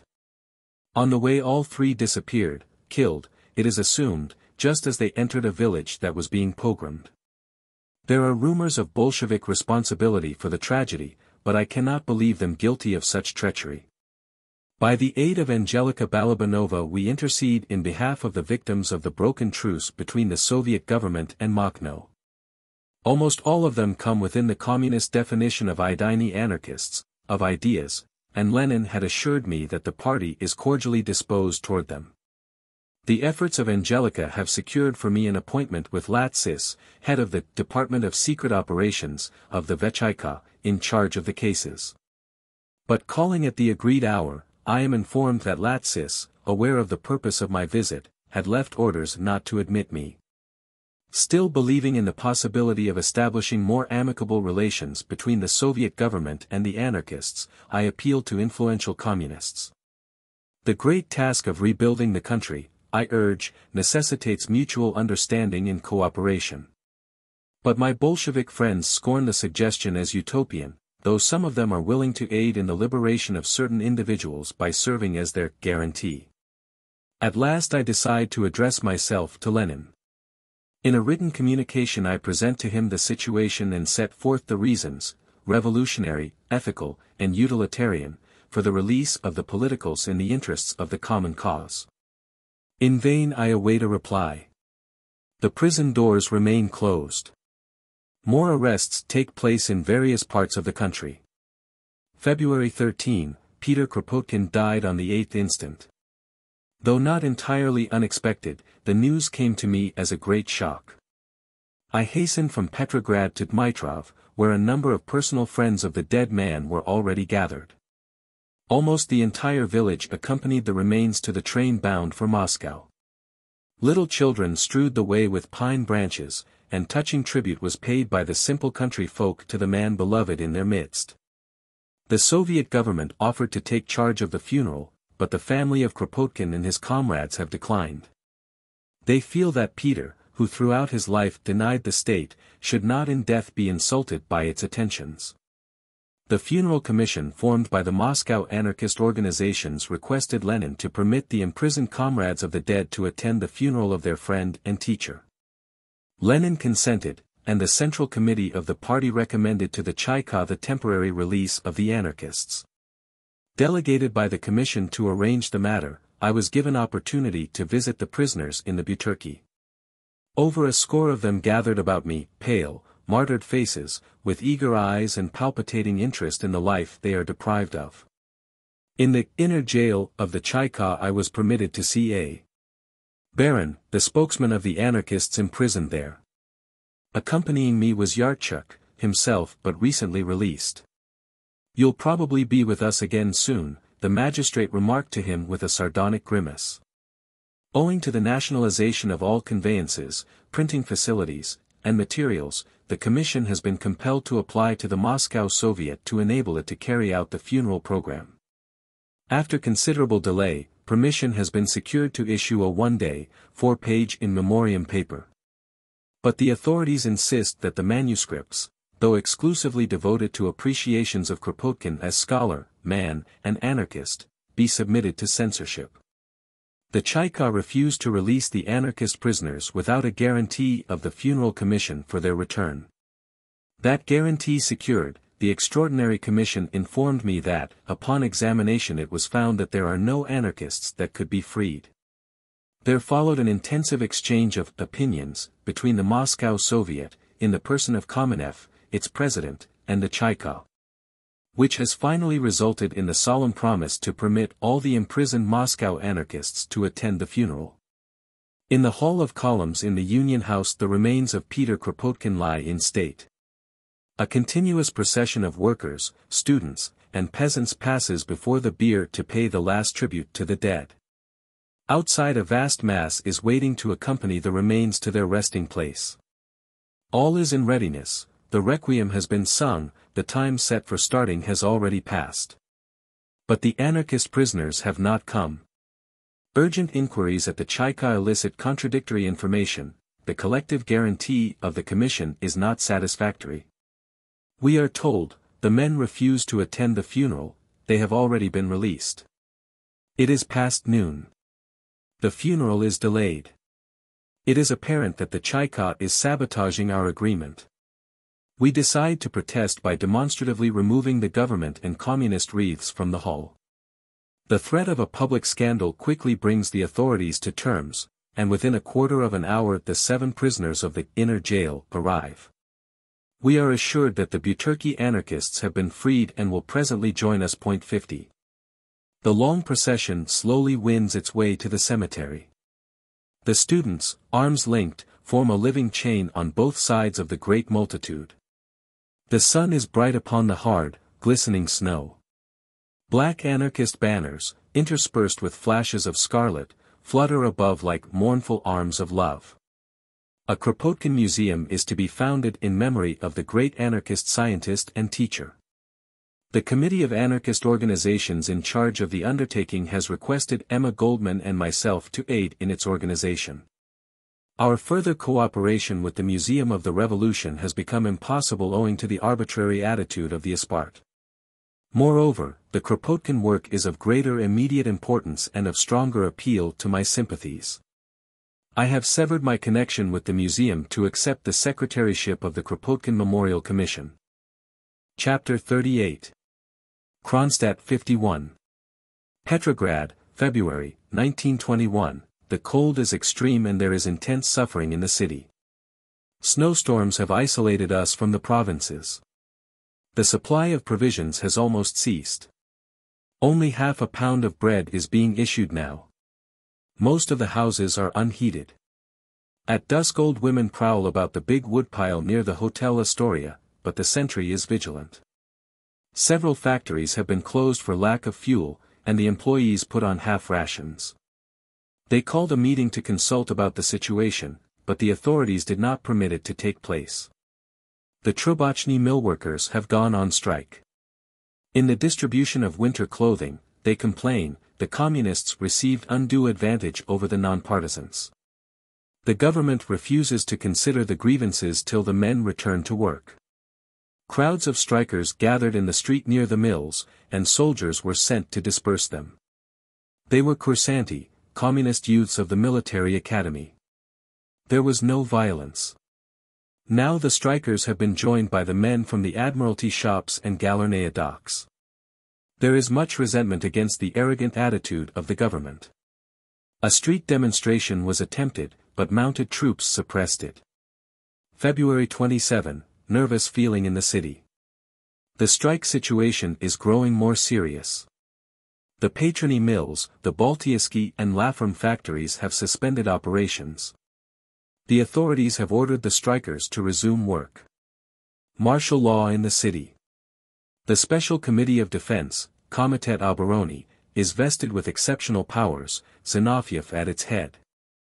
At the Soviet session last evening, a military member of the Defense Committee denounced the strikers as traitors to the revolution. It was Lashevich. He looked fat, greasy, and offensively sensuous. He called the dissatisfied workers leeches attempting extortion, shkurniki, and demanded drastic measures against them. The Soviet passed a resolution locking out the men of the Trubachny mill. It means deprivation of rations, actual starvation. February 28. Strikers' proclamations have appeared on the streets today. They cite cases of workers found frozen to death in their homes. The main demand is for winter clothing and more regular issue of rations. Some of the circulars protest against the suppression of factory meetings. The people want to take counsel together to find means of relief, they state. Zinoviev asserts the whole trouble is due to Menshevik and social revolutionist plotting. For the first time a political turn is being given to the strikes. Late in the afternoon a proclamation was posted containing larger demands. A complete change is necessary in the policies of the government, it reads. First of all, the workers and peasants need freedom. They don't want to live by the decrees of the Bolsheviki, they want to control their own destinies. We demand the liberation of all arrested socialists and nonpartisan workingmen, abolition of martial law, freedom of speech, press, and assembly for all who labor. Free election of shop and factory committees, of labor union and Soviet representatives. March 1, many arrests are taking place. Groups of strikers surrounded by Chekists, on their way to prison, are a common sight. Much indignation in the city. I hear that several unions have been liquidated and their active members turned over to the Chaika. But proclamations continue to appear. The arbitrary stand of the authorities is having the effect of rousing reactionary tendencies. The situation is growing tense. Calls for the Utradilka, Constituent Assembly, are being heard. A manifesto is circulating, signed by the socialist workers of the Nevsky district, openly attacking the communist regime. We know who is afraid of the Constituent Assembly, it declares. It is they who will no longer be able to rob us. Instead they will have to answer before the representatives of the people for their deceit, their thefts, and all their crimes. Zinoviev is alarmed, he has wired to Moscow for troops. The local garrison is said to be in sympathy with the strikers. Military from the provinces has been ordered to the city, special communist regiments have already arrived. Extraordinary martial law has been declared today. March 2, most disquieting reports. Large strikes have broken out in Moscow. In the Astoria I heard today that armed conflicts have taken place near the Kremlin and blood has been shed. The Bolsheviki claim the coincidence of events in the two capitals as proof of a counter-revolutionary conspiracy. It is said that Kronstadt sailors have come to the city to look into the cause of trouble. Impossible to tell fact from fiction. The absence of a public press encourages the wildest rumors. The official papers are discredited. March 3, Kronstadt is disturbed. It disapproves of the government's drastic methods against the dissatisfied workers. The men of the warship Petropavlovsk have passed a resolution of sympathy with the strikers. It has become known today that on February 28 a committee of sailors was sent to this city to investigate the strike situation. Its report was unfavorable to the authorities. On March 1 the crews of the 1st and 2nd Squadrons of the Baltic Fleet called a public meeting at Yakarny Square.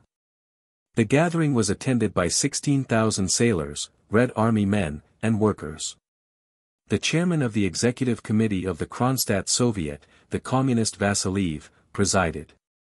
The audience was addressed by Kalinin, President of the Republic, and by Kuzmin, Commissar of the Baltic Fleet. The attitude of the sailors was entirely friendly to the Soviet government, and Kalinin was met on his arrival in Kronstadt with military honors, music, and banners. At the meeting the Petrograd situation and the report of the Sailors Investigating Committee were discussed. The audience was outspoken in its indignation at the means employed by Zinoviev against the workers. President Kalinin and Commissar Kuzmin berated the strikers and denounced the Petropavlovsk resolution as counter-revolutionary. The sailors emphasized their loyalty to the Soviet system, but condemned the Bolshevik bureaucracy. The resolution was passed. March 4, great nervous tension in the city. The strikes continue. Labor disorders have again taken place in Moscow. A wave of discontent is sweeping the country. Peasant uprisings are reported from Tambov, Siberia, the Ukraine, and Caucasus. The country is on the verge of desperation. It was confidently hoped that with the end of civil war the communists would mitigate the severe military regime.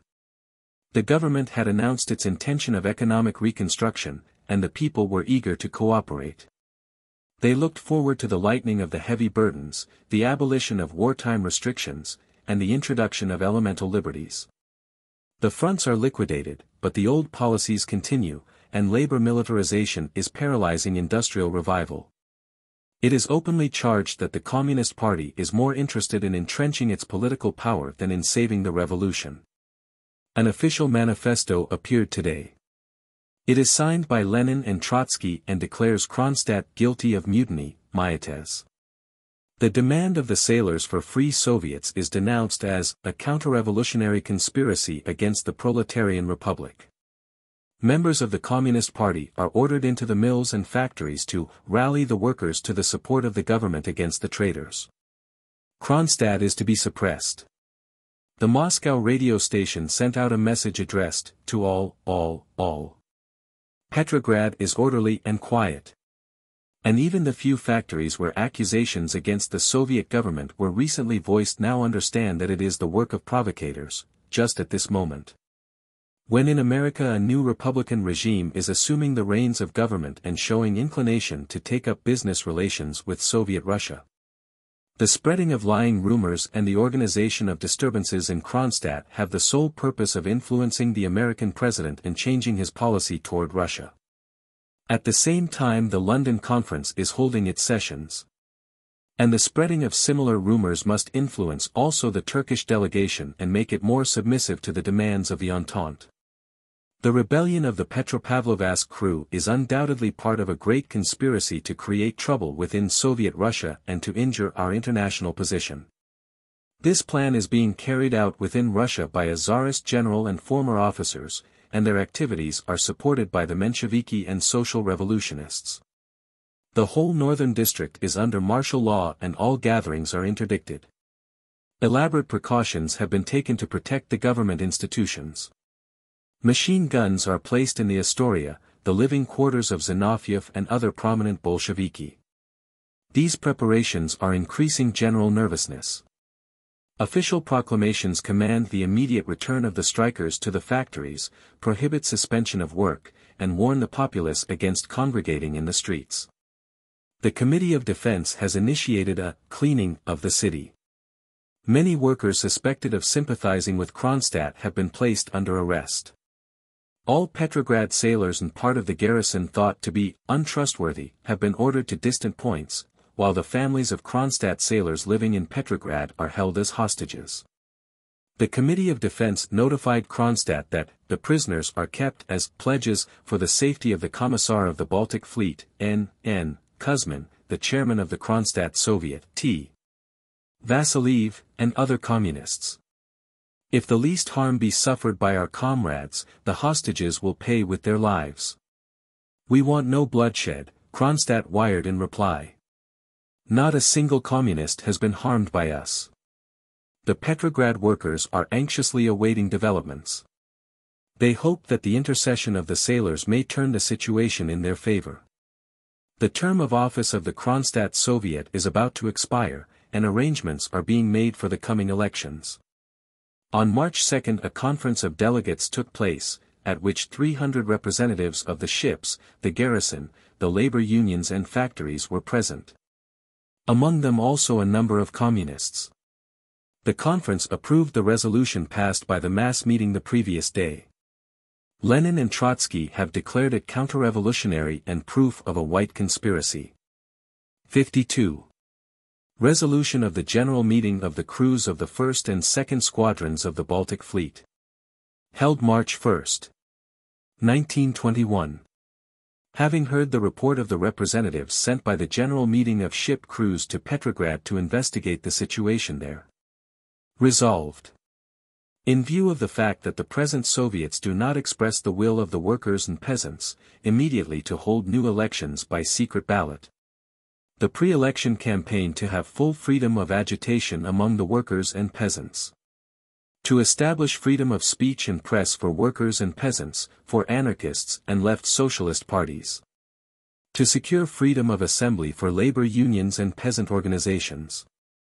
To call a non-partisan conference of the workers, Red Army soldiers and sailors of Petrograd, Kronstadt, and of Petrograd province, no later than March 19, 1921.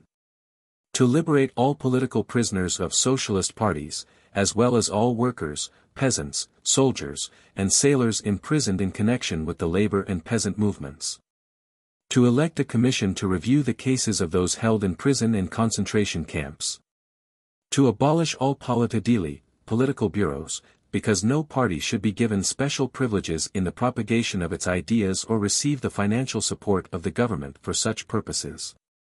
Instead, there should be established educational and cultural commissions, locally elected and financed by the government.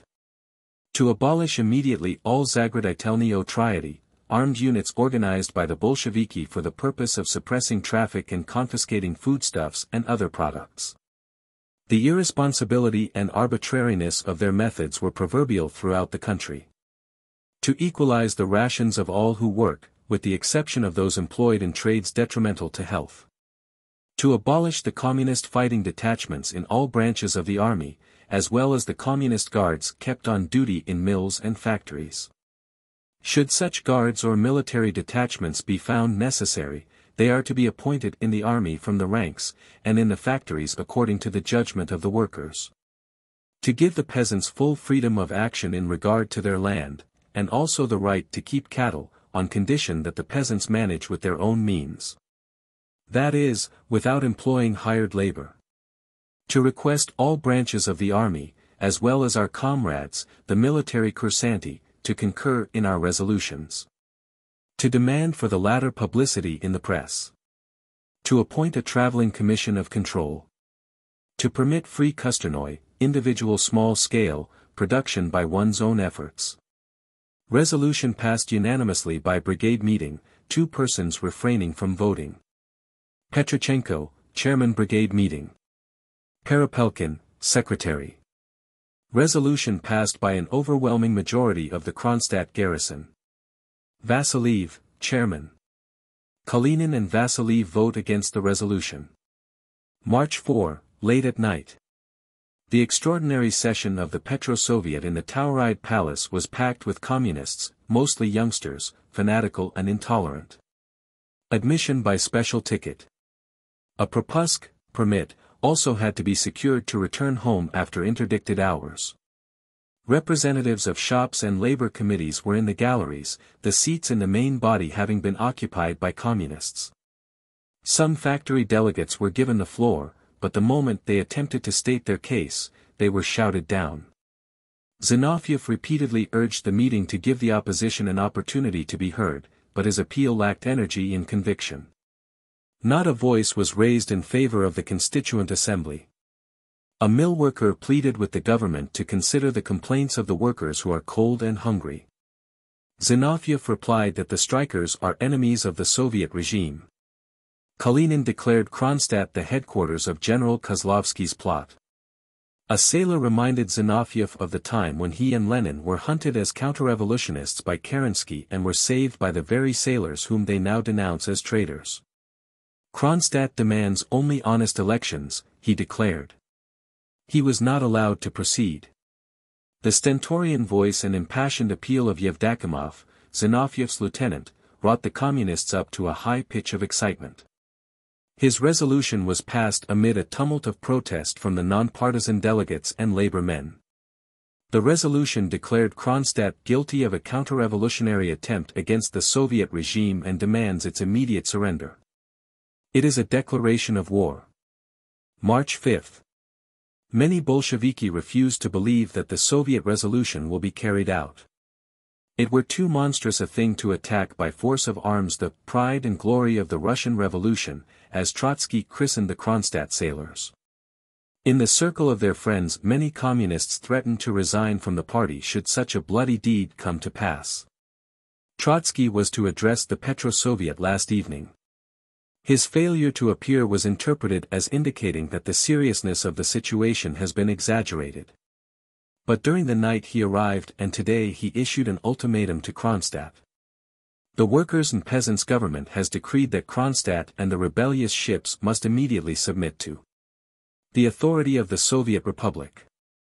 Therefore, I command all who have raised their hand against the socialist fatherland to lay down their arms at once. The obdurate are to be disarmed and turned over to the Soviet authorities. The arrested commissars and other representatives of the government are to be liberated at once. Only those surrendering unconditionally may count on the mercy of the Soviet Republic. Simultaneously I am issuing orders to prepare to quell the mutiny and subdue the mutineers by force of arms. Responsibility for the harm that may be suffered by the peaceful population will fall entirely upon the heads of the counter-revolutionary mutineers. This warning is final. Trotsky, Chairman Revolutionary Military Soviet of the Republic. Kamenev, Commander-in-Chief. The city is on the verge of panic. The factories are closed, and there are rumors of demonstrations and riots. Threats against Jews are becoming audible. Military forces continue to flow into Petrograd and environs. Trotsky has sent another demand to Kronstadt to surrender, the order containing the threat, "I'll shoot you like pheasants." Even some communists are indignant at the tone assumed by the government. It is a fatal error, they say, to interpret the workers' plea for bread as opposition. Kronstadt's sympathy with the strikers and their demand for honest elections have been turned by Zinoviev into a counter-revolutionary plot. I have talked the situation over with several friends, among them a number of communists. We feel there is yet time to save the situation. A commission in which the sailors and workers would have confidence, could allay the roused passions and find a satisfactory solution of the pressing problems. It is incredible that a comparatively unimportant incident, as the original strike in the Trobochny mill, should be deliberately provoked into civil war with all the bloodshed it entails. The communists with whom I have discussed the suggestion all favor it, but dare not take the initiative. No one believes in the Kozlovsky story. All agree that the sailors are the staunchest supporters of the Soviets, their object is to compel the authorities to grant needed reforms. To a certain degree they have already succeeded. The Zagraditelnio Triady, notoriously brutal and arbitrary, have been abolished in the Petrograd province. And certain labor organizations have been given permission to send representatives to the villages for the purchase of food. During the last 2 days special rations and clothing have also been issued to several factories. The government fears a general uprising. Petrograd is now in an extraordinary state of siege. Being out of doors is permitted only till 9 in the evening. But the city is quiet. I expect no serious upheaval if the authorities can be prevailed upon to take a more reasonable and just course. In the hope of opening the road to a peaceful solution, I have submitted to Zinoviev a plan of arbitration signed by persons friendly to the Bolsheviki. To the Petrograd Soviet of Labor and Defense. Chairman Zinoviev. To remain silent now is impossible, even criminal. Recent events impel us anarchists to speak out and to declare our attitude in the present situation. The spirit of ferment manifest among the workers and sailors is the result of causes that demand our serious attention. Cold and hunger had produced discontent, and the absence of any opportunity for discussion and criticism is forcing the workers and sailors to air their grievances in the open. White-Guardist bands wish and may try to exploit this dissatisfaction in their own class interests. Hiding behind the workers and sailors they throw out slogans of the Constituent Assembly, of free trade, and similar demands. We anarchists have long exposed the fiction of these slogans, and we declare to the whole world that we will fight with arms against any counter-revolutionary attempt. In cooperation with all friends of the social revolution and hand in hand with the Bolsheviki. Concerning the conflict between the Soviet government and the workers and sailors, we hold that it must be settled not by force of arms, but by means of comradely agreement. Resorting to bloodshed, on the part of the Soviet government, will not, in the given situation, intimidate or quieten the workers. On the contrary, it will serve only to aggravate matters and will strengthen the hands of the Entente and of internal counter-revolution. More important still, the use of force by the workers' and peasants' government against workers and sailors will have a demoralizing effect upon the international revolutionary movement and will result in incalculable harm to the social revolution. Comrades Bolsheviki, bethink yourselves before it is too late. Do not play with fire, you are about to take a most serious and decisive step. We hereby submit to you the following proposition: let a commission be selected to consist of 5 persons, inclusive of 2 anarchists. The commission is to go to Kronstadt to settle the dispute by peaceful means. In the given situation this is the most radical method. It will be of international revolutionary significance. Alexander Berkman. Emma Goldman. Purkis. Petrovsky. Petrograd, March 5, 1921. March 6, today Kronstadt sent out by radio, a statement of its position. It reads: Our cause is just, we stand for the power of Soviets, not parties. We stand for freely elected representatives of the laboring masses. The substitute Soviets manipulated by the Communist Party have always been deaf to our needs and demands, the only reply we have ever received was shooting. Comrades. They deliberately pervert the truth and resort to most despicable defamation. In Kronstadt the whole power is exclusively in the hands of the revolutionary sailors, soldiers and workers, not with counter-revolutionists led by some Kozlovsky. As the lying Moscow radio tries to make you believe. Do not delay, comrades. Join us, get in touch with us, demand admission to Kronstadt for your delegates. Only they will tell you the whole truth and will expose the fiendish calumny about Finnish bread and Entente offers. Long live the revolutionary proletariat and the peasantry. Long live the power of freely elected Soviets. March 7, distant rumbling reaches my ears as crossed the Nevsky. It sounds again, stronger and nearer, as if rolling toward me. All at once I realize that artillery is being fired. It is 6 p.m. Kronstadt has been attacked. Days of anguish and cannonading. My heart is numb with despair, something has died within me. The people on the streets look bowed with grief, bewildered. No one trusts himself to speak. The thunder of heavy guns rends the air. March 17, Kronstadt has fallen today. Thousands of sailors and workers lie dead in its streets. Summary execution of prisoners and hostages continues. March 18, the victors are celebrating the anniversary of the Commune of 1871. Trotsky and Zinoviev denounce Chicherin and Karakhan for the slaughter of the Paris rebels. Chapter 39. Last links in the chain. Pensively Pushkin stands on his stone pedestal, viewing life flowing by on the square bearing his name. On the boulevard the trees are smiling with budding green, and promenaders bask in the April sun. Familiar sight of Moscow streets, yet with a strange new atmosphere about the people. The vision of Kronstadt had flashed across the city, its dead embers lie ashen grey on the faces. I sense the disconsolate spirit in the procession of diverse type and attire, workmen in torn footgear, rags wrapped about their legs. Students in black shirts belted at the waist, the tails fluttering in the breeze.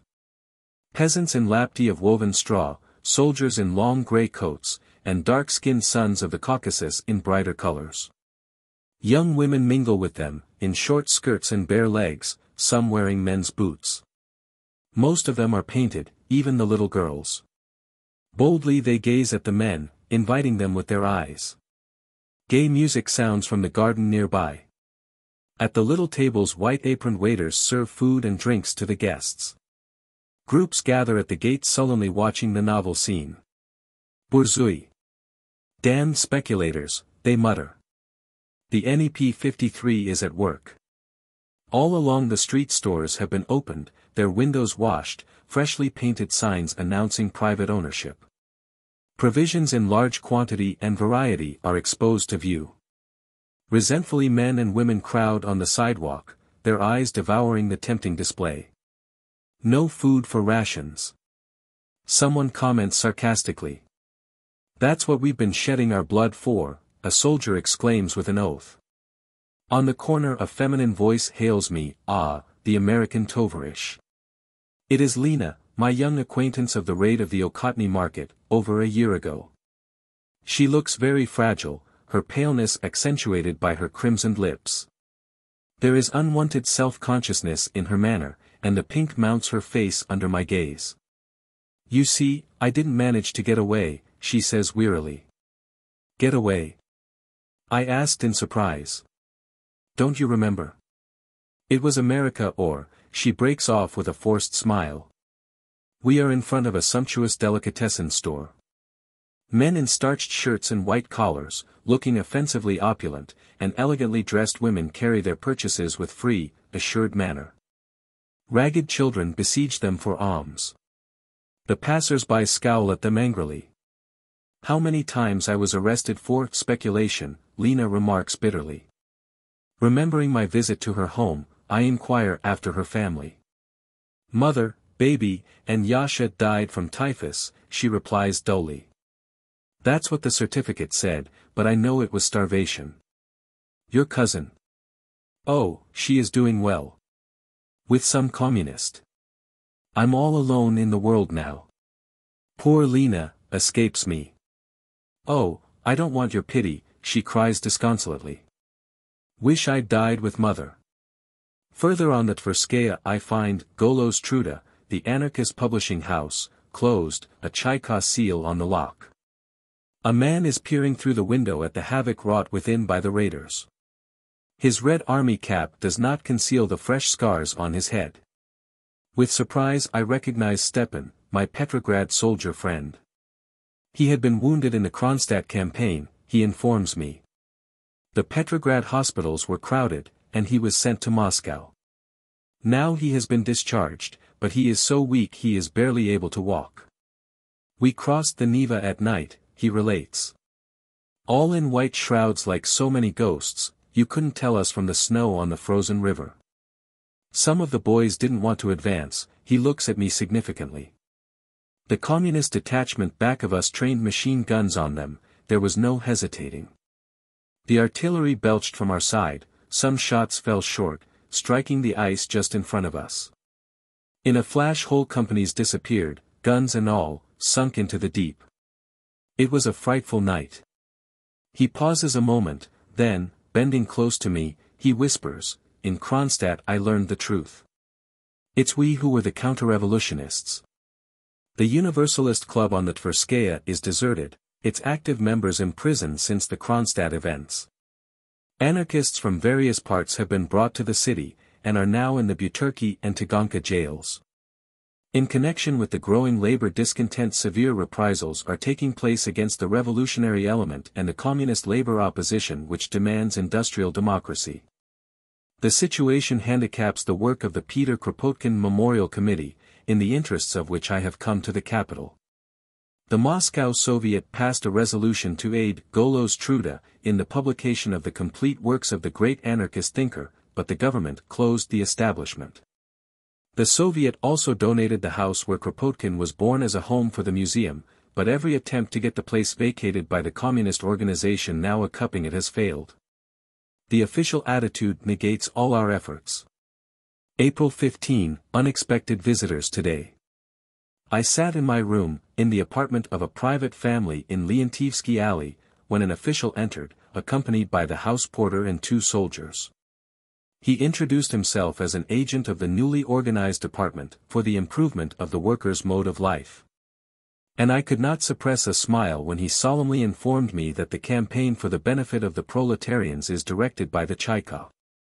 Better quarters are to be put at the disposal of the toilers, he announced. My room is among those to be requisitioned for that purpose. I should have to leave within 24 hours.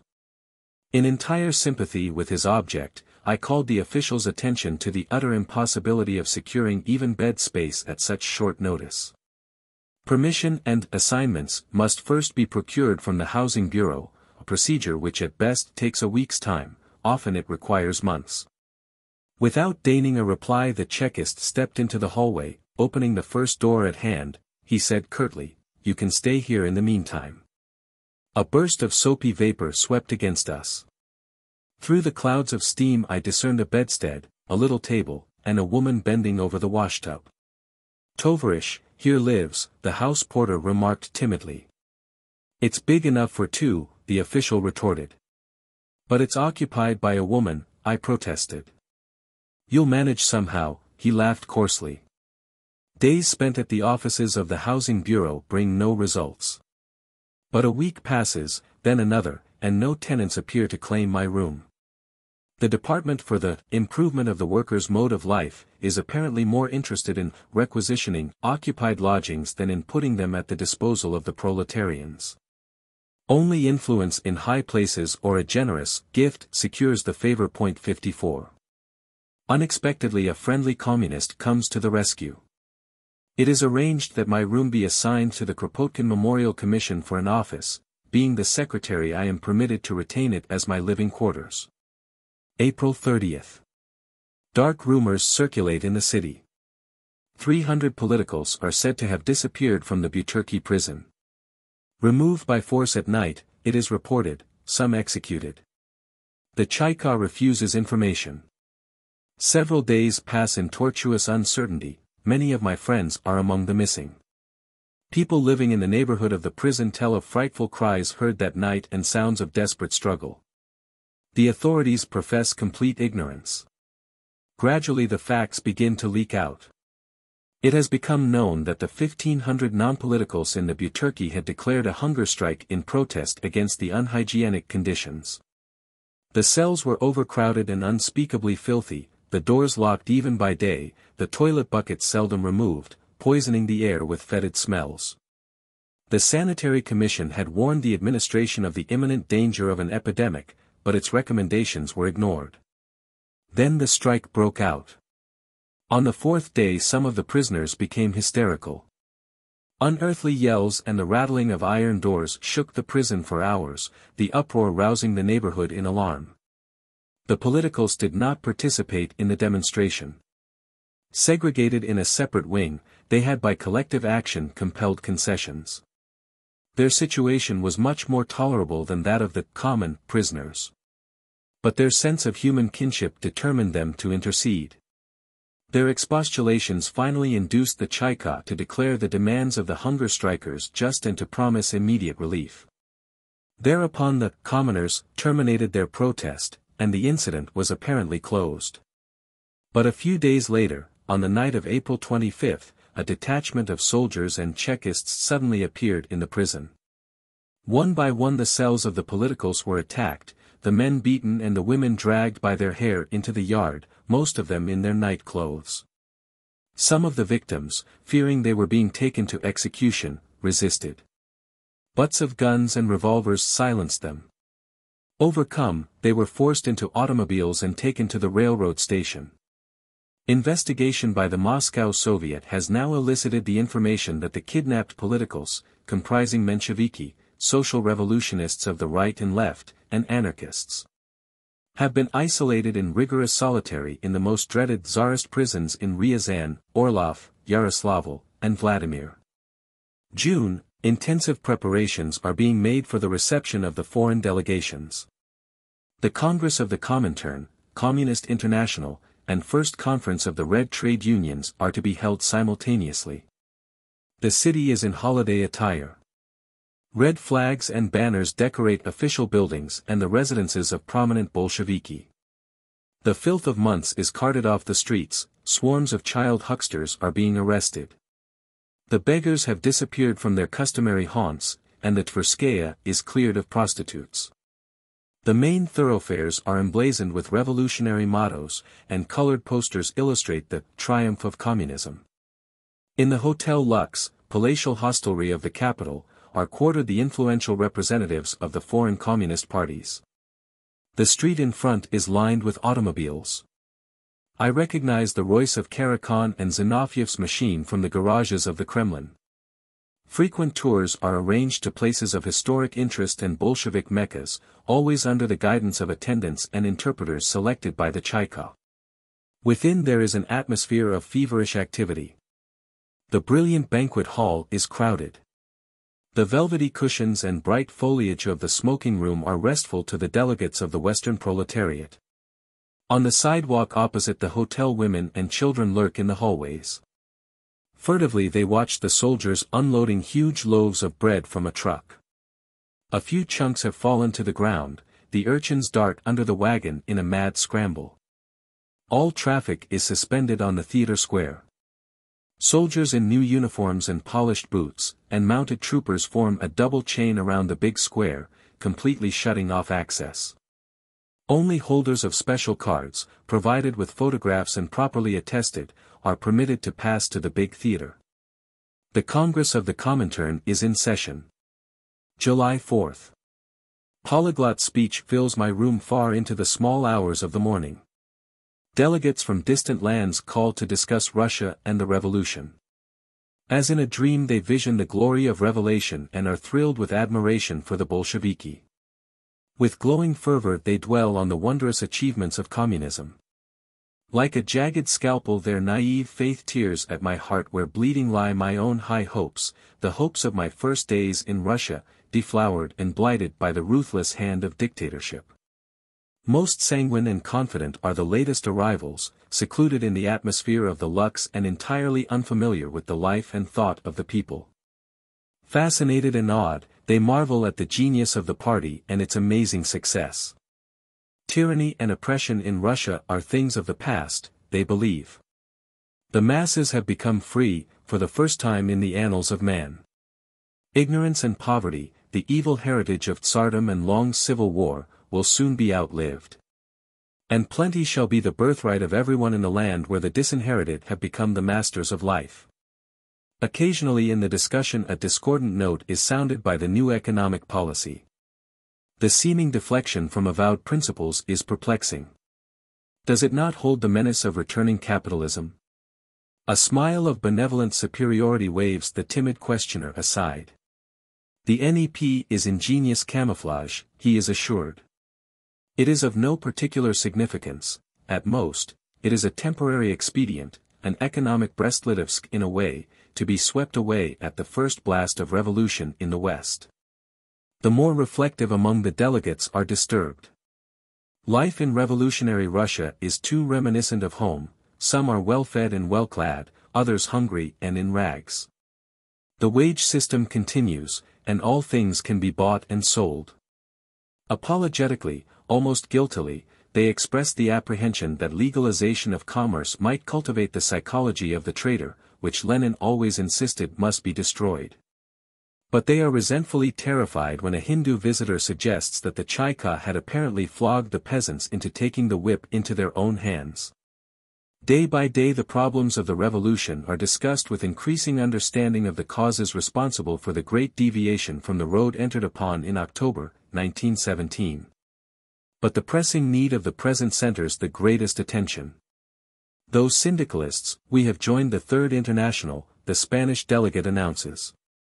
We believe it the duty of all revolutionists to cooperate with the Bolsheviki at this critical period. They won't let us, one of the Russians replies. All can help in the economic reconstruction, the Spaniard urges. You think so, the visiting Petrograd worker demands. You've heard of the great strikes last winter, haven't you? The wood famine was the main cause of the trouble, and the communists themselves were responsible for it. How is that? A French delegate inquires. The usual Bolshevik methods. A man of proven organizing genius was at the head of the Petrograd fuel department. His name?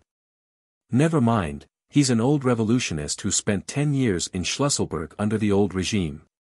He kept the city supplied with wood and coal, he even organized a branch in Moscow for the same purpose. He surrounded himself with a staff of efficient men. Many of the American deportees were among them, and they succeeded where the government had previously failed. But one day Dzerzhinsky got the notion that the fuel manager was permitted too much scope. The Moscow branch was liquidated, and in Petrograd a political commissar was placed over him, handicapping and interfering with his work. The famine was the result. But why? Why was it done? Several delegates exclaim. He was an anarchist. There must have been some misunderstanding, the Australian suggests. The policy of the communists throughout the country, the Russian says sadly. Friends, let us forget past mistakes, the Frenchman appeals. I'm sure closer contact can be brought about between the government and the revolutionary elements.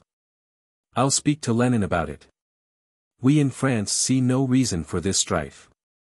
All revolutionists should work together with the Bolsheviki. Most of them are in prison, a former sailor remarks bitterly. I don't mean those who took up arms against the Republic, the Frenchman retorts. Counter-revolution, like that of Kronstadt, must be crushed, and don't repeat Bolshevik lies, the sailor interrupts vehemently. Kronstadt fought for free Soviets. I know only what I heard from communist comrades, the Frenchman continues. But I am convinced that all real revolutionists, like left SR, anarchists, and syndicalists should work together with the Communist Party. Almost all of them in prison, the Petrograd man repeats. Impossible, the Spanish delegate protests. The communists have assured me that only bandits and counter-revolutionists are in jail. A small, slender woman in a faded jacket hastily enters the room. She is greatly agitated and very pale. Comrades, she announces, the 13 anarchists in the Taganka have gone on a hunger strike. With trembling voice she adds, it's to the death. July 9. Opposition has developed at the Trade Union Congress against the domination of the Comintern. All important matters are first decided by the latter before being submitted to the labor men.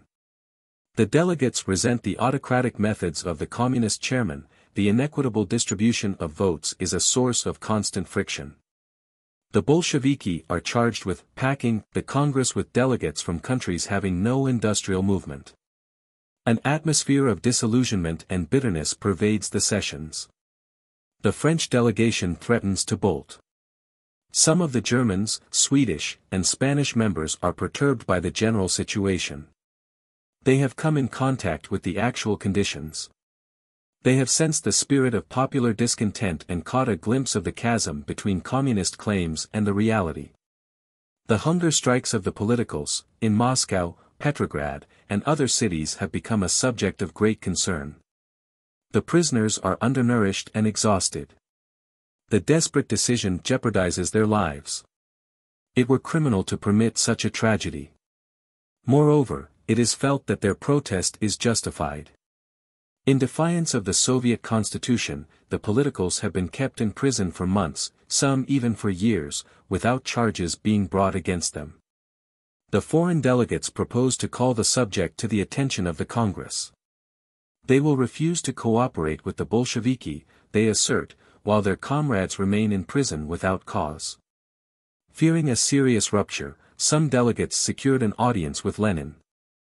The latter declared that the government would not tolerate opposition. Hunger strikes cannot swerve it from its purpose, though all the politicals chose to starve to death. But he would agree to have the imprisoned anarchists deported from Russia, he said. The matter is to be immediately submitted to the Central Committee of the party. July 10. 8th day of the Taganka hunger strike. The men very weak, most of them unable to walk, several have developed heart trouble. The young student Shereshevsky is dying from consumption. The Central Committee has taken action on Lenin's suggestion. A joint committee representing the government and the foreign delegates has been formed to arrange the conditions of release and deportation of the anarchists. But so far the conferences have brought no results. Dzerzhinsky and Unschlicht, now acting head of the Chaika, claim there are no real anarchists in the prisons, just bandits, they declare. They have thrown the burden of proof upon the delegates by demanding that the latter submit a complete list of those to be released. The delegates feel that the matter is being sabotaged to gain time till the Trade Union Congress closes. July 13, at last we succeeded in holding a session this evening. Trotsky was absent, his place taken by Lunatbarsky as the representative of the party. The conference was held in the Kremlin. Unschlicht, a stocky young man, dark-featured and morose, in every gesture expressed his resentment of foreign interference in his sphere. He would not speak directly to the delegates, addressing himself only to Lunacharsky. His frank discourtesy unpleasantly affected the foreigners, and the conference was conducted in a formal, stiff manner. After much wrangling the committee reached an agreement, as a result of which the following communication was sent to the prisoners. Comrades, in view of the fact that we have come to the conclusion that your hunger strike cannot accomplish your liberation, we hereby advise you to terminate it. At the same time we inform you that definite proposals have been made to us by Comrade Lunacharsky, in the name of the Central Committee of the Communist Party. To wit, all anarchists held in the prisons of Russia, and who are now on a hunger strike, will be permitted to leave for any country they may choose. They will be supplied with passports and funds. Concerning other imprisoned anarchists or those out of prison, final action will be taken by the party tomorrow. It is the opinion of Comrade Lunacharsky that the decision in their case will be similar to the present one. We have received the promise endorsed by Unschlicht, that the families of the comrades to go abroad will be permitted to follow them if they so wish. For conspirative reasons some time will have to elapse before this is done. The comrades going abroad will be permitted 2 or 3 days at liberty before their departure, to enable them to arrange their affairs. They will not be allowed to return to Russia without the consent of the Soviet government. Most of these conditions are contained in the letter received by this delegation from the Central Committee of the Communist Party, signed by Trotsky. The foreign comrades have been authorized to see to it that these conditions are properly carried out. Signatures: Orlandi, Spain. Laval, Spain. Sirol, France. Michel, France. A. Shapiro, Russia. The above is correct. Signed, Lunacharsky. Kremlin, Moscow. 13/7/1921. Alexander Berkman declines to sign because he is opposed to deportation on principle. He considers the letter an arbitrary and unjustified curtailment of the original offer of the Central Committee, according to which all the anarchists were to be permitted to leave Russia. He demands more time at liberty for those to be released, to enable them to recuperate before deportation. July 14, the hunger protest was terminated last night. The prisoners are momentarily expecting to be freed. Extremely weakened and in highly nervous state after 11 days of striking. Like a bombshell came Bukharin's attack upon the anarchists in the closing hour of the Trade Union Congress. Though not a delegate, he secured the platform and in the name of the Communist Party denounced the hunger strikers as counter-revolutionists. The whole anarchist movement of Russia, he declared, is criminal banditism waging warfare against the Soviet Republic. It is identical with Makhno and his povstanci who are exterminating communists and fighting against the revolution. The session was thrown into an uproar. The majority of delegates resented this breach of faith in view of the tacit agreement to eliminate the matter from the Congress. But the chairman refused to permit a rejoinder, declaring the subject closed. A storm of indignation swept the House. The insistence of the Congress at last compelled a hearing, and a French delegate took the floor to reply to Bukharin's charges. In the name of the revolution he solemnly protested against the sinister Machiavellian diplomacy of the Bolsheviki. To attack the opposition at the closing of the Congress, without an opportunity of defense, he declared, was an act of perfidy unworthy of a revolutionary party. Its sole purpose was to prejudice the departing delegates against the revolutionary minority and justify continued political persecution. Its obviously desired effect to annul the conciliatory efforts of the Joint Committee. August 10, days and weeks are passing, the politicals still remain in prison. The conferences of the Joint Committee have practically ceased, rarely can the representatives of the government be induced to attend. The promises of Lenin and Lunacharsky are broken. The Chaika has made the resolution of the executive committee of the party ineffective. The congresses are closed, and most of the delegates have departed. September 17. At noon today the hunger strikers were released from the Taganka, 2 months after the government had pledged their liberation. The men look worn and old, withered by anguish and privation. They have been put under surveillance and forbidden to meet their comrades. It is said weeks will pass before opportunity will be given them to leave the country. They are not permitted to work and they have no means of subsistence. 55 The Chaika declares that no other politicals will be freed. Arrests of revolutionists are taking place throughout the country. September 30, with bowed heart I seek a familiar bench in the park. Here little Fanya sat at my side. Her face was turned to the sun, her whole being radiant with idealism. Her silvery laughter rang with the joy of youth and life, but I trembled for her safety at every approaching step. Do not fear, she kept reassuring me, no one will know me in my peasant disguise. Now she is dead. Executed yesterday by the Chaika as a bandit. 56. Grey are the passing days. One by one the embers of hope have died out. Terror and despotism have crushed the life born in October. The slogans of the revolution are forsworn, its ideals stifled in the blood of the people. The breath of yesterday is dooming millions to death. The shadow of today hangs like a black pall over the country. Dictatorship is trampling the masses underfoot. The revolution is dead, its spirit cries in the wilderness. High time the truth about the Bolsheviki were told.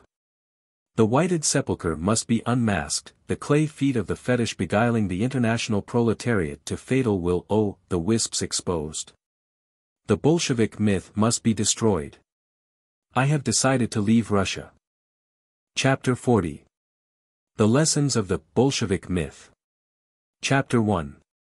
My personal attitude and reactions. Since my early youth, revolution, social revolution, was the great hope and aim of my life. It signified to me the Messiah who was to deliver the world from brutality, injustice, and evil, and pave the way for a regenerated humanity of brotherhood, living in peace, liberty, and beauty. Without exaggeration I may say that the happiest day of my existence was passed in a prison cell, the day when the first news of the October Revolution and the victory of the Bolsheviki reached me in the Atlanta Federal Penitentiary.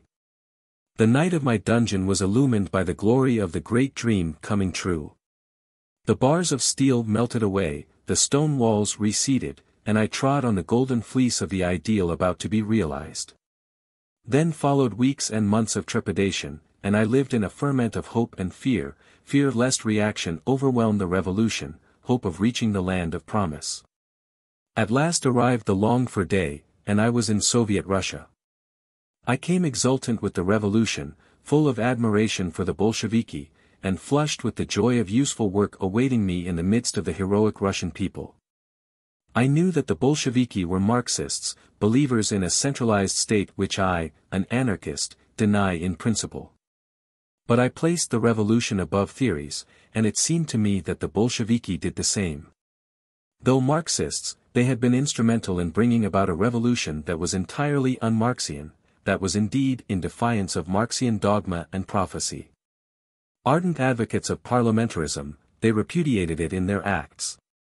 Having persistently demanded the convocation of the Constituent Assembly, they unceremoniously dissolved it when life proved its inadequacy.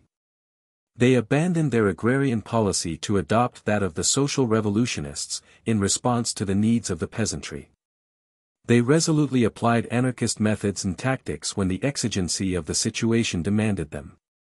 In short, the Bolsheviki appeared in practice a thoroughly revolutionary party whose sole aim was the success of the revolution. A party possessing the moral courage and integrity to subordinate its theories to the common welfare. Had not Lenin himself frequently asserted that he and his followers were ultimately anarchists, that political power was to them but a temporary means of accomplishing the revolution? The state was gradually to die off, to disappear, as Engels had taught, because its functions would become unnecessary and obsolete. I therefore accepted the Bolsheviki as the sincere and intrepid vanguard of man's social emancipation. To work with them, to help in the fight against the enemies of the revolution, to aid in securing its fruits to the people was my fervent aspiration. In that state of mind I came to Soviet Russia. As I had so passionately avowed at our first meeting of welcome on the Russian frontier, I came prepared to ignore all theoretic differences of opinion. I came to work, not to discuss. To learn, not to teach. To learn and to help. I did learn, and I tried to help. I learned day by day, through the long weeks and months, in various parts of the country. But what I saw and learned was in such crying contrast with my hopes and expectations as to shake the very foundation of my faith in the Bolsheviki. Not that I expected to find Russia a proletarian El Dorado. By no means. I knew how great the travail of a revolutionary period, how stupendous the difficulties to be overcome. Russia was besieged on numerous fronts, there was counter-revolution within and without, the blockade was starving the country and denying even medical aid to sick women and children. The people were exhausted by long war and civil strife, industry was disorganized, the railroads broken down. I fully realized the dire situation, with Russia shedding her last blood on the altar of the revolution. While the world at large stood by a supine witness and the Allied powers aided death and destruction. I saw the desperate heroism of the people and the almost superhuman efforts of the Bolsheviki. Closely associated with them, on terms of personal friendship with the leading communists, I shared their interests and hopes, helped in their work. And was inspired by their selfless devotion and entire absorption in the service of the revolution. Lack of sympathy on the part of other revolutionary elements filled me with grief, even anger. I was impatient of criticism of the Bolsheviki at a time when they were beset by powerful enemies. Refusal of support I resented, condemned as criminal, and I exerted my utmost efforts to bring about better understanding and cooperation between the opposing revolutionary factions. My closeness to the Bolsheviki, my frank partiality in their favor aggravated my friends and alienated my nearest comrades. But my faith in the communists and their integrity would not be influenced. It was proof even against the evidence of my own senses and judgment, of my impressions and experience. Life, reality continuously challenged my faith.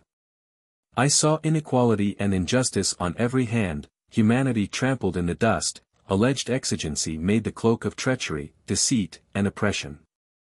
I saw the ruling party suppress the vital impulses of the revolution, discourage popular initiative and self-reliance so essential to its growth. Yet I clung to my faith. Tenaciously I nursed the hope that back of the wrong principles and false tactics, back of the government bureaucracy and party autocracy there smoldered the will to idealism that would sweep away the black clouds of despotism as soon as the Soviet government would be safe from Allied interference and counter-revolution. That spark of idealism would excuse to me all the mistakes and errors, the monstrous incompetency, the incredible corruption, even the crimes committed in the name of the revolution. For 18 months, months of anguish and heartrending experience, I clung to that hope. And day by day the conviction kept growing that Bolshevism was proving fatal to the best interests of the revolution, that political power had become the sole aim of the dominant party. That the state with its Baroque communism was enslaving and destructive.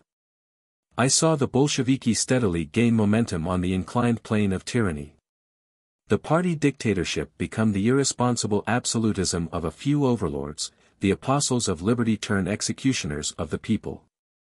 Every day the damning evidence was accumulating. I saw the Bolsheviki reflect the revolution as a monstrous grotesque. I saw tragic revolutionary necessity institutionalized into irresponsible terror, the blood of thousands shed without reason or measure. I saw the class struggle, long terminated, become a war of vengeance and extermination. I saw the ideals of yesterday betrayed, the meaning of the revolution perverted, its essence caricatured into reaction.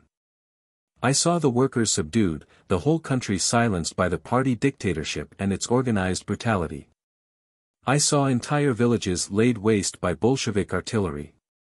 I saw the prisons filled, not with counter-revolutionists, but with workers and peasants, with proletarian intellectuals, with starving women and children.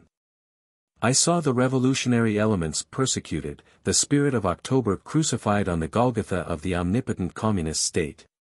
Still I would not concede the appalling truth. Still the hope persisted that the Bolsheviki, though absolutely wrong in principle and practice, yet grimly held on to some shreds of the revolutionary banner.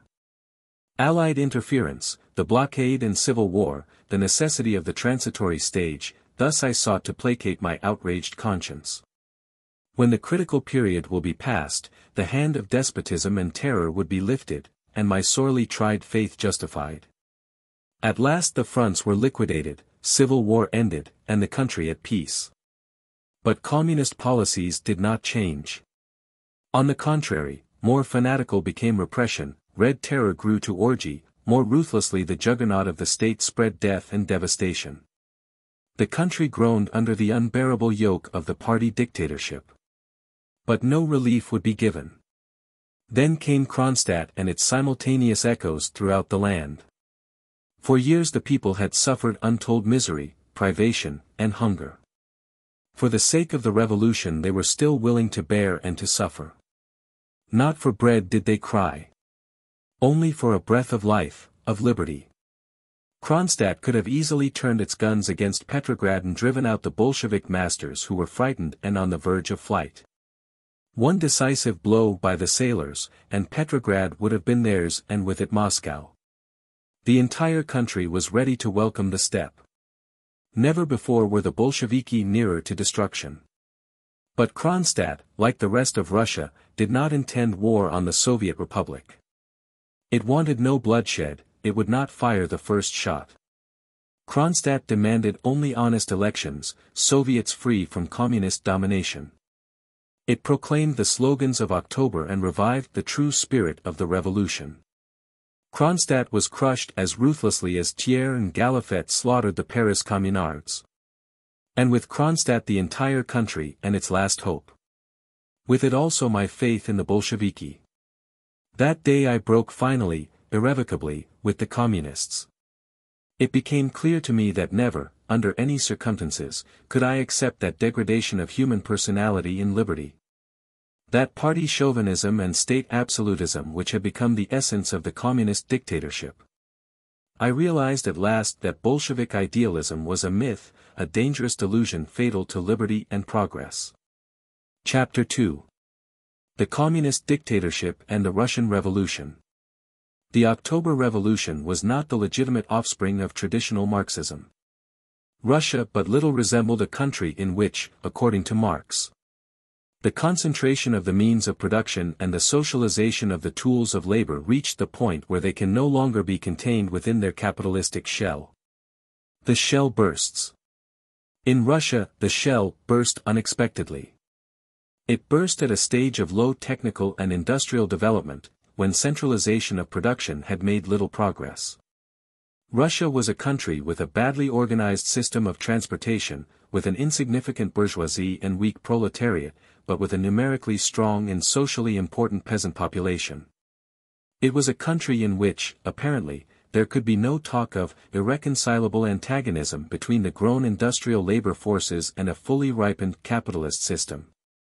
But the combination of circumstances in 1917 involved, particularly for Russia, an exceptional state of affairs which resulted in the catastrophic breakdown of her whole industrial system. It was easy, Lenin justly wrote at the time, to begin the revolution in the peculiarly unique situation of 1917. The specially favorable conditions were the possibility of blending the slogans of the social revolution with the popular demand for the termination of the imperialistic world war, which had produced great exhaustion and dissatisfaction among the masses. The chance of remaining, at least for a certain period, outside the sphere of influence of the capitalistic European groups which continued the war.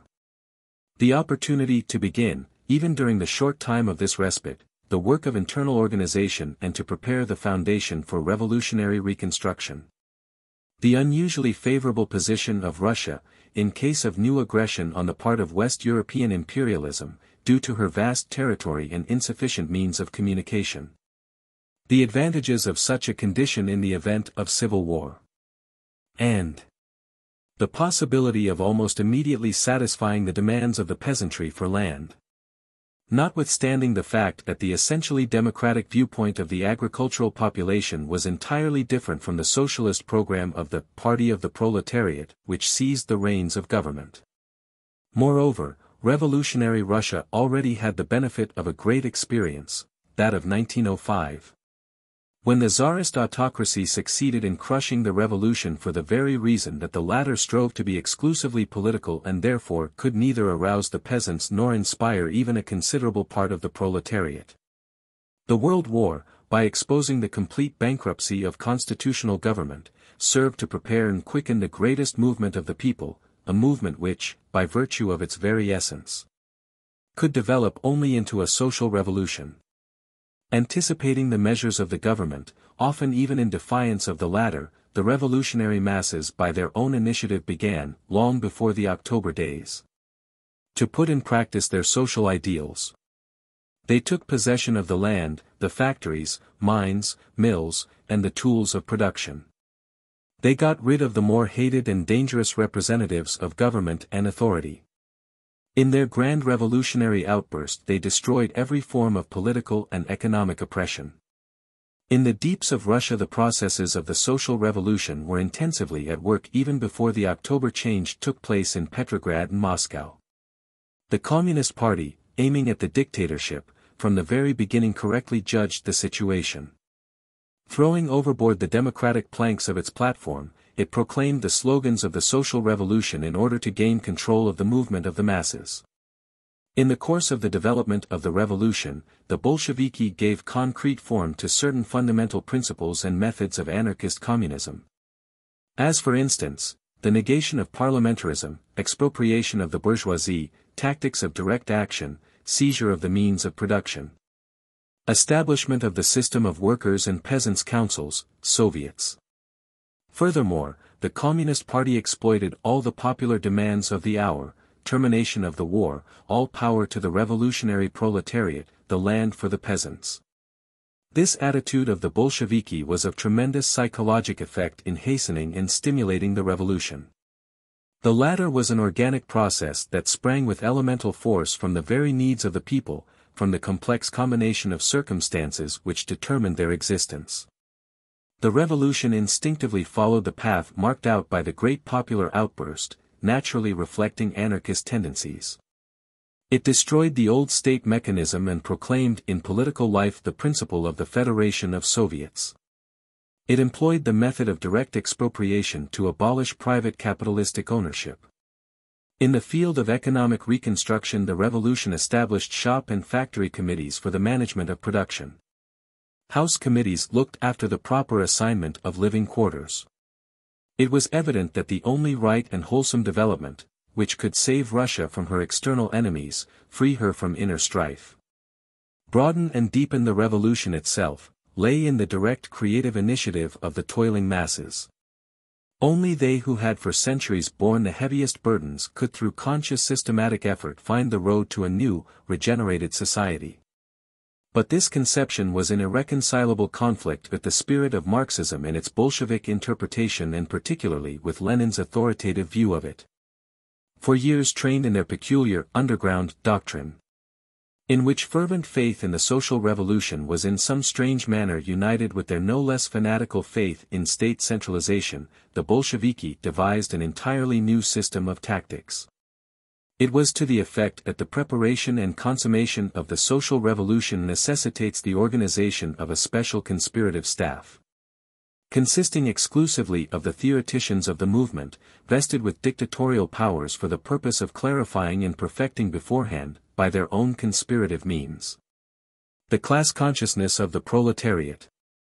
The fundamental characteristic of Bolshevik psychology is distrust of the masses. Left to themselves, the people, according to the Bolsheviki, can rise only to the consciousness of the petty reformer. The masses must be made free by force. To educate them to liberty one must not hesitate to use compulsion and violence. The road that leads to liberty was therefore forsaken. Proletarian compulsion in all its forms, as Bukharin, one of the foremost communist theoreticians wrote, beginning with summary execution and ending with compulsory labor is, however paradoxical it may sound, a method of reworking the human material of the capitalistic epoch into communist humanity. Already in the first days of the revolution, early in 1918, when Lenin first announced to the world his socio-economic program in its minutest details, the roles of the people and of the party in the revolutionary reconstruction were strictly separated and definitely assigned. On the one hand, an absolutely submissive socialist herd, a dumb people; on the other, the omniscient, all-controlling political party. What is inscrutable to everyone is an open book to it. There is only one indisputable source of truth, the state. But the communist state is, in essence and practice, the dictatorship of its central committee. Every citizen must be, first and foremost, the servant of the state, its obedient functionary, unquestioningly executing the will of his master. All free initiative, of the individual as well as of the collectivity, is eliminated from the vision of the state. The People's Soviets are transformed into sections of the ruling party. The Soviet institutions become soulless offices, mere transmitters of the will of the center to the periphery. All expressions of state activity must be stamped with the approving seal of communism as interpreted by the faction in power. Everything else is considered superfluous, useless, and dangerous. By its declaration L'État c'est moi, the Bolshevik dictatorship assumed entire responsibility for the revolution in all its historic and ethical implications. Having paralyzed the constructive efforts of the people, the Communist Party could henceforth count only on its own initiative. By what means, then, did the Bolshevik dictatorship expect to use to best advantage the resources of the social revolution? What road did it choose, not merely to subject the masses mechanically to its authority, but also to educate them, to inspire them with advanced socialist ideas, and to stimulate them, exhausted as they were by long war, economic ruin, and police rule, with new faith in socialist reconstruction? What did it substitute in place of the revolutionary enthusiasm which burned so intensely before? Two things comprised the beginning and the end of the constructive activities of the Bolshevik dictatorship: 1, the theory of the communist state, and 2, terrorism. In his speeches about the communist program, in discussions at conferences and congresses, and in his celebrated pamphlet on the infantile sickness of leftism in communism, Lenin gradually shaped that peculiar doctrine of the communist state which was fated to play the dominant role in the attitude of the party and to determine all the subsequent steps of the Bolsheviki in the sphere of practical politics. It is the doctrine of a zigzag political road, of respites and tributes, agreements and compromises, profitable retreats, advantageous withdrawals and surrenders, a truly classical theory of compromise. Compromise and bargaining, for which the Bolsheviki so unmercifully and justly denounced and stigmatized all the other factions of state socialism, became the Bethlehem star pointing the way to revolutionary reconstruction. Naturally, such methods could not fail to lead into the swamp of conformation, hypocrisy, and unprincipledness. The Brest-Litovsk Peace. The agrarian policy with its spasmodic changes from the poorest class of the peasantry to the peasant exploiter, the perplexed attitude toward the labor unions. The fitful policy in regard to technical experts, with its theoretical and practical swaying from collegiate management of industries to one-man power. Nervous appeals to West European capitalism over the heads of the home and foreign proletariat. Finally, the latest inconsistent and zigzaggy, but incontrovertible and assured restoration of the abolished bourgeoisie, such is the system of Bolshevism. A system of unprecedented shamelessness practiced on a monster scale, a policy of outrageous double-dealing in which the left hand of the Communist Party consciously ignores and even denies, on principle, what its right hand is doing. When, for instance, it is proclaimed that the most important problem of the moment is the struggle against the small bourgeoisie, and, incidentally, in stereotyped Bolshevik phraseology, against anarchist elements. While on the other hand are issued new decrees creating the techno-economic and psychological conditions necessary for the restoration and strengthening of that same bourgeoisie, that is the Bolshevik policy which will forever stand as a monument of the thoroughly false thoroughly contradictory, concerned only in self-preservation opportunistic policy of the Communist Party dictatorship. However loudly that dictatorship may boast about the great success of its political methods, it remains the most tragic fact that the worst and most incurable wounds of the revolution were received at the hands of the communist dictatorship itself. Long ago Engels said that the proletariat does not need the state to protect liberty, but needs it for the purpose of crushing its opponents. And that when it will be possible to speak of liberty, there will be no government. The Bolsheviki adopted this maxim not only as their socio-political axiom during the transition period, but gave it universal application. Terrorism has always been the ultima ratio of government alarmed for its existence. Terrorism is tempting with its tremendous possibilities. It offers a mechanical solution, as it were, in hopeless situations. Psychologically it is explained as a matter of self-defense, as the necessity of throwing off responsibility the better to strike the enemy. But the principles of terrorism unavoidably rebound to the fatal injury of liberty and revolution. Absolute power corrupts and defeats its partisans no less than its opponents.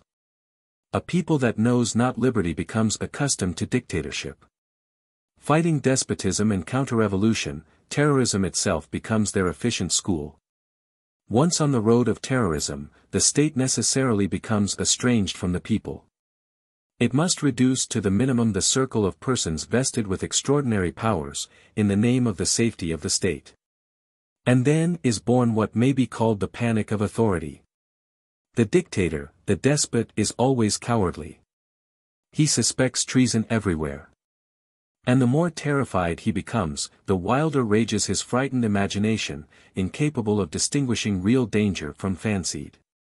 He sows broadcast discontent, antagonism, hatred. Having chosen this course, the state is doomed to follow it to the very end. The Russian people remained silent. And in their name, in the guise of mortal combat with counter-revolution, the government initiated the most merciless war against all opponents of the Communist Party. Every vestige of liberty was torn out by the roots.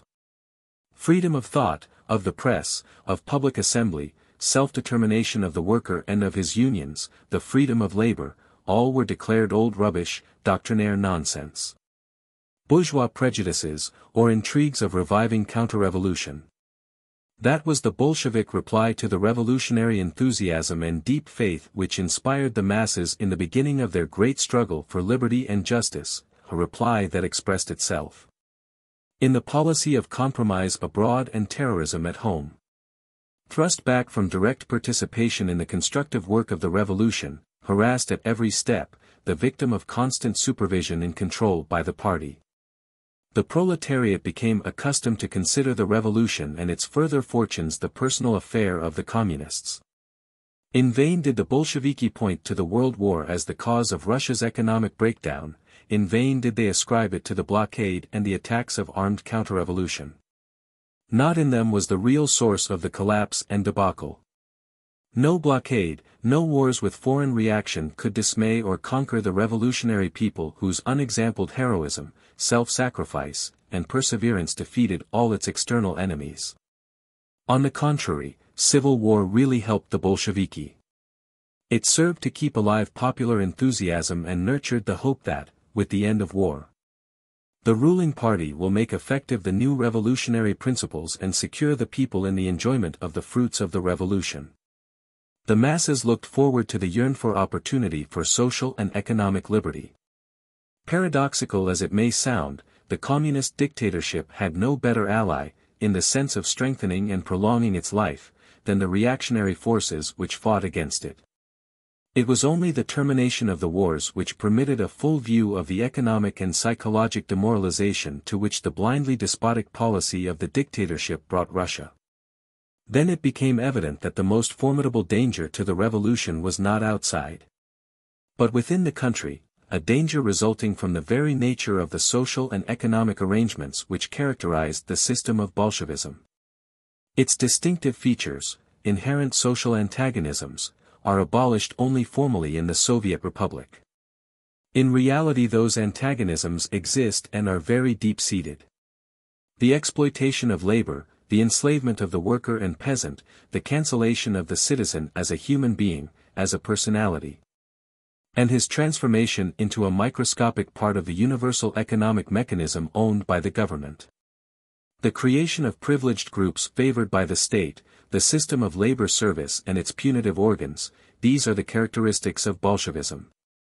Bolshevism, with its party dictatorship and state communism, is not and can never become the threshold of a free, non-authoritarian communist society. Because the very essence and nature of governmental, compulsory communism excludes such an evolution. Its economic and political centralization, its governmentalization and bureaucratization of every sphere of activity in effort. Its inevitable militarization and degradation of the human spirit mechanically destroy every germ of new life and extinguish the stimuli of creative, constructive work. The historic struggle of the laboring masses for liberty necessarily and unavoidably proceeds outside the sphere of governmental influence. The struggle against oppression, political, economic, and social, against the exploitation of man by man, or of the individual by the government, is always simultaneously also a struggle against government as such. The political state, whatever its form, and constructive revolutionary effort are irreconcilable. They are mutually exclusive. Every revolution in the course of its development faces this alternative, to build freely, independently, and despite of the government. Or to choose government with all the limitation and stagnation it involves. The path of the social revolution, of the constructive self-reliance of the organized, conscious masses, is in the direction of non-government, that is, of anarchy. Not the state, not government, but systematic and coordinated social reconstruction by the toilers is necessary for the upbuilding of the new society. Not the state and its police methods, but the solidaric cooperation of all working elements, the proletariat, the peasantry, the revolutionary intelligentsia, mutually helping each other in their voluntary associations, will emancipate us from the state superstition and bridge the passage between the abolished old civilization and free communism. Not by order of some central authority, but organically, from life itself, must grow up the closely knit federation of the united industrial, agrarian, and other associations. By the workers themselves must they be organized and managed, and then, and only then, will the great aspiration of labor for social regeneration have a sound, firm foundation. Only such an organization of the Commonwealth will make room for the really free, creative, new humanity, and will be the actual threshold of non-governmental, anarchist communism. We live on the eve of tremendous social changes. The old forms of life are breaking and falling apart. New elements are coming into being, seeking adequate expression. The pillars of present-day civilization are being shattered. The principles of private ownership, the conception of human personality, of social life and liberty are being transvalued. Bolshevism came to the world as the revolutionary symbol, the promise of the better day. To millions of the disinherited and enslaved it became the new religion, the beacon of social salvation. But Bolshevism has failed, utterly and absolutely. As Christianity, once the hope of the submerged, has driven Christ and his spirit from the church, so has Bolshevism crucified the Russian Revolution, betrayed the people, and is now seeking to dupe other millions with its Judas kiss. It is imperative to unmask the great delusion, which otherwise might lead the Western workers to the same abyss as their brothers in Russia. It is incumbent upon those who have seen through the myth to expose its true nature. To unveil the social menace that hides behind it, the red Jesuitism that would throw the world back to the Dark Ages and the Inquisition. Bolshevism is of the past. The future belongs to man and his liberty.